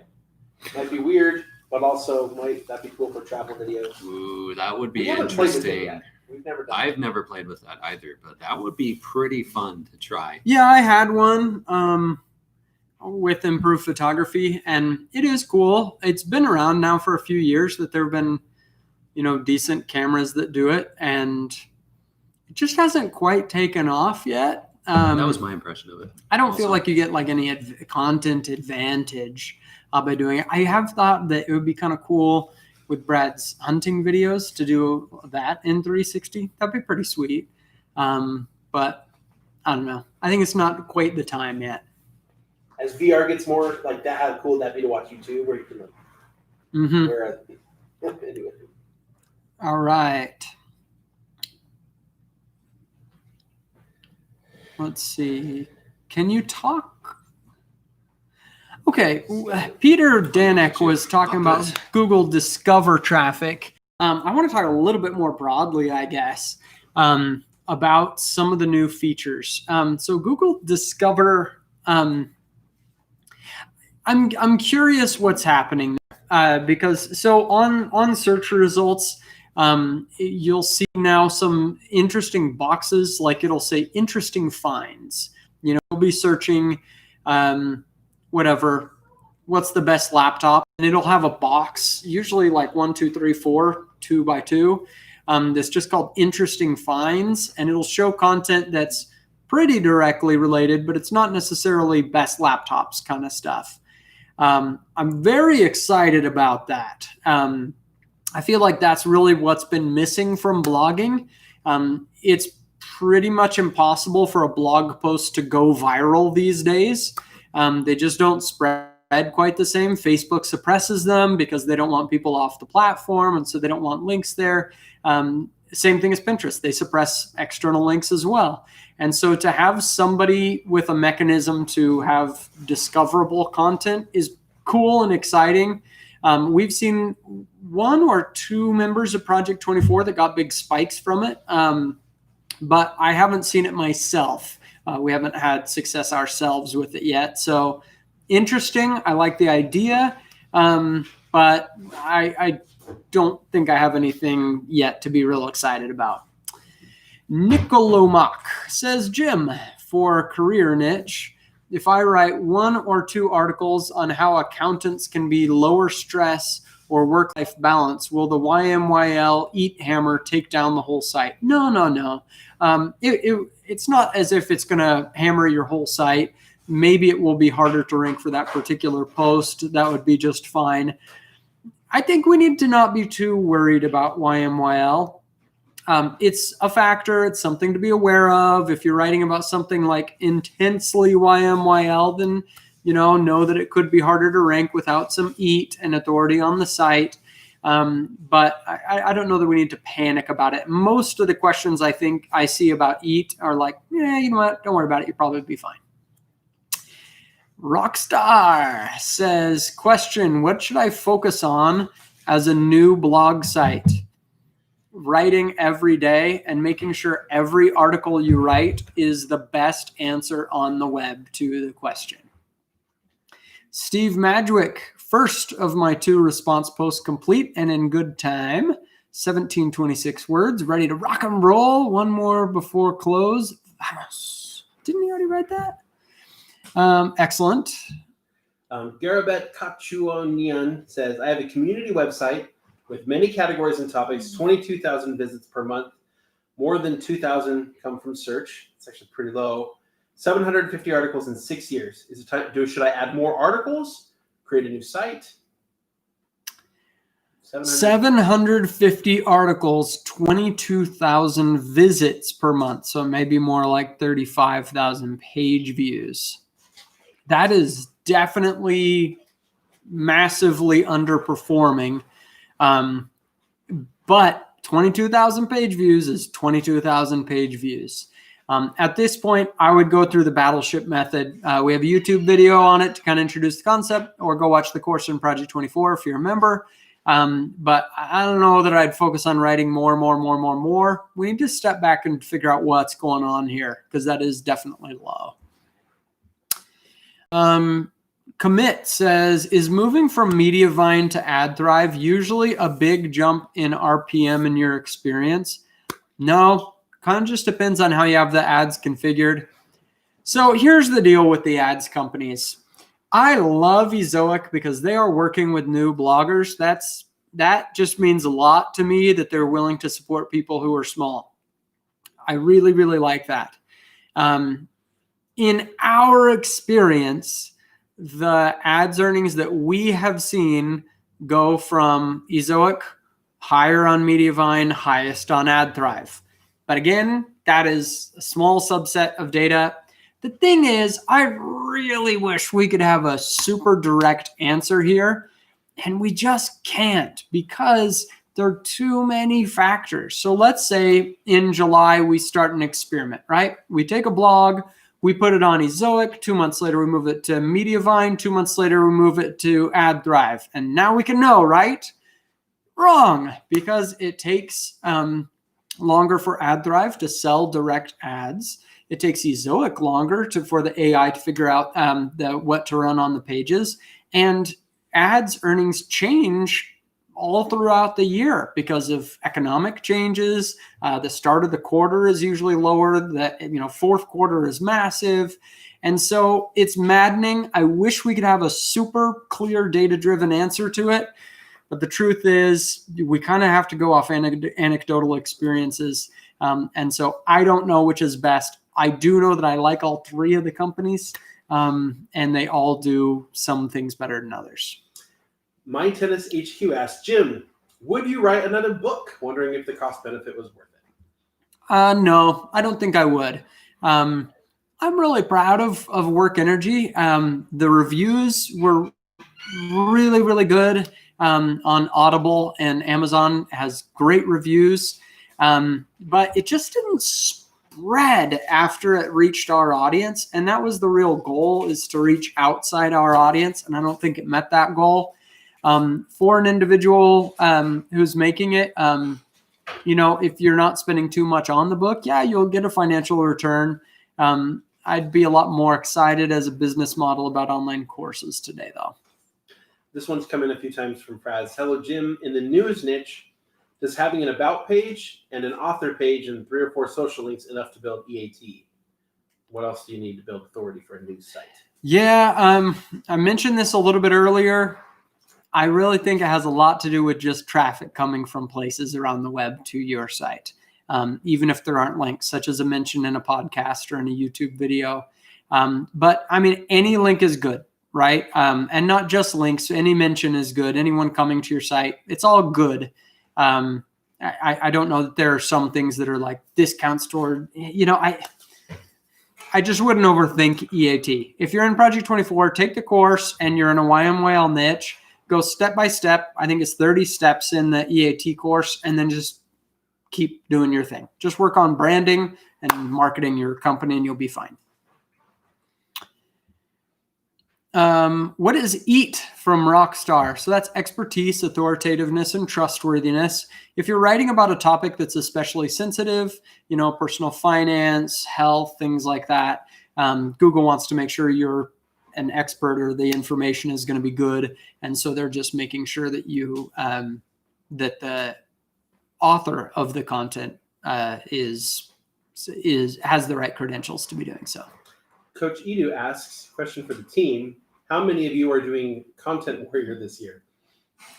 I think we have 240 people signed up for the Content Warrior Challenge. And I'm doing it. All right. Cool. That's all that matters. That's Nathan's right. doing it. We create so much content all the time. I think this live stream counts. Oh, for yeah. The whole thing. If you think about it, we do the Content Warrior Challenge Every month. every single month. And everyone in this building does the Content Warrior Challenge every single month. But seriously, so the Content Warrior Challenge is something we do in Project 24. It's just fun. We just challenge ourselves to either write 60,000 words, or how many videos is it, Nathan? 30 videos. So a video a day for a month, or 60,000 words in the month. And it's incredible. I mean, just stunning what we see happen to the people who do those websites that fulfill the challenge.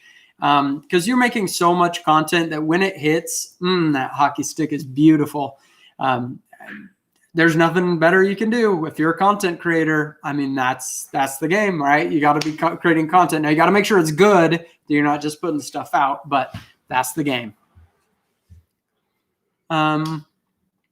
Is Project 24 good for creating a YouTube channel? Yeah, so when you join Project 24, the first thing you're going to see is a blogging track and a YouTube track. And you have access to both of them, but we want to treat them as equals because that's how we feel about it. We feel like they're both very valid ways to reliably create an income and build a sustainable business. And so, yeah, there's more on blogging right now, but there's a lot on YouTube, and moving forward, it will be more equal parts as well. Ooh, when you're selling a course, how do you decide what to keep to what information to share with the public and what to keep for members only? That's from Higgins' video. Well, it's a little bit different in every niche, obviously, but in general, I like it to be specific tips, news, updates kind of stuff going on the public. And on the paid stuff is more like, okay, here's the whole thing. Let's look up from a 500-foot view. Let's understand where we're going. And I'm going to give you this step by step. This is a process you follow to actually do it. That's really what we do on YouTube. We're here. We want to give you everything we can on YouTube and sharing tips and things. But when you're ready to actually go for this thing and you want the step by step to not waste time and make mistakes that could cost you years of growth on your site, in Project 24, we will give you all the step by step. We also have created tools like Akabato and our plugins, and we have a weekly podcast to keep people updated in the community, all that kind of stuff. So that's how we do it. Generally, tips, public, process stuff is in the course. MTL Moody says, "Hi, I have a new website with 25 blog posts in a personal development niche. Do you think Pinterest is the way to boost page views?" Maybe for personal development, I think Pinterest could work. We didn't have a ton of success working on Pinterest, but I know a lot of people do. I don't know. I think it's okay. I still feel like the most reliable way is blogging to drive traffic and just working toward Google search. But it's certainly worth a try. It doesn't take that much. And we do have a course in Project 24 to get more information. Somebody asked, did you finish your deck? So this is going back to the video that Ricky and I did about snippet optimization, which, by the way, if you haven't watched our snippet optimization video on YouTube, leave the live stream right now and go watch it. That video did not get enough views for how important it is. It just search Income School snippet optimization. That was a very important video. Anyway, the deck, I was actually replacing my deck when we made that video. And so we had to cut up the floor anyway. And so, yes, it's finished. It looks very nice. I've seen snippet winners get an image included in the snippet. How'd they do that? So there's nothing specifically you can do, and often they're grabbing an image from a different blog post. I don't think there's a lot of value in winning the image result in the snippet. I don't see a ton of clicks going there, but there's nothing specifically you can do. Digital Pie says, I live in Argentina and everything is expensive. Looking for secondhand camera for YouTube. Could you give me a few camera options that I'm likely to find here? Okay. I know every time I say this, people say, yeah, but what would be an option? Really, I feel like you need to go to a Sony a6600 or a6400 or a Canon or Nikon equivalent, or you just need to use your cell phone. The problem is if you buy an inexpensive camera, or not necessarily they're going to start around $800 to get what you need for vlogging. The issue is that when you are filming yourself, you need the autofocus to be perfect. It used to be when I started on YouTube years ago, cameras couldn't do that they couldn't autofocus in video mode, that, you know, DSLR or mirrorless style cameras. Yeah, I won't get into the technical information of why. But anyway, what you'd have to do is you'd have to like focus on the chair and then move your camera back 1 foot and then go in and sit, and then you'd have to keep your head right in the right spot. And now I can do whatever I want, and this thing is going to nail it perfect. It's new. And so you buy a camera that's 4 or 5 years old, a model that's 4 or 5 years old, and you're like, wow, how's great image quality? But then you go to vlog and it will be so frustrating. So go to incomeschool.com, click on tools at the top, or just go to incomeschool.com/tools, and you'll see the specific cameras we recommend. If you can't afford one of these, please don't buy a cheap camera. I promise you're going to be better off just by using your cell phone. Or if you have an older cell phone, upgrade your cell phone. And so I know when you're starting YouTube, you really want confidence that you're going to look good and everything. And so you want to buy a more expensive camera, and you say, I don't want to use a cell phone. I want it to look good. We've done it before on the Income School channel, where we started a video with just cell phone footage, and then we showed you, hey, look, you were watching cell phone footage, and you won't know. When you're inside and you have nice lighting and a good microphone, it's going to be fine, totally fine. Most people wouldn't even notice that it's not on a bigger camera. The issue with a cell phone is when you get outside and there's a higher dynamic range, it looks like cell phone footage. And so there can be sometimes where it really is just better to have a camera, a real dedicated camera. But for most stuff, if you set up the lighting and audio, you're going to look great on YouTube with just cell phone footage. Mohit Manchanda asks, most of your tips and courses are for people into products and affiliates. What tips would you suggest someone who's into consultancy services? Oh, we've done a lot of that. So we used to offer private coaching on Income School, and it got more and more expensive as we got busier and busier. Eventually got to $1,000 for an hour just to spend with either Ricky or me over Skype. And eventually we just had to turn it off entirely just because we have so many things to go on. We want to focus on Project 24 members and helping to make people successful and creating great resources for them. But we've been pretty successful with coaching. I would guess, I would say the first few things that I would focus on in doing that are, if you're talking about blog content, you really have to focus on being personable. They better see an image with you in the blog post every time. You need to get that writing style just right. Then on your coaching page, you just need to be able to give them confidence that this is going to be worth it for them. I love coaching as a model. There have been a lot of things that I would love to pay somebody for private coaching online. There just aren't a lot of people offering it in many niches, but a great place to be. Goggle account.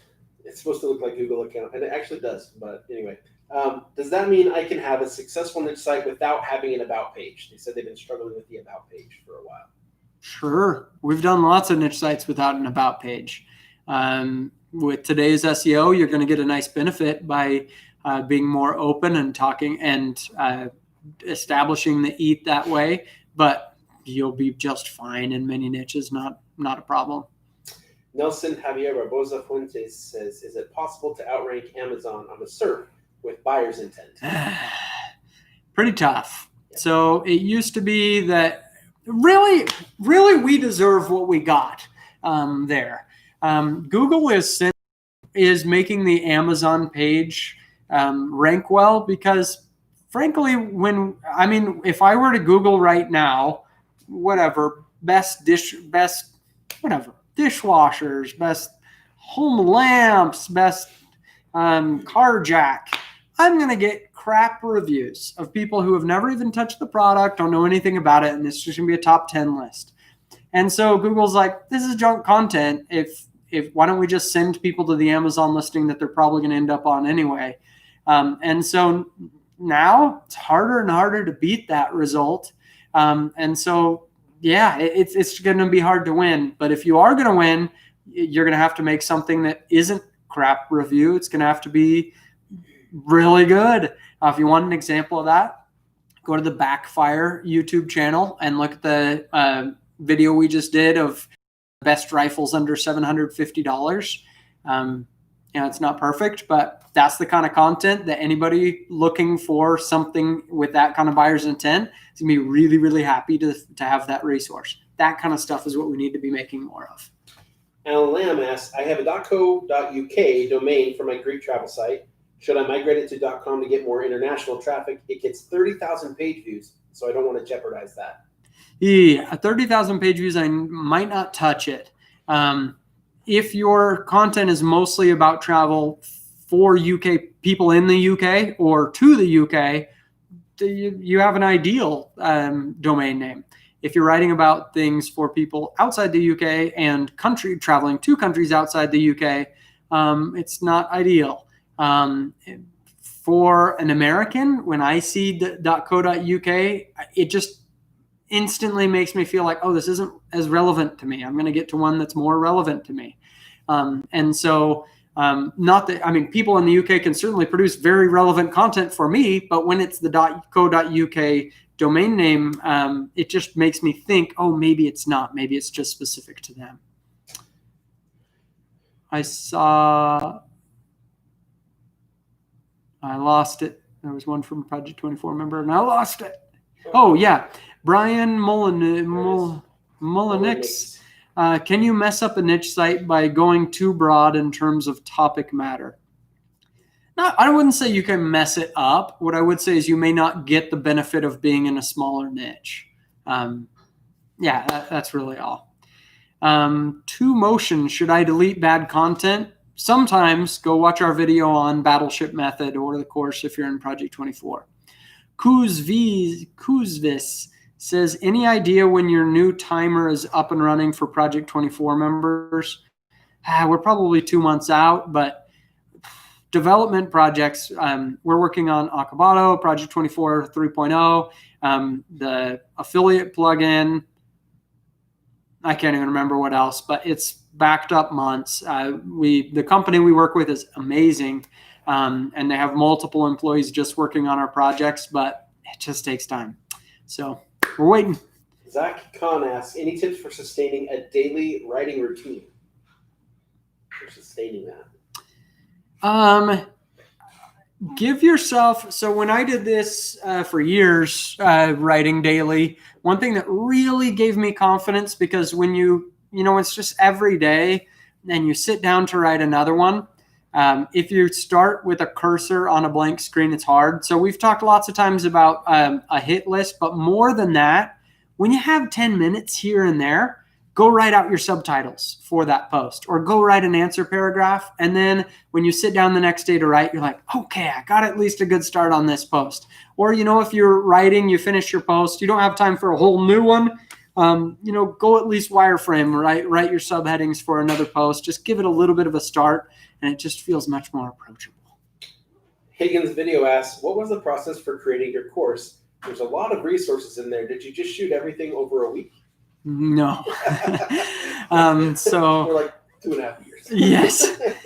So Project 24, each individual course was mostly done over a week or two.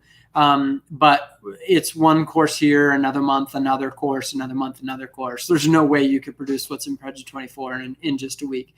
Even just the 60 steps for blogging and the 60 steps for YouTube, those individual courses are multi-week projects. Those things are mammoth. And so, it takes time. But, it started with a simple PDF that me and Ricky made of the steps and just a few videos to kind of illustrate things. And just snowballs and becomes better and better. One thing to be aware of when you're making your first course is maybe don't overwhelm them with breadth. Stay narrow, stay small in what you provide and make it good. Because what I've had to do with every course I've ever created is you look at it 2 years later as your skills improve, as you're better on camera, as you've learned more about your industry, as you've heard customer feedback, is you look back on it and you're like, holy crud, I really got to redo this course. And if you overwhelm them with breadth and now you got to redo this thing, not a good recipe. Scott Bates, Jim, what are your thoughts on deleting underperforming Pinterest pins? Never heard of such a strategy, honestly. That's all I have to say about that. If it's underperforming, it just kind of dies. Just sits there. It's in social land. Luke Terporton asks, do you use the alphabet method for subheadings in a post, or do you just think about what would be logical? Mostly what would be logical, but using the alphabet method can at least inform you as to what people are thinking about. In fact, I did that earlier today. I did the alphabet method to kind of inform me on what people were thinking about a subheading. Peter Danik, short question. Featured image in the article under the title, yes or no? So I love having an image to start a blog post. I don't like it being the featured image because then we're dealing with sizing issues of either we take the small thumbnail and we're trying to expand it, or we're trying to take the big image and show it as a thumbnail on the home page. A lot of WordPress theme creators don't do that well, and it makes the site run much more slowly. And so, yes, image. No, don't do it as the featured image. Eduardo Santos, what is the best way to improve my SEO on YouTube? Don't would be my recommendation. Yes, you do want some videos to work well in search, but again, search is now it's what we're seeing on our channels is it's more like 10% of the traffic to the videos. 80% of the traffic to videos is more the browse and recommended, the just interest content. Now, a very searchable topic, best rifles under $750, is also very interesting to people in the topic. And so that's your best case scenario for long-term views. But I just honestly would not put your focus there. I think the focus is in the wrong spot. The focus needs to be on what could I create that would get people in my industry time. That's what we want.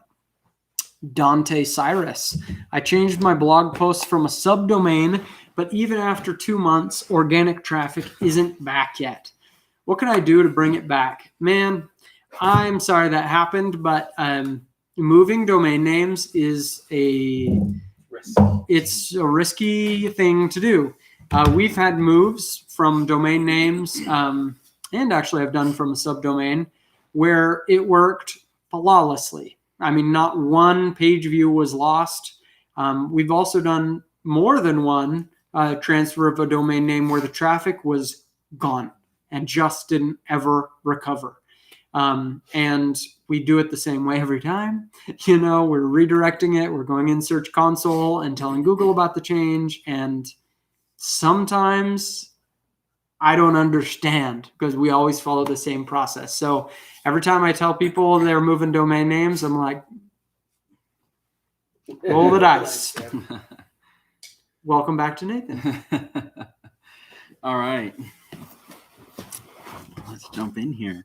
I saw a question. I may or may not have been watching the feed from my office, and I saw a question that piqued my interest. Last time I was on, a couple hours ago, someone was asking about Project 24 3.0. I do happen to have a screenshot of Project 20, one of the pages of Project 24 3.0. So I'm going to show you guys. This is just one of the pages. This was, I do have to say, it was before the last update we gave to the to our designers and developers. So it might look a little bit different from this, but this is something of what it's going to look like. So pretty. So you can see here, if we can get the glare out of there, you can see our parking lot in my glare, but you can see that it has this graph here. And so these lines here, you can see that is the recommended track that we have, kind of what we've seen to be average or fairly consistent when someone's trying to grow a new blog or a new YouTube channel. And then down here at the bottom, I know it's hard to see, but you have your monthly income, monthly views, and monthly content. So those are the main indicators that it's tracking. And the way that you track that is there's a spot for each month. And there's the different tasks that you need to complete. And then you enter in the data, and then the data will generate up onto the graph. And so you can add multiple projects, multiple sites, multiple YouTube channels, and it is going to be so cool. So we're really excited about that. 3.0 will be, it's been a long time coming, but it will definitely be worth the long wait. Scott Bates, I feel like that, whoa, it just jumped. I'm sorry, Scott. It just disappeared. Well, a lot of positive comments, first of all, on that. That's cool. Wow. Okay. I'm sorry. Just too many comments all at once. Wesley, question. Yeah. Is your 1,000 views per post? That's our benchmark for how many we like to get. Is that both based on individual post traffic or the average traffic after counting high performing and underperforming? Yeah, it's an average. It's not an exact science. Obviously, some posts with smaller search volume are going to do less. Some will do more. You might have one post that does 17,000 page views a month and another one that just does 200 or 300. So it's really just an average. John McCormick says, 9 hours asking this. When I do search analysis, am I looking for the specific question I searched to be answered, or do I evaluate all the search returns to decide if I want to write an article? Okay, I think I understand your question. So basically, when we go through and do search analysis, what you're looking for, so you go in, you type the question out, and then you want to evaluate all of the search results that are at least relatively close to the top to see what's already ranking. And by looking at those results, you want to see how closely do those results actually match the question. It has amazed me how many search results, when I type in a question, how many of the top search results are just not the question or not answers to the question that I had. They're very closely related, but you want to find if there's an exact answer. Look for whatever different resource it is, whether it's a video, whether it's a forum, whether it's a blog, whether it's a large established site, and then kind of just taking all of those factors into consideration and then using your best judgment to decide whether or not you're going to write it or what size of post it needs to be. Several people asking, when is Project 24 3.0 coming out? That is the big question. We are hoping that it's going to be ready here in the next few weeks. I just got an email from the developer yesterday and I said, hey, where are we at? What's going on? And he said, I'm going to give you a big update on Friday. So we are anxiously awaiting Friday to find out what's going on. They've been working really hard. We joke it has been a long time, but there are a lot of great things that they're doing, very custom. Specifically to what will help Project 24 members. So soon, but not quite yet. Okay, I'm sorry. I made a mistake. Burrard Street Journal. I accidentally just put you in timeout on the chat. I didn't actually intend to. I just accidentally clicked wrong. But he said he didn't like that we have a YouTube channel about guns, so I just wanted to address that. We live in Idaho. 75% of homes in Idaho have firearms. We hunt here, we go shoot, we live in the desert, there are mountains here. It's an Olympic sport, it's part of the Olympics. It's something just very common here. Hunting and shooting is what we do. There are Project 24 members who have websites that we don't agree with. I don't use marijuana or advocate its legality. And we have Project 24 members who have sites about it. It's okay. We can disagree and we can still be friends and we can still be working together, etc. So anyway, I wanted to apologize. I didn't intend to put you in timeout in the chat, but I did want to explain that issue. It's hard where there are cultural barriers, especially, to someone in, Europe, they're like, you got a site on what? Right. But here it's like, it's a different world here. And so it's fine if you want to disagree. It's okay. We can still be friends and work together. Stig says, shut up and take my money. We're really excited. We're glad that you liked the design of Project 24. So we're very excited for that to come out in the next few weeks. Emily Everett, should a new site be all response posts until 8 months are up? No. So we recommend somewhat of a mix of content. Again, it really depends on how much search is coming to your site, how competitive it is. But generally, we recommend somewhat of a split between the small, medium, and large posts, just to put feelers out there in every size of posts so that you can see which ones work best. If you kind of front load with only response posts and it turns out that the response posts just weren't enough, then you're going to be 8 months in with nothing to show for it. So if you break it up and have some of every size, in 8 months, you're more likely to have some sort of success with one of the sizes. And then maybe from there, you can reevaluate what your mix is. Adam Overby asks, why does Project 24 only offer 1 year access instead of monthly, for example? Yeah, so the reason that we do that is we have found that when people join for a year, they realize that they're in it for the long haul and they're willing just to dig in and start working really hard. And we love that. We feel like a lot more people have success because of that. Whereas if you come in for a month, it just sort of feels like an easy way out. And we get it that things come up and that's difficult, but we want as many people to succeed as possible. And that's the best way that we found to do it. Yeah, I used to sell courses monthly for photography, and it changes the whole feel in the community. When people are like, I might be gone in a couple weeks. Right. Impress me or I'm gone. And Yeah. it just, when everybody's in there, it does totally change the feel in the community. All right. Someone says, move the computer closer. How's this? I Hope that's All close right. enough. Nenad Lalos. Do we need buyer's intent search analyzed keywords, or should we write just for informational content? I would say to get traffic, well, first of all, buyer intent keywords, they're going to be a lot higher competition. You add all your data and it's going to show you some really cool numbers of where you're at. It'll just be really cool to have it all in one dashboard. So yes, that is a feature that will be included. Stigs, does Project 24 include instruction on social media platforms such as Facebook, Instagram, etc.? Or is it just blogging and YouTube? It's primarily blogging and YouTube. We are exploring social media. In the past, Jim has oftentimes shared his experience with Facebook and other social media platforms. And so we don't put an emphasis on that. The main emphasis is creating content, bringing traffic, monetizing your traffic. When will you be shaving your beard? When my wife tells me to. Good answer. No plans. No near future plans. Neil A. If my blog is 50 plus articles and more than 18 months old, but not gaining momentum, does that mean my niche is too broad, or is the quality of the content poor? Most likely, if you're sitting in that boat, how many months again? 18 months. Yeah. So most likely, if you're sitting in that boat, there's a good chance that your search analysis was just a little bit off.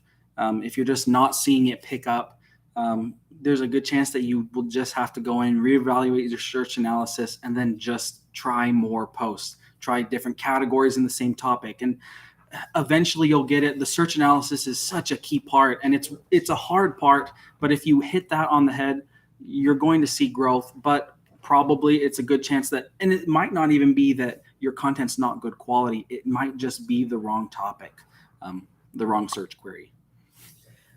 Scott Bates, it seems like SEO is becoming obsolete and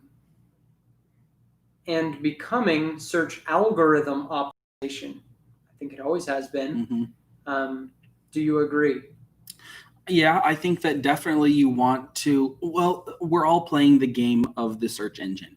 We're all doing our best to do what is going to make our content rank. So in that way, yes, I think there are other optimizations that are included in the algorithm that is technically still SEO, on-page SEO, improving the user experience. All of that is SEO, but it still plays into the algorithm. So What's yes. the difference between search engine optimization and search algorithm optimization? Well, I know for sure one's an engine. Right, right. Very similar. I think it's very similar as far as I I don't understand. the distinction, really. Yeah. I'm sorry to keep taking questions about Project 24, but we just keep getting up some of them a lot. Neil A. asks, any chance for scaled membership levels for Project 24? I don't quite understand. Like a cheaper option that maybe doesn't have as many features. Not right now. We don't have any plans for that. Nope. Let's see. Mario Poljak says, are you working on your marketing skills? Okay, I was a little bit confused at that one. Okay. I'll ask you a couple questions, Nathan. Give me a couple questions, Jim. With WordPress, what are the things that are most likely to cause people losing their site? Like just losing in any way? Yeah, just losing their data, running into problems that they can't fix. So there are a few main, as far as security goes, when you're starting brand new on WordPress, first of all, we understand it can be extremely overwhelming. A lot of you have expressed to us that the first time you set up WordPress, it was just really difficult. And then maybe as you go forward and create other sites, it gets easier and easier. But when you're going through and just following basic setup techniques, I mean, there's tons of tutorials on YouTube.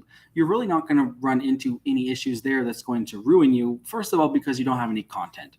There's no one visiting your site yet. So I guess my first thought to that question would be, if you're setting up your site and you're kind of really scared that you're doing something wrong, I wouldn't worry about it too much. Just walk through the steps if you're following some sort of tutorial or the steps in Project 24. Just work through it the best that you can. You really don't have a lot to lose at that point because there's nothing on your site yet. Other places that you're going to be able to lose your site, once you actually get content on your site, you start having an audience, you're going to start worrying a little bit more about losing your site, whether it be to hackers, people get into your website, just mistakes that you might make. And really, for me, the two that I think of most of are your username and password. The easiest way for someone to get into your site is the way that you get into your site. And so making sure that you have a secure username and password on your site, and for other users who are on your website, making sure that those are secure. And then plugins and themes. To me, those are two that are pretty important. Making sure that all your plugins, first of all, as few plugins as possible, making sure that you just don't have unnecessary plugins on there. If they're active or not active, it doesn't matter. Just try and pare down as much as possible. And then make sure your plugins are being updated frequently. And then also you can check to see how many downloads or how many active sites that these plugins are on. You just want to use things that are reputable, because other people's code on your website, it can easily become a way for hackers or people with bad intent to get into your website. So those are kind of the main that I would think of, at least. All right, we had a little lull in questions, and so I think we should play a good game of truth or dare here. Do you have any truth or dare questions for Nathan? All right. This is gonna be good. Come on, guys. Let's see what you guys got. While we're waiting for that, you can answer this question from Stiggs. Do you think shared hosting is garbage? Well, for the price that it is, it's not the best. But I guess for the price that it is, for someone who's just getting started, I think that it's a fine option. If you're running a huge multi-million-dollar site or multiple million users a month, yeah, maybe you want to get something that is a little more advanced, but you can actually pay to have it. But for someone who's just getting started, I don't think it's a bad option. It's not the best, it's not the fastest, but it can get the job done. Okay. Truth, passive income or 9-to-5 job? That's a good question. Well, I love the passive income model. Every time that I see people in Project 24 or on the YouTube channel saying that they've made money, we just interviewed someone who, I think he said that he's in his late 50s and he finally is earning enough online that he could quit his job. To me, that is so cool. He's in mid 50s. He's like, I could quit today if I wanted. There's nothing holding me back from doing that. And so for me, I love the passive income model. I think that it's still a lot of work and you have to be smart about it. I don't think it's easy. But if you put the work in, then yeah, definitely. I love the flexibility that comes from that. You have been dared to stack quarters on your elbow. And it so happens we have a lot of quarters over there. Ricky will get them. All right. John McCormick. Maybe Jim. Ricky can stack the quarters on my elbow. Is this upper or lower elbow? John McCormick says, Jim, truth, do you really drive a broken down old car or do you drive a Tesla? So he's referring to a video on Margin. At the time we made the video, that was my car. Today, I drive a Tesla. And the point of the video was talking about just not going crazy on consumerism and just buying things as soon as you have money. There's nothing wrong with owning. Get over. It's just about doing them at the right time so that it's not taking over your family's finances. So, good question. I failed the quarter challenge. I think I got 8. To be fair, when Jim bought that Tesla, he bought it with cash, and it wasn't all his cash. And that's why it was the right time. Yeah, and there were times even before that I did have the cash, but even so, it'd be like, yeah, but if I buy it, I also won't take my family on vacation or whatever, you know? And as soon as those things stop becoming a factor, then, okay, there's nothing wrong with it. Okay, what is dare arm wrestle Ricky? All right. While you're doing that, I'll take a question here. What about like right here? Could we I don't think they can see it. That's the problem. That's all right. I'll move them around. Don't you worry. Here we go. Okay. Can you see? On your mark. Oh, you think you'll have to move that? Get set. Go. Ooh, this is Nathan good. versus Ricky. Oh, you're pushing on the table. Oh, This is very balanced, guys. that's nobody's moving. Let's see if I can wear him down. It's gonna be a while. Holy cow! Somebody's got to make a move here. I'm moving. This is taking way too long, guys. 10 hours is going to be up by then. Wow. It's starting to hurt though. Nobody I can. shouldn't admit that.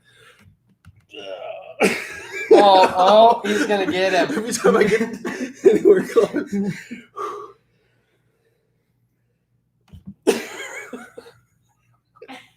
Locked in eternal struggle. Holy cow, This I've isn't never gonna seen an end, arm guys. wrestling contest like this. I don't want to give up, but I don't want to keep going. Duration battle. No, you guys keep going. I'll take a question. We won't end the content here. I'll take a question. All right. Okay, Francis Murphy. Francis Murphy said, would you still buy other websites and flip them or just build from scratch? I love the idea of buying websites. And if I could find a good one, I would buy one today. But we're not finding enough of them built the right way that are interesting to buy. And so it's not really something we talk about a lot right now, just because we're not finding good buys. If we did, we'd be talking about it a lot more. But I think it's a great ways to go. Hey, all right. He just wants a paycheck. So Nice. It was very nice of you, Nathan. Let him down. yeah, I appreciate it. All right. Andrew Courtney, does informational content earn better than buyer intent articles? No, I don't think either one is necessarily more or less. I mean, if we're trying to be affiliate, then buyer intent content is good. Informational content is probably better if you're trying to move them toward an info product. It just depends. I don't know that one is totally better than the other. All right, I'm going to let you take your show back here, but I'll keep reading questions. All right. Naruto says, how do we get backlinks? Like even with guest posting and all, there's still not 100% chance you will get the link, and some high domain authority sites for posting. Write good content. Other than that, I don't know. Other than if you're not doing any sort of guest posting, anything like that, if you write good content, people are just likely to link to it. For example, if you write a post, sorry, I'm still breathing a little heavy over here. If you write a post that has original research, if you have data in that post, and then someone in the niche is writing a similar topic and they need data, if they're writing honestly, they're going to naturally link to your post. So just writing high quality posts with original research, to me, that's the best way to do it. Mike Murphy, do we recommend pinning regularly? The lady we interviewed this week, April, has had success with Pinterest. Mm-hmm. So pinning on Pinterest, is that the question? Yeah. Pinning. If you are doing Pinterest, then yes, you should probably pin regularly. We don't currently have any active sites where we are implementing a Pinterest strategy. But when we did have a site with a Pinterest strategy, yes, we did pin multiple times a day, multiple times a week. So Elsie Noragard says, truth, blogging or YouTube?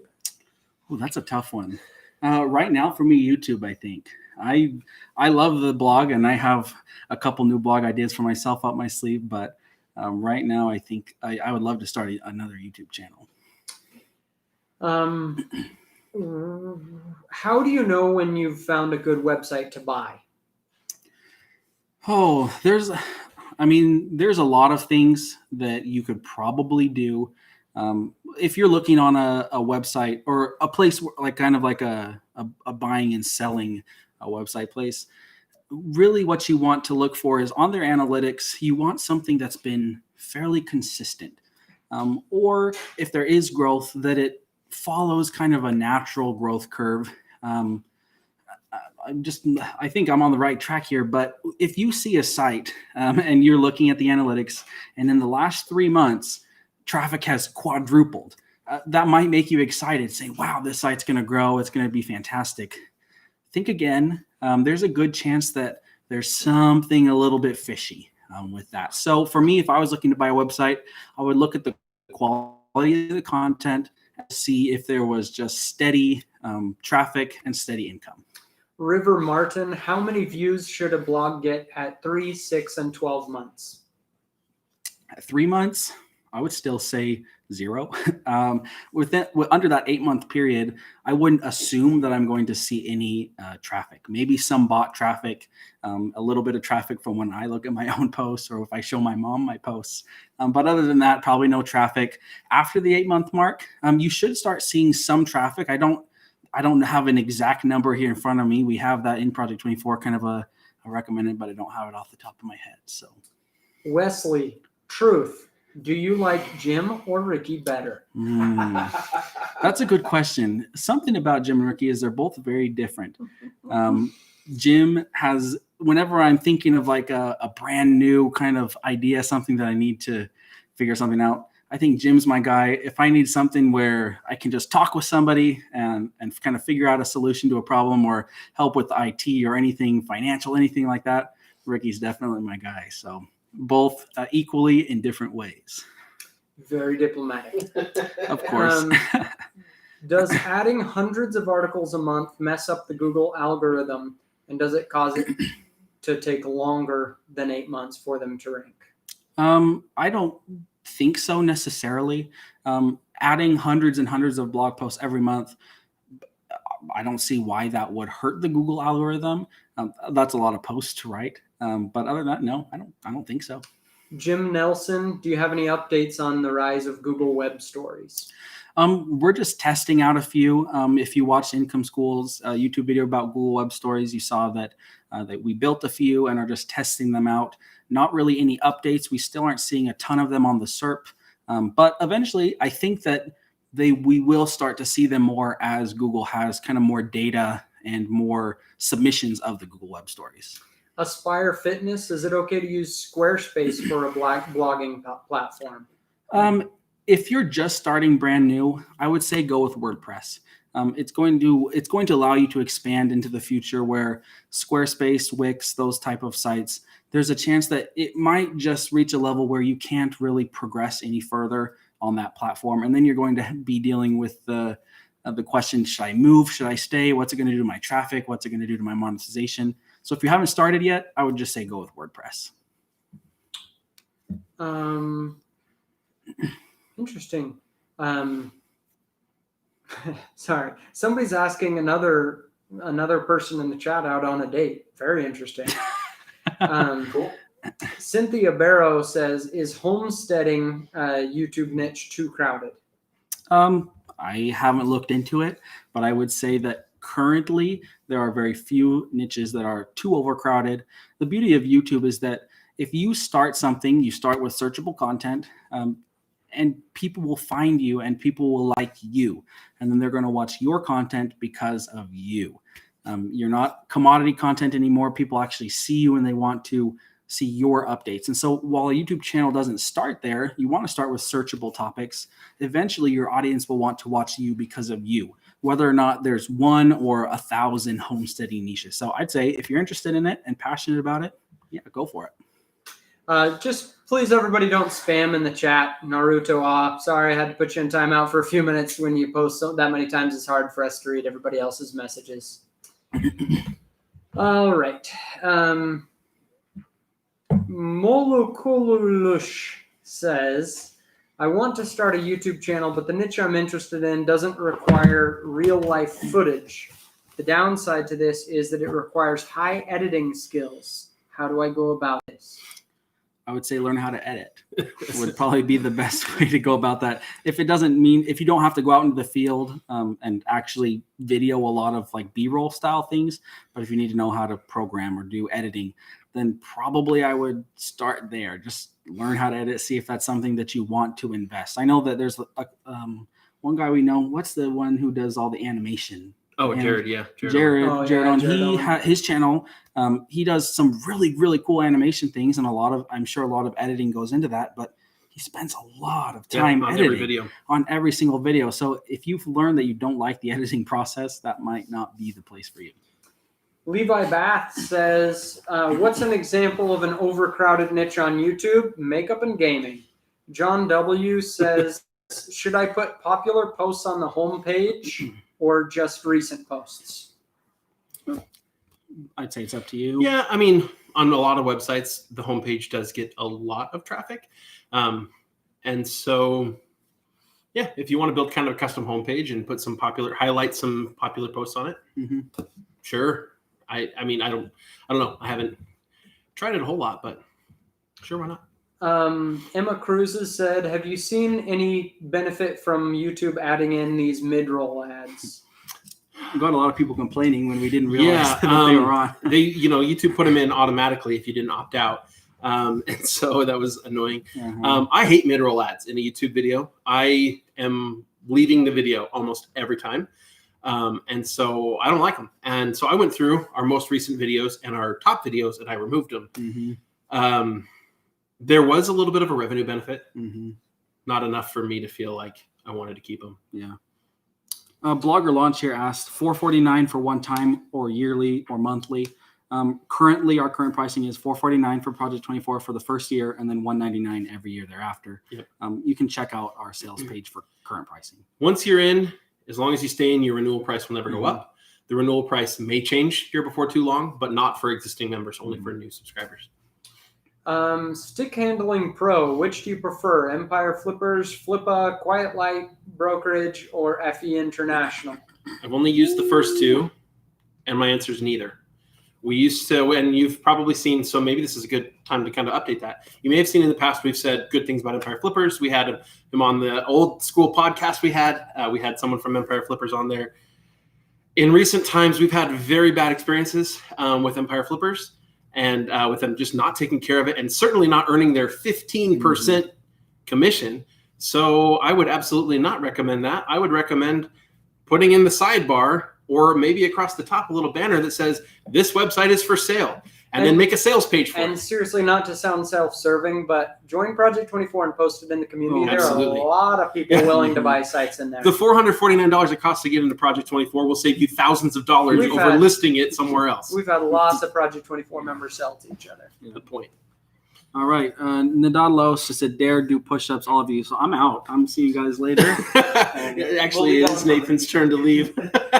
Are we still doing Truth or Dare? Because my arm's a little sore right now. Okay. New game, though. I mean, we've been at this for almost 9 hours now. 8 hours, I guess. So new game for this last little bit anyway. We've taken so many questions. We're starting to get a lot of repeats. Yep. And so for this next hour, let's do some site reviews. Post your site or YouTube channel in the sidebar here. And we'll do some live reviews. The fun thing is if you post your site, you're going to get 351 people going to it, plus everybody on the replay to see what we're talking about.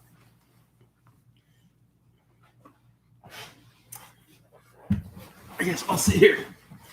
Woo, it's all me now. All right. And yes, you're right. Someone might rip a bicep soon if we keep up Truth or Dare. So I'm going to be sore tomorrow. We were at that for a long time.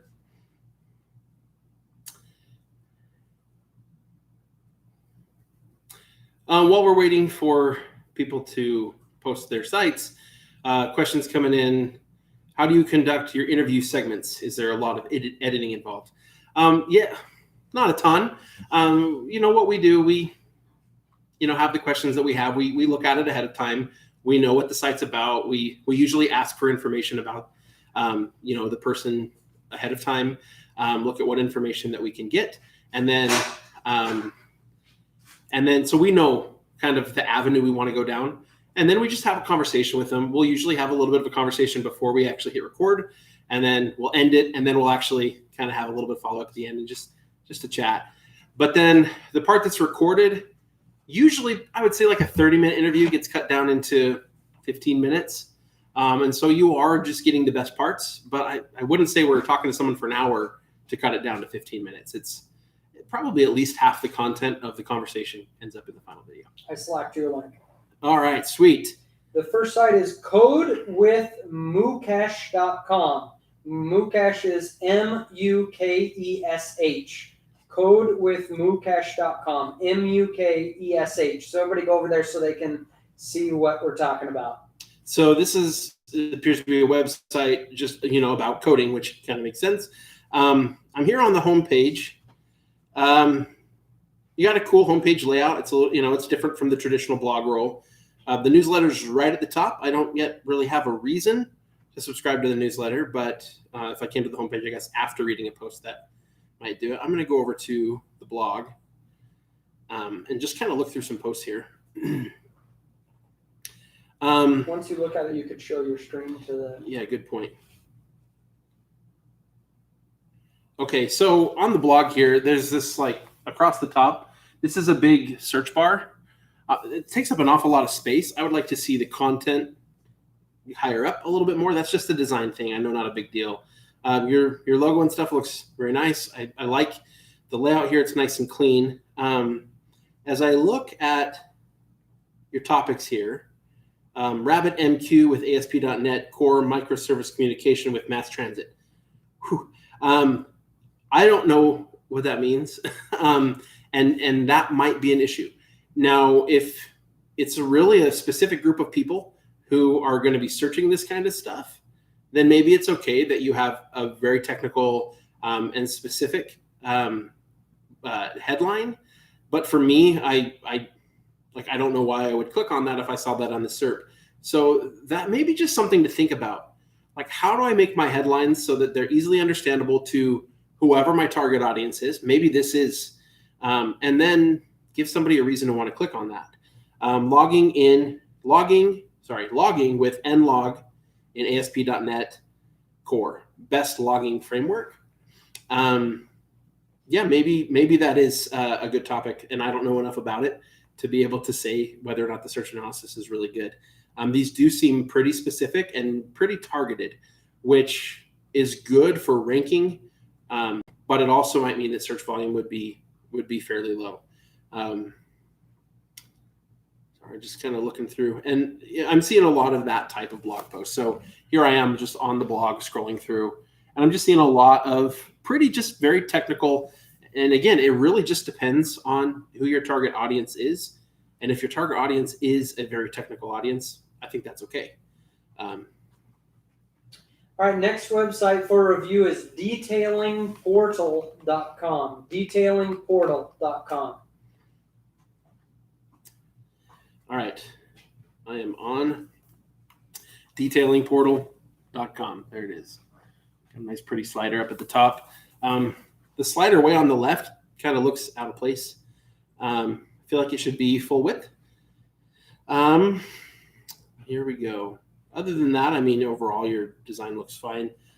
It's very, very image intense, and they're very close together, not a lot of white space in between them, which kind of makes it feel like one sort of kind of a block of, I know it's all video, it's all photos, and I'm on the blog page, but it just feels like one big block. I'm not getting much distinction between the different posts. And so anyway, that's just something that comes to mind from that standpoint.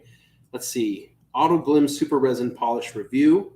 It's obviously a specific product review, which means you're requiring somebody to be searching for that product and a review of that product. And in that case, there's a pretty good chance that they're going to land on that the top search results are just going to be straight from Amazon or from the manufacturer itself. A carpet cleaning guide, or a car carpet cleaning guide, sorry. That one feels pretty high level, pretty broad. I don't know what the specific search term is that I'm looking for. If this is kind of pillar content that I'm just interlinking to from other blog posts or from my YouTube channel or something like that, maybe that's okay. But I don't know what the specific search term is I'm hoping to win, unless you're trying to go broad, in which case it's probably not specific enough to win. How to remove dealer sticker, decals, emblems, and badges. I like that topic. I've, how to safely remove the stickers and decals and emblems and stuff without scratching up the paint. I think that's a good topic. I think that's a pretty good response post topic. I'd have to go see what the competition is on that just to see whether or not you'd rank. But that's the kind of thing I'm looking for. It's very, very searchable. I think that's great for a blog. Best snow foam guns / lance and snow foam cannons. Buyer's Guide 2020. Also, I think that's a pretty good kind of list type post where you can review multiple options. Again, as long as it's not overly competitive. So you can see that we're getting kind of a mix of blog posts, and some of them are very good searchable topics. And at that point, we're just looking into what's the level of competition and can we really win it? All right. These are very quick reviews. Yeah, the next one is miraclegardenblog.com. Miraclegardenblog.com. Okay. With gardening, a lot of things are going to be pretty regional specific. I see that when I come to the actual website, the name is Dubai Miracle Garden. So you're clearly focused on a region. The style and the very small font don't feel very modern to me. Also, from a usability standpoint, stepping up the font size a little bit is valuable and important.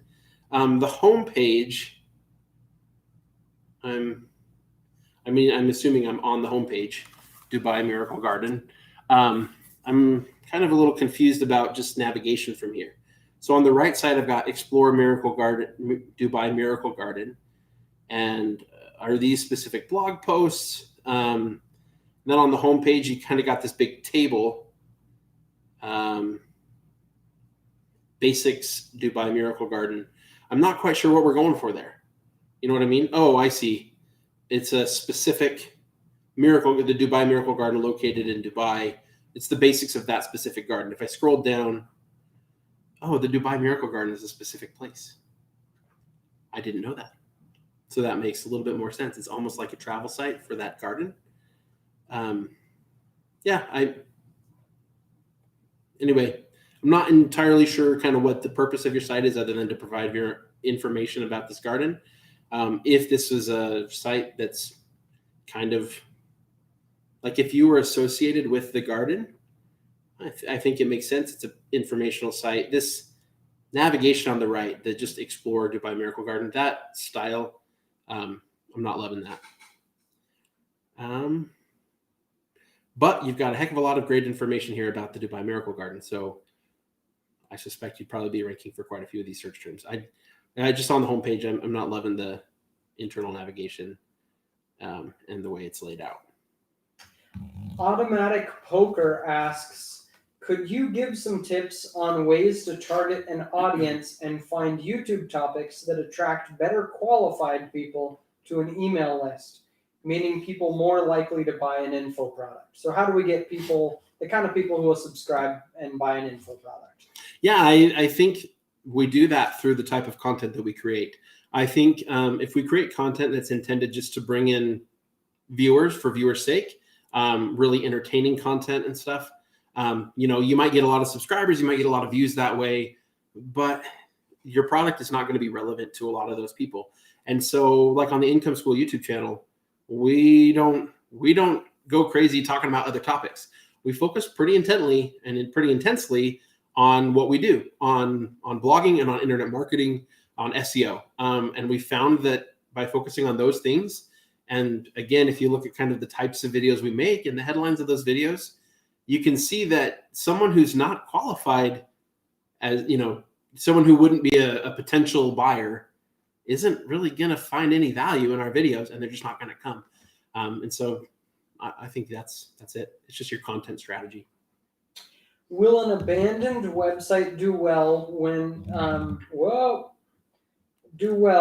one starts working on it again? So if an article takes off on an old site, is it going to make everything else start? I think your old content on a site that was abandoned and is now doing fine, your old content, it might pick up a bit, especially with internal linking, just more traffic to the website. And that additional traffic to the site and new people coming to those articles could kind of revitalize them, and you could end up them moving up the rankings. I wouldn't expect the old content to necessarily shoot up and start driving in a ton more traffic.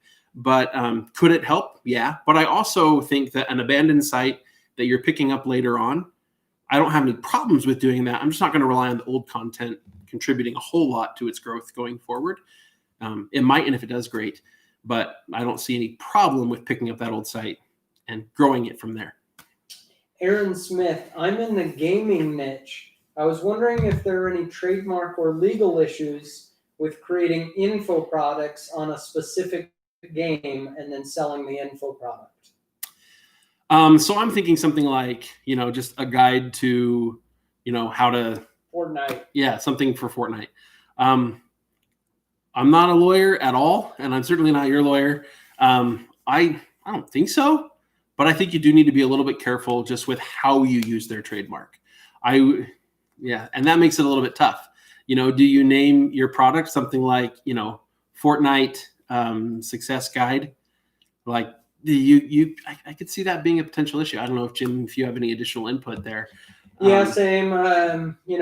People get around it by doing things like compatible with the iPhone, or things like that. You just want to make sure in the title that it's clear it's not coming from Fortnite, it's coming from you, but it's for Fortnite. So just be clear with that. One issue is video of video games. So look into that. A lot of the publishers of video games have kind of ignored that issue because they want people talking about the games. But that doesn't necessarily make it totally legal. Doesn't make it totally okay, which means you're not necessarily totally safe. Right, but it also means they want the publicity. Exactly. Kartik Raman says, could you give me tips on promoting a YouTube channel, such as running ads against playlists? Sorry, say that again. I got distracted. Promoting a YouTube channel. Should they run ads? I wouldn't run ads unless you have an offering that makes those ads worthwhile. I think paying for ads just to get traffic on a YouTube channel, you're going to pay a lot of money for little value, especially if you're only monetized through, through YouTube ads or something like that. Again, you're probably trading dimes for pennies at that level. If you have a good offering, then I think it makes sense to start experimenting with ads. I don't think until that point, I don't think it makes a lot of sense. Awesome. A couple people are confused. The person you are seeing on the camera is Ricky, but you are hearing Jim's voice. Oh, yes. It happens a lot. Yes, I am Ricky. Hello. But Jim is reading me the questions and sometimes chiming in. Sean Manaher, do you guys set yearly income goals or more action-focused goals for each year? And how do you track, and who tracks the goals throughout the year? We do set goals. This year is really the first year. We're at the beginning of the year. We actually had a team besides just the two of us. But even before that, we've always set goals. We both, because we agree on them together as partners at the beginning of the year, we both are always constantly focused on how well are we doing throughout the year, and are we hitting the milestones we set for ourselves? Do we set action-oriented goals? Yeah, some like here's specific things we want to accomplish this year. And in doing so, that will help us to achieve the income goal we have. Usually the action-oriented goals end up getting modified throughout the year. Usually if we say, well, we want to accomplish this by June, it's often done in May. And the same has happened with a lot of income goals where we blow right through them. And so that's been just awesome. But yes, we do set goals, and who tracks them? We both do, because we've agreed on them. In fact, they're kind of always in front of us to some extent. Yeah, and we use ClickUp. Yes. So we have all our goals in there for the year, and we make little sub goals. Specific milestones and sub goals. Yes, good point. Higgins Video, how do you manage teams? Do you give them a salary, or do you give them a percentage of the site? How do you organize a team around your content? It depends a lot. In our situation right now, our team here in the office, we have several salaried employees, and the reason that they're salaried and employees is because when they started, they came in and they're doing what we instructed them to do. So it's really based off of what we taught them. And they're working on channels that have no traffic, so they wouldn't get paid yet. So they would make no money if they didn't have a salary, and they're using the resources that we are providing to them and all that. And so at this point, it makes a lot of sense, and it's in their best interest to be a salaried employee. And how our business gets structured in the future will really just depend. If things really blow up on some of their channels and stuff, it might make sense to start doing some sort of profit sharing with the creator studio. That was just hourly. It's like, here's exactly what you're going to write. Here's exactly how to do it. And so you pay them, dollars per hour type wage.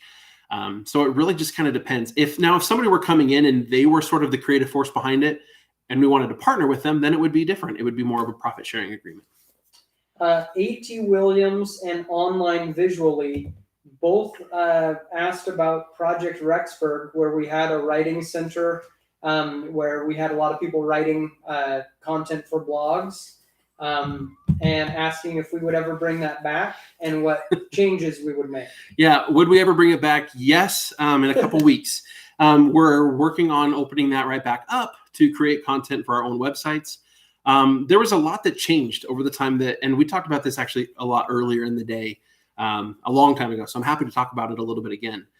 A lot of things got changed over the course of the year where we ran it. And we learned a ton. Project 24 became a very different thing as over the course of that year, as we were able to just learn and put more of what we know into systems that are repeatable for writers, and then to be able to teach those systems to members of Project 24. So over the course of the year, like it started off, we had one manager and a whole bunch of writers. And then we started having some editors to review the writers' blog posts. And then we moved to a teams model where each team leader has 4 to 7 writers working under them, and the team leader is responsible for editing their posts. Originally, we had writers writing on all the topics across all of our sites. Later, when we formed teams, it was more like, okay, this team is responsible for this site or even this category within the site. And so they were able to research and become more authoritative to actually learn and research more about their topic, which made them better at writing for that topic. And so there are some things like that that we definitely changed over time. And so as we open it back up, that's sort of the model that we're taking is specific writers will have specific categories and, kind of fields of expertise. And we'll take advantage of what knowledge they already have coming into it. And we'll have each of them write under their specific team. Automatic Poker says, by the way, anyone watching this that has doubts and is thinking about joining Project 24, oh no, his comment just disappeared. Here it is. I'm in my 3rd year as a member and I'm at a full-time income now. Their methods work. Pretty cool comment. Just wanted to highlight that one. All right, we got a super chat from Maslin J wanting you to review a website, musicfinesse.com. I'll post that in the chat. Yep. And so they said it's 20 days old. So that's a really new site. And they're wanting me mostly to review kind of the topic, it looks like, topic review. So I'm kind of with the name Music Finesse, and now I have to kind of get an idea of what you're going for. It's because like one article here is about acapellas for music, 21 best websites to download acapellas. Then there's Arranger Keyboards, Bedroom Studio. So it kind of feels like everything about music creation, making music. I would maybe, so like how to choose a MIDI keyboard stand. I would maybe start off if you're creating new content right now, just kind of picking 1 or 2 categories within what you intend to build out over time.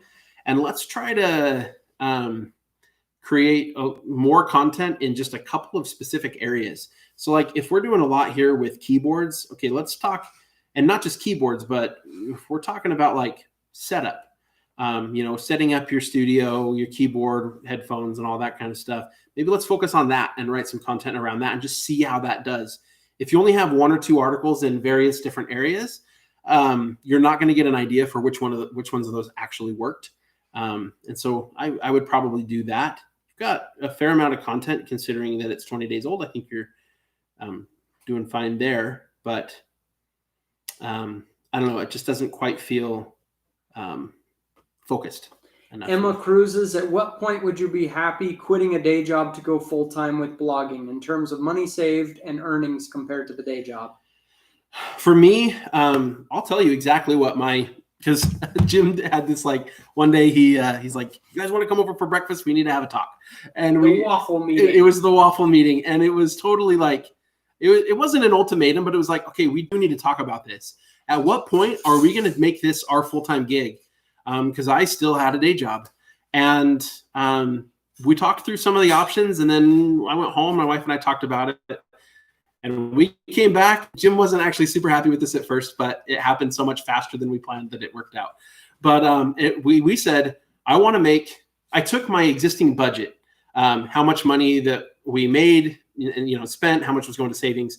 I took that budget and then I adjusted it for what changes would need to be made if I didn't have my job. So I needed to add a little bit more to cover medical care because I wouldn't have the company helping pay for my health insurance like I had before. And so I grossed up that number just a little bit to where I could basically have the exact same lifestyle. And I said, here's the amount of money I need. So the company needs to make twice that because there's 2 of us, and it needs to do it for at least 3 months in a row. At that point, it doesn't matter how long it's been, like I will hand in my 2 weeks notice.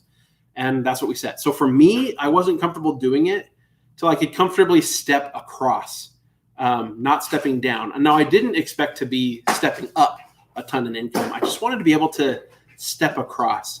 And for me, that was great. And once we had that goal, we put our nose to the grindstone and we made that happen. Jim thought it was gonna be like a year. And then there we were like 4 months later. And I was like, all right, this is ridiculous. And I just quit my job. All right. We've got gearsustain.com. Marco Sipila has asked to look at that one real quick.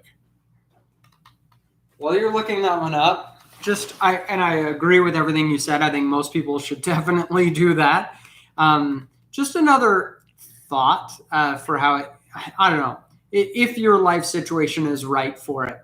1 year, I started my business by taking every dime out of the business account. On January 1st, I just emptied it. Yeah. And what it forced me to do was kind of just reset myself.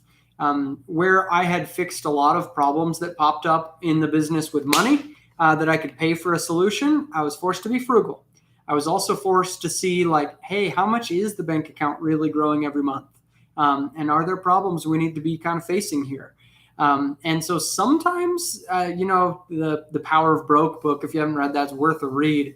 Sometimes putting your back against the wall isn't such a bad thing. So don't do anything crazy or irresponsible, but it is just another approach to the problem or an aspect or a tool you could put into that solution that can be helpful. And to be fair, my wife and I are both very risk averse, and I had a great income. And so I was just not willing to jeopardize my lifestyle. And also at the time we were due to have another kid soon. And so giving up health insurance and stuff was something that we didn't want to do unless we knew the income was going to be there. And, but I'll say this, as soon as we went full time, the whole game changed and our income grew way faster after that. And so like Jim said, sometimes, not having a backup plan causes you to do things and really make it happen. And so if you're in a situation where your job is, for lack of a better word, toxic, right? You just hate it. And you're getting close and you're like, you know what? I could take the step down for the next 6 months if I had to. I have enough savings. Maybe it's time. And so I wouldn't necessarily say that my approach is the right approach. It's just what I did. All right. We've got a couple people who asked us to just look at their websites real quick. I'm like adjusting the camera again. All right. First was gearsustain.com. This is a good looking website. I like the theme you're using. It's very clean. Looks really good. I'm looking again. The reason I keep looking at the articles and their headlines is that search analysis is the number one thing people get wrong that prevents them from succeeding. So I haven't looked at this yet, but here I go. Top 13 best motorcycle YouTube channels plus motorcycle YouTubers. I don't know that I would Google what are the top motorcycle YouTube channels. I can't see myself Googling that and then wanting to read a blog post about them. I might just go to YouTube and just be like if I want to watch YouTube, if I want to watch dirt bike crash videos, that's what I'm going to search. So, or, just motorcycle maintenance or whatever the topic is. I don't know that I would do that. Harley Davidson cruiser versus touring, full overview. That's a search phrase. That's something that I would actually search. top 15 best electric motorcycles for sale in 2020. That's a very searchable term. Again, now you need to look at what's the competition look like. But electric motorcycles, I mean, that's a thing. That's definitely coming up. 3 best air intake for Harley Davidson review. It's pretty product focused. I think that there's nothing wrong with that. Just know that having the roundups is pretty good compared to individual reviews, just because then with individual reviews you're competing with Amazon. But I might even get a little more specific than that, like 3 best air intakes for something specific for Harleys, rather than just best air intakes. Best twin cam for 88 Harley Davidson engine. Now that's pretty specific, and so you probably could rank for that pretty well. The question there is just search volume. Difference between moped versus motorcycle versus scooter. Let me click on that article, because I would certainly hope that is a pillar level article, and it's not. It's pretty short. That is a big search term. I'm guessing there are at least dozens of articles that talk about the differences there. And so if you're going to write that, let's figure out a way to make our content really stand out. Okay. It says on LinkedIn that I was a full-time baller previously. I don't know about that. I was never a full-time baller, in case you're wondering. I haven't looked at my LinkedIn profile since I left HP. So I don't know what it says. Okay. The other site that somebody asked us to look at, it was a super chat, so I'm going to take a quick look, is moderngamer.com. It's a gaming website. I noticed it's kind of a cool theme, looks fine up at the top. I don't really love the Amazon ad right in the middle of the page, but fine, you got to monetize your site. But I'm noticing that some of the images here, that you've got text on the images and the text is cut off. That tells me that you have a discrepancy between the images you've created, the size, the aspect ratio, and then what your theme wants to show. And it makes it look like you maybe don't know what you're doing, even if you do. And so it does make it look a bit more amateur. I would just fix that. I would figure out what aspect ratio you need and make the appropriate sized images, so that the text isn't cut off. And then you've got game reviews. So I see you've got this cool little filter on the right. So all, mobile, Switch, PC. That's kind of cool, because then I can just look at specifically what I want. You've got these top new games trailers, and these are just embeds from YouTube. So there's nothing wrong with that. That's cool. I could see that doing fairly well as a fan type site, where if you can get people that just kind of come back regularly. And so if you have good direct traffic, I could see people coming here for game trailers. Nobody's going to land on your website because they searched for New World official trailer. They're just going to end up on YouTube. And so that isn't going to necessarily drive traffic to your site, but it's kind of a cool little feature. Okay, now looking at your content, indie games that you probably overlooked. That's interest-based content, not really searchable content, which is a little bit harder in blogs. But I could see that being something that you sort of interlink to, that you highlight on your site, but it's not going to drive traffic for you. Is VR gaming the future, and should you invest now? Maybe I might Google, should you invest in VR gaming? But that one feels kind of a stretch to me. 4 upcoming games you should back on Kickstarter. So these, the next one, Postmortem Review, The Last of Us Part 2. A game review, I think, can do okay. It can do fine, potentially, as a blog post, getting organic traffic. These first 3 that I looked through, though, are really interest-based content. And so unless you have some other discovery engine other than Google search, I don't know how gaming does on Pinterest, but some other medium where these are, if you don't have that, I don't see these driving a lot of traffic for you. And I think that's probably the number one issue. If this site isn't having the success you want, that's probably what's holding it back. Gizmo plans. When you create categories for your blogs, should you create content for the category page? And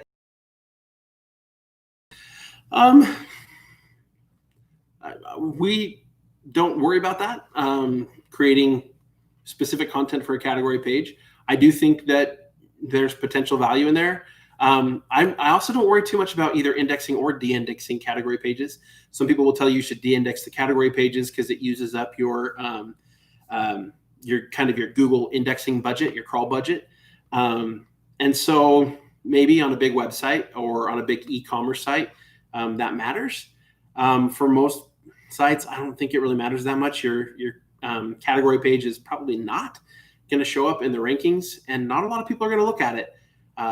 The only place most people are going to find it most of the time is in the menu on your site. And people aren't using the menu like you think they are. They're just not using it that much.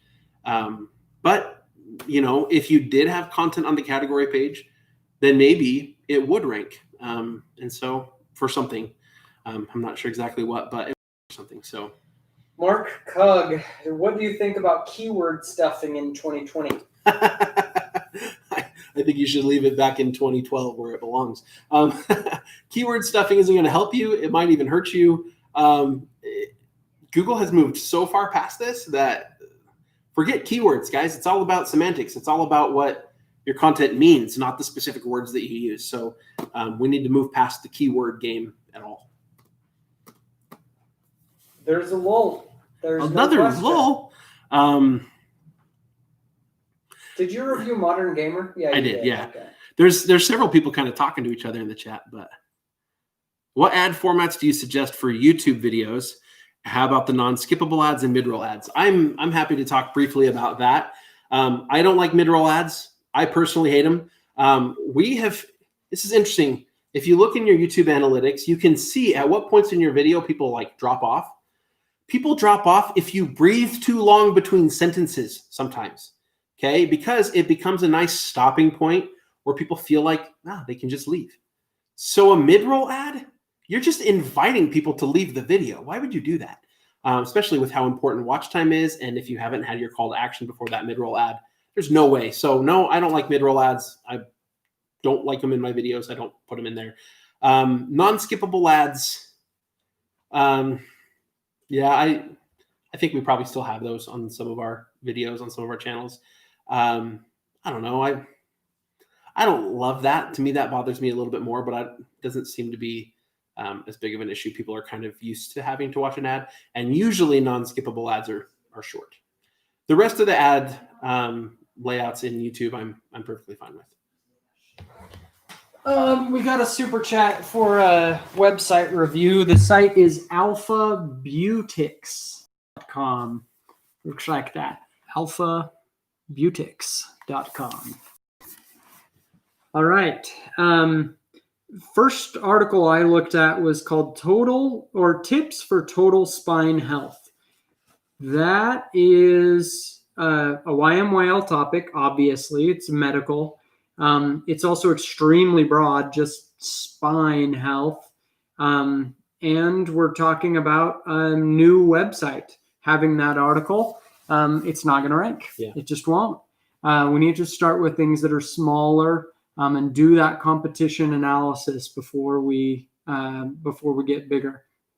Looking at the design of the post, I think it's well laid out, looks pretty. It doesn't have answer targets in there, which is a real big miss. I would definitely go take a look at that. But I like it has things nicely broken up. It looks scannable kind of content.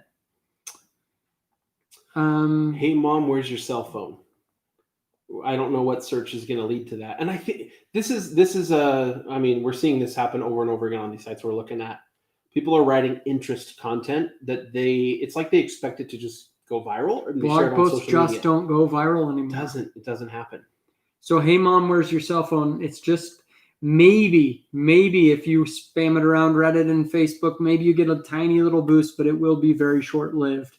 We need to I would really recommend go watch the search analysis course in Project 24, or watch the many videos we have on YouTube to get the basics. But really go through a structured way to do your search analysis, because you could spend a lot of time writing articles like that and just won't quite see the success that you need. Okay, it looks like we have one more website for a super chat. Let's see if we can kind of bring the end to the site reviews. It's a little bit hard to see kind of what we're talking about and stuff. We'll take more questions after this one. Okay, so this is aowanders.com. If anybody wants to follow along, I recommend you do so. Let's give this guy a little bit of a boost. Boost them up. It's a cool theme. When I get to kind of your tiles that are down below, sort of that hero image across the top, that white text all the way covering almost the whole image, to me it was just kind of a little bit much. And so, maybe try to cut those headlines down a little shorter so that they stand out. Makes me not even want to read them. Let's see. I like this cool little map thing too. Where are you traveling? So that can kind of guide me to a specific section of your website. And where this is a travel site, that's pretty cool. Most popular adventure travel tips. Let's see. Long-term RV lot for rent. Lots for rent. 34 free, fun, and exciting outdoor things to do when you're bored. I've seen a lot of kind of list posts. I don't know. It looks pretty good to me. If you're not having success, it might Maybe just add be more of the response posts. I was going to say it might just be that you're picking these more competitive topics, and we need to find more specific search terms, right? Questions. Rather than just hey, cheap kitchen RV or kitchen accessories for RVs. Great. What's the specific search term? So that's what we need more of, is answering a specific question that somebody's searching. Sarah asks, what's an answer target? Go back to our YouTube video. It was the most important YouTube video we've ever made, and it did not get enough views, about snippet optimization. That's the one where Ricky fell through the deck. That is a very important one. Also, we have a full course in Project 24 about it, if you're a Project 24 member. But seriously, that was the most important video we've ever made. Then we got a question from Stacy Bulmetis, Ricky. She says, I'm having trouble knowing if there is real search volume in the niche I'm going after. What's enough to make revenue? Well, first of all, you can't know the search volume until you actually write the blog post. I know a lot of people will tell you that's not true. I will tell you it is true. All of the search tools are wrong. We've seen it 100 times. And so I'm not going to look for a search volume number before I write a blog post. If it shows up as an auto suggest, in that method that we've taught numerous times, I start typing something into Google, and at a reasonably high level, it just Google auto suggests something for me.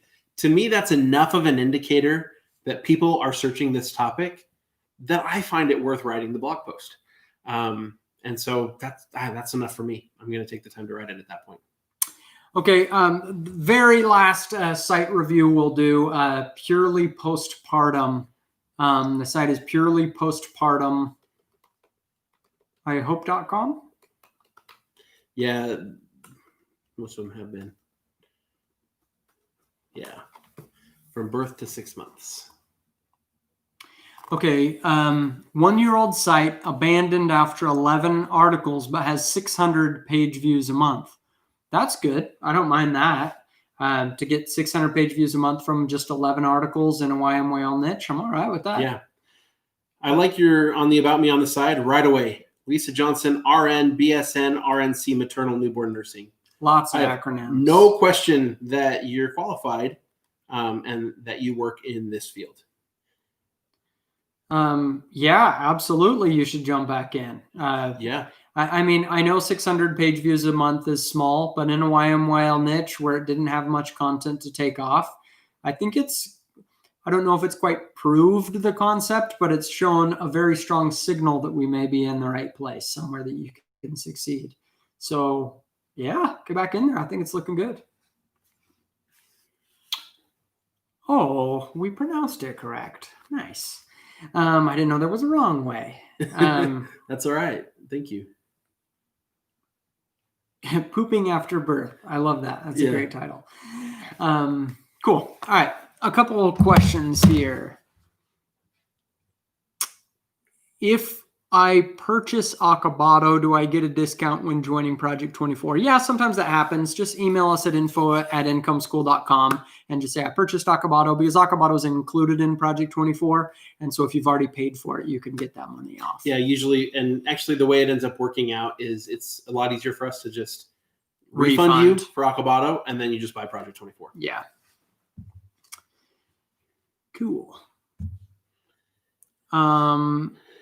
What do you think? Wealthy Sound says, what do you think about Instagram for a blog now that IGTV is monetizable? It's kind of a wait and see for us. It is. We're toying with Instagram. We have an account, income.school. And Andrea's doing a great job with it. Nate also did work on it before. We're just kind of toying with it and playing. We'll see what it becomes. Right now, I'm not hearing a ton of success stories, but it's a big platform, and I love seeing a competitor to YouTube. And so we'll see. What would you change from the 60 steps if you're into e-commerce? The only thing I would really change is the 60th step is a basic site monetization. It's after the 60 steps that we really focus on monetization. I might also write more buyer's intent kind of stuff. Yeah, the good point. But I mean, that's really it. It's not really a change from the 60 steps. It's maybe just more of a focus on the types of articles you choose to write. Good question, though. What is the best plugin to see traffic? There's not one. Google Analytics. It's not a plugin. It's lots of social share plugins and stuff that just slow your site down and let Facebook and Google track everybody. And I don't even use there's like the Monster Insights and others that will give you like some of the Google Analytics data right on your WordPress dashboard. Those aren't adding you any benefit for you. In fact, they're probably preventing you from seeing the more helpful data on Google Analytics. So just, your theme probably has a spot where you can add code to the header or even add in your Google Analytics, just tracking ID, and just put it right on there. It's gonna track just fine. And just go look at your data in Google Analytics. Dad Cares Too. How do you think about homeschooling as a niche? Red hot. Yep, very, very good place to be. Hi, Barry says, how do you write blog posts quicker when having to do the research? I think that's the having to do the research is the problem there. We've talked about this before, but it really was a game changer for us. And I don't say game changer. I hate that word. Yeah. It's kind of like synergy. Paradigm shift. Paradigm shift. Right. It really was a big change for us because we really just focus on, like right now we're making content for Backfire, and I am just binging YouTube videos and podcasts when I am exercising. A lot of times I'll come in, I won't get to work until 9:30, and that's because I've been on a walk for 2 hours listening to YouTube videos and podcasts, just filling my mind with the information so that I have cool stuff to share on video. And so fill your mind with that information when you're driving, when you're exercising, when you're commuting, when you're walking around Walmart. And then when you sit down to write, man, you're just going to have golden nuggets to share everywhere. And you're just going to know the topic. It speeds up the writing, but it also allows you to create unique content that's not just spinning somebody else's article. Yeah. And Tim, I'm losing my voice. Yeah. I have to cut this in a little short. Just ask, do we want sessions or users when determining monthly traffic? You know what? I'll look at kind of all the numbers sometimes, but mostly I look at page views. If the page views are up, I don't care so much how many people led to those page views. The page views are kind of what lead to my income. But it is kind of nice to see that, hey, if my pages per session is going up, that's cool. And so I'll glance at all the other ones. But when we talk like, oh, we got 120,000 page views, it's actual page views. Josh Burskin says, what do you think about business partners on a website or YouTube channel? I wouldn't.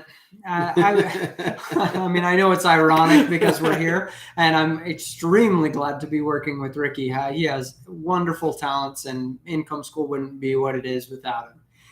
But I wouldn't. I think we are a unicorn case where it has worked out well. I think almost every time it ends up that one person wants to put more effort into the business then the other person slows down or isn't holding their weight or whatever, and tensions arise, and it just doesn't work out. Yeah. So it worked out great for us. I'm very happy to be working with a partner.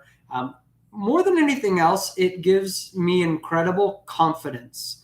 When you can just talk through every decision and hear somebody else's opinion, and just feel like both of us saw this problem and we both agreed is a solution, makes you feel much better about going forward with something. And so it's great, but man, you got to be right on the same page with that person for it to succeed. And so I know it's tempting and it feels like, oh, great, then we can both put in and it's going to succeed faster. But usually I think it's just going to create more problems. And that doesn't mean that we always agree on everything. There are lots of times where we don't, and where we really have to make a case to each other and try to convince one another, and sometimes end up coming up with a better solution altogether.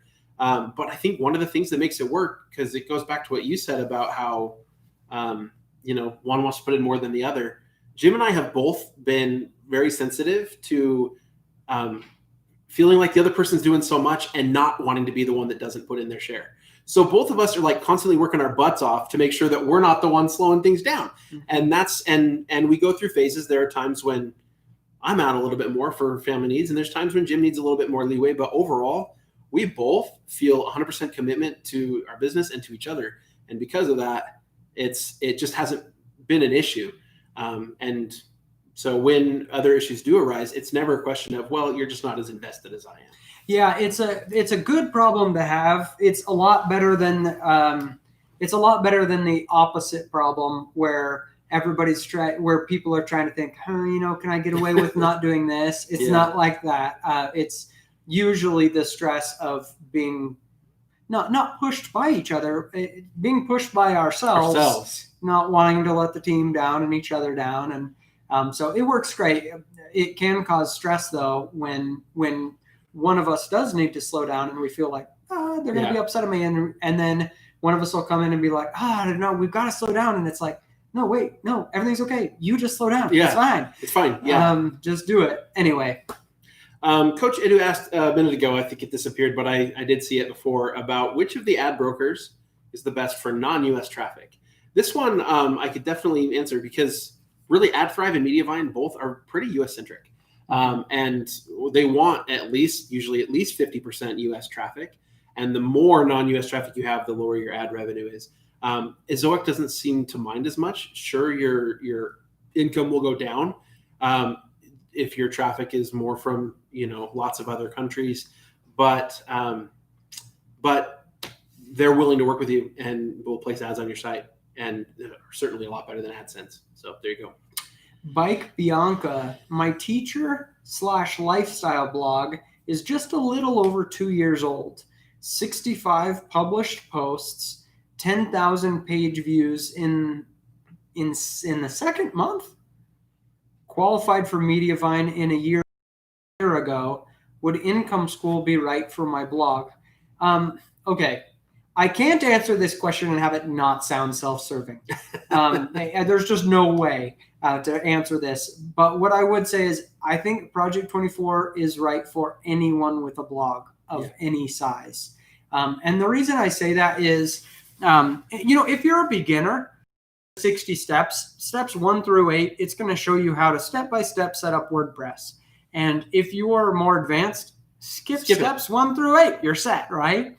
Everything thereafter is all about the process we've come to for creating content that gets traffic and monetizing it. And so it really doesn't matter if you have 2 million page views or 0. Those principles are the same. And I don't know that I've ever heard someone with an established site come in and say like, oh yeah, I knew all that. Because it's really about the process that we use and we've developed ourselves. It's not just general industry knowledge. I know I can't say that without seeming self-serving, but we feel really confident with the product that we've put together. I think you're going to get your money's worth. I really do. Because really, especially with an established site, You learn one thing Yeah. on the podcast, in the community, in the course, one thing that you could apply to your pages. Right. And bang, it can be a lot of money because you got a lot of traffic. And so I don't think you'll be disappointed. And I've never found any community of bloggers that compares to the It's Project 24 awesome community, just the what we helpfulness and the things that we learn from each other as well. Ninja Proofreader asked, did you beta test Project 24/Niche Site School on real people before the launch? Give me take Project 24. Let's see what his reaction. The development of Project 24 really was a build-up and an iterative process. So the methodology was developed over years of building our own sites, starting with Improved Photography, but several other sites both built and then bought and sold. And then it turned into, we're going to do some consulting for some people. And we charged like $30 to consult for people to look at their blogs and give them advice and learn from them and see what kind of questions they had. And then it turned into, well, let's develop a step-by-step process. Let's create 60 steps. And we put it out there for like $99. So even if we were a little bit wrong, it was still worth it because the value was well over the $99. And we reformed it and we revitalized it and we adjusted the steps. And then by the time Project 24 came around, we had helped hundreds of other people with their websites, consulted with every single one of them and their ideas, saw what questions they had, what issues they were having before they ever started their website. And by then, we kind of knew what the issues were and the questions were. And so we were able to develop a new version of the 60 steps that basically solved most of their problems for them. And then we put it out there at a lower price than it's at today. And over time, like we've seen the new issues arise and we've come up with new information to help people solve that, where they don't even have to ask us anymore because we solve that problem and then the next problem, the next problem. So if you're creating your own product and you want to put it out there, but first you want somebody else to try it, like, okay, just make an early version of it, but you don't have to treat it as a beta test if you don't want to. You can still sell it. Just sell it cheaper and call it something else. Anumina Melon, doing a lifestyle website, helping people build better lifestyles. By nature, it's multi-niche, meditation, well-being, relationships. Is this okay? Yeah, it's fine.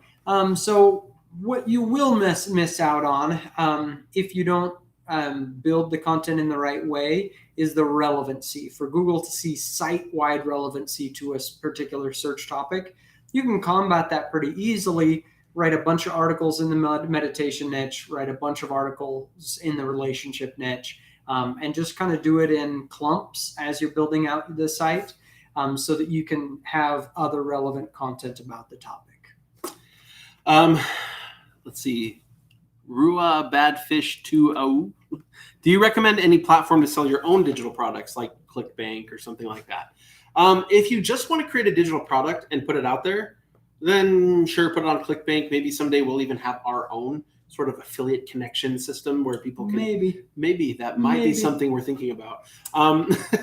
But my favorite place to sell my info products is on my own site, right? So if you're doing the blogging and tracking traffic to your own site, why would you give half of your income away to somebody else to sell it for you unless you just can't get the traffic yourself? And so selling a product through an affiliate program works great. It can be really good. And if you can get traffic to your own site, then just create your own affiliate program. It's not actually that complicated to do. There are plugins that'll do it for you. But if you don't have the traffic, but you have a really good product, yeah, absolutely. Ebooks and stuff, ClickBank's kind of the go-to. But yeah, you're going to give away a lot of the income. Okay, a few questions kind of quickly. Higgins Video, we've started sites with just a few posts and left them long-term. Any niches where this would be beneficial. We just had this happen in careerprep.com. Yeah. We made workprep.com. Workprep.com. We literally forgot we even owned this website, but it had 11 articles on it. And then we're just like, what? Where is this traffic coming from? Sure enough, yeah, we had 11 articles and they were starting to rank 8,000 page views a month.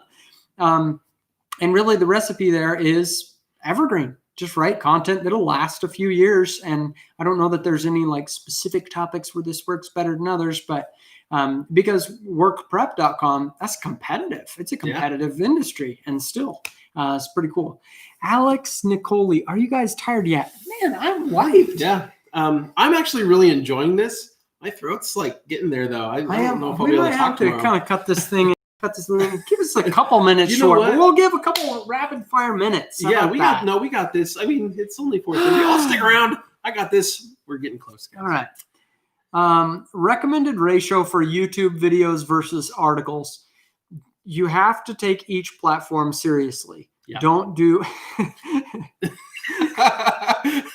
Can you say that? I know what he's thinking. I think you can. Parks and Recreation. You guys watch that? Ron Swanson says, "Don't half-ass. Don't half-ass two things. Whole-ass one thing." But really, that's the advice. Yeah. Just if you can keep up with probably a 2 a week schedule on YouTube while you're growing. 2 a week just grows a lot faster than 1 a week. If you can keep up with that and publish regularly on the blog as well, then great, do it. Most people won't be able to do with it, so pick your poison. Yep. And most people can't do it while they're still working a job. If you reach a point where you're like, tough, I'm able to go full time with my blog, then awesome, go for it. Should I try to monetize an Indian weddings website? Yeah, why not? Absolutely. Sure. When is the right time to start using Pinterest? Today. Yeah. Give it a shot. See if it gets results for you. Absolutely. Generally, it hasn't been worth our while, but we haven't really been in the niches that worked well with the demographic on Pinterest. So if you feel like it's right for you and that's where your audience is, do it. How many articles should I upload in a month? In the early stages of a website, do as much as you can. Your first 30 articles should go up no longer than 60 days, which is, 15 a month. At some point after that, though, you need to figure out what your publishing routine is going to be, and it might just be a couple a week. Nancy Ulrich says, rejoined the call. I just finished my article. Awesome. Well done. Is the work prep niche really profitable? Absolutely. We haven't really monetized that site, but if you can get traffic to work prep, like college prep, that kind of stuff, lead gen for colleges is worth a ton. How many courses could you sell as an affiliate? I mean, it's just, no question. I love this comment. It says, Ricky needs a shave. How long has he been online already? We're going to be like Survivor. We're getting there. Somebody deliver Thai curry. Let's see. What would you suggest to boost very low CPM, less than $1? Ooh. Woo! Are we using Google AdSense? Sounds like we might be using Google AdSense if we're under $1. Amar Beer Dylan says, can you give me some advice on my site? Sure. Okay. This actually has come up a couple times today. Gary Vee says quantity over quality. Somebody else earlier asked, and I didn't answer it, but what do you think about Gary Vee's sort of mantra that more content is always the answer? I don't think it's always the answer. I think when you're starting, you need to create a lot of content. You should shoot for quality, but you don't know which search terms are going to work. So you need to we talk about the fishing analogy. You need to get as many lines in the water as you can realistically do without creating garbage, right?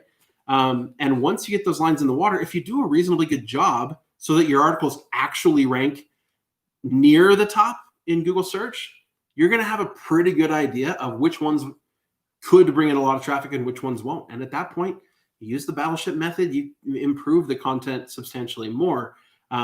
So quantity over, I wouldn't say quality. I wouldn't say quantity over quality. I'd say quantity with quality, as long as you can have reasonable quality. Yeah. If you are at a pace that you have no time to improve your content quality, that you're getting better as a content creator as you go, then it's too fast.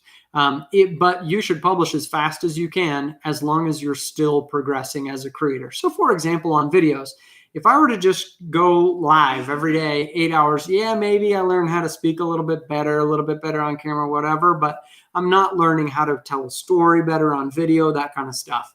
And so there's that limit, but most people aren't anywhere close to that limit. And instead, what we see all the time is somebody says, oh, I'm so frustrated with my site. I've been working at this for a year and it isn't getting any traffic. And we go look at it and it has 15 blog posts. And we're like, what? You're just not putting in the effort. That's not enough. We're making, our office puts out 15 videos every single week. Yeah. Yes, Gary Vee is right. I think just publish or perish. Yeah. But there is a limit. Rodman Outdoors says, scaling and hiring writers. I've invested $2,000 in Project 24 community writers with mixed results. So have we. I'm considering hiring writers. Any advice or pitfalls you've encountered to be aware of? There are plenty of pitfalls. Mm-hmm. The writers need to know how to write the way that you want them to write. And then you can't just rely on them to write and publish and just assume that it's going to be good. You're going to, in addition to training them and teaching them, you're then going to have oversight. It's not just to hand it off and be done. You're going to need to be willing to edit your content, and give them feedback so they can learn and improve. Yeah, people outsource for obvious reasons, time, right? And what you really wish is you could fully outsource, and taking that leap is way too big of a leap early on. You need to expect that it's going to cut your time in half writing an article. They're going to write it out, but then you're going to spend enough time editing it and putting it in your voice and doing the search analysis and everything that it's still going to take about half the time.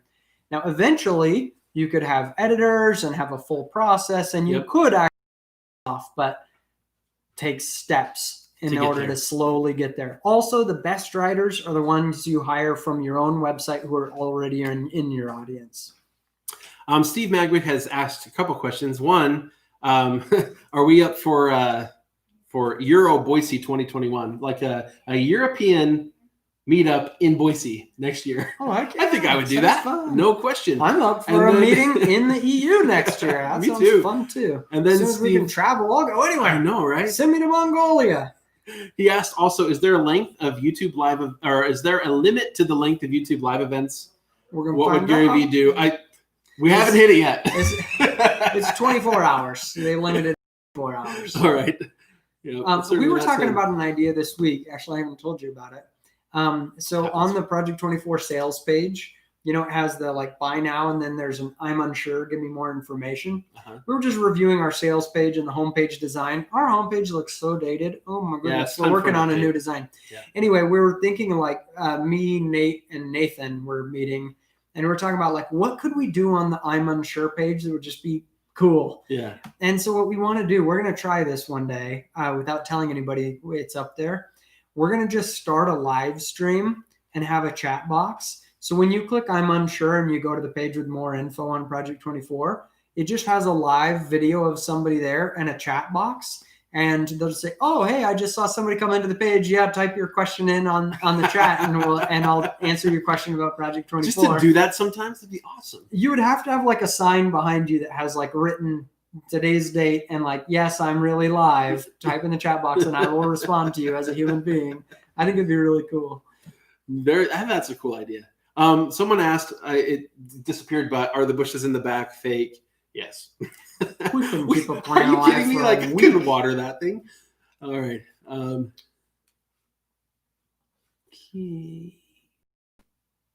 Can I join and pay later? It doesn't work that way.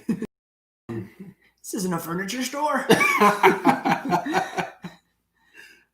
Justin Sternod says, where can we find the child theme for Akabato? So we don't have a child theme built out. We actually really discourage a bunch of customization on Akabato. Yeah. We are coming up with an update. I'll be a little vague on it because I don't want to always be talking about this is coming, and it's always in the future. But we are working on an update that will give you a lot more styling and customization control.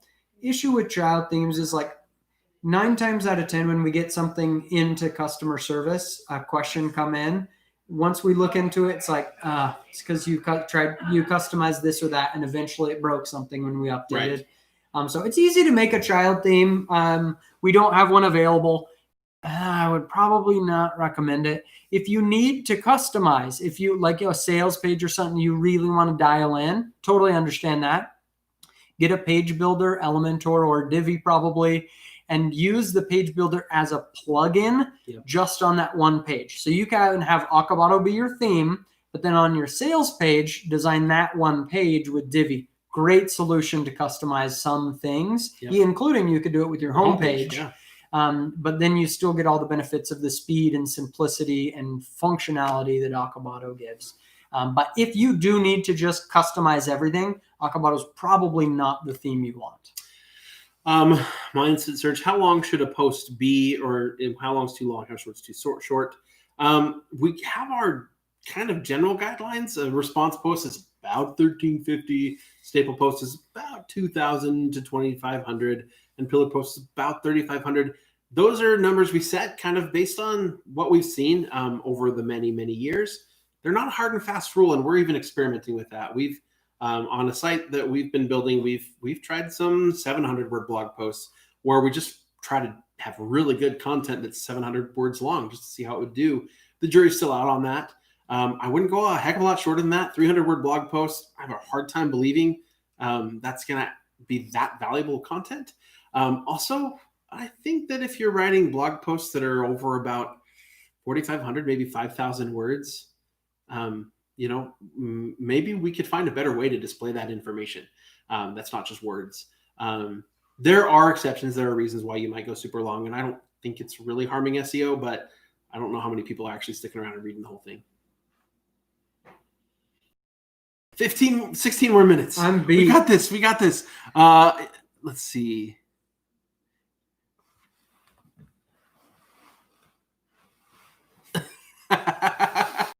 Jim needs a break. I do need a break. That's fine.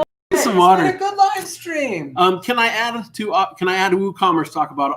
I'm gonna cover the last 15 minutes. When we say 10 hours, we mean 16 minutes.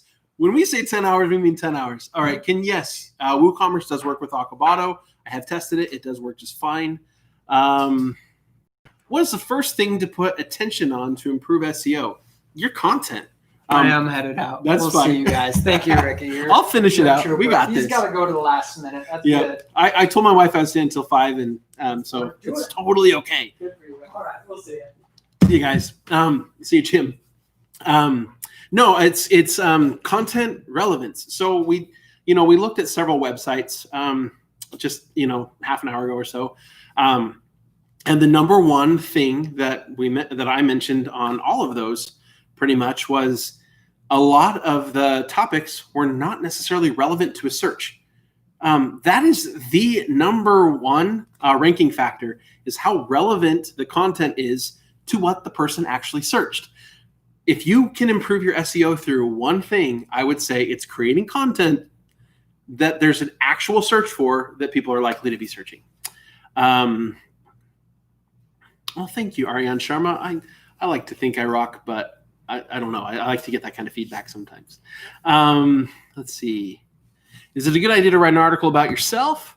And what are you doing as a blogger to build connection to the audience? I have only niche-related posts yet. I wouldn't necessarily write an article about myself. That feels like something that belongs on a page. So you can have an author page. You can have a about the website page. There's Nathan with trash. Yeah, Jim bailed. Did you assemble a table or something? Well, yeah, something like Okay. that. No, but that feels like something that belongs on an about the author or about the website page. I would do that for EAT, and I would potentially link to it. A lot of times we like to have the little author bio box at the bottom of the blog post. We like to have that link to an about the author page as opposed to an archive of blog posts by that author. That's a functionality that we're building into Akabato, so that people can click and actually read more about that author and learn. In terms of engaging with the audience, as a blogger, I think your best options are to, include little video clips, include photos that are your actual photos, that maybe you're in them as often as you can be, so that it just feels, I don't know, more genuine, so people can engage with you. Steve Madrick is asking, what is my work energy? I've thought about that a lot. As I think about those things where I kind of get into a state of flow, where, time just kind of disappears from me. There's a couple of things. I like solving puzzles. And so sometimes that's just figuring out something cool, running some kind of test.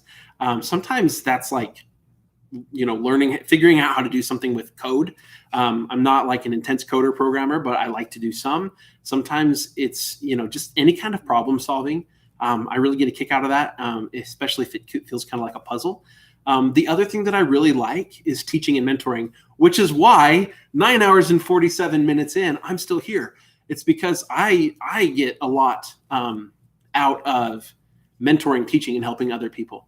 So that's part of my work energy, which again is why I'm here. Here we go. Is internal linking important for a website? This is from Brendan. Yes. In fact, there was a video probably over a year ago on our YouTube channel about internal linking strategy and how to do a better job of internal linking. We took a successful blog post on camperreport.com that had like 4 or 5 internal links. And then all we did was reword how those links were. And I think I added a couple new ones. And then we tracked the clicks through those links by using the Pretty Link plugin. It just makes a short link for a link. So when you click on it, the plugin itself actually tracks how many people clicked through that URL. And it was something crazy, like 12% of the people that came to that blog post ended up clicking to go to another blog post on one of those links, whereas before it had been substantially less than that or something or other. And so if you were to do that across, your top 10 blog posts that make up 50% of your website, if you could increase the number of page views viewed by 12% on those 10 articles, that would be a 6% increase in traffic across your whole website. And it's a great way to send people over to pillar posts that might not rank organically without a little bit of a boost. Anyway, there's just a lot of great benefits to a good internal linking strategy. Joshua says, Superman Ricky, I like this. Guys, you're really feeding my ego. That's what I get for sticking around. What's better, building a list with an ebook or with a mini video course? That's a great question. I haven't, I guess we've tried a lot of little different things. I haven't done like a free little video course. I do think that would be more appealing to a lot of people than an ebook. And so, especially because course just feels more valuable than book. And so if you're up for making a little video course that kind of covers it's probably going to cover the same info you'd put into an ebook, and using that to build a list, that might entice more people. And if people are watching video of you teaching something, then they're going to be engaging with you a little bit more. They're going to be they're not just reading something you wrote. They're seeing you. They're hearing you. And so again, they're going to be more likely to feel a connection to you and to your brand. And so I actually really like that idea. Let's see. Getting around 1,000 page views with 14 articles, but around 700 of them are from a single article. What would be the right next step? This from Bootcamp. I would try to figure out what you did right on that one. 700 page views on one blog post is pretty good. The other ones, depending on their age, may or may not be underperforming. If they're not very old yet, they might just need more time. But that one that did well, let's try to figure out what the recipe was for that. Was there something about what you wrote, or was there something about the topic? And so maybe find something that's kind of in the same, a little bit more parallel to that one, a different search query, but something along the same lines. It might just be a good indicator that you've found a good term to write an article about. Let's see. Justin DeMarco. I'm trying to find your question, Justin, because it sounds like, let's see. Why do major companies advertise to their sites? Everyone that runs ads to their sites must be, okay. Sorry, I don't see what your question is.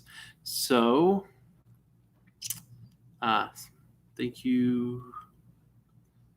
It's a little harder when you're by yourself because you're like talking to the camera and then trying to trying to find the questions. Let's see. Louis Pretorius. I have an outdoor sports site and working on the recommended gear pages. I'm recommending 4 products under each category: best beginner, best budget, and best kids product. Is this okay? I love it. I love that. I really like giving someone a straight up answer. So when somebody's like, hey, which one should I buy? Being able to say, well, if you're this person, just go buy this one.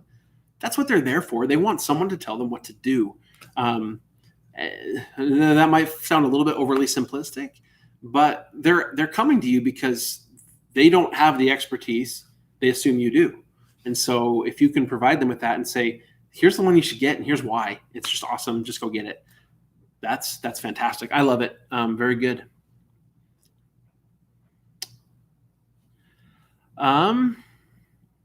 Is there a maximum for how much Amazon products should cost if you're an affiliate?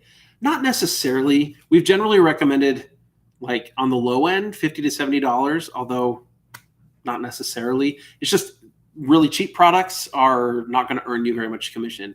And then on the high end, $200, $250, maybe $300. Mostly because if it's a much more expensive product than that, most people aren't going to make the decision off of reading one blog post. And so if they're very transactional, they're not someone who follows you regularly. So again, this is assuming it's on a blog. It's a YouTube channel, and it's somebody that follows you that's more likely to trust your recommendation. They're a little more warmed up to it. Then sky's kind of the limit. But on a blog, it's a little bit more transactional. They read one blog post. They're probably not ready to go drop $700, $800, $900 on a product. That's not always the case. We've sold $500, $600, $700 generators on a site before. You usually make 1 or 2 of those sales a month, and you make a lot more sales selling the hose. But it's not bad to have those. So I wouldn't necessarily cap it out at a max. But if you are going to do those expensive products, you should have a pretty compelling reason why that's the one they should buy. And so just have really good content, and you might be able to convince them to make that purchase. Will I be able to add custom HTML homepage with Acrobato? You can build a custom page. WordPress has the functionality to be able to make a custom homepage. With Acrobato, you can do the same thing. You don't have to use Acrobato's homepage. You can build a custom page however you want to. No problem. Let's see.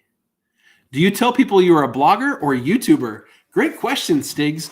Kind of depends who I'm talking to and how much shock value I think I can get out of it. When we went, was this like a year and a half ago? We went to the UK to work with Carl on his fish website, and we got there, and the guy that the customs guy, right, the guy that we had to show our passport to, was like, "What's the nature of your visit?" And Jim was like, "Well, we're here on business." Well, what's the nature of your business? I'm a YouTuber. And the guy just like, really? And then we explained it and what we were doing, and he was pretty incredulous. And it was just kind of fun. I was like, I would have explained it a lot more, but Jim was kind of going for shock value. And I really like that. And it really kind of just depends on the feel I'm going for. So a lot of times people will ask me, what do you do for a business? And I say, well, I do internet marketing. When I'm not going for shock value, right? And then they're like, oh, cool. Like for businesses and stuff? Well, no. Or sometimes they'll say, well, I build websites. Oh, like for businesses and stuff? Well, no, more like I teach people. And when it comes to people saying, what do you do? When I want the shock value, then I'll just say something like, I'm a blogger or I'm a YouTuber. I probably say YouTuber more often because on the Income School business, we do a lot more on YouTube than we do writing, as people have acknowledged here. We don't write a whole lot of blog posts on our Income School site right now. All right, let's see. How many internal links do you recommend in each of the top posts? It kind of depends on the length of the blog post. Like if it's a pillar post, I could see having more. And I would say as many as fit kind of naturally within the content. So as I'm writing an article, maybe I have a subheading that's talking about a topic, but I have a whole other blog post that goes into that sort of area a little bit more in depth. It's really easy to just internally link over there. we'll often internally link to our recommended products pages rather than just listing the affiliate products right there, especially, again, if it's a blog post that doesn't have as much commercial intent, but where maybe we can convince somebody that they should go check out all of our recommended products. We'll link to that page. And so some blog posts won't have any internal links. I usually like to have at least one, just so I'm inviting somebody to stick around a little bit longer. But other blog posts can easily have 5, 6, 7. It really just depends what feels organic and natural. Have we thought about an internal linking course? Not really. We've kind of taught internally. I feel like it would be like one lesson. So I don't know, maybe we should look into that a little bit more in depth, but I don't feel like it would be a very involved course. And so maybe that's just something we should talk about and include a little bit more in the 60 steps. Are we going to leave this 10-hour stream up and available? Yeah. When I end this thing, it's just going to, YouTube's probably going to spend several hours processing it before they put it back up. But yes, we don't have any intention to pull it down. Do we recommend a silo structure for all niches? Is this something that people should implement? A lot of people, some people say, well, yeah, vertical silos, it's important that things are very siloed so that all the internal linking and everything is highly relevant for them. I haven't found that it made a whole lot of a difference either way. Now, like when we built our bigger websites, like Outdoor Troop, it was fairly siloed. Not totally. Like you could get to the other categories easily from one category to another. From one blog post, you could see what the other categories were. So I wouldn't call that totally siloed. But because the writers were working on just their category, they didn't really work on the other stuff. So they weren't linking back and forth between them. On other websites, we've had various categories where we didn't really silo them. And so I should clarify, when people ask about siloing, they're talking about like having specific verticals. So if you have a topic where you have, relative, like similar, categories, but they're distinct from each other, should you keep them very siloed so that somebody that comes to one blog post is only going to be recommended other content that's highly relevant to them? I don't know. I haven't seen much of a difference either way. I've tested it out a bit, but I haven't seen a strong reason to do one or the other. Can we assume Google suggests topics are being asked by at least 1,000 people? That's a question from Premier Marketing. I wouldn't say that. All it means is that when you started typing that thing in, Google thought that it was likely that what they auto-suggested was one of the things you might be searching for. And so depending on the search volume of the initial thing you typed in, the recommendations may have a very high search volume or actually may have a really low search volume. And so that's why we say, look, if Google's auto-suggesting it, again, the more you type in, the more specific it is, the lower the search volume is probably going to be. Or I should say, the more you have to type in before Google auto-suggests something, the lower the search volume is likely to be.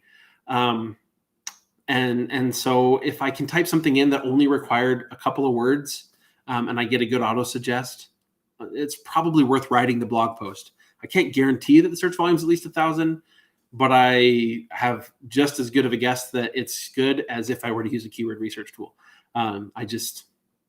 If I followed any of those tools, there are numerous blog posts we never would have written that bring in thousands of page views a month a piece. So there we go. Someone's saying time's up. You know what? I'm going to take one more question.